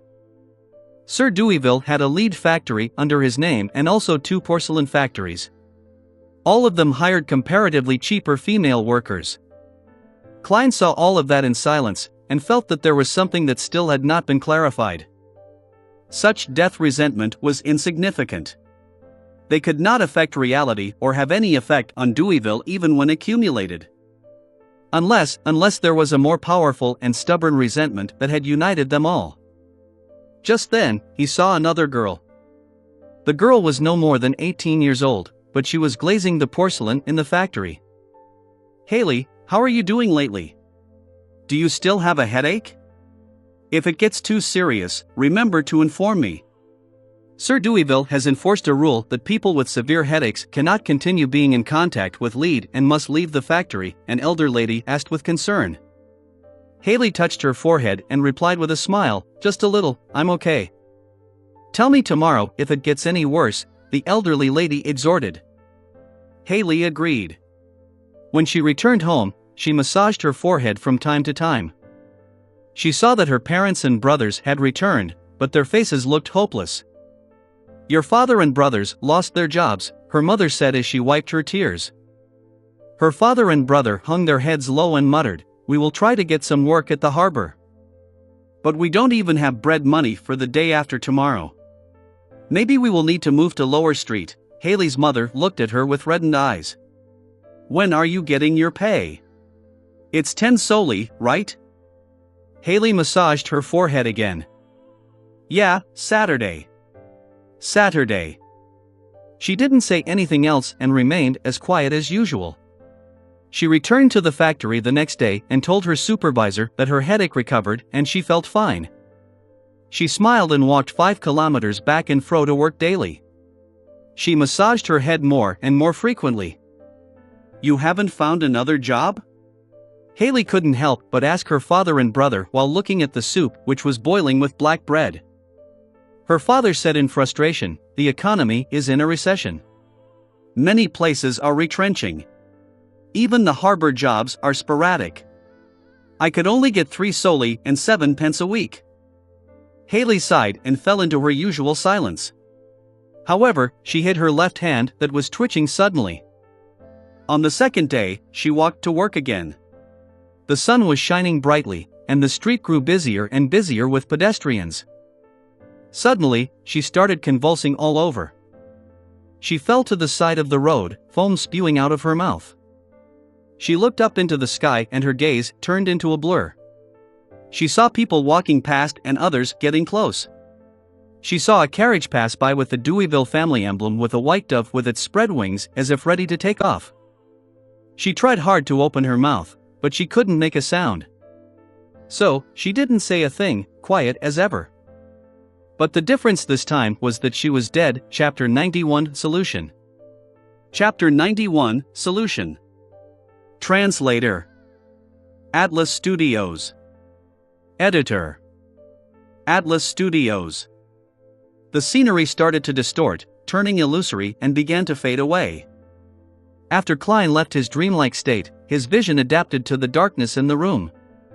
He knew that with £1.10 which was 30 soldi a week, Benson didn't have an easy time supporting the family according to the standards of an average family. He had thought that the majority of workers earned 20 soldi a week. He had once heard Melissa remark that Lower Street of Iron Cross Street had 5, 7, or even 10 families squeezing into the same room. He also learned from Benson that as a result of the situation in the southern continent, the kingdom's economy was in a recession for the past few months. He knew that a maid, with board and lodging provided, could earn between 3 soldi and sixpence to 6 soldi a week. Klein extended his hand and pinched his glabella. He was silent for a long time, until Sir Deweyville asked, "Officer, aren't you going to say anything?" The psychiatrists I went to would always speak to me and ask questions in such a situation. However, I must say that I feel at peace. I almost fell asleep. I haven't heard any moans or cries yet. How did you do it? Klein leaned back in the rocking chair. Instead of providing an answer, he asked with a gentle tone, "Sir, do you know about lead poisoning? Do you know about the dangers of lead?" Deweyville fell silent for a few seconds. "I did not know about it in the past, but I do now." "Are you telling me that my psychological illness stems from my guilt toward the female lead and porcelain factory workers?" Without waiting for Klein to answer, he continued just like he always had in his position of power during a negotiation. "Yes, I did feel guilty about this in the past, but I did compensate them. At my lead and porcelain factories, the workers do not earn less than other workers in the same industry. In Backland, lead and porcelain workers are paid no more than 8 soldi a week, but I pay them 10, sometimes even more. Had many people criticize me for breaking ranks since it makes it hard for them to recruit workers. If not for the Grain Act that made many farmers bankrupt, sending them to the cities, they would have had to raise their wages just like I did. Furthermore, I've also informed the supervisor of the factories to make sure that those with repeated headaches and blurry vision are to leave the areas where they are exposed to lead. If their illness is really severe, then they can even ask for help at my charity foundation. I think I have done enough." Klein spoke without a ripple of emotion in his voice. "Sir, at times, you cannot imagine how important a salary is to a poor person. Simply losing work for a week or two can result in an irreversible loss to their family, a loss that would cause tremendous grief." He paused before saying, "I am curious, why wouldn't a kind person like you install equipment that can protect against dust and lead poisoning in your factories?" Deweyville looked at the ceiling and laughed ruefully. "That would make my costs too high for me to bear. I would no longer be able to compete with other lead and porcelain companies. I no longer pay too much attention to my profits in these areas of my business. In fact, I am even willing to fork out some money. But what's the point of keeping the business if I have to keep doing that? That can only help a number of workers and not become a standard in the industry or affect change on other factories. That would merely result in me forking out money to support the workers. I heard that some factories even secretly hire slaves to minimize costs." Klein crossed his hands and said after a moment of silence, "Sir, the root of your psychological illness comes from the buildup of guilt, despite you believing that the guilt has faded and disappeared over time.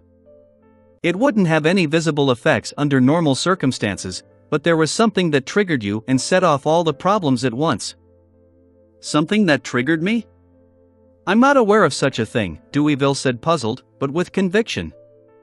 Klein allowed the chair to rock gently as he explained with a gentle tone, "You did fall asleep for a few minutes just now, and you told me something." "Hypnosis?" Deweyville made a guess as he usually did. Klein did not give a direct reply and instead said, "You once saw a girl dying on her way to work while you were on your carriage. She had died because of lead poisoning. She was one of your workers who blazed porcelain while she was still alive."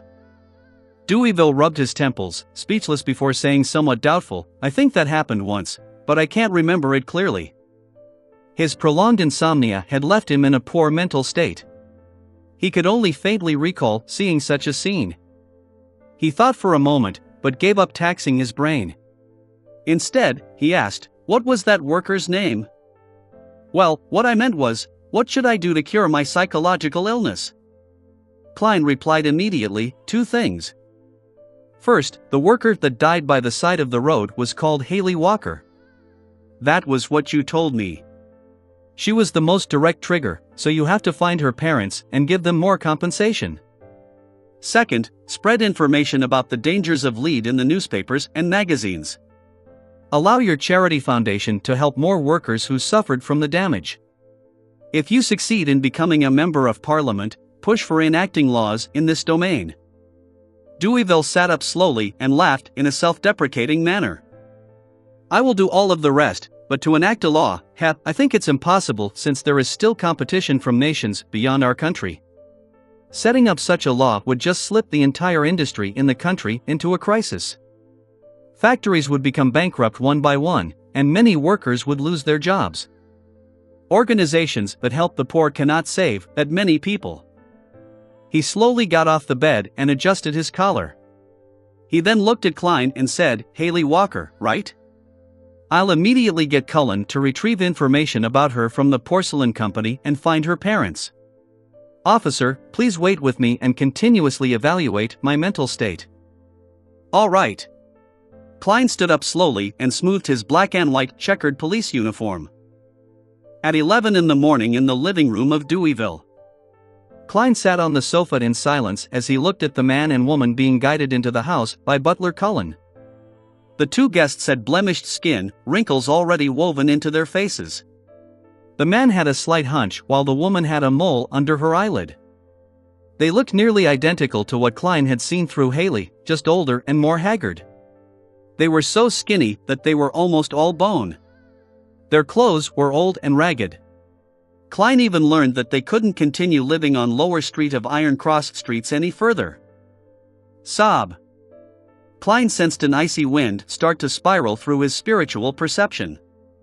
He pinched his glabella and shot a glance toward Sir Deweyville.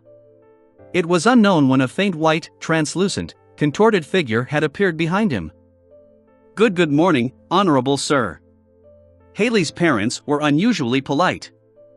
Deweyville rubbed his forehead and asked, "Are the both of you Haley Walker's parents? Doesn't she also have a brother and a 2-year-old sister?" Haley's mother answered in fear, her brother broke his leg at the harbor some time back. We got him to take care of his sister at home." Deweyville remained silent for a few seconds before he sighed. "My deepest condolences for what happened to Haley." Upon hearing that, the eyes of Haley's parents immediately turned red. They opened their mouths and said over each other, Thank you for your goodwill. The police told us that Haley died from lead poisoning. That's the term, right? Oh, my poor child, she was only 17. She was always so quiet, so determined. You had sent someone to visit her before and sponsored her burial. She is buried at the Raphael Cemetery. Deweyville glanced at Klein and changed his sitting posture.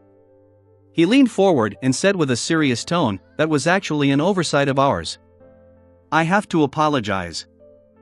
I have considered that I need to compensate you, to compensate Haley. Her weekly salary was 10 soldi, was it not? 1 year would be 520 soldi, or £26. Let's assume that she could have worked for another 10 years. Cullen, give Haley's parents £300. £300? Haley's parents were dumbfounded. They never had more than £1 of savings, even at their richest. It wasn't only them who were dazed. Even the expressions of the bodyguards and maids in the room were also all that of shock and envy. Even Sergeant Gate couldn't help but draw in a deep breath. His weekly salary was only £2, and among his subordinates, only one chevron constable earned £1 a week. Amidst the silence, Butler Cullen walked out of the study and held a bulging sack. He opened the sack and revealed stacks of cash, some £1, some £5, but mostly made up of 1 or 5 soldi. It was clear that Deweyville had made his subordinates receive change from the bank earlier. It's an expression of Sir Deweyville's goodwill. Cullen handed the sack over to Haley's parents after receiving confirmation from his master. Haley's parents took the sack and rubbed their eyes, looking at it in disbelief. "No, this is too generous, we cannot accept this," they said as they held the sack tightly. Deweyville said in a deep voice, "This is what Haley deserves. Why, you truly are a noble, charitable knight." Haley's parents bowed repeatedly in agitation. They had smiles on their faces, smiles that they couldn't repress. They praised the knight repeatedly, repeating the same few adjectives they knew. They kept insisting that Haley would be grateful towards him in heaven. "Cullen, send them home." "Oh, take them to the bank first." Deweyville heaved a sigh of relief and instructed his butler. Haley's parents hugged the sack tightly and walked toward the door quickly without stopping. Klein saw the faint translucent figure behind Sir Deweyville attempt to extend its hands towards them, hoping to leave with them, but the parents' smiles were abnormally radiant. They didn't turn back. That figure turned fainter and, soon, vanished completely. Klein also sensed that the icy feeling in the guest hall had instantly returned to normal. From beginning to end, all he did was sit there silently, not expressing his opinion. "Officer, I feel much better. Now can you tell me why my butler, servants, and bodyguards could also hear the cries and moans? This shouldn't just be solely a psychological illness of mine, right?" Deweyville looked at him curiously. Inspector Tolley, who knew the underlying truth, instantly became nervous. Klein replied without much expression, "In psychology, we call this phenomenon mass hysteria." Chapter 92, Psychological Expert. Chapter 92, Psychological Expert. Translator. Atlas Studios. Editor. Atlas Studios. Mass hysteria? Sir Deweyville, who had met many psychiatrists recently, ruminated over the term Klein had said. Despite their curiosity, his butler, bodyguards, and servants didn't make a single sound since they had not been given permission by him. As for Sergeant Gate, he looked towards Klein doubtfully as if he had never heard of that concept. Klein controlled his habit of tapping the armrest with his fingertips and calmly explained, "Humans can be fooled easily by their sensory organs. Mass hysteria is a kind of psychogenic illness that is a result of tense nerves and other factors amongst a group of individuals as they influence each other." The jargon he spewed out confused Sir Deweyville, Sergeant Gate, and the rest, causing them to subconsciously opt to believe him. Let me give a simple example of this. This was one of the cases that I previously dealt with. One man held a dinner banquet and invited 35 guests. Midway, he suddenly felt disgusted and puked. After that, he even had severe diarrhea. After a couple times, he began to believe that he had gotten food poisoning. He shared his speculation with the other guests on the way to the hospital. In the next 2 hours, there were more than 30 guests that had diarrhea amongst the 35 guests, with 26 of them experiencing nausea. They flooded the entire emergency room of the hospital. The doctors went through a detailed examination and performed cross-checks, and they concluded that the very first man didn't have food poisoning at all. Instead, it was a result of stomach inflammation caused by the change of weather and cold liquor. The most surprising fact was that none of the guests who went to the hospital had food poisoning. In fact, not a single one of them was sick. That is mass hysteria. Deweyville nodded slightly and marveled, "I understand now. Humans do lie to themselves easily. It's no wonder that Emperor Roselle once said that a lie would become reality once it was repeated 100 times. Officer, how may I address you? You are the most professional psychiatrist I have ever met. Inspector Moretti." Klein pointed at his epaulette and said, "Sir, your troubles have been resolved temporarily for now. You can try to sleep now while I determine if there are any other problems. If you are able to sleep well, please allow us to bid farewell ahead of time instead of waiting for you to wake up." "All right." Deweyville massaged his forehead, took his cane, and walked upstairs to his bedroom. Half an hour later, a police carriage left the fountain at the door of Deweyville's residence. When Sergeant Gate got off on the way and returned to his police station, Inspector Tolley looked towards Klein. He complimented in jest, "Even I believe that you were a real psychological expert." Before he finished his sentence, he saw the young man in a black and white checkered uniform looking expressionless. His eyes were deep and serene as he forced a smirk on his face and said, "I only had some experience with it in the past." Inspector Tolley fell silent until the carriage arrived outside 36 Zutland Street. "Thank you for your assistance, allowing Sir Deweyville to be finally free from his problems and be able to find sleep again." He extended his hand and shook Klein's hand. "Thank Dunn on my behalf." Klein nodded slightly and said, "All right." He went up the stairs and returned to the Blackthorn Security Company. He knocked and entered the captain's office. "Dunn?" Dunn was waiting for his lunch. "Dunn." Klein massaged his forehead and kept his reply short and simple.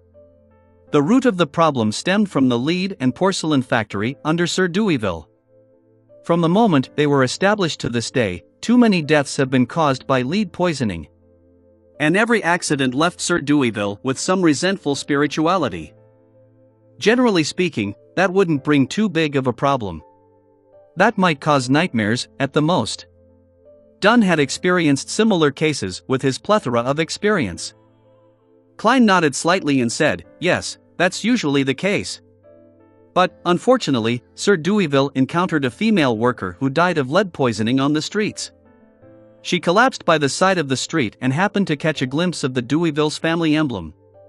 She also harbored intense indignation, worry, and desires. It was only when Sir Deweyville gave her parents, brother, and sister a compensation of £300 did her emotions dissipate. This is a societal problem. It isn't rare in the age of steam and machinery. Dunn took out his smoking pipe, smelled the tobacco, and sighed. Workers that make linen work in damp environments, and are generally diagnosed with bronchitis and joint-related ailments. As for factories with serious powder and dust issues, even if the dust isn't poisonous, it can still accumulate into lung problems. Sigh. We don't have to talk about this. As the kingdom develops, I believe these problems will be resolved. Klein, let's find a restaurant tonight to celebrate you becoming an official member, all right? Klein thought for a moment before saying, "How about tomorrow?" "Captain, I have used spirit vision for an extended period of time today and also used dream divination to directly interact with those resentments. I'm feeling especially drained. I want to return home in the afternoon to get some rest. Would that be okay?" "Oh, then I'll head over to the Divination Club at about 4 or 5 in the afternoon to see how the club members are reacting to news of Hannes Vincent's sudden death." "No problem, that's only necessary." Dunn chuckled. "Tomorrow night it is. Let's do it at Old Will's restaurant next door. I'll get Roseanne to make a reservation." Klein took off his police peak cap and stood up to salute him. "Thank you, Captain. See you tomorrow." Dunn lifted his hand and said, "Hold on, did you mention that Sir Deweyville gave the female workers' parents a compensation of £300? "Yes." Klein nodded and immediately understood the reason why the captain had mentioned it. "You are worried that they will get into trouble because of their wealth?" Dunn sighed. "I've seen many similar situations in the past. Pass me their address, I'll ask Kenley to arrange for them to leave Tingen for another city, to start life anew." "All right," Klein replied in a deep voice. With all of that done, he left Dunn's office and entered the break room diagonally opposite. He changed into his original suit and left the police uniform in his locker. Klein took the public carriage back to Daffodil Street in silence. He took off his coat and top hat. He then heated up the leftovers from last night and ate them with the last piece of wheat bread to fill his stomach. Then, he went to the second floor, hung his clothes, and slumped into bed. When he woke up, the pocket watch showed that it was already 2:10 in the afternoon. The sun was hanging high up in the sky and the sunlight shone through the clouds. Underneath the golden splendor, Klein stood next to his desk and looked out the oriel window. He watched the pedestrians in old ragged clothing as they entered or left Iron Cross Street. Phew! He let out a breath slowly, finally overcoming his low spirits. Every journey had to be taken one step at a time. Likewise, his sequence needed to be advanced one level at a time. Everything worked like that. He shook his head and sat down. He started concluding and reorganizing his encounter over the last week, so as to reinforce the important points in his mind to prevent himself from forgetting them. 5 minutes before 3 in the afternoon. Above a blurry, boundless, grayish-white, silent gray fog stood a lofty palace. An ancient mottled bronze table sat there quietly. On the seat of honor at the long table sat a man already engulfed by the thick gray fog. Klein leaned against the back of the chair and contemplated. He suddenly extended his hand and tapped on the crimson stars that represented justice and the hanged man. Backlund, Empress Burrow. Audrey lifted her dress as she quickly walked towards her bedroom. Suddenly, she felt something and looked sideways at the shadow sitting on the balcony. As expected, she saw her golden retriever, Susie, who was sitting there in silence, observing her as always.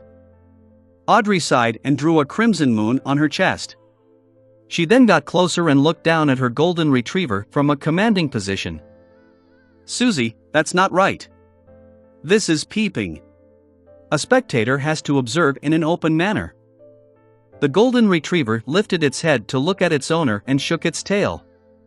After nagging her dog, Audrey didn't delay any further and continued walking towards her bedroom again. In the few seconds of opening and closing the door, she suddenly had a weird idea. I wonder if Mr. Fool would allow Susie to enter that mysterious space. Then, there would be 4 members in the tarot gathering. And all of them would be Beyonders. No way, Susie can't talk.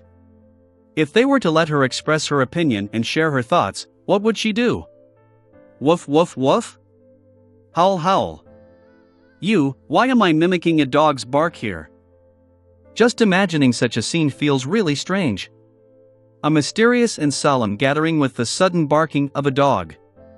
Mr. Fool would definitely kick us out of the tarot gathering directly. Audrey locked the door and sat by the side of her bed. She took out a piece of old yellowish-brown paper from underneath her pillow. She read it repeatedly and entered her spectator state. In a particular area of the Sonia Sea, an old sailboat which was in pursuit of the listener had already left the Rorstad archipelago. Seafarer Alger Wilson was worried that the wall clock's machinery would malfunction, so he entered the captain's cabin about half an hour earlier in case he had misjudged the time, which would cause his subordinates to see him getting pulled into the tarot gathering. In front of him was a glass of nearly transparent liquor. The rich aroma swirled strand after strand into his nostrils. Alger trembled once again when he thought of the impending gathering, the boundless fog that presented itself in front of him in the hotel's corridor, and the mysterious fool who sat in the middle of the gray fog. He lifted his glass and took a gulp, using the burning sensation in his throat to ease the emotions that had stirred within him. Very soon, he restored his calm. He was as calm and stoic as he always was. Chapter 93, New Diary Page. Chapter 93, New Diary Page. Translator. Atlas Studios. Editor. Atlas Studios. Above the gray fog, gigantic stone columns held up a majestic divine hall. 2 dark red blobs extended out into faint human figures by the side of the ancient mottled bronze table. "Good afternoon, Mr. Fool." Augmented with a blurry effect, Audrey greeted him with a bow and smiled. "It is unfortunate that there is no wine here, otherwise, we could have a toast to your successful trial." She was referring to the ritualistic magic. "You are more powerful than we imagined," Alger Wilson praised as well. Klein was surrounded by the thick fog as usual. He pressed down with his right arm and spoke with his normal tone, replying as though it was natural. "Great, this means that we are on the path of excellence. If you have any matters to tend to that leave you unable to attend the gathering on Mondays, conduct the ritual and inform me. All you have to do is change the line in the incantation 'I pray for a good dream' with the reason." "All right," Audrey quickly agreed. "Mr. Fool, I obtained another page of Emperor Roselle's diary. I believe I still owe you 1 page. I was away from land this week and haven't found any new pages." Alger placed his right hand near his chest and bowed in apology. "No matter. I expected my request to take a long time." Klein leaned back into his chair and tapped the armrest with his index finger. He looked at Miss Justice and said, "You can express the contents of the diary now." Audrey bowed slightly and said, "As you wish." A pen suddenly appeared before her. She recalled the symbols that she had memorized and tried her best to transcribe them. In seconds, she saw that the goatskin was already filled with content. The strange symbols neatly covered the entire page. After checking the contents, she put down the fountain pen and said, "It's done." Klein raised his hand and the goatskin parchment appeared in his palm. Shifting his gaze down, he started reading without emotion. July 9th. I suddenly thought of an interesting question. Since the sequence pathways are also called the blessings of the divinities or pathways of the divinities, then why would the stone slate that records the completed 22 sequence pathways be called the blasphemy slate? Blasphemy, what an interesting term. Just who is the one blasphemed? And who created the blasphemy slate? How could that person hold all of the sequence pathways? Just what other information was on the stone? I really want to see it. July 12th. I've realized another fact today.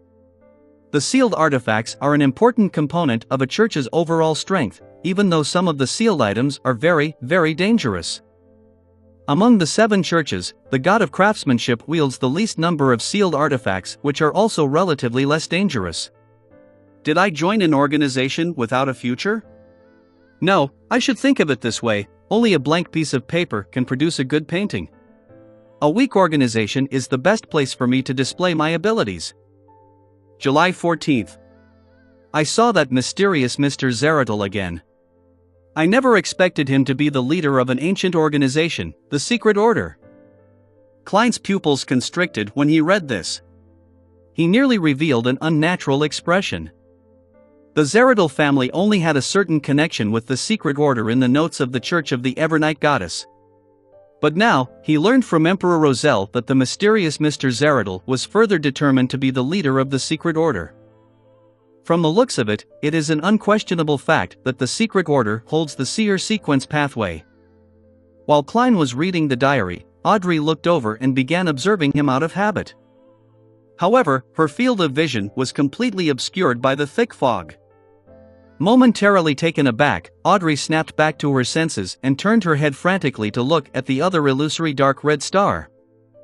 I was too reckless, too insolent, too foolish in trying to observe Mr. Fool. I was lucky that he isn't angry. Audrey stuck out her tongue secretly and pretended to admire the scenery. She was just short of humming a lively tune. Alger sat silently, his gaze never leaving the long bronze table. He knew his place, as if he was in the presence of a true god. Klein collected himself and scanned the last portion of the diary. After learning that I had become a savant, Mr. Zeratul mentioned that I had chosen a difficult, yet relatively safe path. I asked him why that was the case, but all he did was smile before telling me that the sequence pathway contains secrets beyond my imagination. I couldn't help but ask him which sequence pathway he selected. He told me that his sequence 9 was seer. I intentionally mocked him and asked if every seer only disclosed half-truths, never explaining things more clearly. Furthermore, he was clearly a powerful high-sequence beyonder. There was no need for him to continue acting as a seer. Mr. Zeratul told me that it was a habit he adopted from back when he was a seer, and that this was a method that could pique my curiosity and make me cooperate with him. He hoped that I could help him steal a dangerous sealed item from the Church of the God of Craftsmanship, a relic of the Antigonus family. Clearly, this must wait until I become a core member of the Church of the God of Craftsmanship. I asked Mr. Zeratul how long it would take to digest the potion if I used the acting method, and what standards I should use to determine if I had digested it completely. He told me that for the lower sequences, it would only take half a year to digest the potion as long as one strictly used the acting method. In fact, in the fastest case, it might only take a month.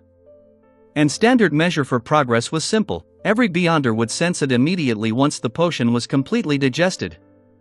It is what it is. I asked him for more details, but he merely smiled at me.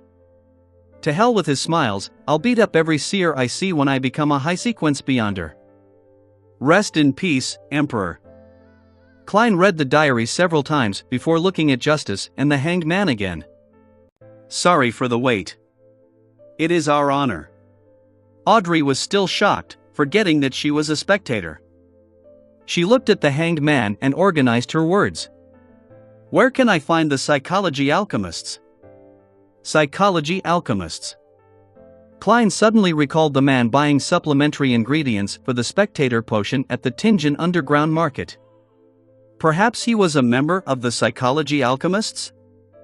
Just as Klein was considering how to get closer to that man, the hanged man, Alger Wilson, shook his head and said, Miss Justice, firstly, I don't have a clue. Secondly, I don't think there's any rush in seeking out the psychology alchemists. What you should focus on now is completely digesting the Spectator potion. Audrey glanced at the fool and noticed that he didn't have any intention of adding to the conversation.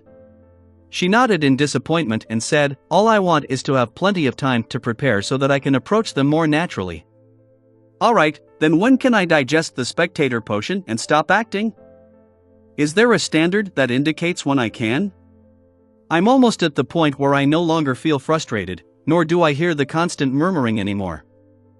Alger looked at the fool in the fog but saw that he didn't have any intention of speaking.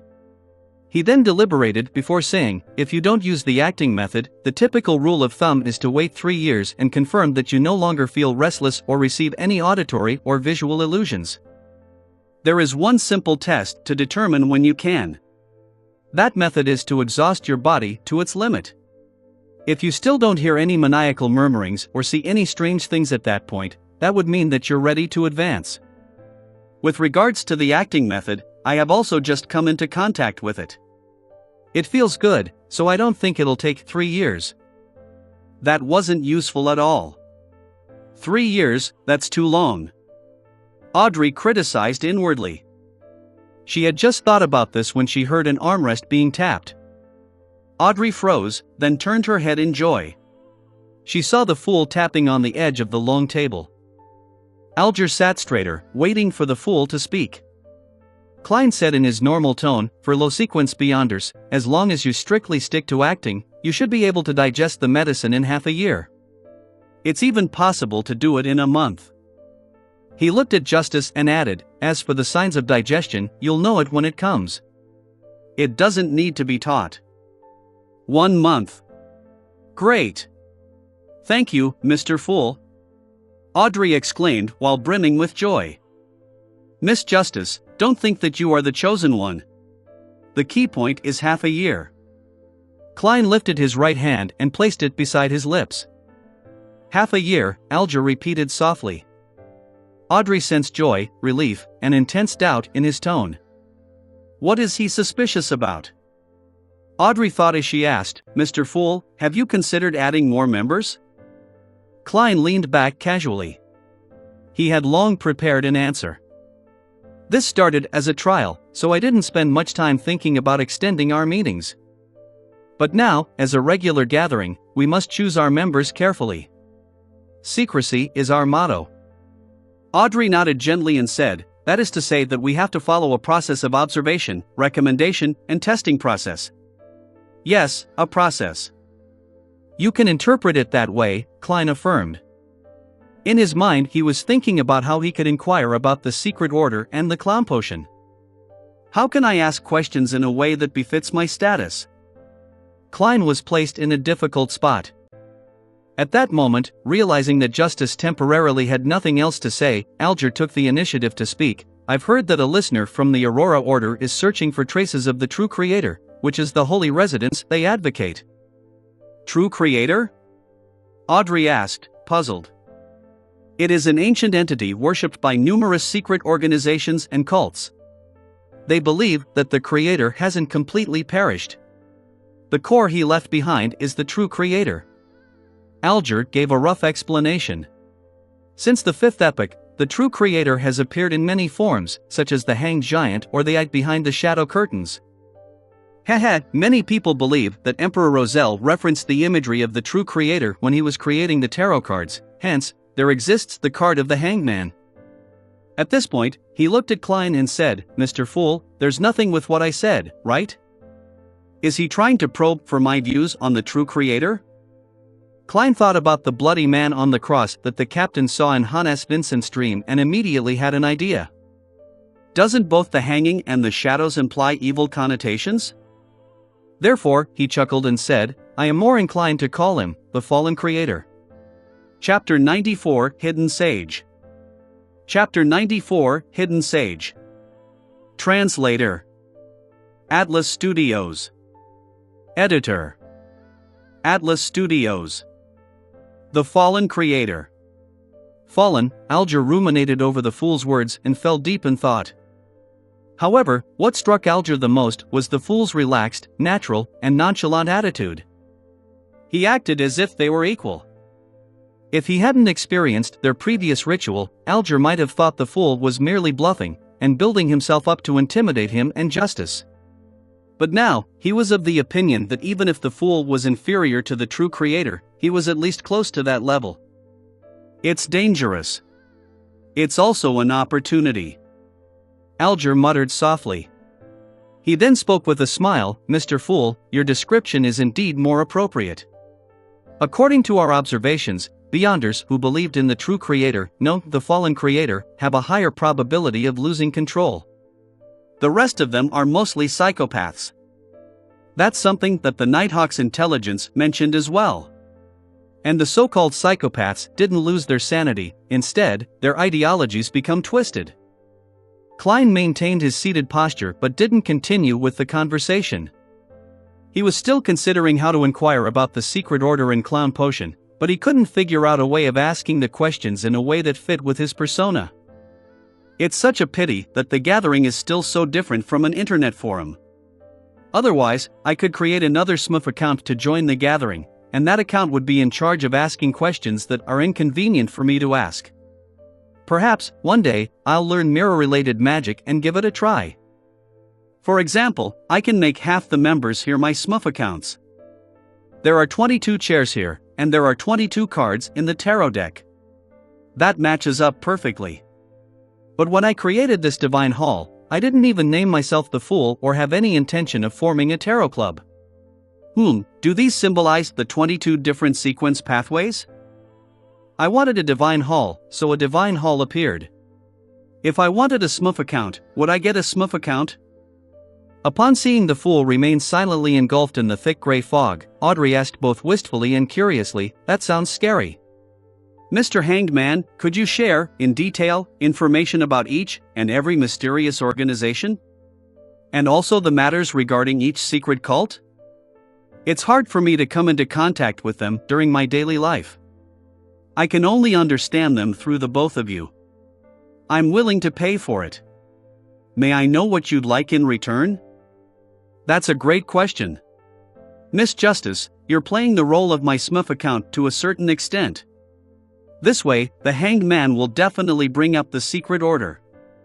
You're the best. Klein's mind stirred when he heard that, but he didn't let his emotions show through his expression or movements. Alger thought for a moment before saying, I need money, £1,000. It'd be best if they weren't bills marked by a serial number. Or maybe gemstones that have just been unearthed. Price them according to the Backlund Jewelry Exchange's monthly average price. £1,000? That's a huge sum of money. It could be used to buy a house in a high-class street in Tingen City. Not everyone would have that available immediately. Captain might have an annual salary like that, I guess? Haley's death compensation was only £300. Although Miss Justice is a noble, she obviously hasn't inherited her family's wealth yet, and she'll only be receiving some sort of annual allowance. It's no wonder that the Hanged Man stated that it could be paid via gemstones. Klein was very sensitive towards monetary figures. Luckily, he was blanketed in thick fog. For a single lady or madam, £2,000 could let her live a decent life. If £2,000 were invested, the investment could reliably produce an annual return of about £100. £1,000? Audrey said, sounding shocked. She then replied happily, no problem, do I send it to the previous address? Judging by Miss Justice's tone, she finds it very cheap? Klein didn't look over. Alger was quiet for a good 20 seconds before he said, yes, send it to the Warrior and Sea Bar at Pelican Street, in the White Rose Borough of Pritz Harbor. Tell the boss, Williams, that it's what the captain wants. All right. Audrey leaned back and posed in a spectator-like manner. "Mr. Hanged Man, you can start now." Alger looked at the fool, deliberated for a moment before saying slowly, "Let's start from the Moses Ascetic Order. It is the earliest hidden organization." Of course, many think that the earliest hidden organizations are the Church of the Evernight Goddess, the Church of Mother Earth, and the Church of the God of Combat. These people must be from the Church of Lord of Storms, the Church of Eternal Blazing Sun, or the Church of the God of Knowledge and Wisdom, Audrey refuted sulkily. The Church of the Goddess is the earliest hidden organization? That was the first time Klein had heard of such a claim. What exactly happened in the fourth epoch or the third epoch? Alger smiled and said, "The truth is buried in ancient history. Only one thing is certain, no one has ever said that the Church of Lord of Storms, the Church of Eternal Blazing Sun, or the Church of the God of Knowledge and Wisdom were once hidden organizations." Alright, let's save some time and return to main topic. The Moses Ascetic Order was first established by a few humans that had read the blasphemy slate. They believed in a non-anthropomorphic god, called the Hidden Sage. The description is that of a god, but it is more of an ideology, a natural law. For example, all objects are numeric. The Hidden Sage is an embodiment of spirit numerology. Or that knowledge is supreme, and the Hidden Sage is knowledge itself. Hence, the original Moses Ascetic Order was a very respectable organization, and it maintained a good relationship with the other major churches. The members of the organization led ascetic lives to resist losing control and to resolve the effects of the remnant potion. They strictly kept their order's secrets, and they upheld moral and religious precepts. They believed that humans continuously reincarnate after death. The sequence 9 that they grasp is called Mystery Prior. The word warlock was also spread from that organization. Audrey listened to the Hanged Man's description carefully and asked sharply, "You said that the Moses Ascetic Order used to be a respectable organization. Are they not one anymore?" Alger nodded his head indiscernibly. "Yes, they have fallen into corruption and are now an evil organization." "Why?" "I find their beliefs very good and very normal," Audrey expressed her confusion. That was Klein's confusion too. The information that he could get at his security clearance didn't provide the reason for the Moses Ascetic Order's fall from grace. Alger looked at the unfathomable fool and tersely agreed. "I am not sure of the real reason. It might be because it has been buried by history. However, I have heard one terrifying explanation. In that story, the main reason why the Moses Ascetic Order fell into corruption was because the god that they believed in, the Hidden Sage, had come to life. He became the personification of an evil god." Came to life? How? Audrey found it unimaginable as she replied with an incredulous tone. Without realizing it, she had exited from her spectator state. It's like a horror story, but the ghost is even a god. Klein's heart stirred with a surge of emotions as well. "I'm sorry, no one knows the answer." Alger had originally wanted to casually say, maybe Mr. Fool would know, but he held back the urge. He had already teetered on the borders of danger once. In the Book of Storms 5:7, there was a saying that Alger remembered clearly, which was, "Do not test God." Audrey calmed herself down and didn't press for more answers. She gestured for him to continue. Klein maintained his seated posture and his silence, validating the Hanged Man's descriptions with his own understanding. Finally, he realized that there were 4 points that he needed to take note of. First, the Demonis sect was also known as the Demonis family in the 4th epoch. Back then, they had very few members, and their beliefs were passed down through their bloodlines. Plus, they would kill the fathers of their children and abandon the baby boys. Hence, all the members were female. Of course, that was all from Alger's description, and there was no way to verify it at the moment. Second, the numinous episcopate that believed in death and the Rose school of thought that liked bloody sacrificial worship ceremonies both originated in the southern continent. After the colonial era came, they almost vanished under attacks by the 7 churches. But as such, they began spreading to the northern continent. Third, the current psychology alchemists was similar to the earlier Moses Ascetic Order. They believed in a non-anthropomorphic existence and believed that the human spirit could change everything. Fourth, the secret order had the lowest activity level among all the other hidden organizations. Thus, they were the most unknown. Every time they appeared, they seemed to be after something or looking for something. What are they after or looking for? Klein suddenly recalled the diary which he had read earlier. The leader of the secret order, Zaradil, cooperated with the Roselle. His goal was to get something left behind by the Antigonus family. Their appearance that time was to look for the lost notebook, the Antigonus family notebook. Klein narrowed his eyes slightly and felt that he had apparently found the key reason for the secret order's actions. They are after the things that the Antigonus family left behind. Klein suppressed his urge to tap the edge of the table as his thoughts appeared one after another. Oh, they were looking for remnant traces the Antigonus family left behind? Then must I direct my focus onto these areas to obtain the clown potion formula from the secret order? After a further exchange of information, Klein announced the end of the gathering. By your will. Audrey and Alger stood up together. Cutting off the connections, he saw both their figures shatter and disappear. Klein rubbed his glabella and attempted conjuring a smooth account with his mind. As he thought, a figure appeared at the furthest end of the long bronze table. That figure was wearing a black tuxedo, a silk top hat, and a dull expression. His actions were clumsy and inarticulate. Even though he was engulfed in gray fog, it was obvious that something was wrong with him. That won't do. Klein experimented a few more times before sighing and dismissing the idea of creating a smooth account. He attempted other things too. He continued to sit above the gray fog in the seat of honor at the long bronze table. He considered what Audrey had said, and he cast his gaze curiously at the illusory crimson stars. After a moment of silence, Klein started to pray as a form of feedback instead of establishing contact with those stars. Amidst the tranquility and silence, he didn't receive any feedback from the 10+ crimson stars nearby. In order to receive feedback, I need to pull someone above the gray fog before I can reply? Klein nodded as he thought, feeling somewhat disappointed. He didn't want to violate someone else's will and forcefully pull them into this mysterious space.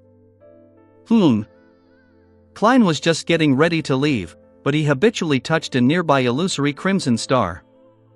Just then, he suddenly felt that there was a faint and insignificant prayer deep inside the crimson star. Chapter 95, The Supplicant. Chapter 95, The Supplicant. Translator. Atlas Studios. Editor. Atlas Studios. A prayer? Klein's mind stirred as he used the same method he used back when he spied on the hanged man. He allowed his spirituality to spread outward and touch the crimson blob. A hazy and contorted image appeared within his sight. He could faintly see a blonde teen kneeling on the ground, facing a pure crystal ball. That teenager was dressed in a tight-fitting black outfit, with a style very different from the contemporary styles of the Lone Kingdom. It was more congruent with the traditional clothing of the Faesac Empire and the Intis Republic that Klein had seen from reading magazines. The area surrounding the teenager was dark and had old furniture. From time to time, the room would be illuminated, but Klein couldn't hear the roaring thunder or the pattering of rain. In the image, the teenager had his hands on his forehead, fingers crossed. He bowed forward, continually praying for something. His thick accent buzzed in Klein's ears. Klein listened attentively but discovered an awkward fact. He couldn't understand what the other party was saying. It was a language that he had never come across in his life. To think that I cannot understand a foreign language even though I am the mysterious ruler of this world above the gray fog. Klein gave a self-deprecating laugh. He indignantly tried listening and once again in a manner more attentive than when he had to do English listening comprehension tests back on Earth. As he was listening to the prayers, he gradually discovered something. Even though he had never learned the language the young man was speaking, he found that it had similarities to ancient Faesac. Father. Mother. Those are likely the meanings of those two terms, right? It is quite similar to ancient Faesac, but not without its differences. Klein creased his brows and slipped into deep thought. Ancient Fasak was a common language in the Fourth Epoch. It is also the root language of all the contemporary languages of this era. Furthermore, it is still evolving. I cannot confirm it right now. He listened to it over and over again, eliminating the possibility of the language being a modern language like Lone, Fasak, or Intis. Could it be a dialect of ancient Fasak? Like the language used in the Antigonus family's diary? Klein tapped his finger on the edge of the bronze table and nodded indiscernibly. There was another possibility. Ancient Fasak didn't spring into existence out of nothing, it was an evolution of Jotun, the language of the giants. The Fasak Empire in the north has always claimed that its people possesses the bloodline of the giants. Perhaps, this is ancient Jotun. At this point, Klein, who lacked knowledge, could only stop. He retracted his spirituality, without looking or listening into that scene. He had no intention of pulling the praying teen up above the fog immediately. He wanted to know what the young man was talking about first. Of course, before that, he had to observe him frequently and conduct basic tests. Phew! Klein exhaled as he leaned back in his chair. He enveloped himself with his spirituality and simulated the feeling of falling. After revising Roselle's diary, Klein changed into his formal wear and left for the divination club. He took the public transport despite his pay rise, but he did splurge to support Mrs. Wendy's business. He spent 1.5 pence on sweet iced tea to combat the afternoon heat. When he arrived at House Street, Klein tossed the empty cup into the trash can and walked up to the second floor. Before entering the building, he pinched his glabella and activated his spirit vision. Klein had just entered the hall when he felt a faint, lingering grief. The pretty receptionist Angelica was sitting there, her slightly red eyes looked unfocused. "The grief will pass in time," Klein said with a gentle and firm tone as he walked toward Angelica. Angelica looked up abruptly and muttered, clearly confused, "Mr. Moretti." She quickly came to her senses and asked, perturbed, "Why, you already know about Mr. Vincent?" "Oh right, I forgot that you're an exceptional fortune teller." Klein sighed appropriately. "I only managed to divine a very rough outline of what transpired." "Just what exactly happened to Mr. Vincent?" "The boss told us that Mr. Vincent had a heart attack in his sleep and left this world peacefully." Angelica cried as she said, "He was so friendly, so polite, a true gentleman. He was the spiritual mentor of so many of our members. He was still so young. I am sorry for bringing up this sad topic."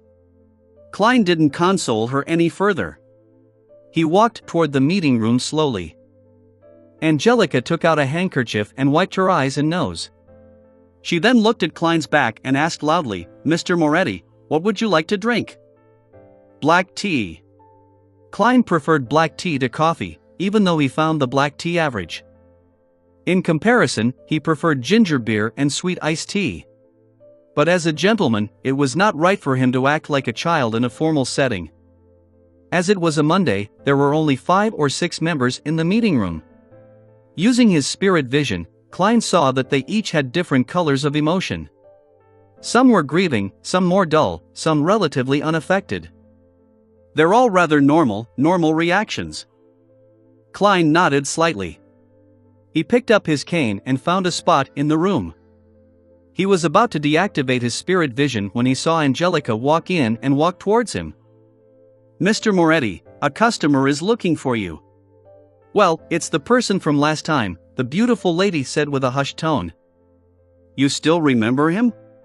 Klein asked with a smile. I wonder if he bought the magical medicine as I instructed. I wonder if he still needs surgery." Angelica covered her mouth and said, "He was the only person who was willing to wait an entire afternoon in the club for a divination." Klein grabbed his cane and stood up. He walked outside without saying anything.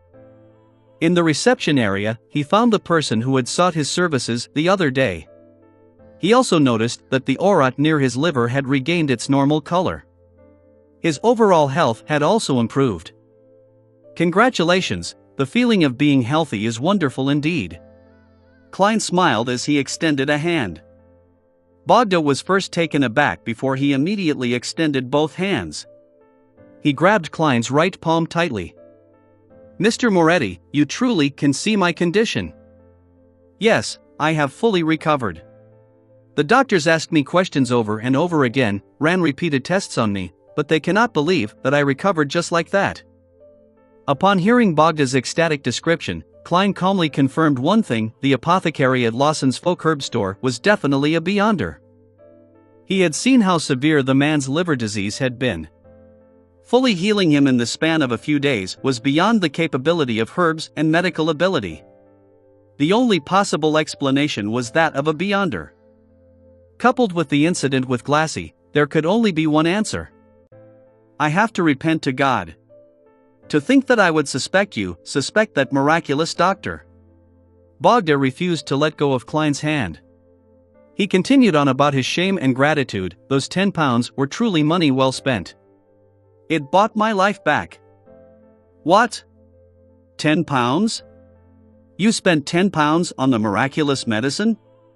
And you only gave me 8 pence for my divination." "Just 8 pence, 8 pence.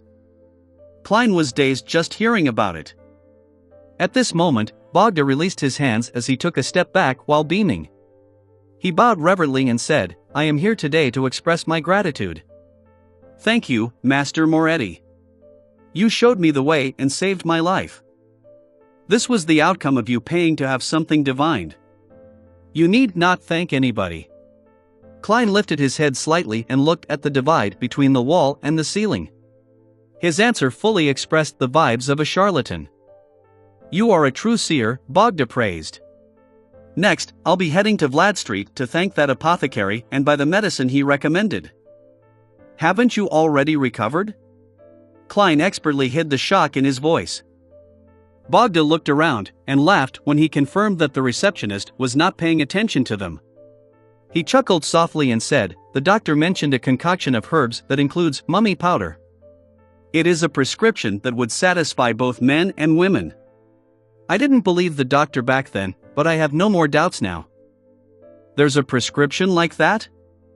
Klein suddenly felt that the apothecary was a cheat, and suspected if he had pushed the person in front of him into a fiery pit of doom. He observed Bogda and confirmed that there was no problem with his aura. "Mummy powder?" Klein cautiously asked. "Yes, mummy powder.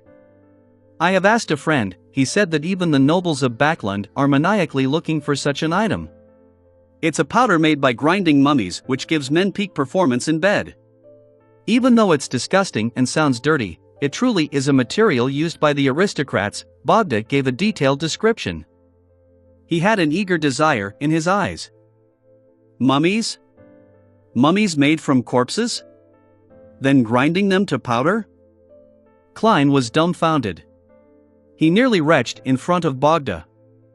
"Those nobles sure are hardcore." Just as he was about to advise Bogda against doing so, Glassy, who had suffered from a lung disease previously, stepped into the door and heard Bogda's description. "Yes, it's very effective. I would recommend that you head to Lawson's folk herb store at Vlad Street. Mr. Lawson's secret recipe is very effective." Glassy took off his spectacles and leaned over with interest. He recommended with a hushed tone, "My experience was very, very perfect." "You know of it too?" "I was just about to head to Mr. Lawson's folk herb store." Bogda's worries vanished completely. After a short conversation, he left the divination club in a hurry. Up until then, Klein was still a little dumbfounded. He waited till 5:20 in the afternoon before putting on his hat and picking up his black cane. He took a carriage down to Vlad Street, intending to observe the apothecary named Lawson Darkweed before deciding if he should notify the captain or not. 18 Vlad Street. Klein stood outside the herb store and saw the closed door, as well as a subletting notice. "Quite a wary man," he muttered silently. Since this had happened, he no longer had to be troubled or perform any observations. Chapter 96, Daly's Guess. Chapter 96, Daly's Guess. Translator: Atlas Studios. Editor: Atlas Studios. By the afternoon of the next day, Klein had fully recovered from any signs of exhaustion. He walked into the Blackthorn Security Company with steady footsteps. "Good morning, Klein. The weather is so cool and beautiful today, I'm looking forward to tonight's feast." Rosen, who was wearing a light green dress, greeted him with a smile from behind the reception desk. Klein deliberately touched his stomach and said, "Miss Rosen, you shouldn't be talking about that so early in the morning. I'm already sick of today's mission that has yet to arrive. I only hope for the evening to arrive sooner." "Me too." Rosen chuckled. She looked to the left and right, then she beckoned for Klein to come closer. She lowered her voice and said, "I met Madame Daly earlier." "Spirit medium Madame Daly?" Klein asked in surprise. The most famous spirit medium from Alwa County had been living at Mad Harbor all this time, and it wasn't a short distance from Tingen. "Yes." Rosen gave a firm nod and said, "But she has already left." "Ah, she is my ideal beyonder. If I were to become a spirit medium, I would leave Tingen and travel all around the world by myself.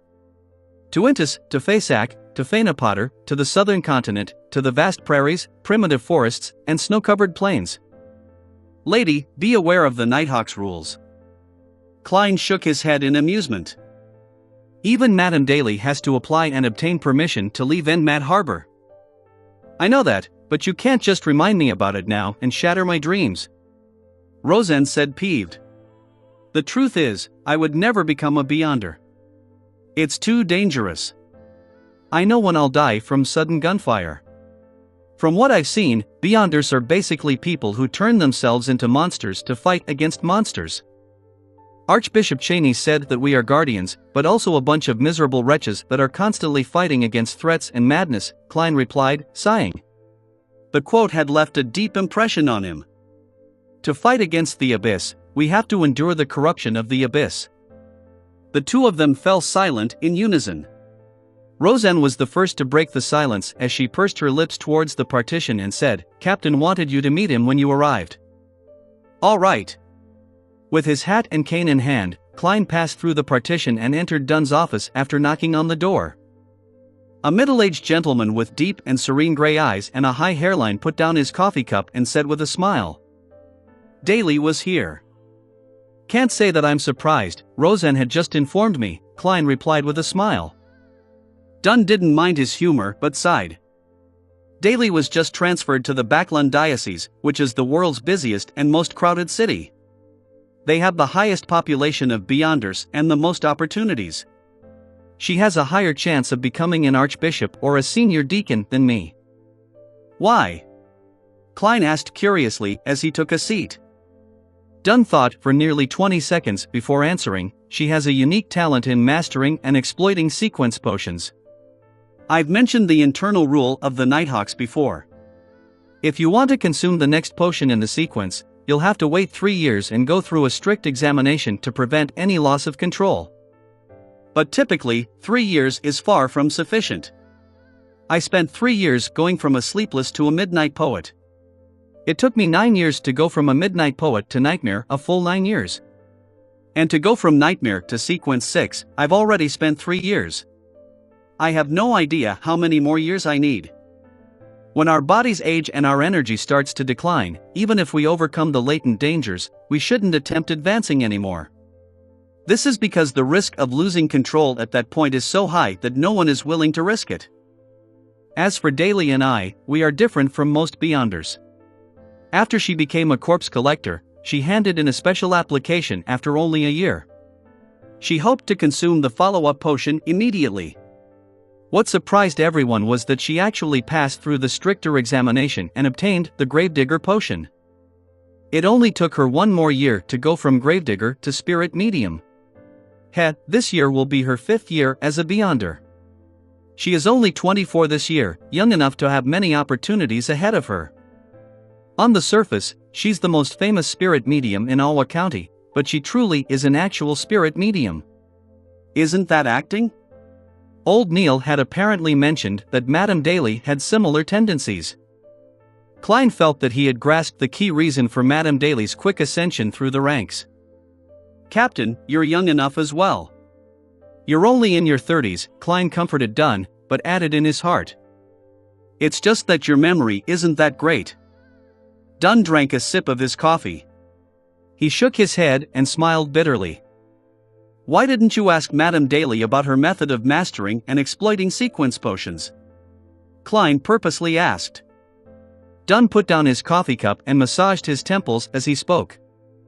She told me to become a true nightmare. I don't know what that means. Play the role of a nightmare.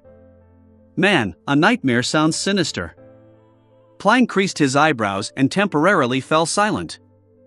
Then, Dunn took out his smoking pipe and sniffed at it. Daly and I discussed the possibility of Seer's follow-up potion being clown. Assuming that the member of the Seers didn't lie to you, she brought up an interesting hypothesis. What hypothesis? Klein asked hurriedly, his eyes turning bright. He had once used a divination method to determine if clown was the follow-up potion of Seer. The answer he received had been vague, but it seemed close to being a confirmation. Dunn's deep and serene gray eyes swept his gaze at him while he said in thought, a normal sequence pathway proceeds in a stepped manner. They advance according to a particular similarity. For instance, Sleepless, Midnight Poet, and Nightmare are all obviously related to the darkness of the night, as well as the peaceful sleep and tranquility that is generated from sleep.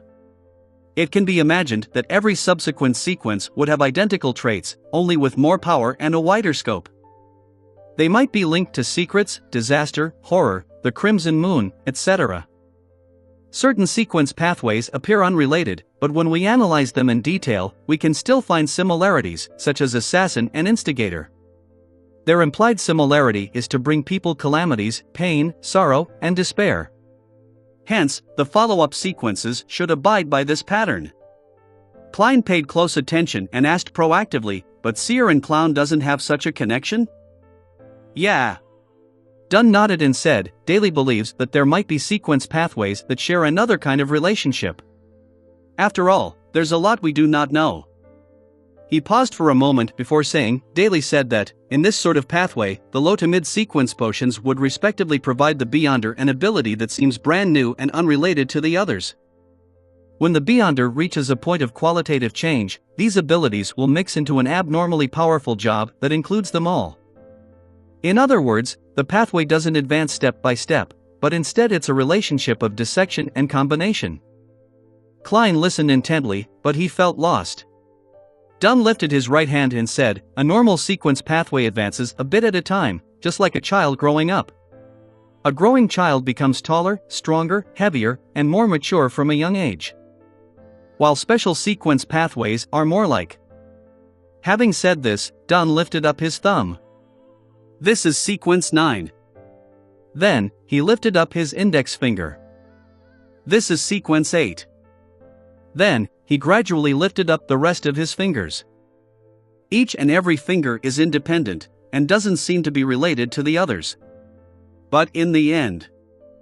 When he said the word end, Dunn clenched his fingers into a tight fist. I understand now. Klein was suddenly enlightened. He agreed with Lady Daly's guess and the captain's metaphor. Maybe that's how it is? He nodded in deep thought.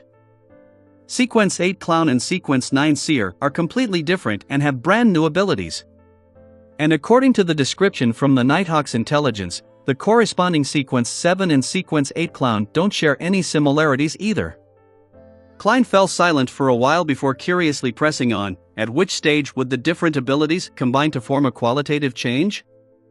Dunn took another sip of coffee and chuckled. Daly and I guess Sequence 4. Why?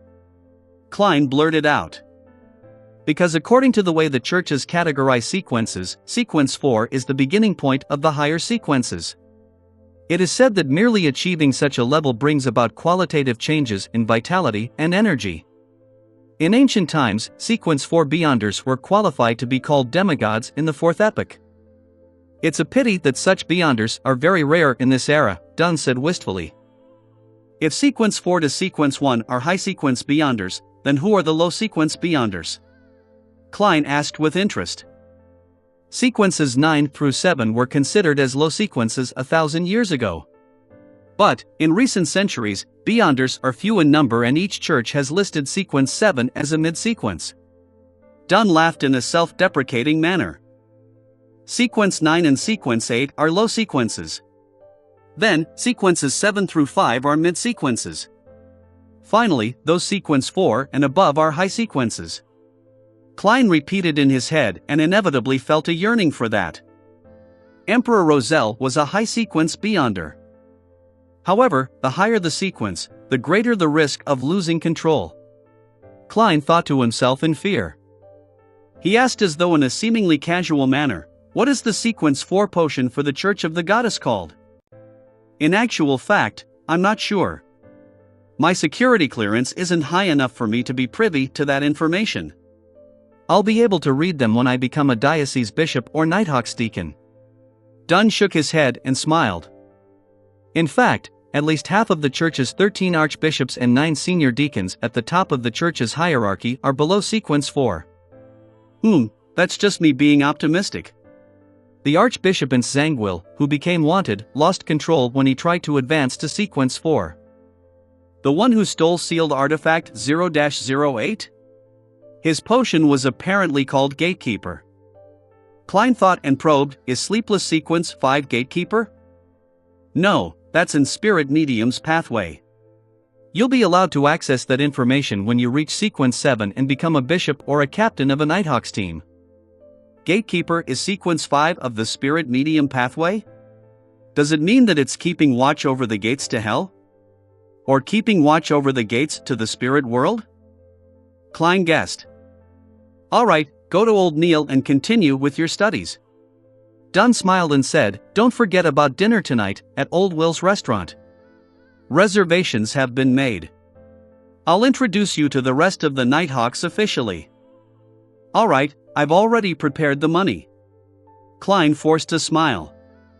No, there's no need. Have you forgotten that we have additional bonuses? The part about you completing an assigned mission. Dunn waved. Klein was momentarily taken aback before replying with a beaming smile, "All right, Captain." He turned around and walked towards the door, while counting inwardly. 3, 2, 1. Why didn't Captain call me back?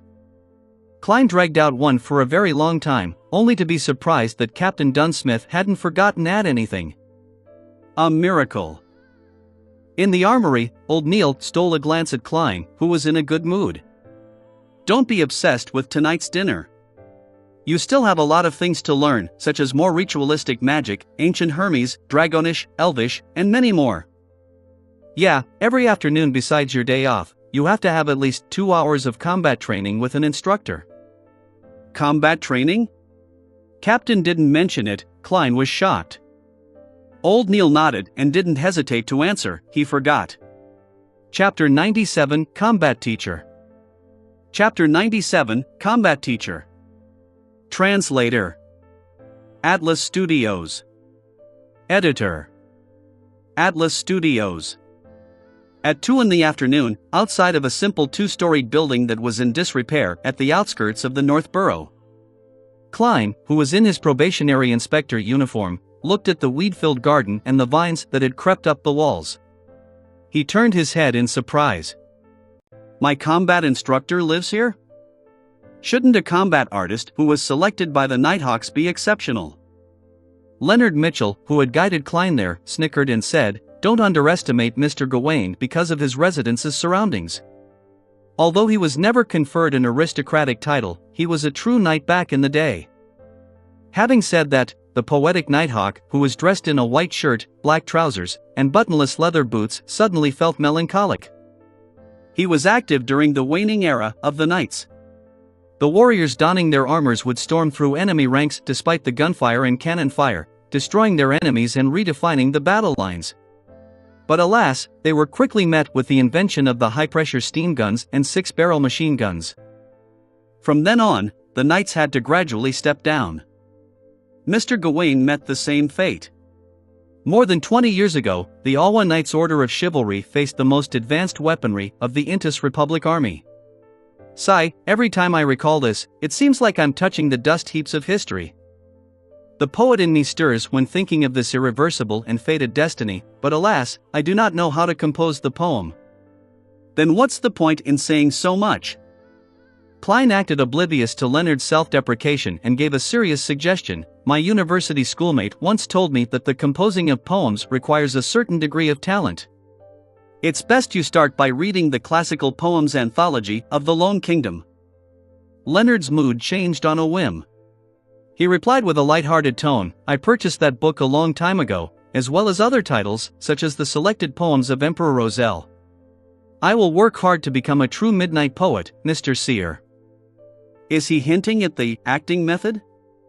Klein replied, as though he couldn't understand him, you would still need books on grammar. All right, let's enter. Leonard extended his hand and pushed open the half-closed metallic gates. The two of them then followed the path towards the house. They were still a distance away from the house when Klein saw a tall man walking out from behind the main door. He had short blonde hair, his brows already laced with white hairs. His facial features looked like they had been ravaged through age, his wrinkles were etched deep across his face. What are you doing here? The aged man asked in a deep voice. Mr. Gawain, as per your contract with the police department, this probationary inspector will be learning the art of combat under your guidance, Leonard explained with a smile. Combat? There's no need to study combat in this era. Gawain looked at Klein with turbid eyes and said in a dead voice, you should learn how to draw your gun and shoot. You should master the most advanced weaponry. Was this the psychological trauma caused by the 6-barrel machine guns and high-pressure steam guns? Klein didn't give a reckless reply, instead, he smiled and looked at Leonard. The art of combat is still a skill a policeman has to master. Most of the criminals we face are not those who must be executed on the spot. Some might not even have weapons. In that case, we have to rely on combat techniques, Leonard said, obviously prepared for the situation. With a dark expression, Gawain fell silent for more than 10 seconds before saying, throw a punch. He was speaking to Klein. Klein, who was not holding his cane, remembered the boxing matches he had seen in his previous life. He raised his arm and threw it forward. Gawain's lips twitched indiscernibly. He thought for a moment and said, kick. Tilting to the side slightly and twisting his hips, Klein tightened his thigh muscles and kicked forward with his right foot. Cough. Gawain covered his mouth and cleared his throat. He looked at Leonard and said, I will honor my contract. But based on his foundation, he needs to come here 4 times a week, 3 hours each time, for the first month. You're the combat expert. It's up to you. Leonard nodded without hesitation. He smiled and said to Klein, see you at dinner. After Leonard walked out the metallic gates, Klein asked out of curiosity, instructor, how should I begin practicing? Punching, or footwork? As a qualified keyboard warrior, he understood the importance of footwork in combat. Gawain stood akimbo as he shook his head lethargically. What you need now is strength training. See those? Those are 2 dumbbells made of steel. They shall be your partners for today. Other than that, you also have to practice deep squats, running, and rope skipping. Let us take those one set at a time. While Klein was still in a daze, Gawain suddenly raised his voice and said sternly, understood? Understood. At this moment, Klein felt as though he had returned to military training and was facing an inhumane instructor. Change out of your clothes. There's a set of knight's training clothes on the sofa. Gawain suddenly sighed. He turned around and walked toward the black steel dumbbells. 6 in the evening, at a corner table of the Old Wool restaurant. Other than Fry, who was guarding Cheney's gate, all the members of the Blackthorn Security Company were present. There were 6 Nighthawks and 5 civilian staff. A white tablecloth was draped over the long table. Waiters carried over plates of food, portioned them before serving them to each individual guest. Klein saw steaks drenched in black pepper sauce. He saw bacon, sausages paired with mashed potatoes, egg puddings, asparagus, and specialty cheeses. He even saw rose-colored champagne. However, he had no appetite. The training in the afternoon had nearly made him vomit. Noticing the pale, newly inducted Nighthawk with turbid eyes, Dunn raised the glass of red wine in front of him and laughed. Let us welcome our newest official member, Klein Moretti. Cheers.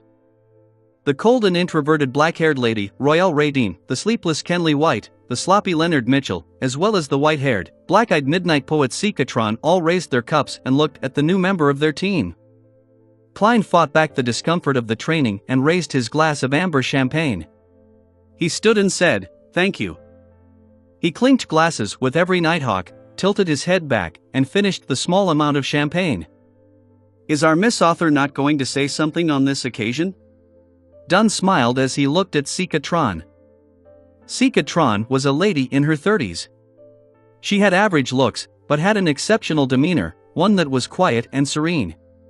Coupled with her few strands of graying hair, it added a unique charm to her. Klein had heard old Neil mention that this midnight poet had taken on a side job as an author and had attempted to submit her works to newspapers and magazines. Unfortunately, only a few smaller newspapers had accepted them. Sika smiled and looked at Dunn. "In order to make the term Miss Author into a reality, Captain, I think you should give me some funds to self-publish my work."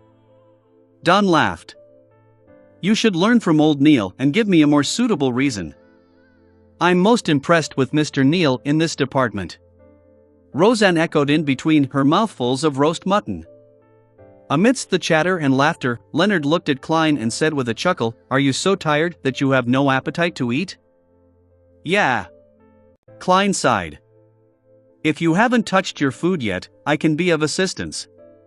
Leonard acted as though he didn't want to waste any food. Klein didn't mind. He nodded and said, "That wouldn't be an issue." And with that, a good portion of the food in front of him was eaten by Leonard and the rest. Nearing the end of the dinner, the waiters served plates of beef pudding and ice cream. Klein tasted ice cream and found it cold and sweet. It was particularly appetizing. Before he realized it, he had finished the ice cream drizzled with a blueberry sauce. And as a result of this, he started to feel the hunger pangs. It was a hunger which demanded recharging food that came after intense exertion.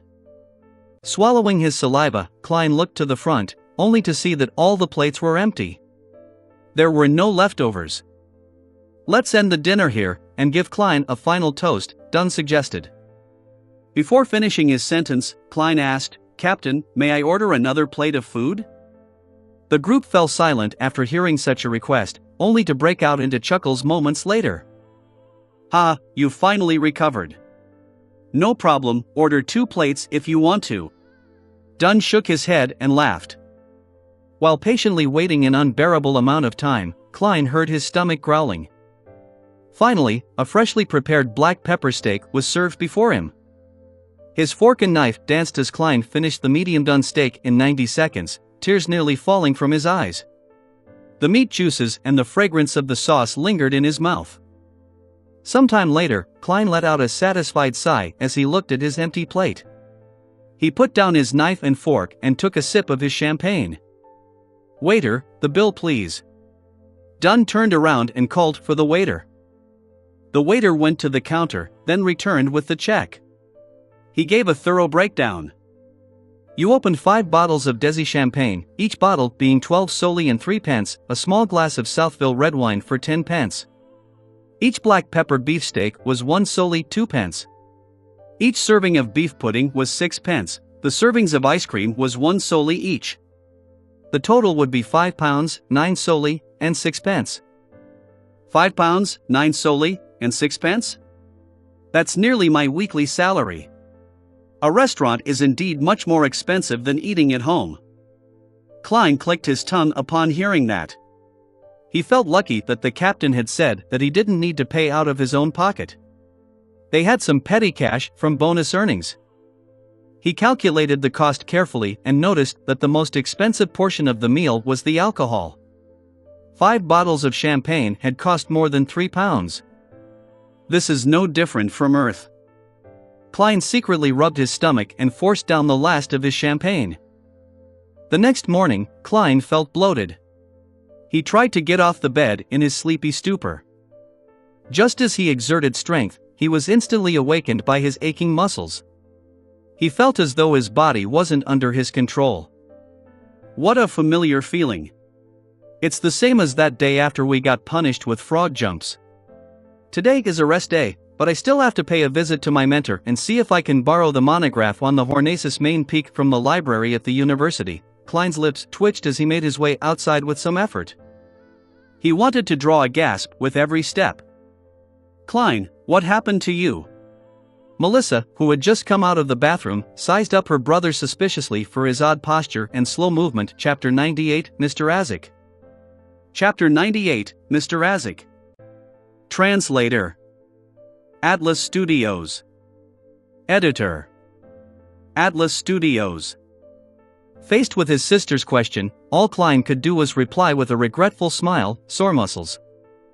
He originally believed that by consuming the sequence potion, his constitution would be enhanced as a Beyonder, but the harsh reality told him that a seer's stats points were all allocated to his spirituality, mind, intuition, and interpretation. It didn't aid him in adjusting to combat training quickly. As for the original Klein, he had focused on his studies early on and had suffered from malnutrition. That led him to possess a below-average physical condition. The fact that he was having after effects from working out was to be expected. Sore muscles? I remember you returning after dinner last night and you didn't do anything else. Does alcohol cause sore muscles? Melissa inquired with an inquisitive look. Does alcohol cause sore muscles? Sis, that question can't help but make me have inappropriate thoughts. Klein laughed dryly and said, No, this has nothing to do with alcohol. It was from yesterday afternoon. I joined the company's combat training. Combat? Melissa was even more astonished. Klein organized his thoughts and said, Well, this is what happened. I considered it and believe that as a historical and relic consultant of a security company, it's impossible for me to stay in the office or port warehouse forever. Perhaps there will come a day when I have to accompany them to the villages or an ancient castle, to the site of some relic. That might require me to hike, to cross rivers, and to walk a lot. I'll have to endure all sorts of tests posed by nature, so I have to possess a sufficiently healthy body. So you joined combat training to enhance your stamina? Melissa seemed to understand her brother's intention. That's right, Klein answered with great affirmation. Melissa said with a frown, But that isn't gentlemanly. Don't you always keep yourself to the standards of a professor? A professor only requires the ability to read historical documents, ponder over difficult questions, and maintain a polite and gentlemanly demeanor. Of course, I'm not saying that those aren't all good things. I prefer men who can solve problems on their own, regardless of whether that solution requires brawn or brain. Melissa smiled. Klein smiled and said, No, Melissa. Your definition of a professor contains a misconception. A true professor can communicate with people gently and politely, but he can also educate the other person using the principles of physics by raising a cane to convince someone when there is an obstacle in communication. Principles of physics, Melissa was momentarily at a loss, but she quickly understood what her brother was saying. She was suddenly unable to retort him. Klein didn't say anything more but widened his pace with great difficulty as he headed for the bathroom. Melissa stood there and looked for a few seconds. She suddenly shook her head and caught up to Klein. Do you need my help? She posed as if she was supporting someone. No, there's no need to. I was hamming it up a bit earlier. Klein felt humiliated. He suddenly stood straight and walked normally. Watching her brother walk steadily to the washroom and close the door, Melissa pursed her lips and muttered, Klein is getting more and more pretentious. I even believed that his muscle soreness was really that serious. In the bathroom, Klein stood behind the tightly shut door, his face suddenly contorting in pain. Ouch, ouch, ouch. He held his breath, tensed his body, and stood there for a good 7 or 8 seconds. When he finally went downstairs with great effort, had breakfast, and saw Benson and Melissa off, his soreness finally began to ease. After resting for a little while, Klein took his cane, donned his top hat, and left the house, strolling towards the public carriage stop. During the summer, Koei University had trees with shade-providing foliage, flourishing with birds and luxuriant flowers. It was peaceful and calm. Walking along the river, Klein took a turn towards the history department. Then, he found the 3-story building which showed its age and located his mentor's, Cohen Quinton's, office. He knocked and entered the room, but he was shocked to see that the man sitting at his mentor's seat was the academic, Azik. "Good morning, Mr. Azik, where's my mentor?" "We made an appointment by letter to meet here at 10, Klein asked, puzzled. Azik, who was Cohen Quinton's best friend and often debated with his mentor regarding academic topics, smiled and said, "Cohen had a last-minute meeting and went to Tianjin University. He asked me to wait for you here."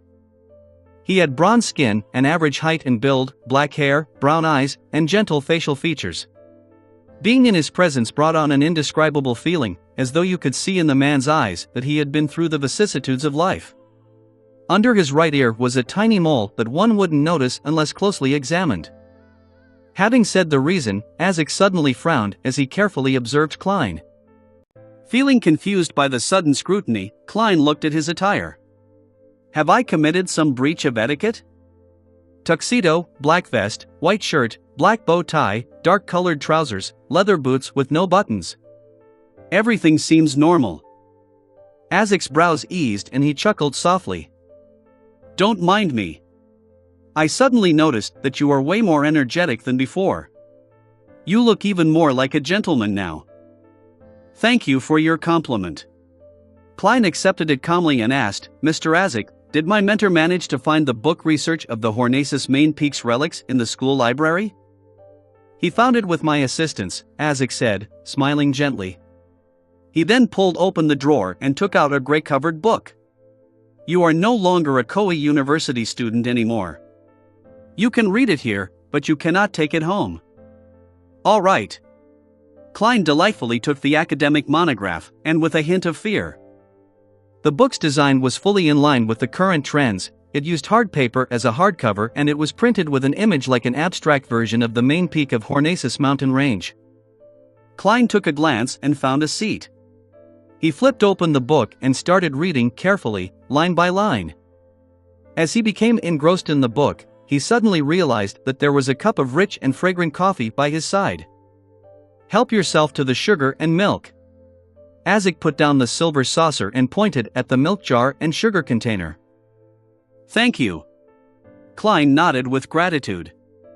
He added 3 cubes of sugar and a teaspoon of milk before continuing to read his book. The book, Research of the Hornacis Main Peaks Relics, was not a very thick book. Klein finished reading it when it was almost noon.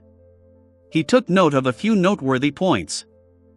First, the settlement on the main peak of Hornacis Mountain and its surrounding area was obviously an advanced civilization, which existed as part of an ancient nation. Second, from their wall murals, their perspective on life appears similar to that of humans.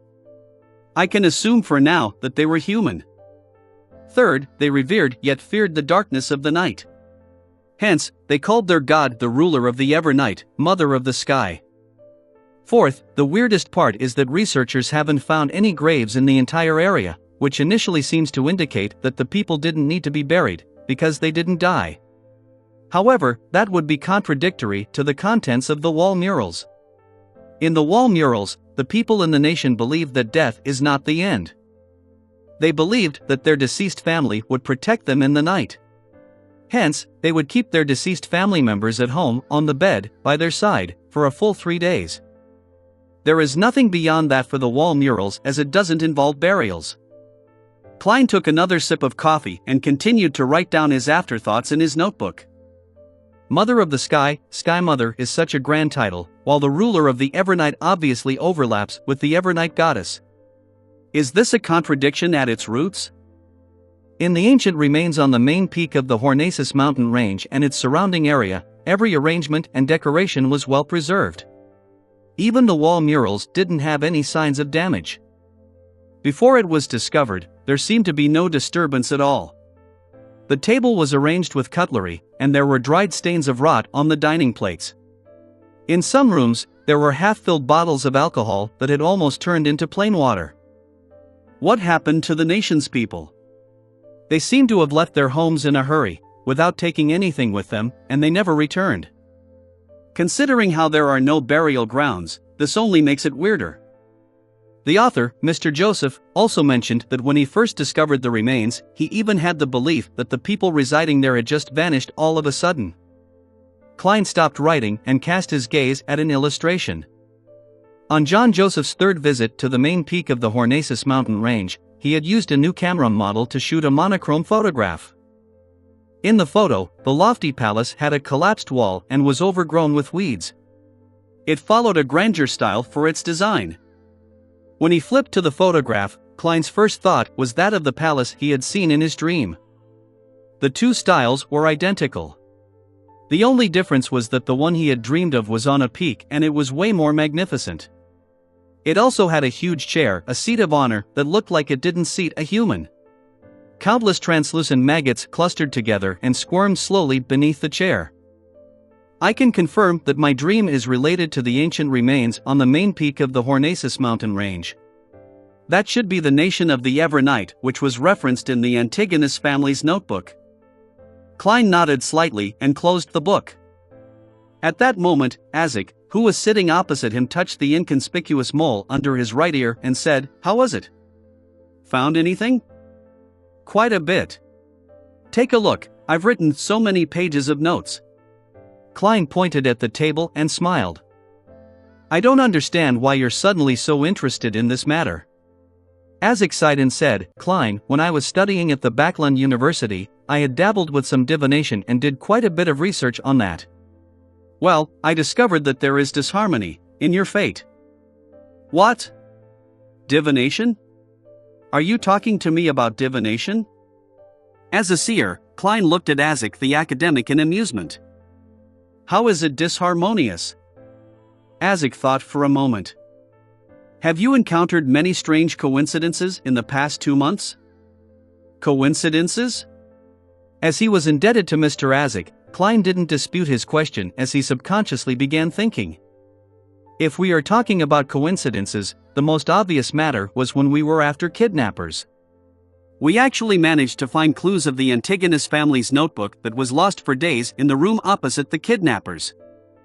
Also, Ray Bieber didn't flee from Tingen in a hurry. Instead, he found a place to digest the power bestowed by the notebook, allowing for sealed artifact 2-049 to track him down easily. That seemed to be against common sense. Although Iyer Harson gave a reasonable explanation, I always had a nagging feeling that it was somewhat coincidental.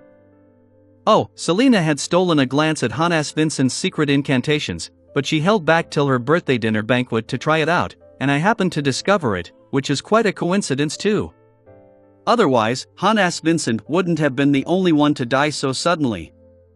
Klein thought about it seriously for a few minutes and said, "There are 3. Neither too many, nor too frequent. Furthermore, there was nothing that indicated someone's involvement and guidance." Isaac nodded slightly. As Emperor Roselle once said, a single coincidence is encountered by anyone. Twice is still normal. Thrice is when one should consider what internal factors are influencing those coincidences. "Can you tell me anything else?" Klein probed. Isaac laughed and shook his head.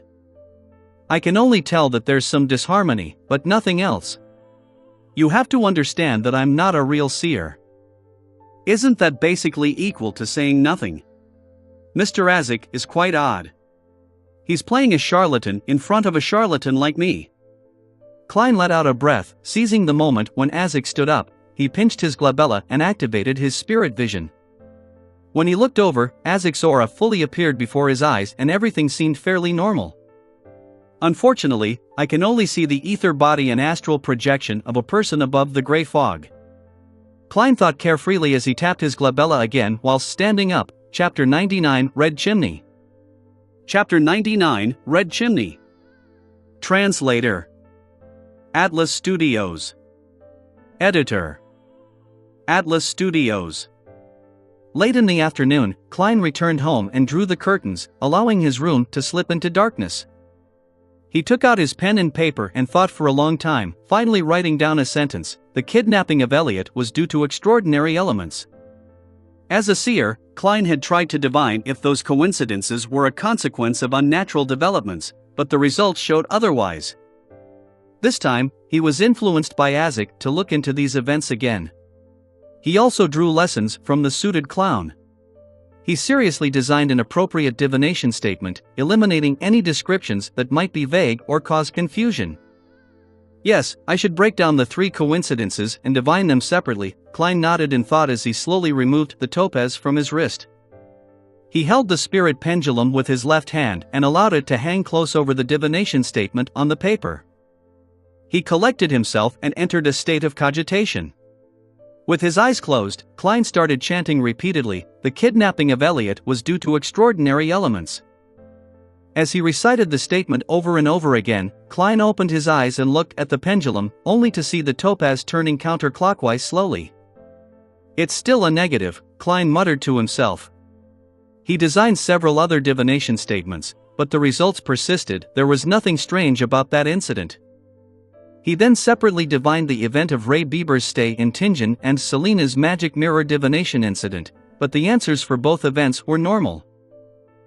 Was I, a real seer, frightened by the charlatan Mr. Azik?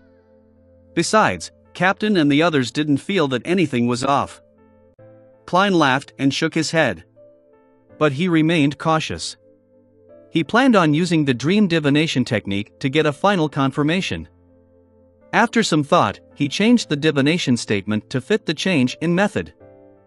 The true reason for Elliot's kidnapping. As he scribbled with the fountain pen, Klein paused and pondered over his words. After reading it over and over again, he tore the slip of paper and walked toward his bed. He relaxed and laid down. With the divination statement in hand, Klein quickly fell asleep with the help of cogitation. He found himself in a contorted, broken world. Regaining his senses, he began swimming through the blur. Gradually, he saw the few kidnappers. He saw them lose their final chip at a gambling table, saw them obtain guns from underground sources, and saw them survey the area. They even rented the apartment across Ray Bieber's apartment as their hideout. These didn't form a continuous scene, instead, they were presented in the form of flashing pictures. Klein couldn't find anything that was abnormal. Furthermore, it had also aligned with the statements given by the kidnappers. After exiting the dream, Klein separately divined the other 2 incidents but had the same result. Their developments followed logic. The coincidences were really coincidences. I was indeed overthinking things.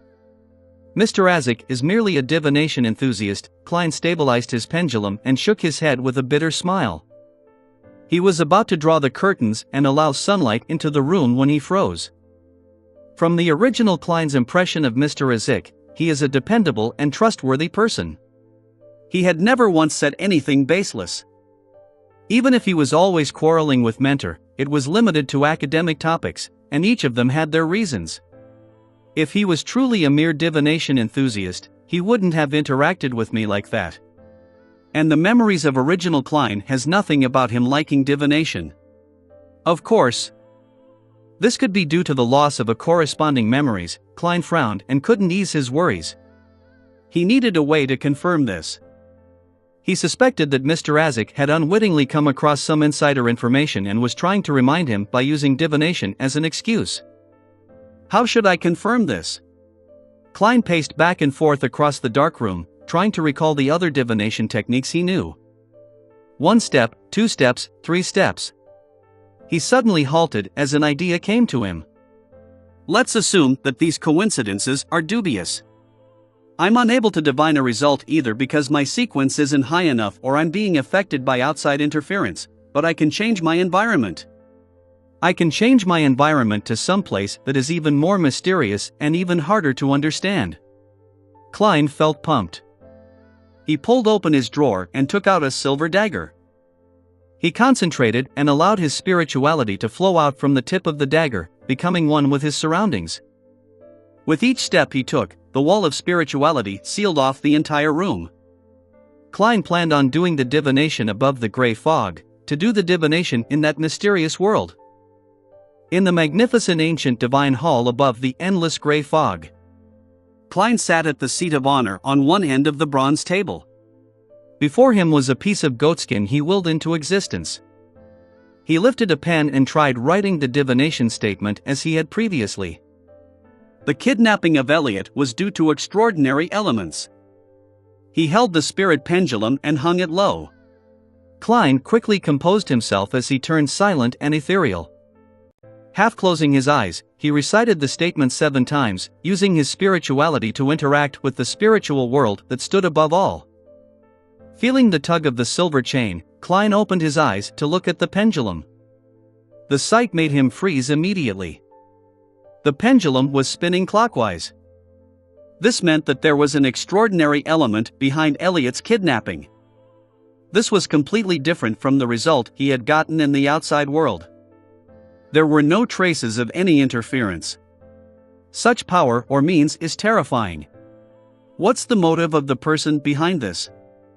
Is my fate intertwined with the Antigonus family's diary? Klein was immensely shocked. He lost his calm and the rotation of the pendulum slipped into chaos. He put down the topaz and rubbed his glabella. His expression was abnormally grave.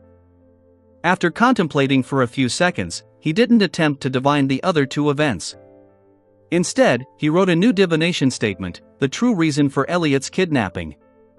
He held the paper in his hand and recited the statement 7 times. Klein leaned back and fell into sleep above the fog. Soon, he saw a boundless, illusory grayish-white fog. The fog dissipated slowly, revealing a colorful grass plain filled with flowers. The space behind the flowers and the plains was folding into itself, like a monster that had come alive. Klein tried his best to look forward, barely making out an image of a dark red chimney. At this point, the scene before him shattered, putting an end to his dream. Klein abruptly straightened his back in the majestic divine hall. His heart was beating wildly without reason. Phew! It felt like I had just spied on a terrifying thing. He took in 2 deep breaths to stabilize his chaotic emotions. Tap. Tap. Tap. Klein tapped on the side of the table sometime later and slipped into deep thought. Red chimney, garden, grass plains. How is this related to the person behind all of this? I cannot determine his motive from the coincidences, nor can I conclude that there is any evil intent. In the midst of this thinking, Klein felt alarmed, for himself, Captain, Fry, and the others. We are like puppets dancing on a string. What's even scarier is that we thought so highly of ourselves. Sigh. I don't know how to raise this matter to Captain.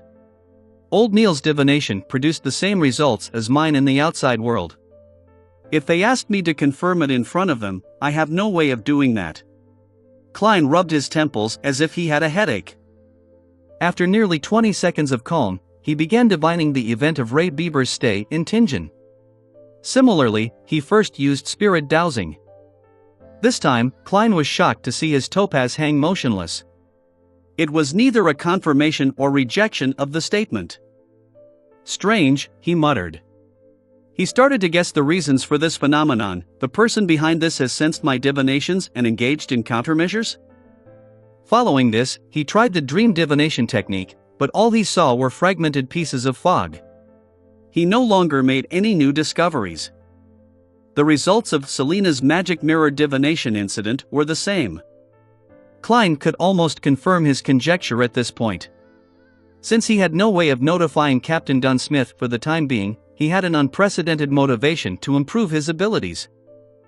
I must head to the divination club later and quickly succeed in my acting to digest the seer potion. Also, I have to confirm whether the clown potion is indeed the subsequent sequence of seer, as well as gather clues about it. In addition, I have to interact more with Mr. Azik and see if I can dig up whatever inside information he holds. Klein held his forehead with his right palm and quickly drew up a plan, and determined his focal point. After some thought, a goatskin appeared in front of him again. He picked up his pen and wrote. The corresponding sequence 8 of sequence 9 seer is clown. From his prior experience, the present Klein was completely convinced that his divination abilities were augmented and enhanced above the gray fog. Just like how raids are usually successful, is this the result of having good luck? He muttered and picked up his spirit pendulum.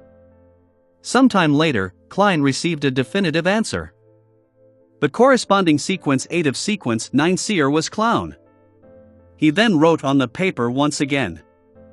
The corresponding sequences 8, 7, 6, and 5 of Seer would grant at least one brand new, unrelated power. Klein exhaled as he tried spirit dowsing again. However, he saw the topaz hang motionlessly without any rotations. There isn't enough information to complete the divination and receive a revelation, he muttered to himself while seemingly deep in thought. Then, he set down the silver chain and began considering the required statement for a dream divination. Nearly 20 seconds later, he picked up his fountain pen and wrote seriously, "Clues to the clown potion." Chapter 100 Interpreting Symbols. Chapter 100 Interpreting Symbols. Translator Atlas Studios. Editor Atlas Studios. Clues to the clown potion. On the seat of honor at the ancient bronze table, Klein repeated the divination statement a few times before leaning back and entering a deep sleep. His surroundings quickly became peaceful and quiet. He saw a hazy view, with countless distorted and blurry scenes flashing past, just like drops of morning dew on tender flower petals. Gradually, Klein grasped his spirituality and came to his senses. He saw a fireplace before him with a rocking chair in front of it. Sitting on it was an old woman dressed in black and white. Although he couldn't see her face since she was hanging her head low, Klein's gut feeling told him that she was an old lady. And he was pretty certain about it. The old lady was facing a desk directly. There were newspapers and tin cans inlaid with silver on the desk. Klein found the scene before his eyes very familiar, and he quickly recognized what he saw. This was where Ray Bieber and his mother stayed. This was where he saw a bloated cadaver for the first time. There are clues that point to the clown potion here? Just as Klein's thoughts flashed past, the scene around him transformed. It was a grayish-white warehouse, hidden among identical buildings. There were white bones scattered all around, and a few balls of flesh that looked like they had been squashed by a boulder. In the middle of the warehouse was a grayish-white object that was the size of a fist. Its surface was filled with ditches and it looked soft but ductile. It looked like a brain that had been extracted out of a living being. Just as Klein recognized the scene and recalled something, the scene before him distorted like rippling water before transforming into another new blurry scene. A naked body was laid on a long table covered with a white cloth. There were some bluish, discolored patches on the corpse's skin. Klein suddenly knitted his eyebrows and muttered, "It was first the images of Ray Bieber's hiding place and his remains, and now, it's related to the brand on the suited clown's wrist?" Just as he attempted to speculate what the scenes meant, the scene suddenly changed again. A marble coffee table, a set of 2 leather couches, and a chandelier that hung high on the ceiling. There were 3 people: Klein Moretti, who had black hair, brown eyes, and a scholarly temperament, a wealthy man with a chubby body and pale skin, and a beautiful young lady with fishnet gloves. Following that, it was another 3 people and an object: a middle-aged man in a black robe who had thick spiky brown hair, a wealthy man with a chubby body and pale skin, a half-century-old elder with messy eyebrows, thin brown hair, and gray-blue eyes, and a black notebook on the round table in between all of them. A notebook that exuded an ancient and distant air. The Antigonus family's notebook. Klein suddenly sat up straight and the dream vanished. Looking outside the divine hall where there was boundless gray fog and crimson stars, he thought in both shock and confusion. I was divining for clues to the clown potion. Why would the Antigonus family's notebook show up? Let me think, that chubby guy was Welch. Yes, Welch, an unfortunate fella who bought the Antigonus family's notebook and triggered a sequence of incidents. The beautiful young lady wearing fishnet gloves was Naya. I remember, the marble coffee table and leather couch combination is a hallmark of Welch's place. I saw spirit medium daily there. In other words, what I saw was Welch's living room. It was a scene where the original Klein and his 2 classmates were discussing the notebook.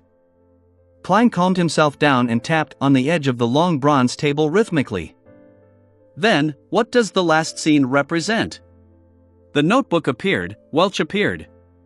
Could it be the scene where he bought the ancient item? There were another 2 people, and one of them looked very familiar. I feel like I've seen the middle-aged man in the classic black robe somewhere before. That spiky brown hair, severe dark eye circles.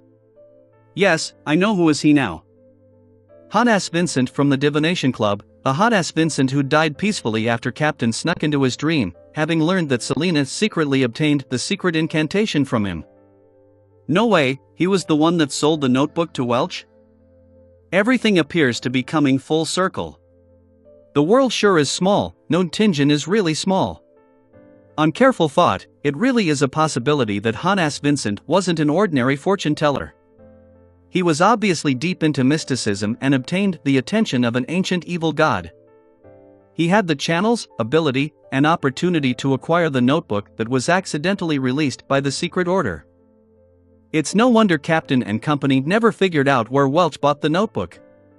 Their investigative approach was entirely wrong. They had attempted to investigate via the antique market. But when the actual whereabouts of the notebook was found, they gave up on that lead. What a pity, hot-ass Vincent just passed away not too long ago.